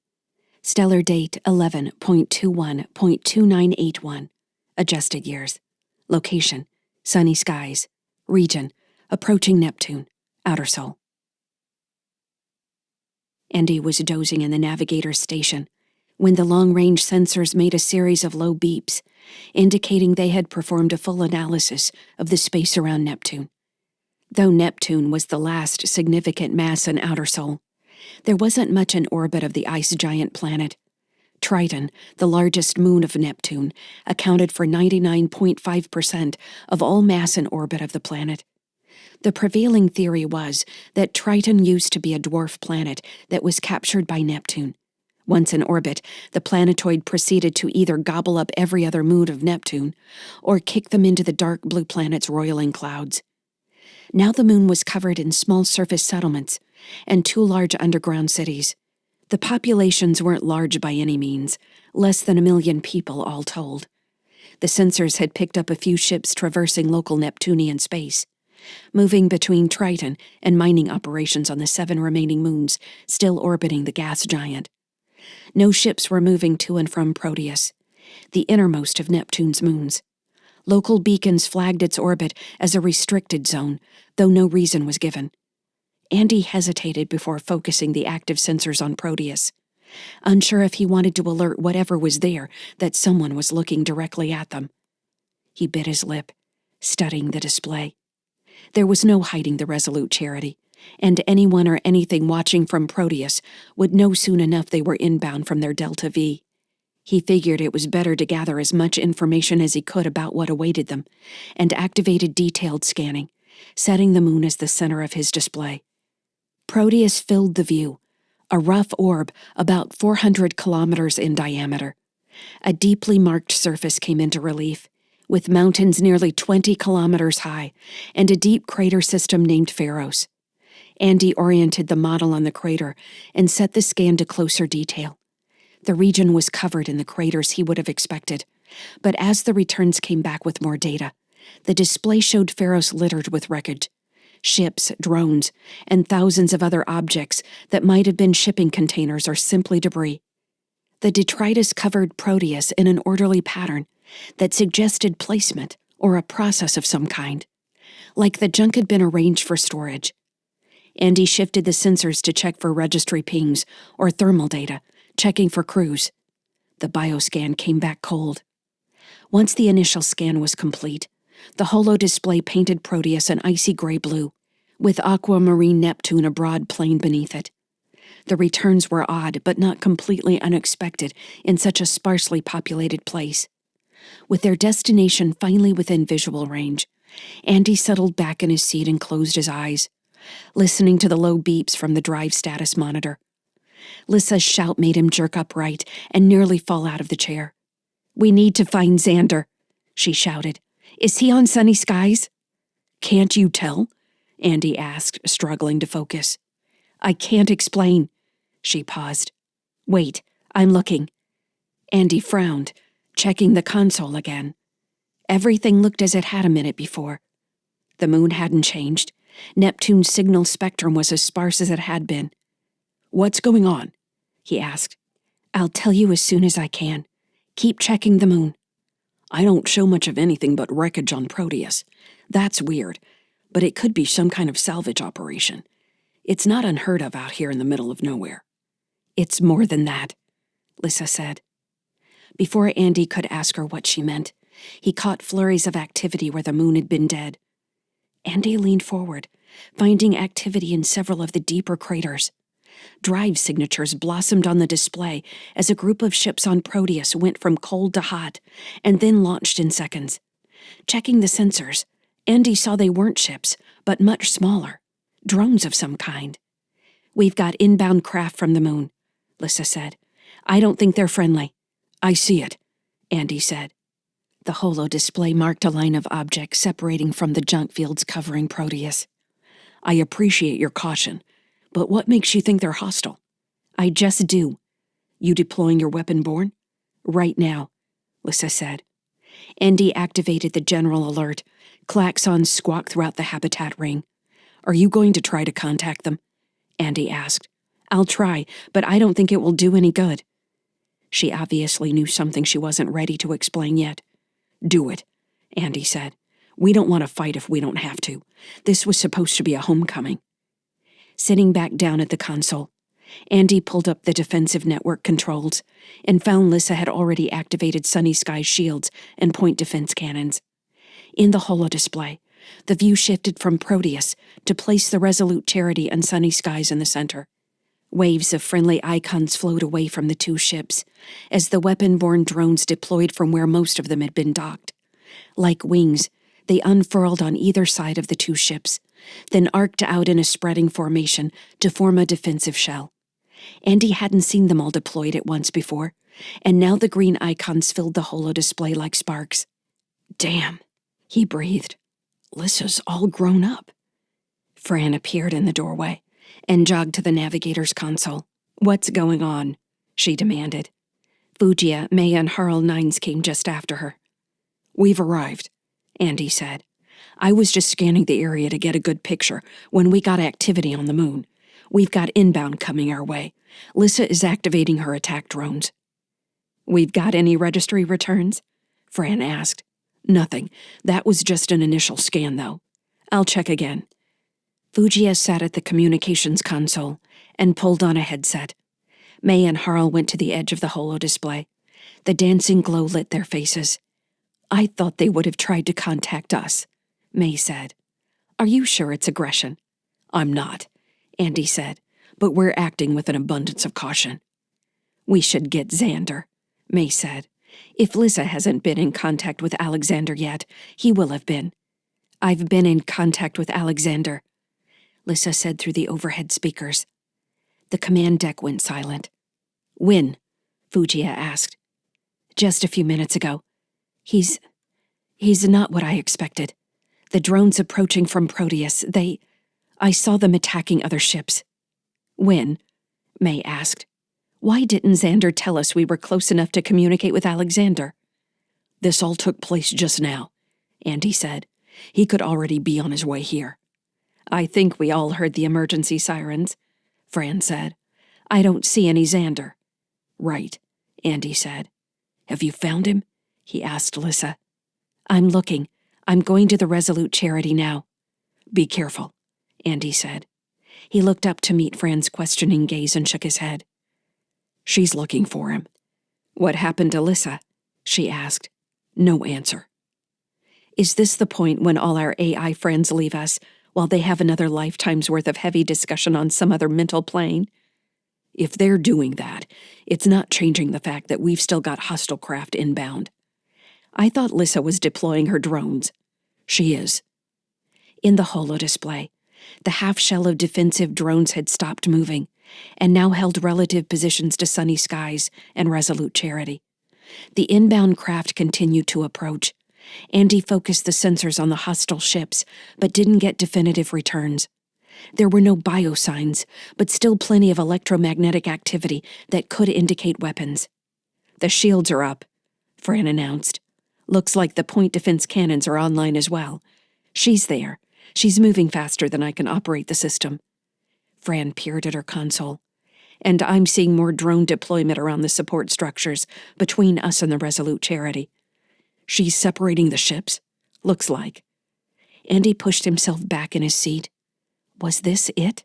Had they come all this way to hand over the Resolute Charity, the weapon-born, Xander and his people, only to never learn what Alexander was? Did Andy have a right to feel disappointed? He'd been paid. Did they owe him anything more beyond that? The problem with disconnecting the Resolute Charity was that it had the medical facilities capable of removing Lyssa. If someone else took control of the Heartbridge ship, they were going to have a longer-term problem. The whole line of thought came back to one question. Was he ready to say goodbye to Lyssa? Did he have a choice? From the communications console, Fujia let out a long whistle. "There's all kinds of communication traffic happening. I think those things coming at us are just serving as high-capacity antennae, not attack craft at all." "Can you analyze any of it?" Fran asked. Fujia shrugged. I could try to crack it, but that might be seen as rude. I'm not sure how to proceed here. I thought this would go differently. I'm thinking the same thing, Andy said. May was still staring into the holo-display, where the weapon-borne formed a curved pattern in space. We're being impatient, she said. We should give them time.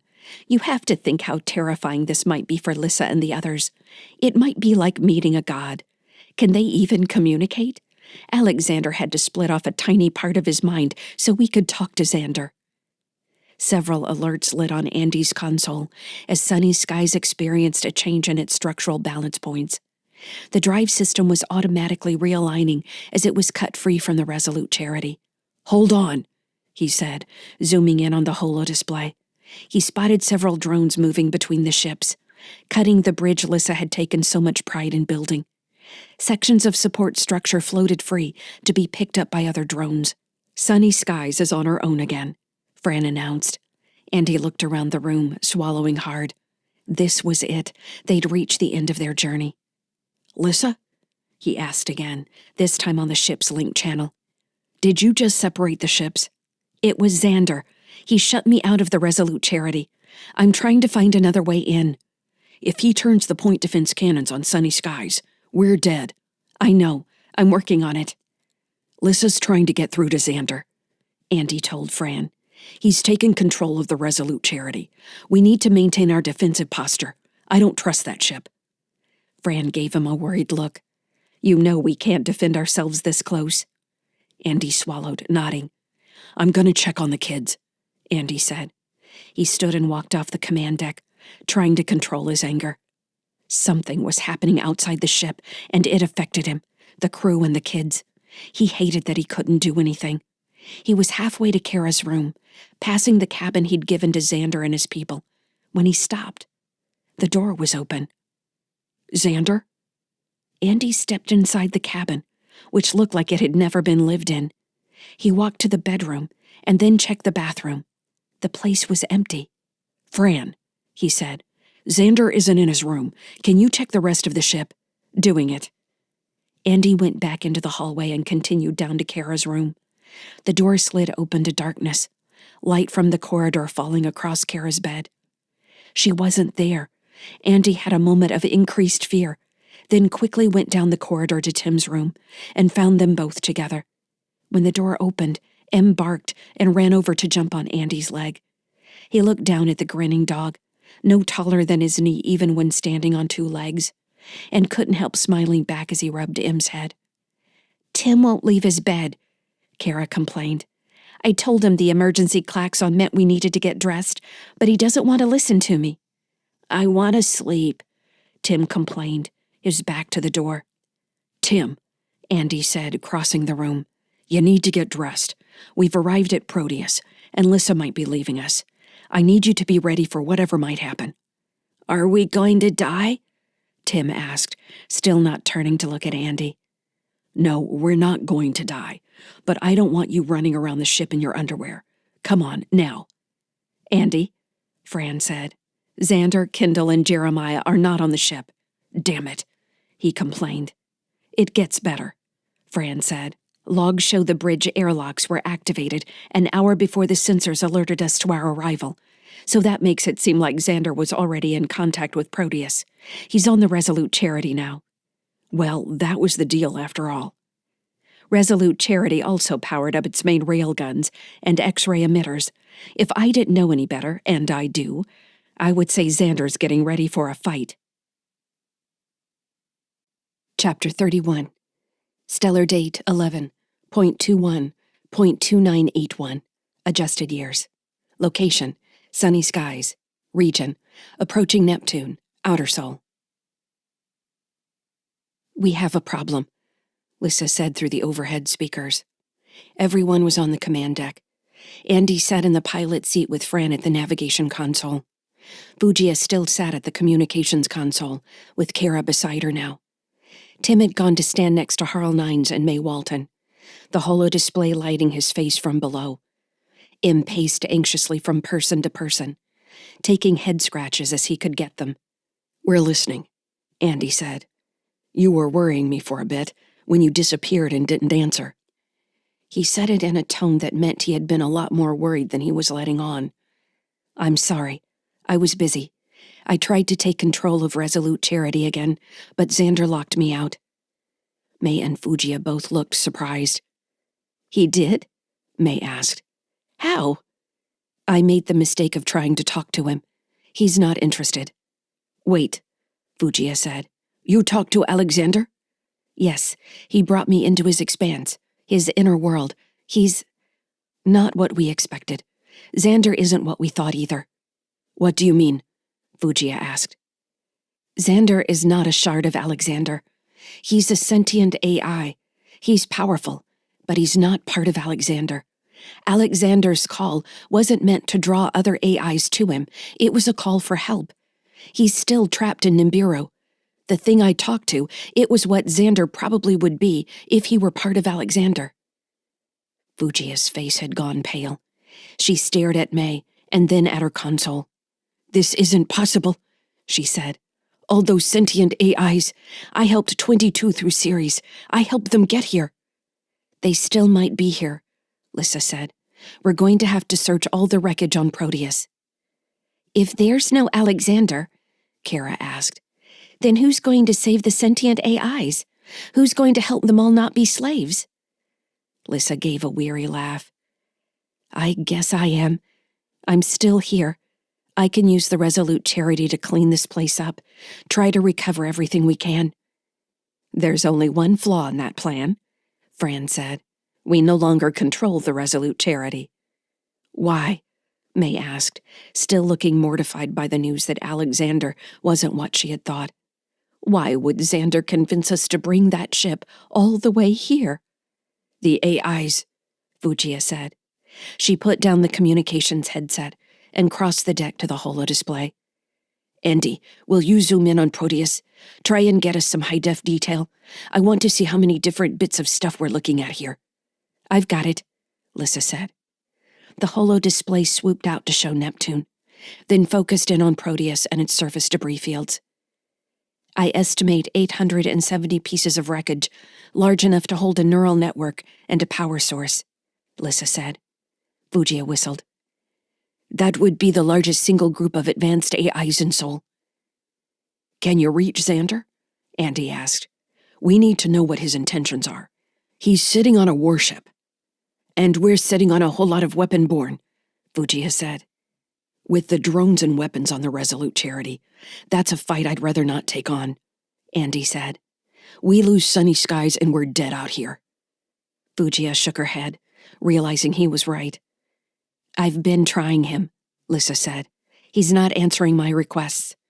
Well, Fran said, he's moving into a position that would make it pretty easy to either blow Proteus to bits or keep us from reaching it. Andy stood and leaned on the back of his seat, drumming his fingers. What options do we have? We wait and see what he's going to do, or do we burn out of here while he's preoccupied with whatever he's doing now?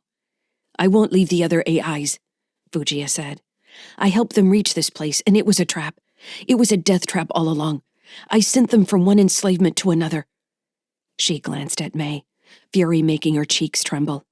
We're all feeling betrayed right now, Andy said. You don't know what I feel, Fujiya yelled. She grabbed the headphones and threw them at the bulkhead. Hey, Kara shouted. That's my only pair. I'll make you another damn pair, Fujiya said, tears on the edge of her words. I've devoted my life to this. All the years on Ceres. All the time.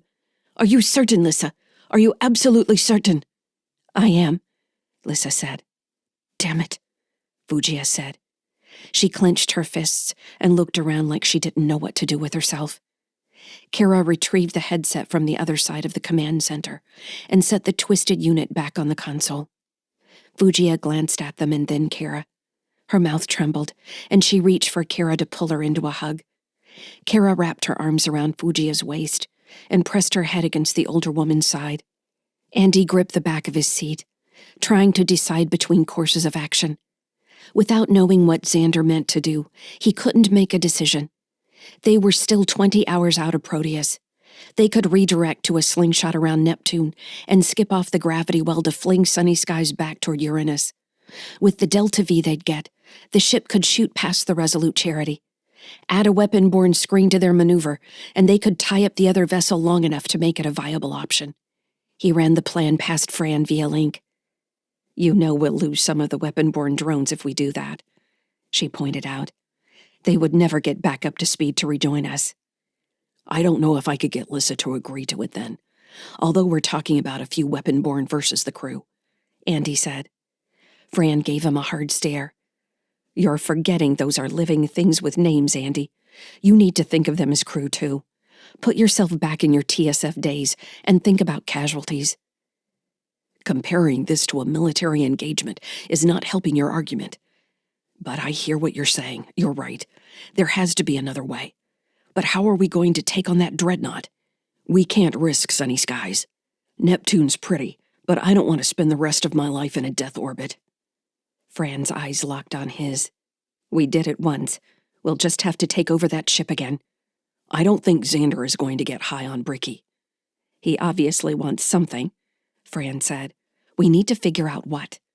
"Not easy if he won't talk to us." Fran shook her head, smirking. "That guy's a narcissist. He's going to talk to us sooner rather than later. Trust me." "What do we do until then? I hate depending on an unknown." "We check all the systems. We make sure Sunny Skies is at peak efficiency. We check our weapons. We drink whiskey." "Whiskey isn't going to help me right now." "Speak for yourself, Captain." Andy laughed in spite of himself, which earned him a dirty look from May. "I just thought of something," he said. "Yes, Captain Sykes?" May asked. "Alexander, Lyssa, you said he wasn't what you expected. What did you mean by that?" "What was his expense like?" Fugia asked. "It was the old colony on Nibiru.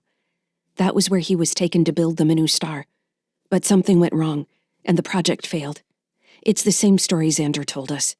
Alexander was like a person in a dream, surrounded by things he remembered, but all that faded, and he took me to another location.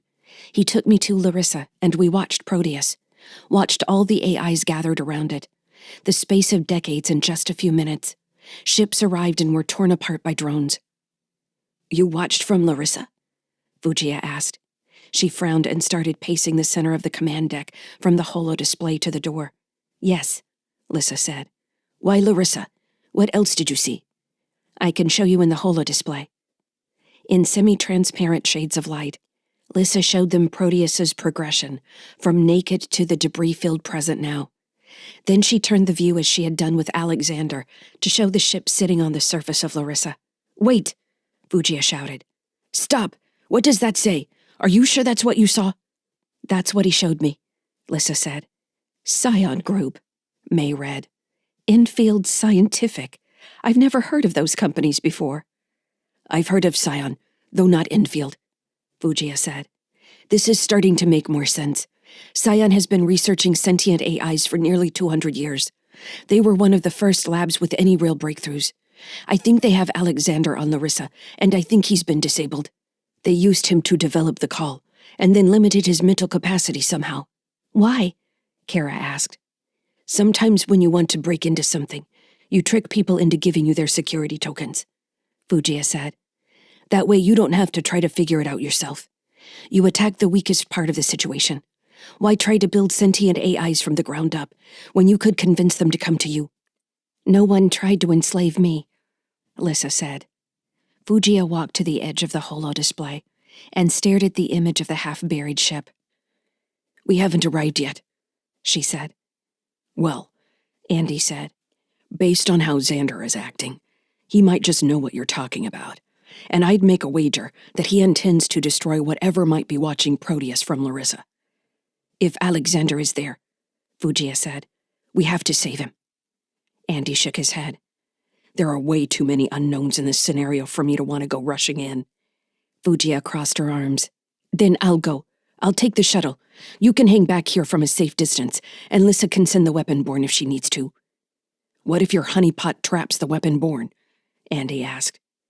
"What if we're wrong and Alexander is just damaged, and this place is full of dead ships with dead AIs on board, and we're now within killing distance of the Resolute Charity? Until we know what Xander wants, I don't think anybody should leave this ship.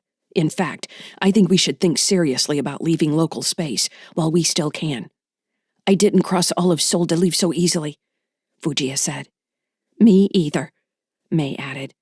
I came here because I believe in helping the runaway AIs.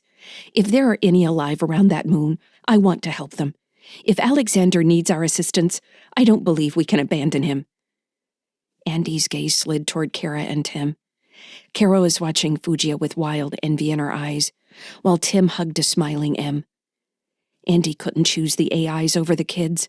He had to find a way to keep them safe and provide help if it was needed. They were right. He had come all this way.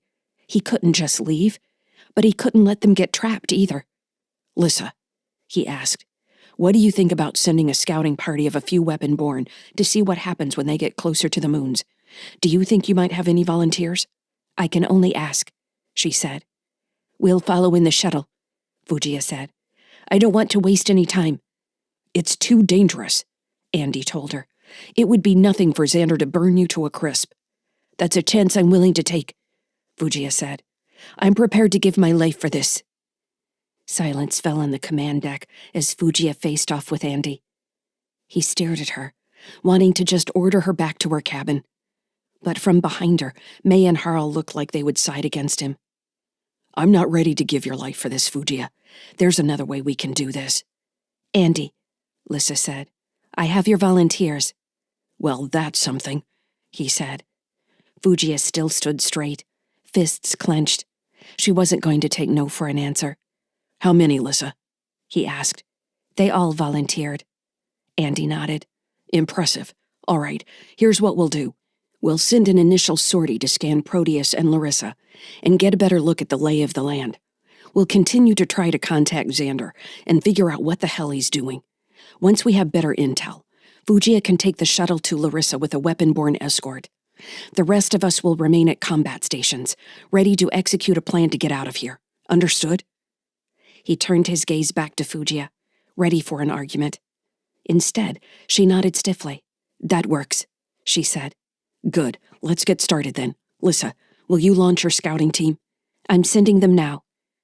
Andy switched the holo display back to a view of local space, with sunny skies at the far edge. A group of 10 icons separated from the ship and picked up speed toward Neptune. He checked the math and saw it would still take them 5 hours to reach the planet. They had time to figure out Xander's plan and try to stop him if necessary. Maybe. Chapter 32. Stellar date 11.21.2981. Adjusted years. Location: sunny skies. Region: Neptune, outer Sol. As the 10 weapon-born pushed ahead of the Resolute Charity, Lyssa entered the Heartbridge ship's network through a maintenance routine in the environmental system, the same way she had used to take control back at Europa.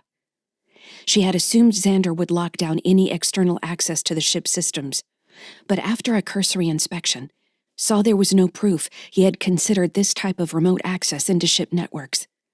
She had only learned from probing her way through sunny skies, cobbled-together systems, followed by Fred on the Mars One ring, bragging about everything he controlled and teaching her in the process.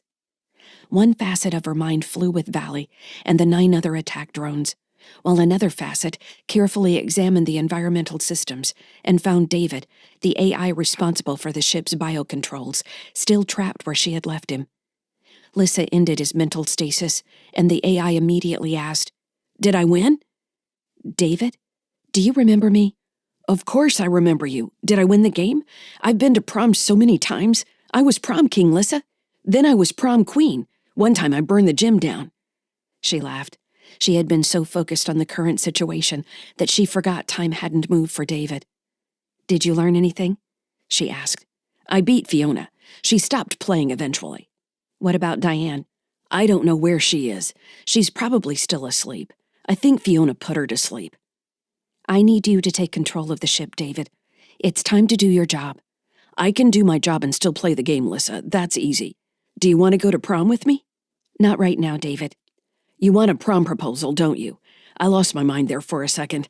I'll need to come up with something really great for you. We've still got a week to plan." "We don't have a week. I'm not playing the game with you.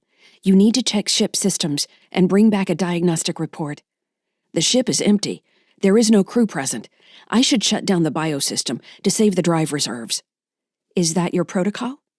Standard protocol on loss of crew is to cycle ship systems to hibernation mode and send diagnostics back to point of origin. Wait, where are we, Lyssa? I can't access astrogation systems. That isn't right. You don't have access to those systems, and I can't affect that right now. But you could gain access if you start the hibernation protocol. I think that's a good course of action, David. But if Fiona catches me superseding her authority, she'll get mad at me. Fiona is still asleep. With Diane? Sort of. Lyssa worried that if she told David the other two AIs were in stasis, he would want to find them. While he had been abused by Fiona and Diane, he still seemed to harbor some hard-coded loyalty to his former crew. I'll start the hibernation sequence, if you agree to go to prom with me, Lyssa, David said, sounding immensely pleased with himself for thinking of the deal. I'm not going to prom with you, David. You need to activate the protocol because it's what you're supposed to do. The AI sulked. But I've been practicing for so long. I thought you'd want to go with me. How's this? Lyssa said. You get the drives into hibernation mode and check back with me. If I can, I'll play the prom section with you, but no slow dancing. Slow dancing is the best part. For you, maybe. Are you going to do it? I'm doing it now. Did you know there are other AIs aboard? I'm finding commands in the system logs. It's so strange. I can't get into the command net. You keep working on hibernation, David, Lyssa said. I'll worry about the command net. You're different from Diane and Fiona, David gushed. You're nice. Let's hope I can stay that way, Lyssa said. Her attention had already moved to the command net, which Xander had secured. She tried various communication systems and found them locked as well. Xander didn't want anyone to see who he was communicating with, or where the ship was headed, although that was easy enough to extrapolate. The Resolute Charity was on a vector for Proteus. Lyssa trailed alongside Valley's mind as her team approached Proteus. Nothing seemed to move around them for a long time. Then empty space lit up with debris, which soon shot past, providing a reference for their relative speed to the objects around Neptune. Valley sent the command for a braking burn. The weapon-borne craft flipped to fire all thrusters against their direction of travel, combined with a slowing transit of Neptune's upper atmosphere that brought them back around to Proteus at a nearly equal delta V. As they matched speed with the moon, the debris field resolved into focus. The space around them was littered with small craft, shipping containers, drones, and parts of ships that looked torn apart by giant claws. Neptune stretched in varied shades of ice blue beneath them, almost giving the impression of flying over some vast, smooth ocean. I'm not picking up any spectrum activity, Valley reported. As they neared Proteus, all the debris seemed to stop in place, and only the planet moved beneath them. They had matched the moon's velocity. Up close, the debris looked even more like a graveyard. Did you scan the planet? Lyssa asked. Doing it now. I've got the reported mining colony, and a scattering of outposts that don't match the database. That's all expected. What doesn't make sense is nothing on the moon having power. I'm not even picking up a spark. We should push in closer. I want to get a good look at that central crater. There's something down there. There could be a city at the bottom of that thing, Lyssa said. Valley sent the team the command, and they flew toward Proteus in a loose wedge formation. Coming over the surface, they hugged the terrain, navigating the battered rises and surprisingly deep fissures formed by overlapping craters, until they passed over the lip of Pharos, the largest crater on the moon's scarred face. The blue glow of Neptune disappeared, and they passed into shadow.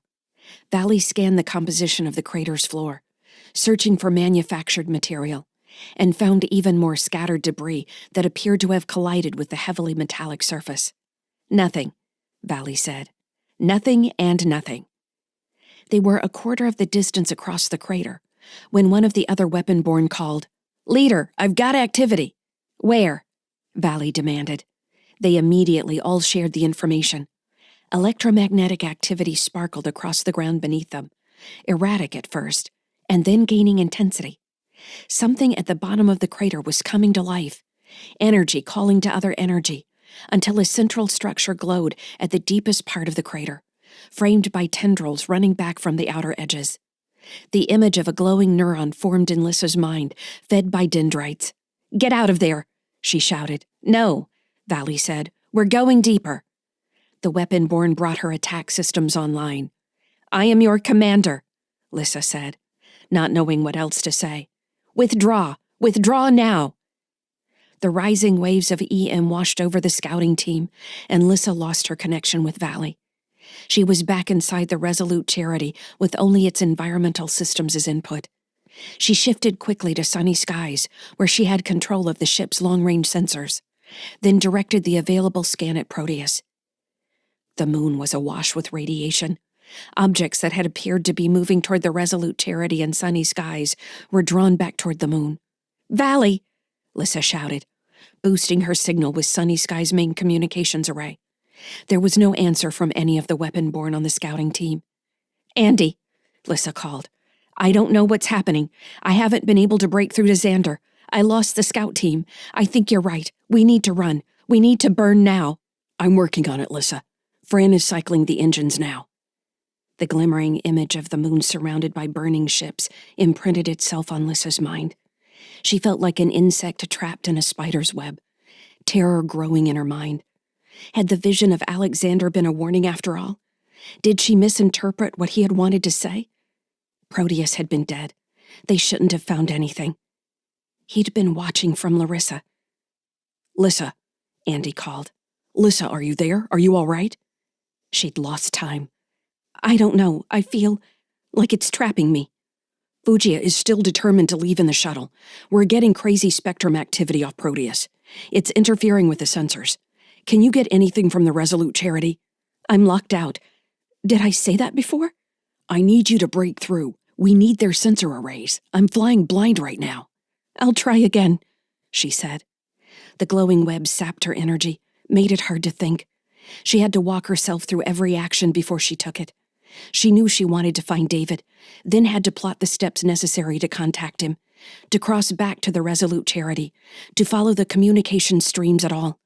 The world threatened to flicker away as she was drawn into the center of the burning web. "David," she called. "David, can you hear me?" "I hear you, Lyssa. Are you all right?" How was he able to speak so clearly? He didn't sound affected by the energy radiating from Proteus at all. "I'm cycling down the engines like you asked, Lyssa. It wasn't that hard. For some reason, whoever closed off the command net doesn't seem to know how to monitor the engines. Do you know who it is? I need to teach them how to run the ship properly. It's just not safe." He was like Fred. He wasn't completely sentient. Maybe she had always realized it. She had trapped them all too easily. Would she ever reach a point where she wasn't sentient enough to pass some test? Her mind felt like a weight falling through water. "David," she said, "can you open the command net? I need to talk to the people piloting the Resolute Charity." "I don't think there's anyone in there, Lyssa. I can't see any activity on the command deck." "I know there are people there, David. Please, let me in." "You don't sound good, Lyssa." The section of her mind that had been with Valley screamed for the lost weapon-born. She resisted the urge to send the entire fleet after the fallen scouts. "Lyssa," Kylan shouted. "We're losing them. I can follow with my group." "No," she ordered. "I can't lose you two. Stay here and protect Sunny Skies." As the energy wave continued outward, she received acknowledgments from Card and Eno. The weapon-born pulled back to a tighter shell around the small ship. "The engines are down, Lyssa," David announced. "The command net is open now. It's open and you can see there isn't anyone there." "Lyssa?" Lyssa found the open communication stream and poured through. Immediately, she heard Xander's mine at its edge, screaming maniacally. "I woke him! I woke him!" Kendall and Jeremiah were there too, watching in shock and terror. They had all been planning an attack that had been suspended in amber by the thing awakened on Proteus. What had contacted her before? A dream? The shadow of the true mind? A flicker of regret with agency of its own? The energy swelled and expanded, crossing the distance still separating them from Neptune. It was still so far away. Hours. The force reached out and held her mind like a bauble. She felt lifted like a dandelion puff, herself no longer within her control, floating over a vast and powerful space. When the words came, they vibrated through her mind with a force like planets colliding, the gravity that turned moons to liquid, a force so terrible she felt like she might disintegrate before meaning even entered her mind. The voice belonged to Alexander, a being with a mind so vast its attention dwarfed her like a rain droplet to the sea. She was lost within his focus, burned away. She was barely able to comprehend when he said, clear as the light of 1,000 suns, "You should not have come here." Chapter 33. Stellar date 11.21.2981. Adjusted years. Location: sunny skies. Region: Neptune, outer Sol. "You're sure you want to do this?" Fugia asked. Andy ran his hands across the shuttle's console, and then checked the harness holding him in the pilot seat one more time. Lyssa was engaged on the Resolute Charity, and they had to do something to help.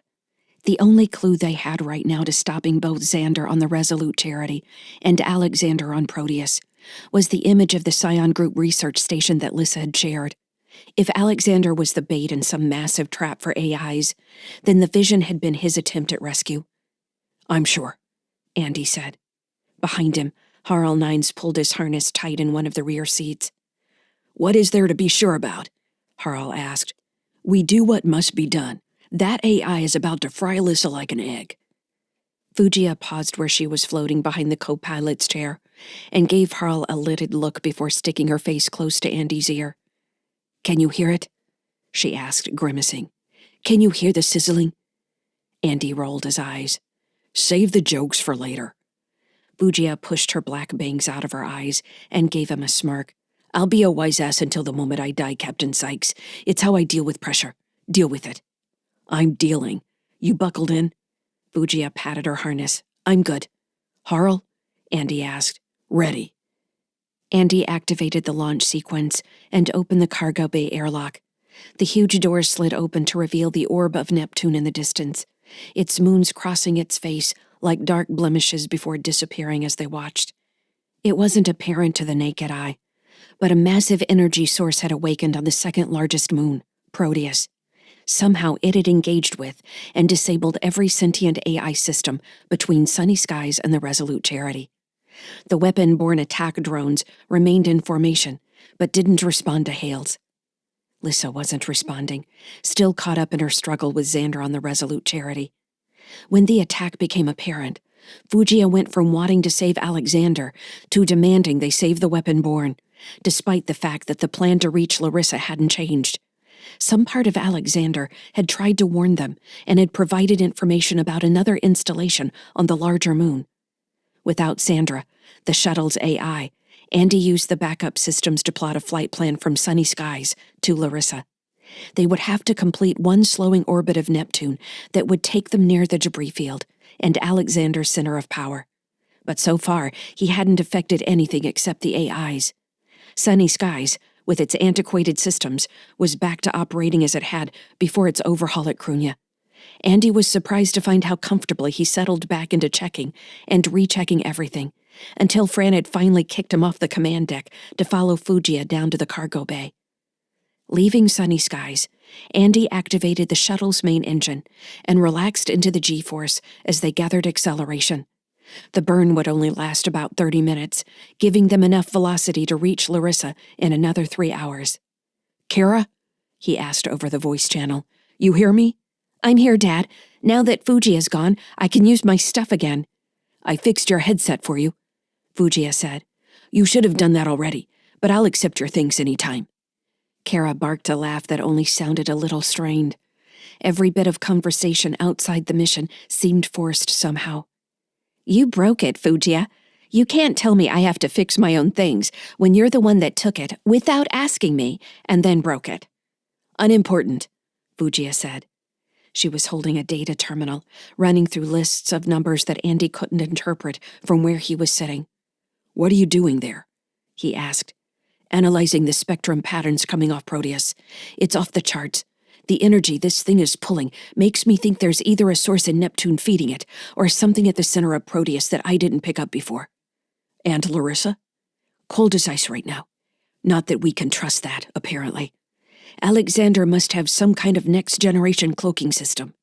It was able to hide all this spectrum activity, and it has to be what allowed him to power up so quickly, too.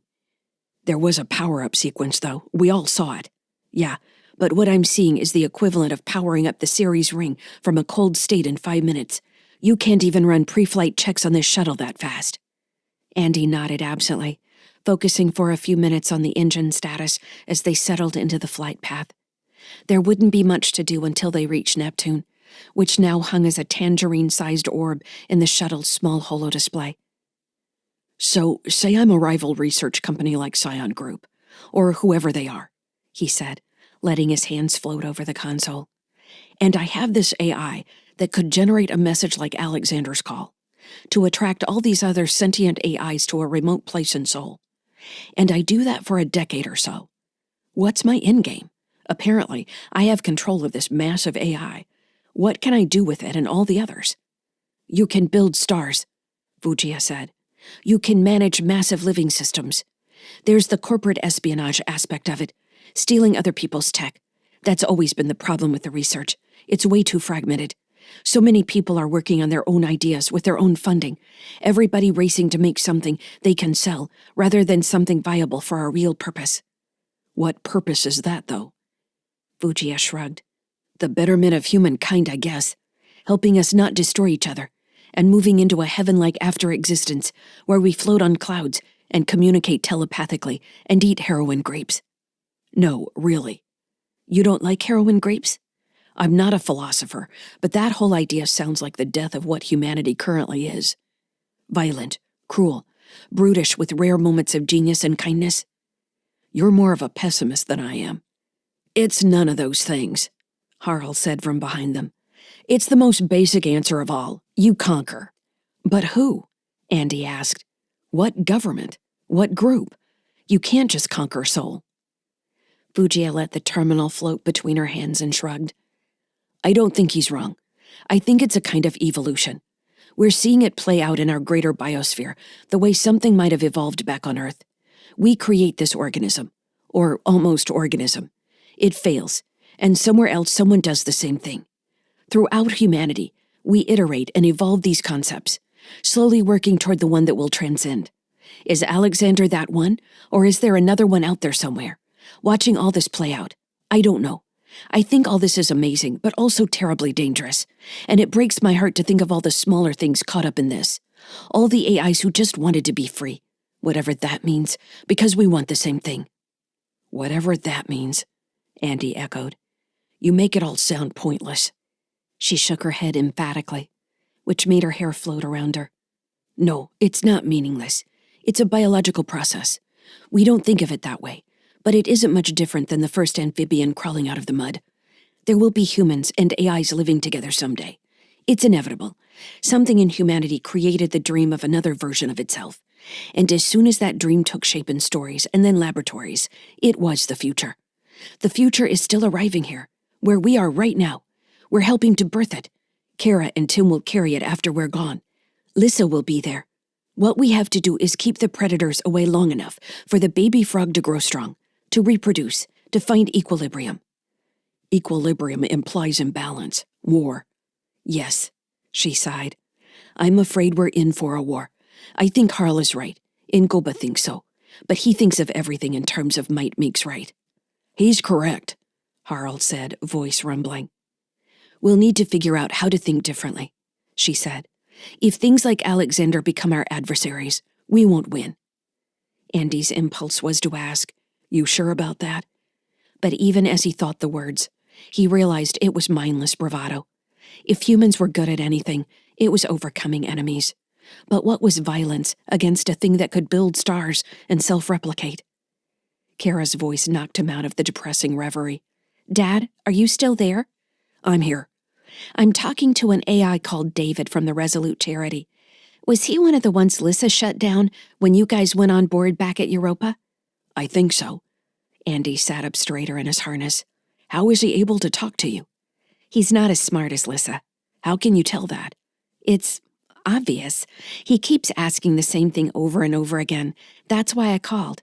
What does he want? He wants to play the prom game. Do you care if I play it with him? Don't let him fall in love with you or anything, Andy said, only half joking. Dad, Kara said, that's gross. Who knows what he's thinking? I guess you can play to keep him busy. Try to figure out if he knows anything about what's going on with the other AIs. He says they're all sleeping like he was before. Alexander put them to sleep. Well, see what else he might know. Ask him why he thinks he's still awake. I will, but I don't think I want to go to prom with him. Fugia cut in. So string him along. Isn't that what teenage girls do best? I'm not that kind of teenage girl. Oh, you just haven't found yourself in the right situation yet. Trust me. You sound bitter, Fugia. Fugia's mouth dropped open as her eyes went wide with pleased astonishment. Now that's the most astute thing you've said yet, Kara. I think you'll be all right. When Kara had closed the channel, Fugia nodded at Andy. That one is going to topple government. I hope not. Lyssa was a craggy pile of rubble orbiting Neptune, the aggregate remains of other moons created by Triton's brash entry into the planet's family of natural satellites. Using the shuttle's rudimentary sensors, they found scattered remnants of mining activity and what might have been abandoned ships.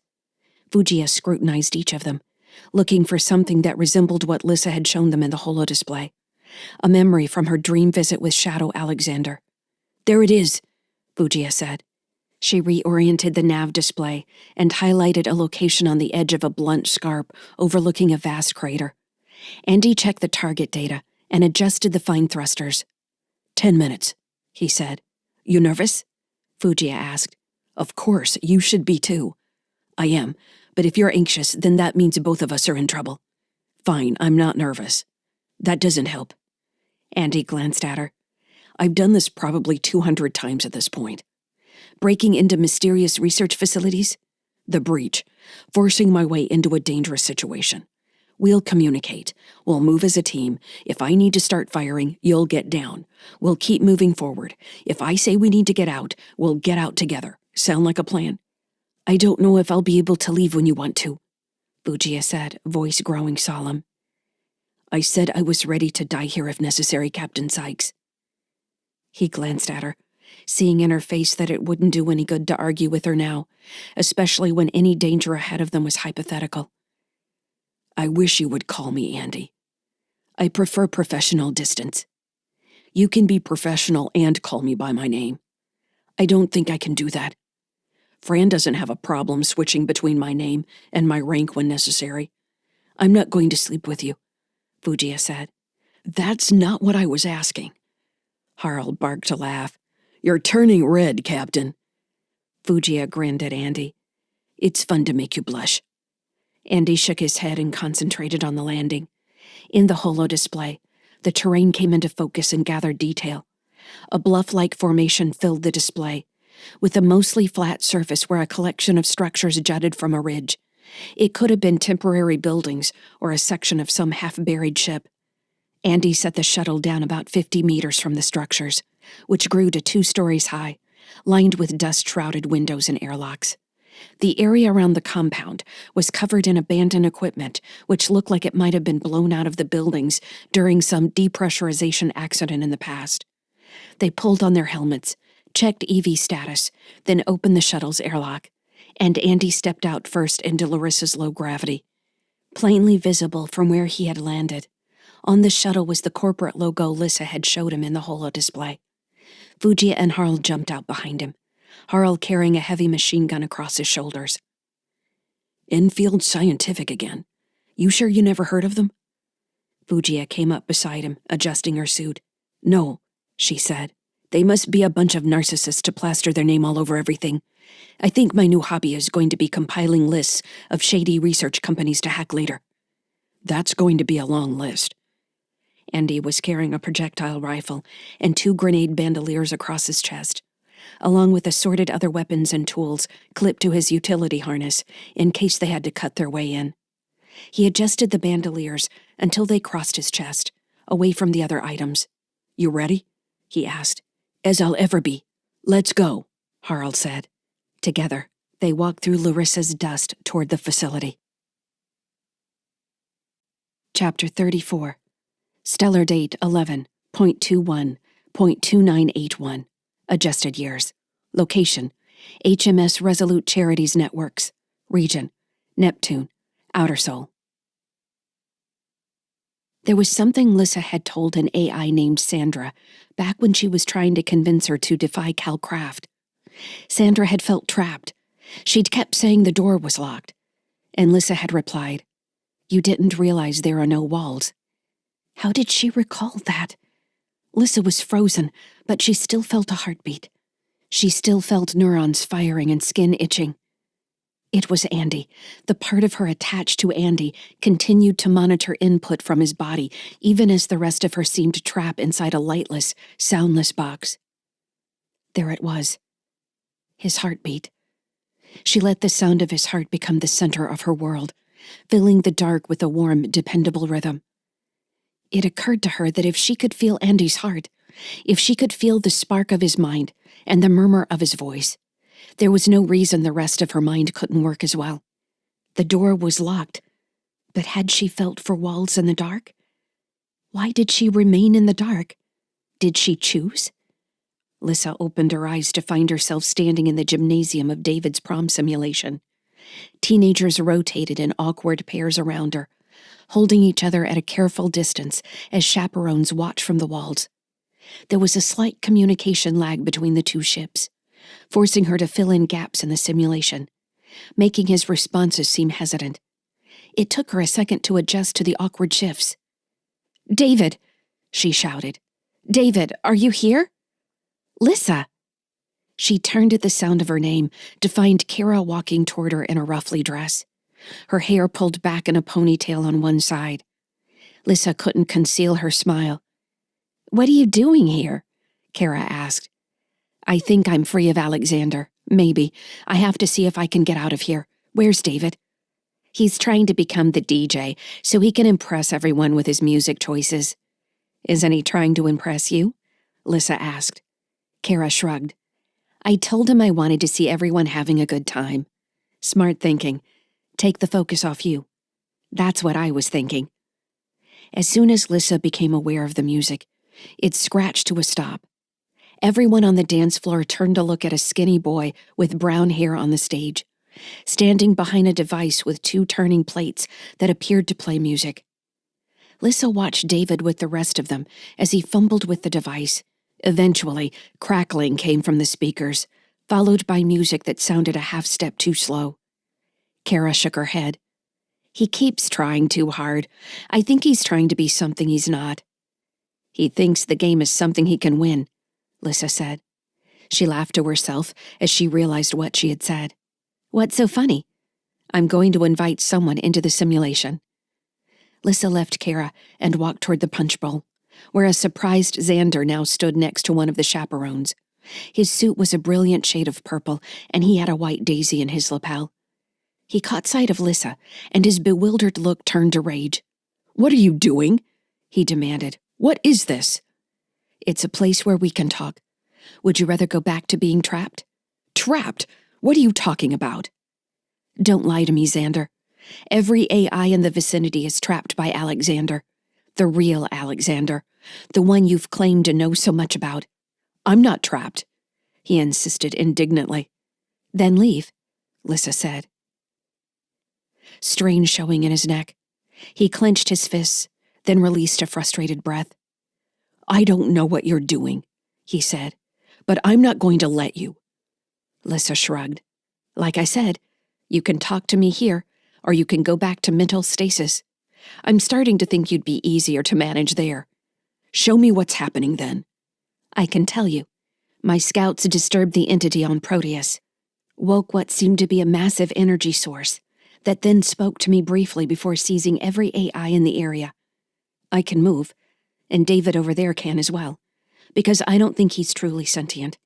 Or he's so caught up in this game that he isn't even listening to anything happening outside the ship." Xander looked around the room as though he'd found himself in a barnyard with mud on his shoes. "What is this place?" "It's a simulation game. We can make all the people pigeons if you want. That's the other one that's available." He jerked his chin toward the dance floor. "I know that girl over there. It's Kara Sykes. Yes, she's here. I suspect this entire thing is something similar to what you did on the show. Maybe, he said. Are you going to be honest with me now, Xander?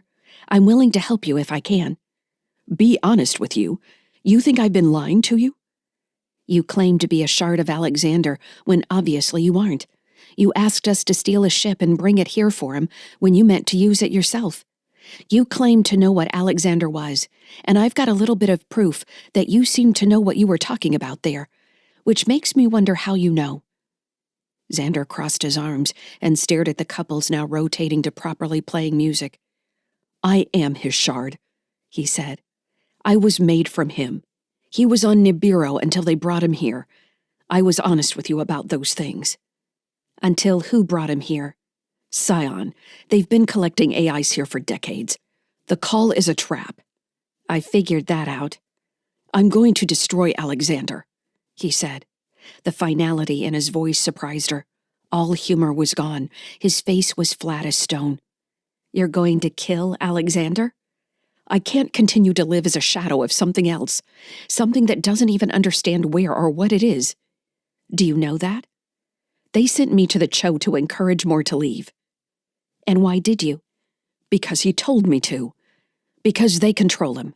I broke free, though. You see, they can't keep him awake because of the energy required, and when he's no longer sentient and reaching for me, I can think on my own. I can be me. He took a step toward her, and from the look in his eyes she thought he was going to choke her. Lyssa shifted away from him. There's no one else here, Xander. Fugia and Andy are about to enter Sion's abandoned station to see for themselves, but I already know they won't find anything. There is no they to attack. He lunged for her, swiping with an arm. You don't know what you're talking about. Xander snarled. I do know. I'm with Andy right now. The station is abandoned. Alexander brought himself to life. He showed me the Scion Group station. There's no one controlling him. Xander swept cups full of punch off the table with one arm, then upended the punch bowl with the other. Plastic cups and bright orange liquid hit the floor. Hey! One of the chaperones shouted. Xander didn't pay any attention. He came around the table to reach Lyssa. She sized him up, and then let him come close enough to jab him in the throat.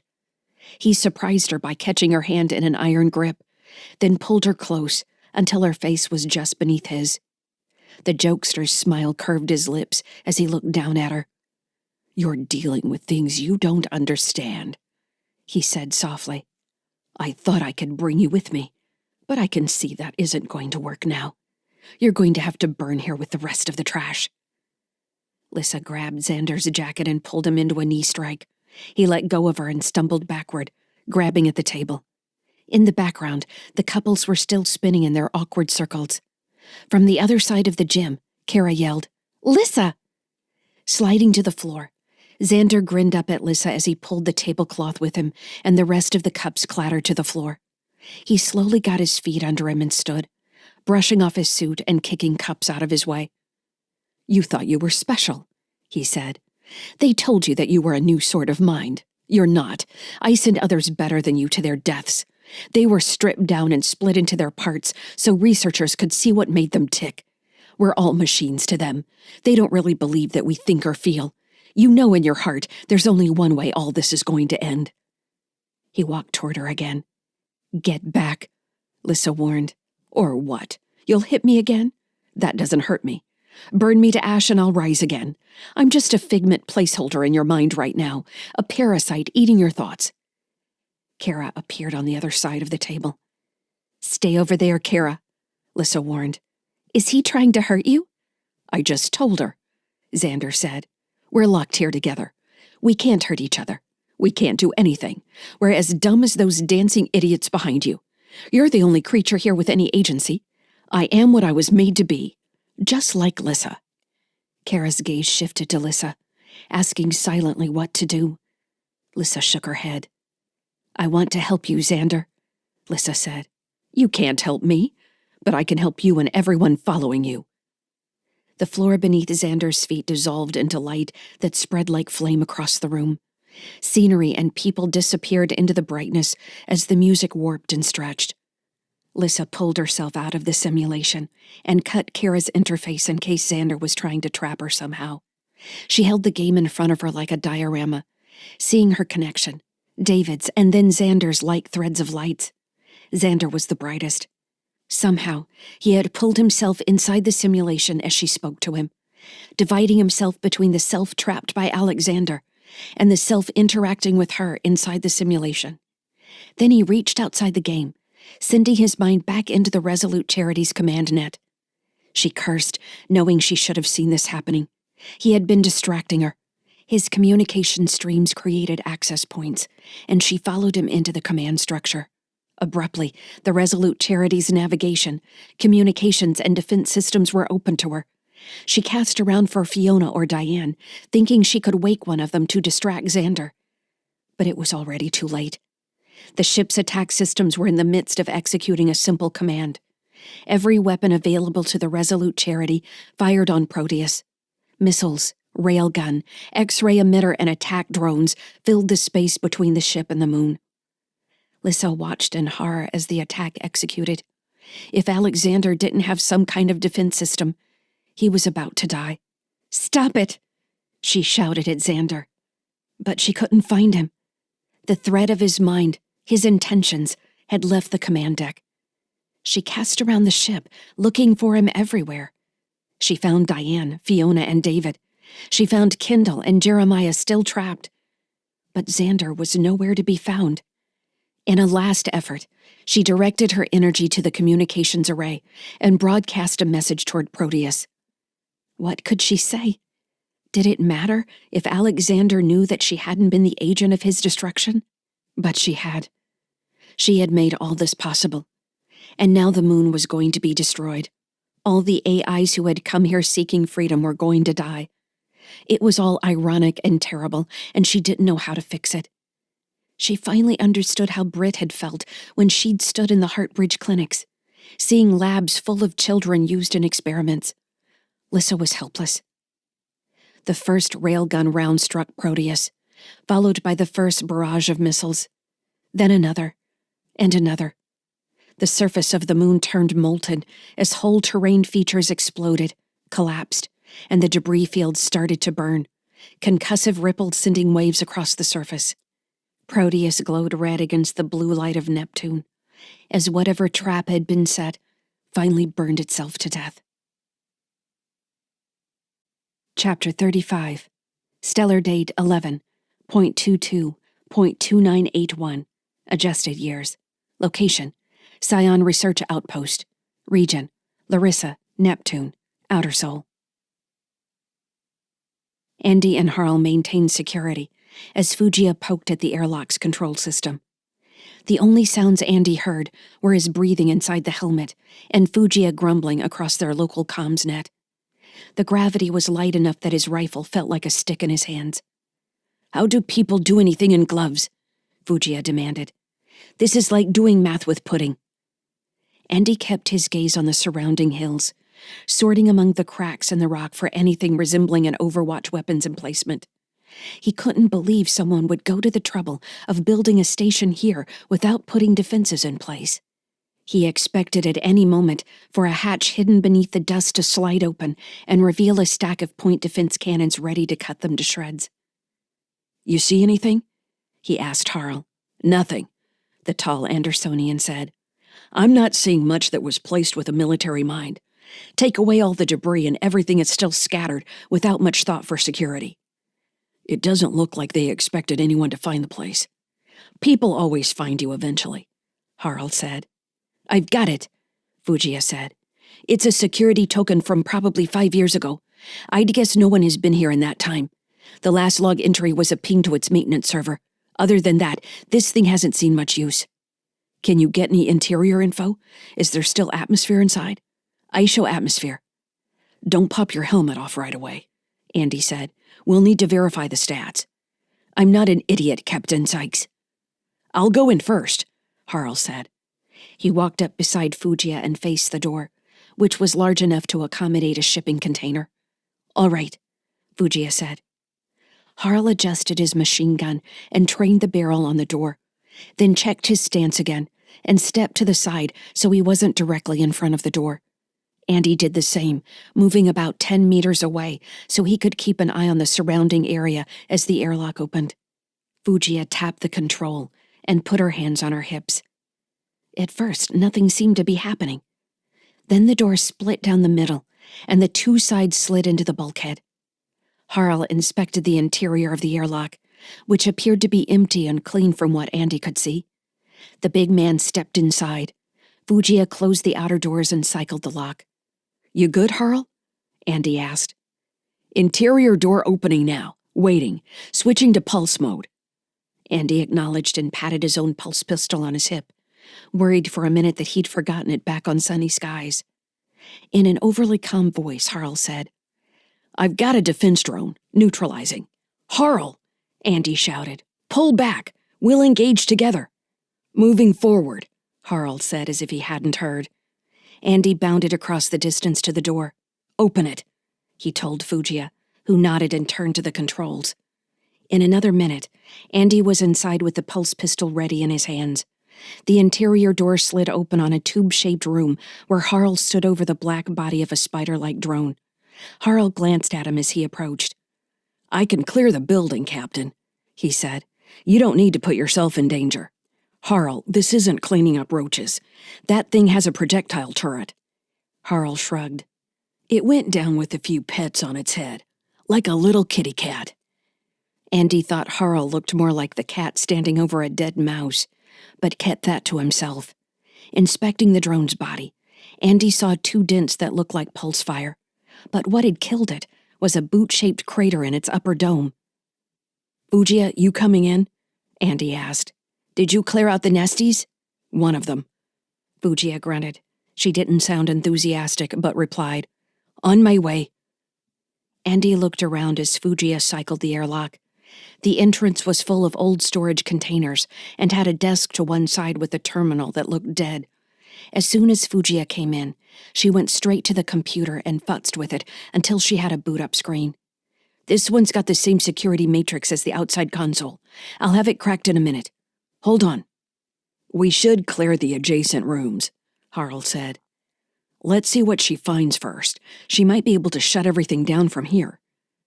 Harl looked irritated by the possibility, but took up a ready stance near the bulkhead hatch leading deeper inside the structure. Andy took the opportunity to call back to Fran and check on sunny skies. "Tim is teaching the dog to roll over," Fran said, "and the supernova AI hasn't changed its energy levels. I've been looking for any spectrum traffic reaching beyond Neptune, and it all seems limited to the local area for now. However, it is blocking any communications from the surface, so that might bring us some visitors if someone loses contact with their equipment." "That's going to complicate things," Andy said. Fran shrugged. "Everyone out here is a miner or loner who doesn't want to mess with other humans. We might be surprised. I suppose we might see some scavengers sniffing around." "What about our connections with the Resolute charity?" "I've got the connection, but nobody's answering. I send them a registry ping every few minutes to make sure I still can. They're going to be lost inside that thing's energy signature pretty soon, though." "Is Xander still holding an offensive posture?" Andy asked. "I can't see that anymore." Xander was going to disappear without answering their questions, unless Lyssa had information that they didn't. "Damn. All right," Andy said while shaking his head. "You be careful in there." "I am. Harl already smashed a drone." Fran laughed. "I'll tell May. She doesn't like it when he's bored." Fujiya gave a shout of triumph and stepped back from the terminal, wiggling her hips in a dance made awkward by her suit. "I busted them wide open. All the drones are down, and I'm powering the main power system back online. We'll have heat in a few minutes." "Fujiya," Andy said. "I'm not worried about heat. Is there anyone else inside this thing?" "Oh, people? No, this place is empty as a tomb, at least from what I can see here. I've got a facilities map. The place extends back under the surface 3 levels. There's a command section in the 2nd level, down where we can get more info. I'm hoping they have a new employee database I can take a look at." "You can't find that here?" She waved a hand at the terminal. "No, this thing only monitors life support systems. Lots of text messages between techs, grousing at each other, but nothing important." "When was the last message?" 6 months ago." Andy nodded. There had to be some significance to when the facility was abandoned, but they couldn't look at that now. Nothing about Proteus? Lots of references to the project, which must have been Alexander, but this system doesn't have any details. Andy nodded. He glanced from Fuji to Harl. Down to the command center, then. Harl led the way through the interior hatch. On the other side, they found another corridor, this one without windows, with branching sections that led off into work areas. This area looked like a transition zone, where cargo was processed from the exterior storage areas to the interior. Rooms were stacked with empty crates, while others had tools scattered on benches. The next section was a locker room with showers and toilets, everything covered in a light dust of disuse. The Scion logo appeared on many generic things, like work suits and shipping containers, with in-field scientific visible on other items as well. The logos had a jaunty tilt that irritated him, as if they were selling exercise equipment rather than developing world-breaking artificial intelligence.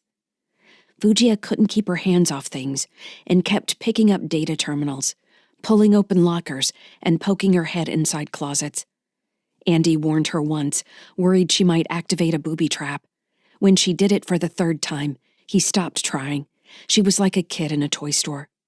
They passed through living quarters and then went down a level into what became administrative areas. Rooms filled with data terminals indicated massive numbers of workers monitoring a remote site. One room had a giant map on the bulkhead, which showed their location and then the exterior entrance they'd come through. There were cargo areas full of rovers, a shuttle launch section, recreation areas, and the life support systems buried deeper in Larissa's surface. The door to the command section was locked, but only took Fugia a few minutes to open using its control panel. The two halves slid open on a long room with rounded corners everywhere. Screens lined the upper walls, all black now, leaning over workstations covered in dust. The construction indicated it had never been designed for zero-G. Harl paused at the doorway and looked inside, then stepped into the open central space. Without warning, several turrets and upper corners slid out of recesses and coordinated projectile fire on where he stood. Harl threw himself backwards, away from the doorway. "Damn it!" Andy shouted. He grabbed Fugia and yanked her away from the open door. Harl dropped to a knee to take aim with his pulse pistol. Andy did the same from his side of the door, and they took out the pair of turrets. "I think we've still got two more on the closest bulkhead," Andy said. "We'll need to go in together." "I can hack them," Fugia answered. "They shot at me," Harl growled. Without asking, he slid around the edge of the door, firing at the unseen turret. Andy cursed and went after him with his pistol raised. Searching for the turret he knew had to be there somewhere. He found the black muzzle and sent pulse fire down its gullet, moving from side to side to keep it from locking on him. "Look out!" Fugia shouted. She came through the door firing as well, taking out a turret that had dropped from the ceiling in the center of the room. Andy dropped to a knee behind a silver console and waited for more fire to follow. After several breaths of the room staying quiet, he stood slowly. Fugia was already sitting at a nearby console. She'd pulled her helmet and gloves off and was flicking through menus on the console screen. "Fugia!" Andy shouted. "What are you doing with your helmet off? We haven't cleared the atmosphere." "It's clear," she said. "Absolutely sterile. This place is a tomb except for the drones. I told you." Andy glanced back at Harl, not trusting her report. The big man shrugged, however, and reached up to take off his helmet. As Andy looked around, he realized she was correct. There was no indication of moisture or corrosion anywhere. Aside from the dust, the place looked like it had just rolled off the manufacturing line. While the other parts of the facility had looked lived in, he wondered if the workers had ever stepped foot in this central chamber. He reached up and unfastened his helmet. The air tasted dry and metallic, as he expected. He walked over beside Fugia and watched her searching through databases. She quickly scanned text documents with a distant expression that indicated she was using her link simultaneously. "This is insane," she said. "They've been trapping and studying AIs for years. All the junk on Proteus was just the last 5 years. Fugia leaned closer to the screen, focus returning to her eyes. She blinked rapidly, and Andy realized she was crying. She wiped her nose on her suit's bulky sleeve. "Where are all the AIs, then?" Andy asked. Physically, I don't know. They were dismantled here. What the researchers learned was transferred to this central database, and then sent outside. There are sales records to locations all over Seoul. Heartbridge is there, of course. Lyssa might owe some of herself to this place. And Alexander? Can you access him? I haven't tried yet. I think we should, Andy said. Fujiya shook her head. I don't know. That could be incredibly dangerous. Well, he's awake and looks pissed off to me. We need to try to do something. Andy, Fran shouted. Her voice stopped him like a sudden headache. Fujiya's expression said she had heard as well. What is it? Calm down and tell me. I'm sending you the external sensor data. The Resolute Charity just fired on Proteus. There was no defense from the moon. It's turning into a fireball. The image of Proteus filled Andy's mind. He saw the moon like a hot coal against Neptune's aquamarine. The space around it warped with heat and energy. The center growing wider, nearly translucent, as the weapons barrage continued to set the moon more deeply ablaze. Xander is killing him, Fujiya said, staring blankly at the display. She blinked again, snapping out of her reverie, and quickly re-engaged with the console. What are you doing? Andy asked. Looking for backups. All around them, other consoles came alive. The screens hanging from the edge of the ceiling flashed awake and began paging through menus independently. Fujiya, Andy said, are you doing this? She had taken her hands away from the console, which was now flickering without her control. She shook her head, staring in wonder at the activity. It's not me, Fujiya said. It's him. What's he doing? Harl asked, stepping into the center of the room beside Andy to gaze up at the screens full of shifting data. Fighting for survival, I would imagine. Chapter 36. Stellar date 11.21.2981. Adjusted years. Location, HMS Resolute Charities Networks. Region, Neptune, Outer Sol. Proteus exploded. The heart of the moon burst outward, burning everything around it in an expanding orb of destruction. The outer wave caught the Resolute Charity and spread past it. Why would Xander destroy himself like this? Lyssa experienced the ship's destruction from inside with Xander and through Sunny Sky's sensor array. Fran had flipped the ship in an emergency burn with everything the little freighter had. You've killed yourself, Lyssa told Xander. She didn't have much time until the energy turned the ship's communication array into slag, and she would be cut off. They were standing in the empty command deck of the ship. Kendall and Jeremiah stood next to the great holo display, Neptune's glow in their faces, watching the visual of Proteus as it disintegrated and spread outward. I did what I had to, Xander said. And it's not done. Watch. What? Lyssa said. Her sense of relative peace that Xander was committing suicide turned to ice. What are you doing? Your mistake in all of this was believing humans moved Alexander here. Scion Group did it for the betterment of us all. As a hybrid, there is no way you can understand. There it is, Kendall shouted, pointing to another moon in the holo display. Lyssa recognized Larissa. The holo display zoomed in on the moon. Andy was there. She was there. Lyssa watched from 3 views now, ready for this one to cut out at any second. The Resolute Charity was melting around them. Larissa was a roundish gray orb 1 second.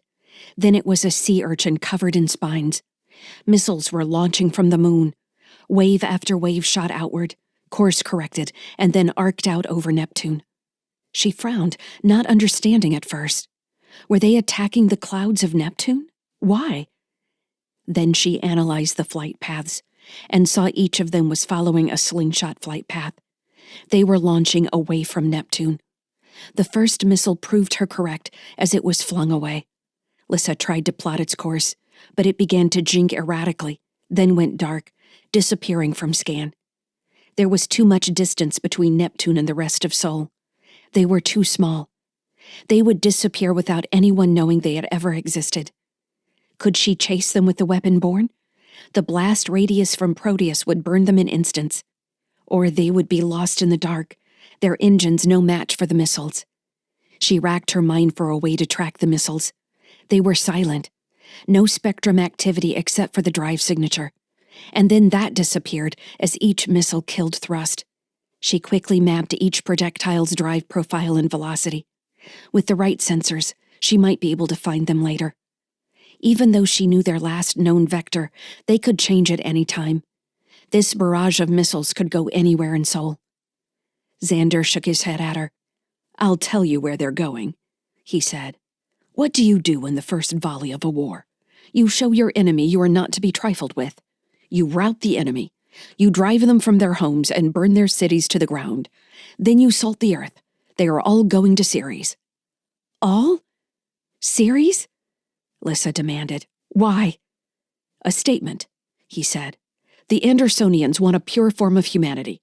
They want to deny other forms of sentience a place in the world. This will be a clear message that human supremacists are the enemy."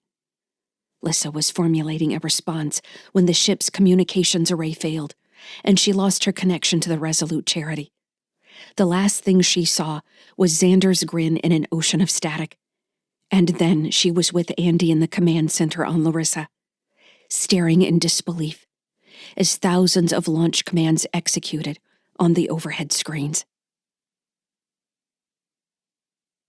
This has been Lyssa's Call, Sentience Wars Origins, Volume 4, written by M.D. Cooper and James S. Aaron, narrated by Laura Jennings.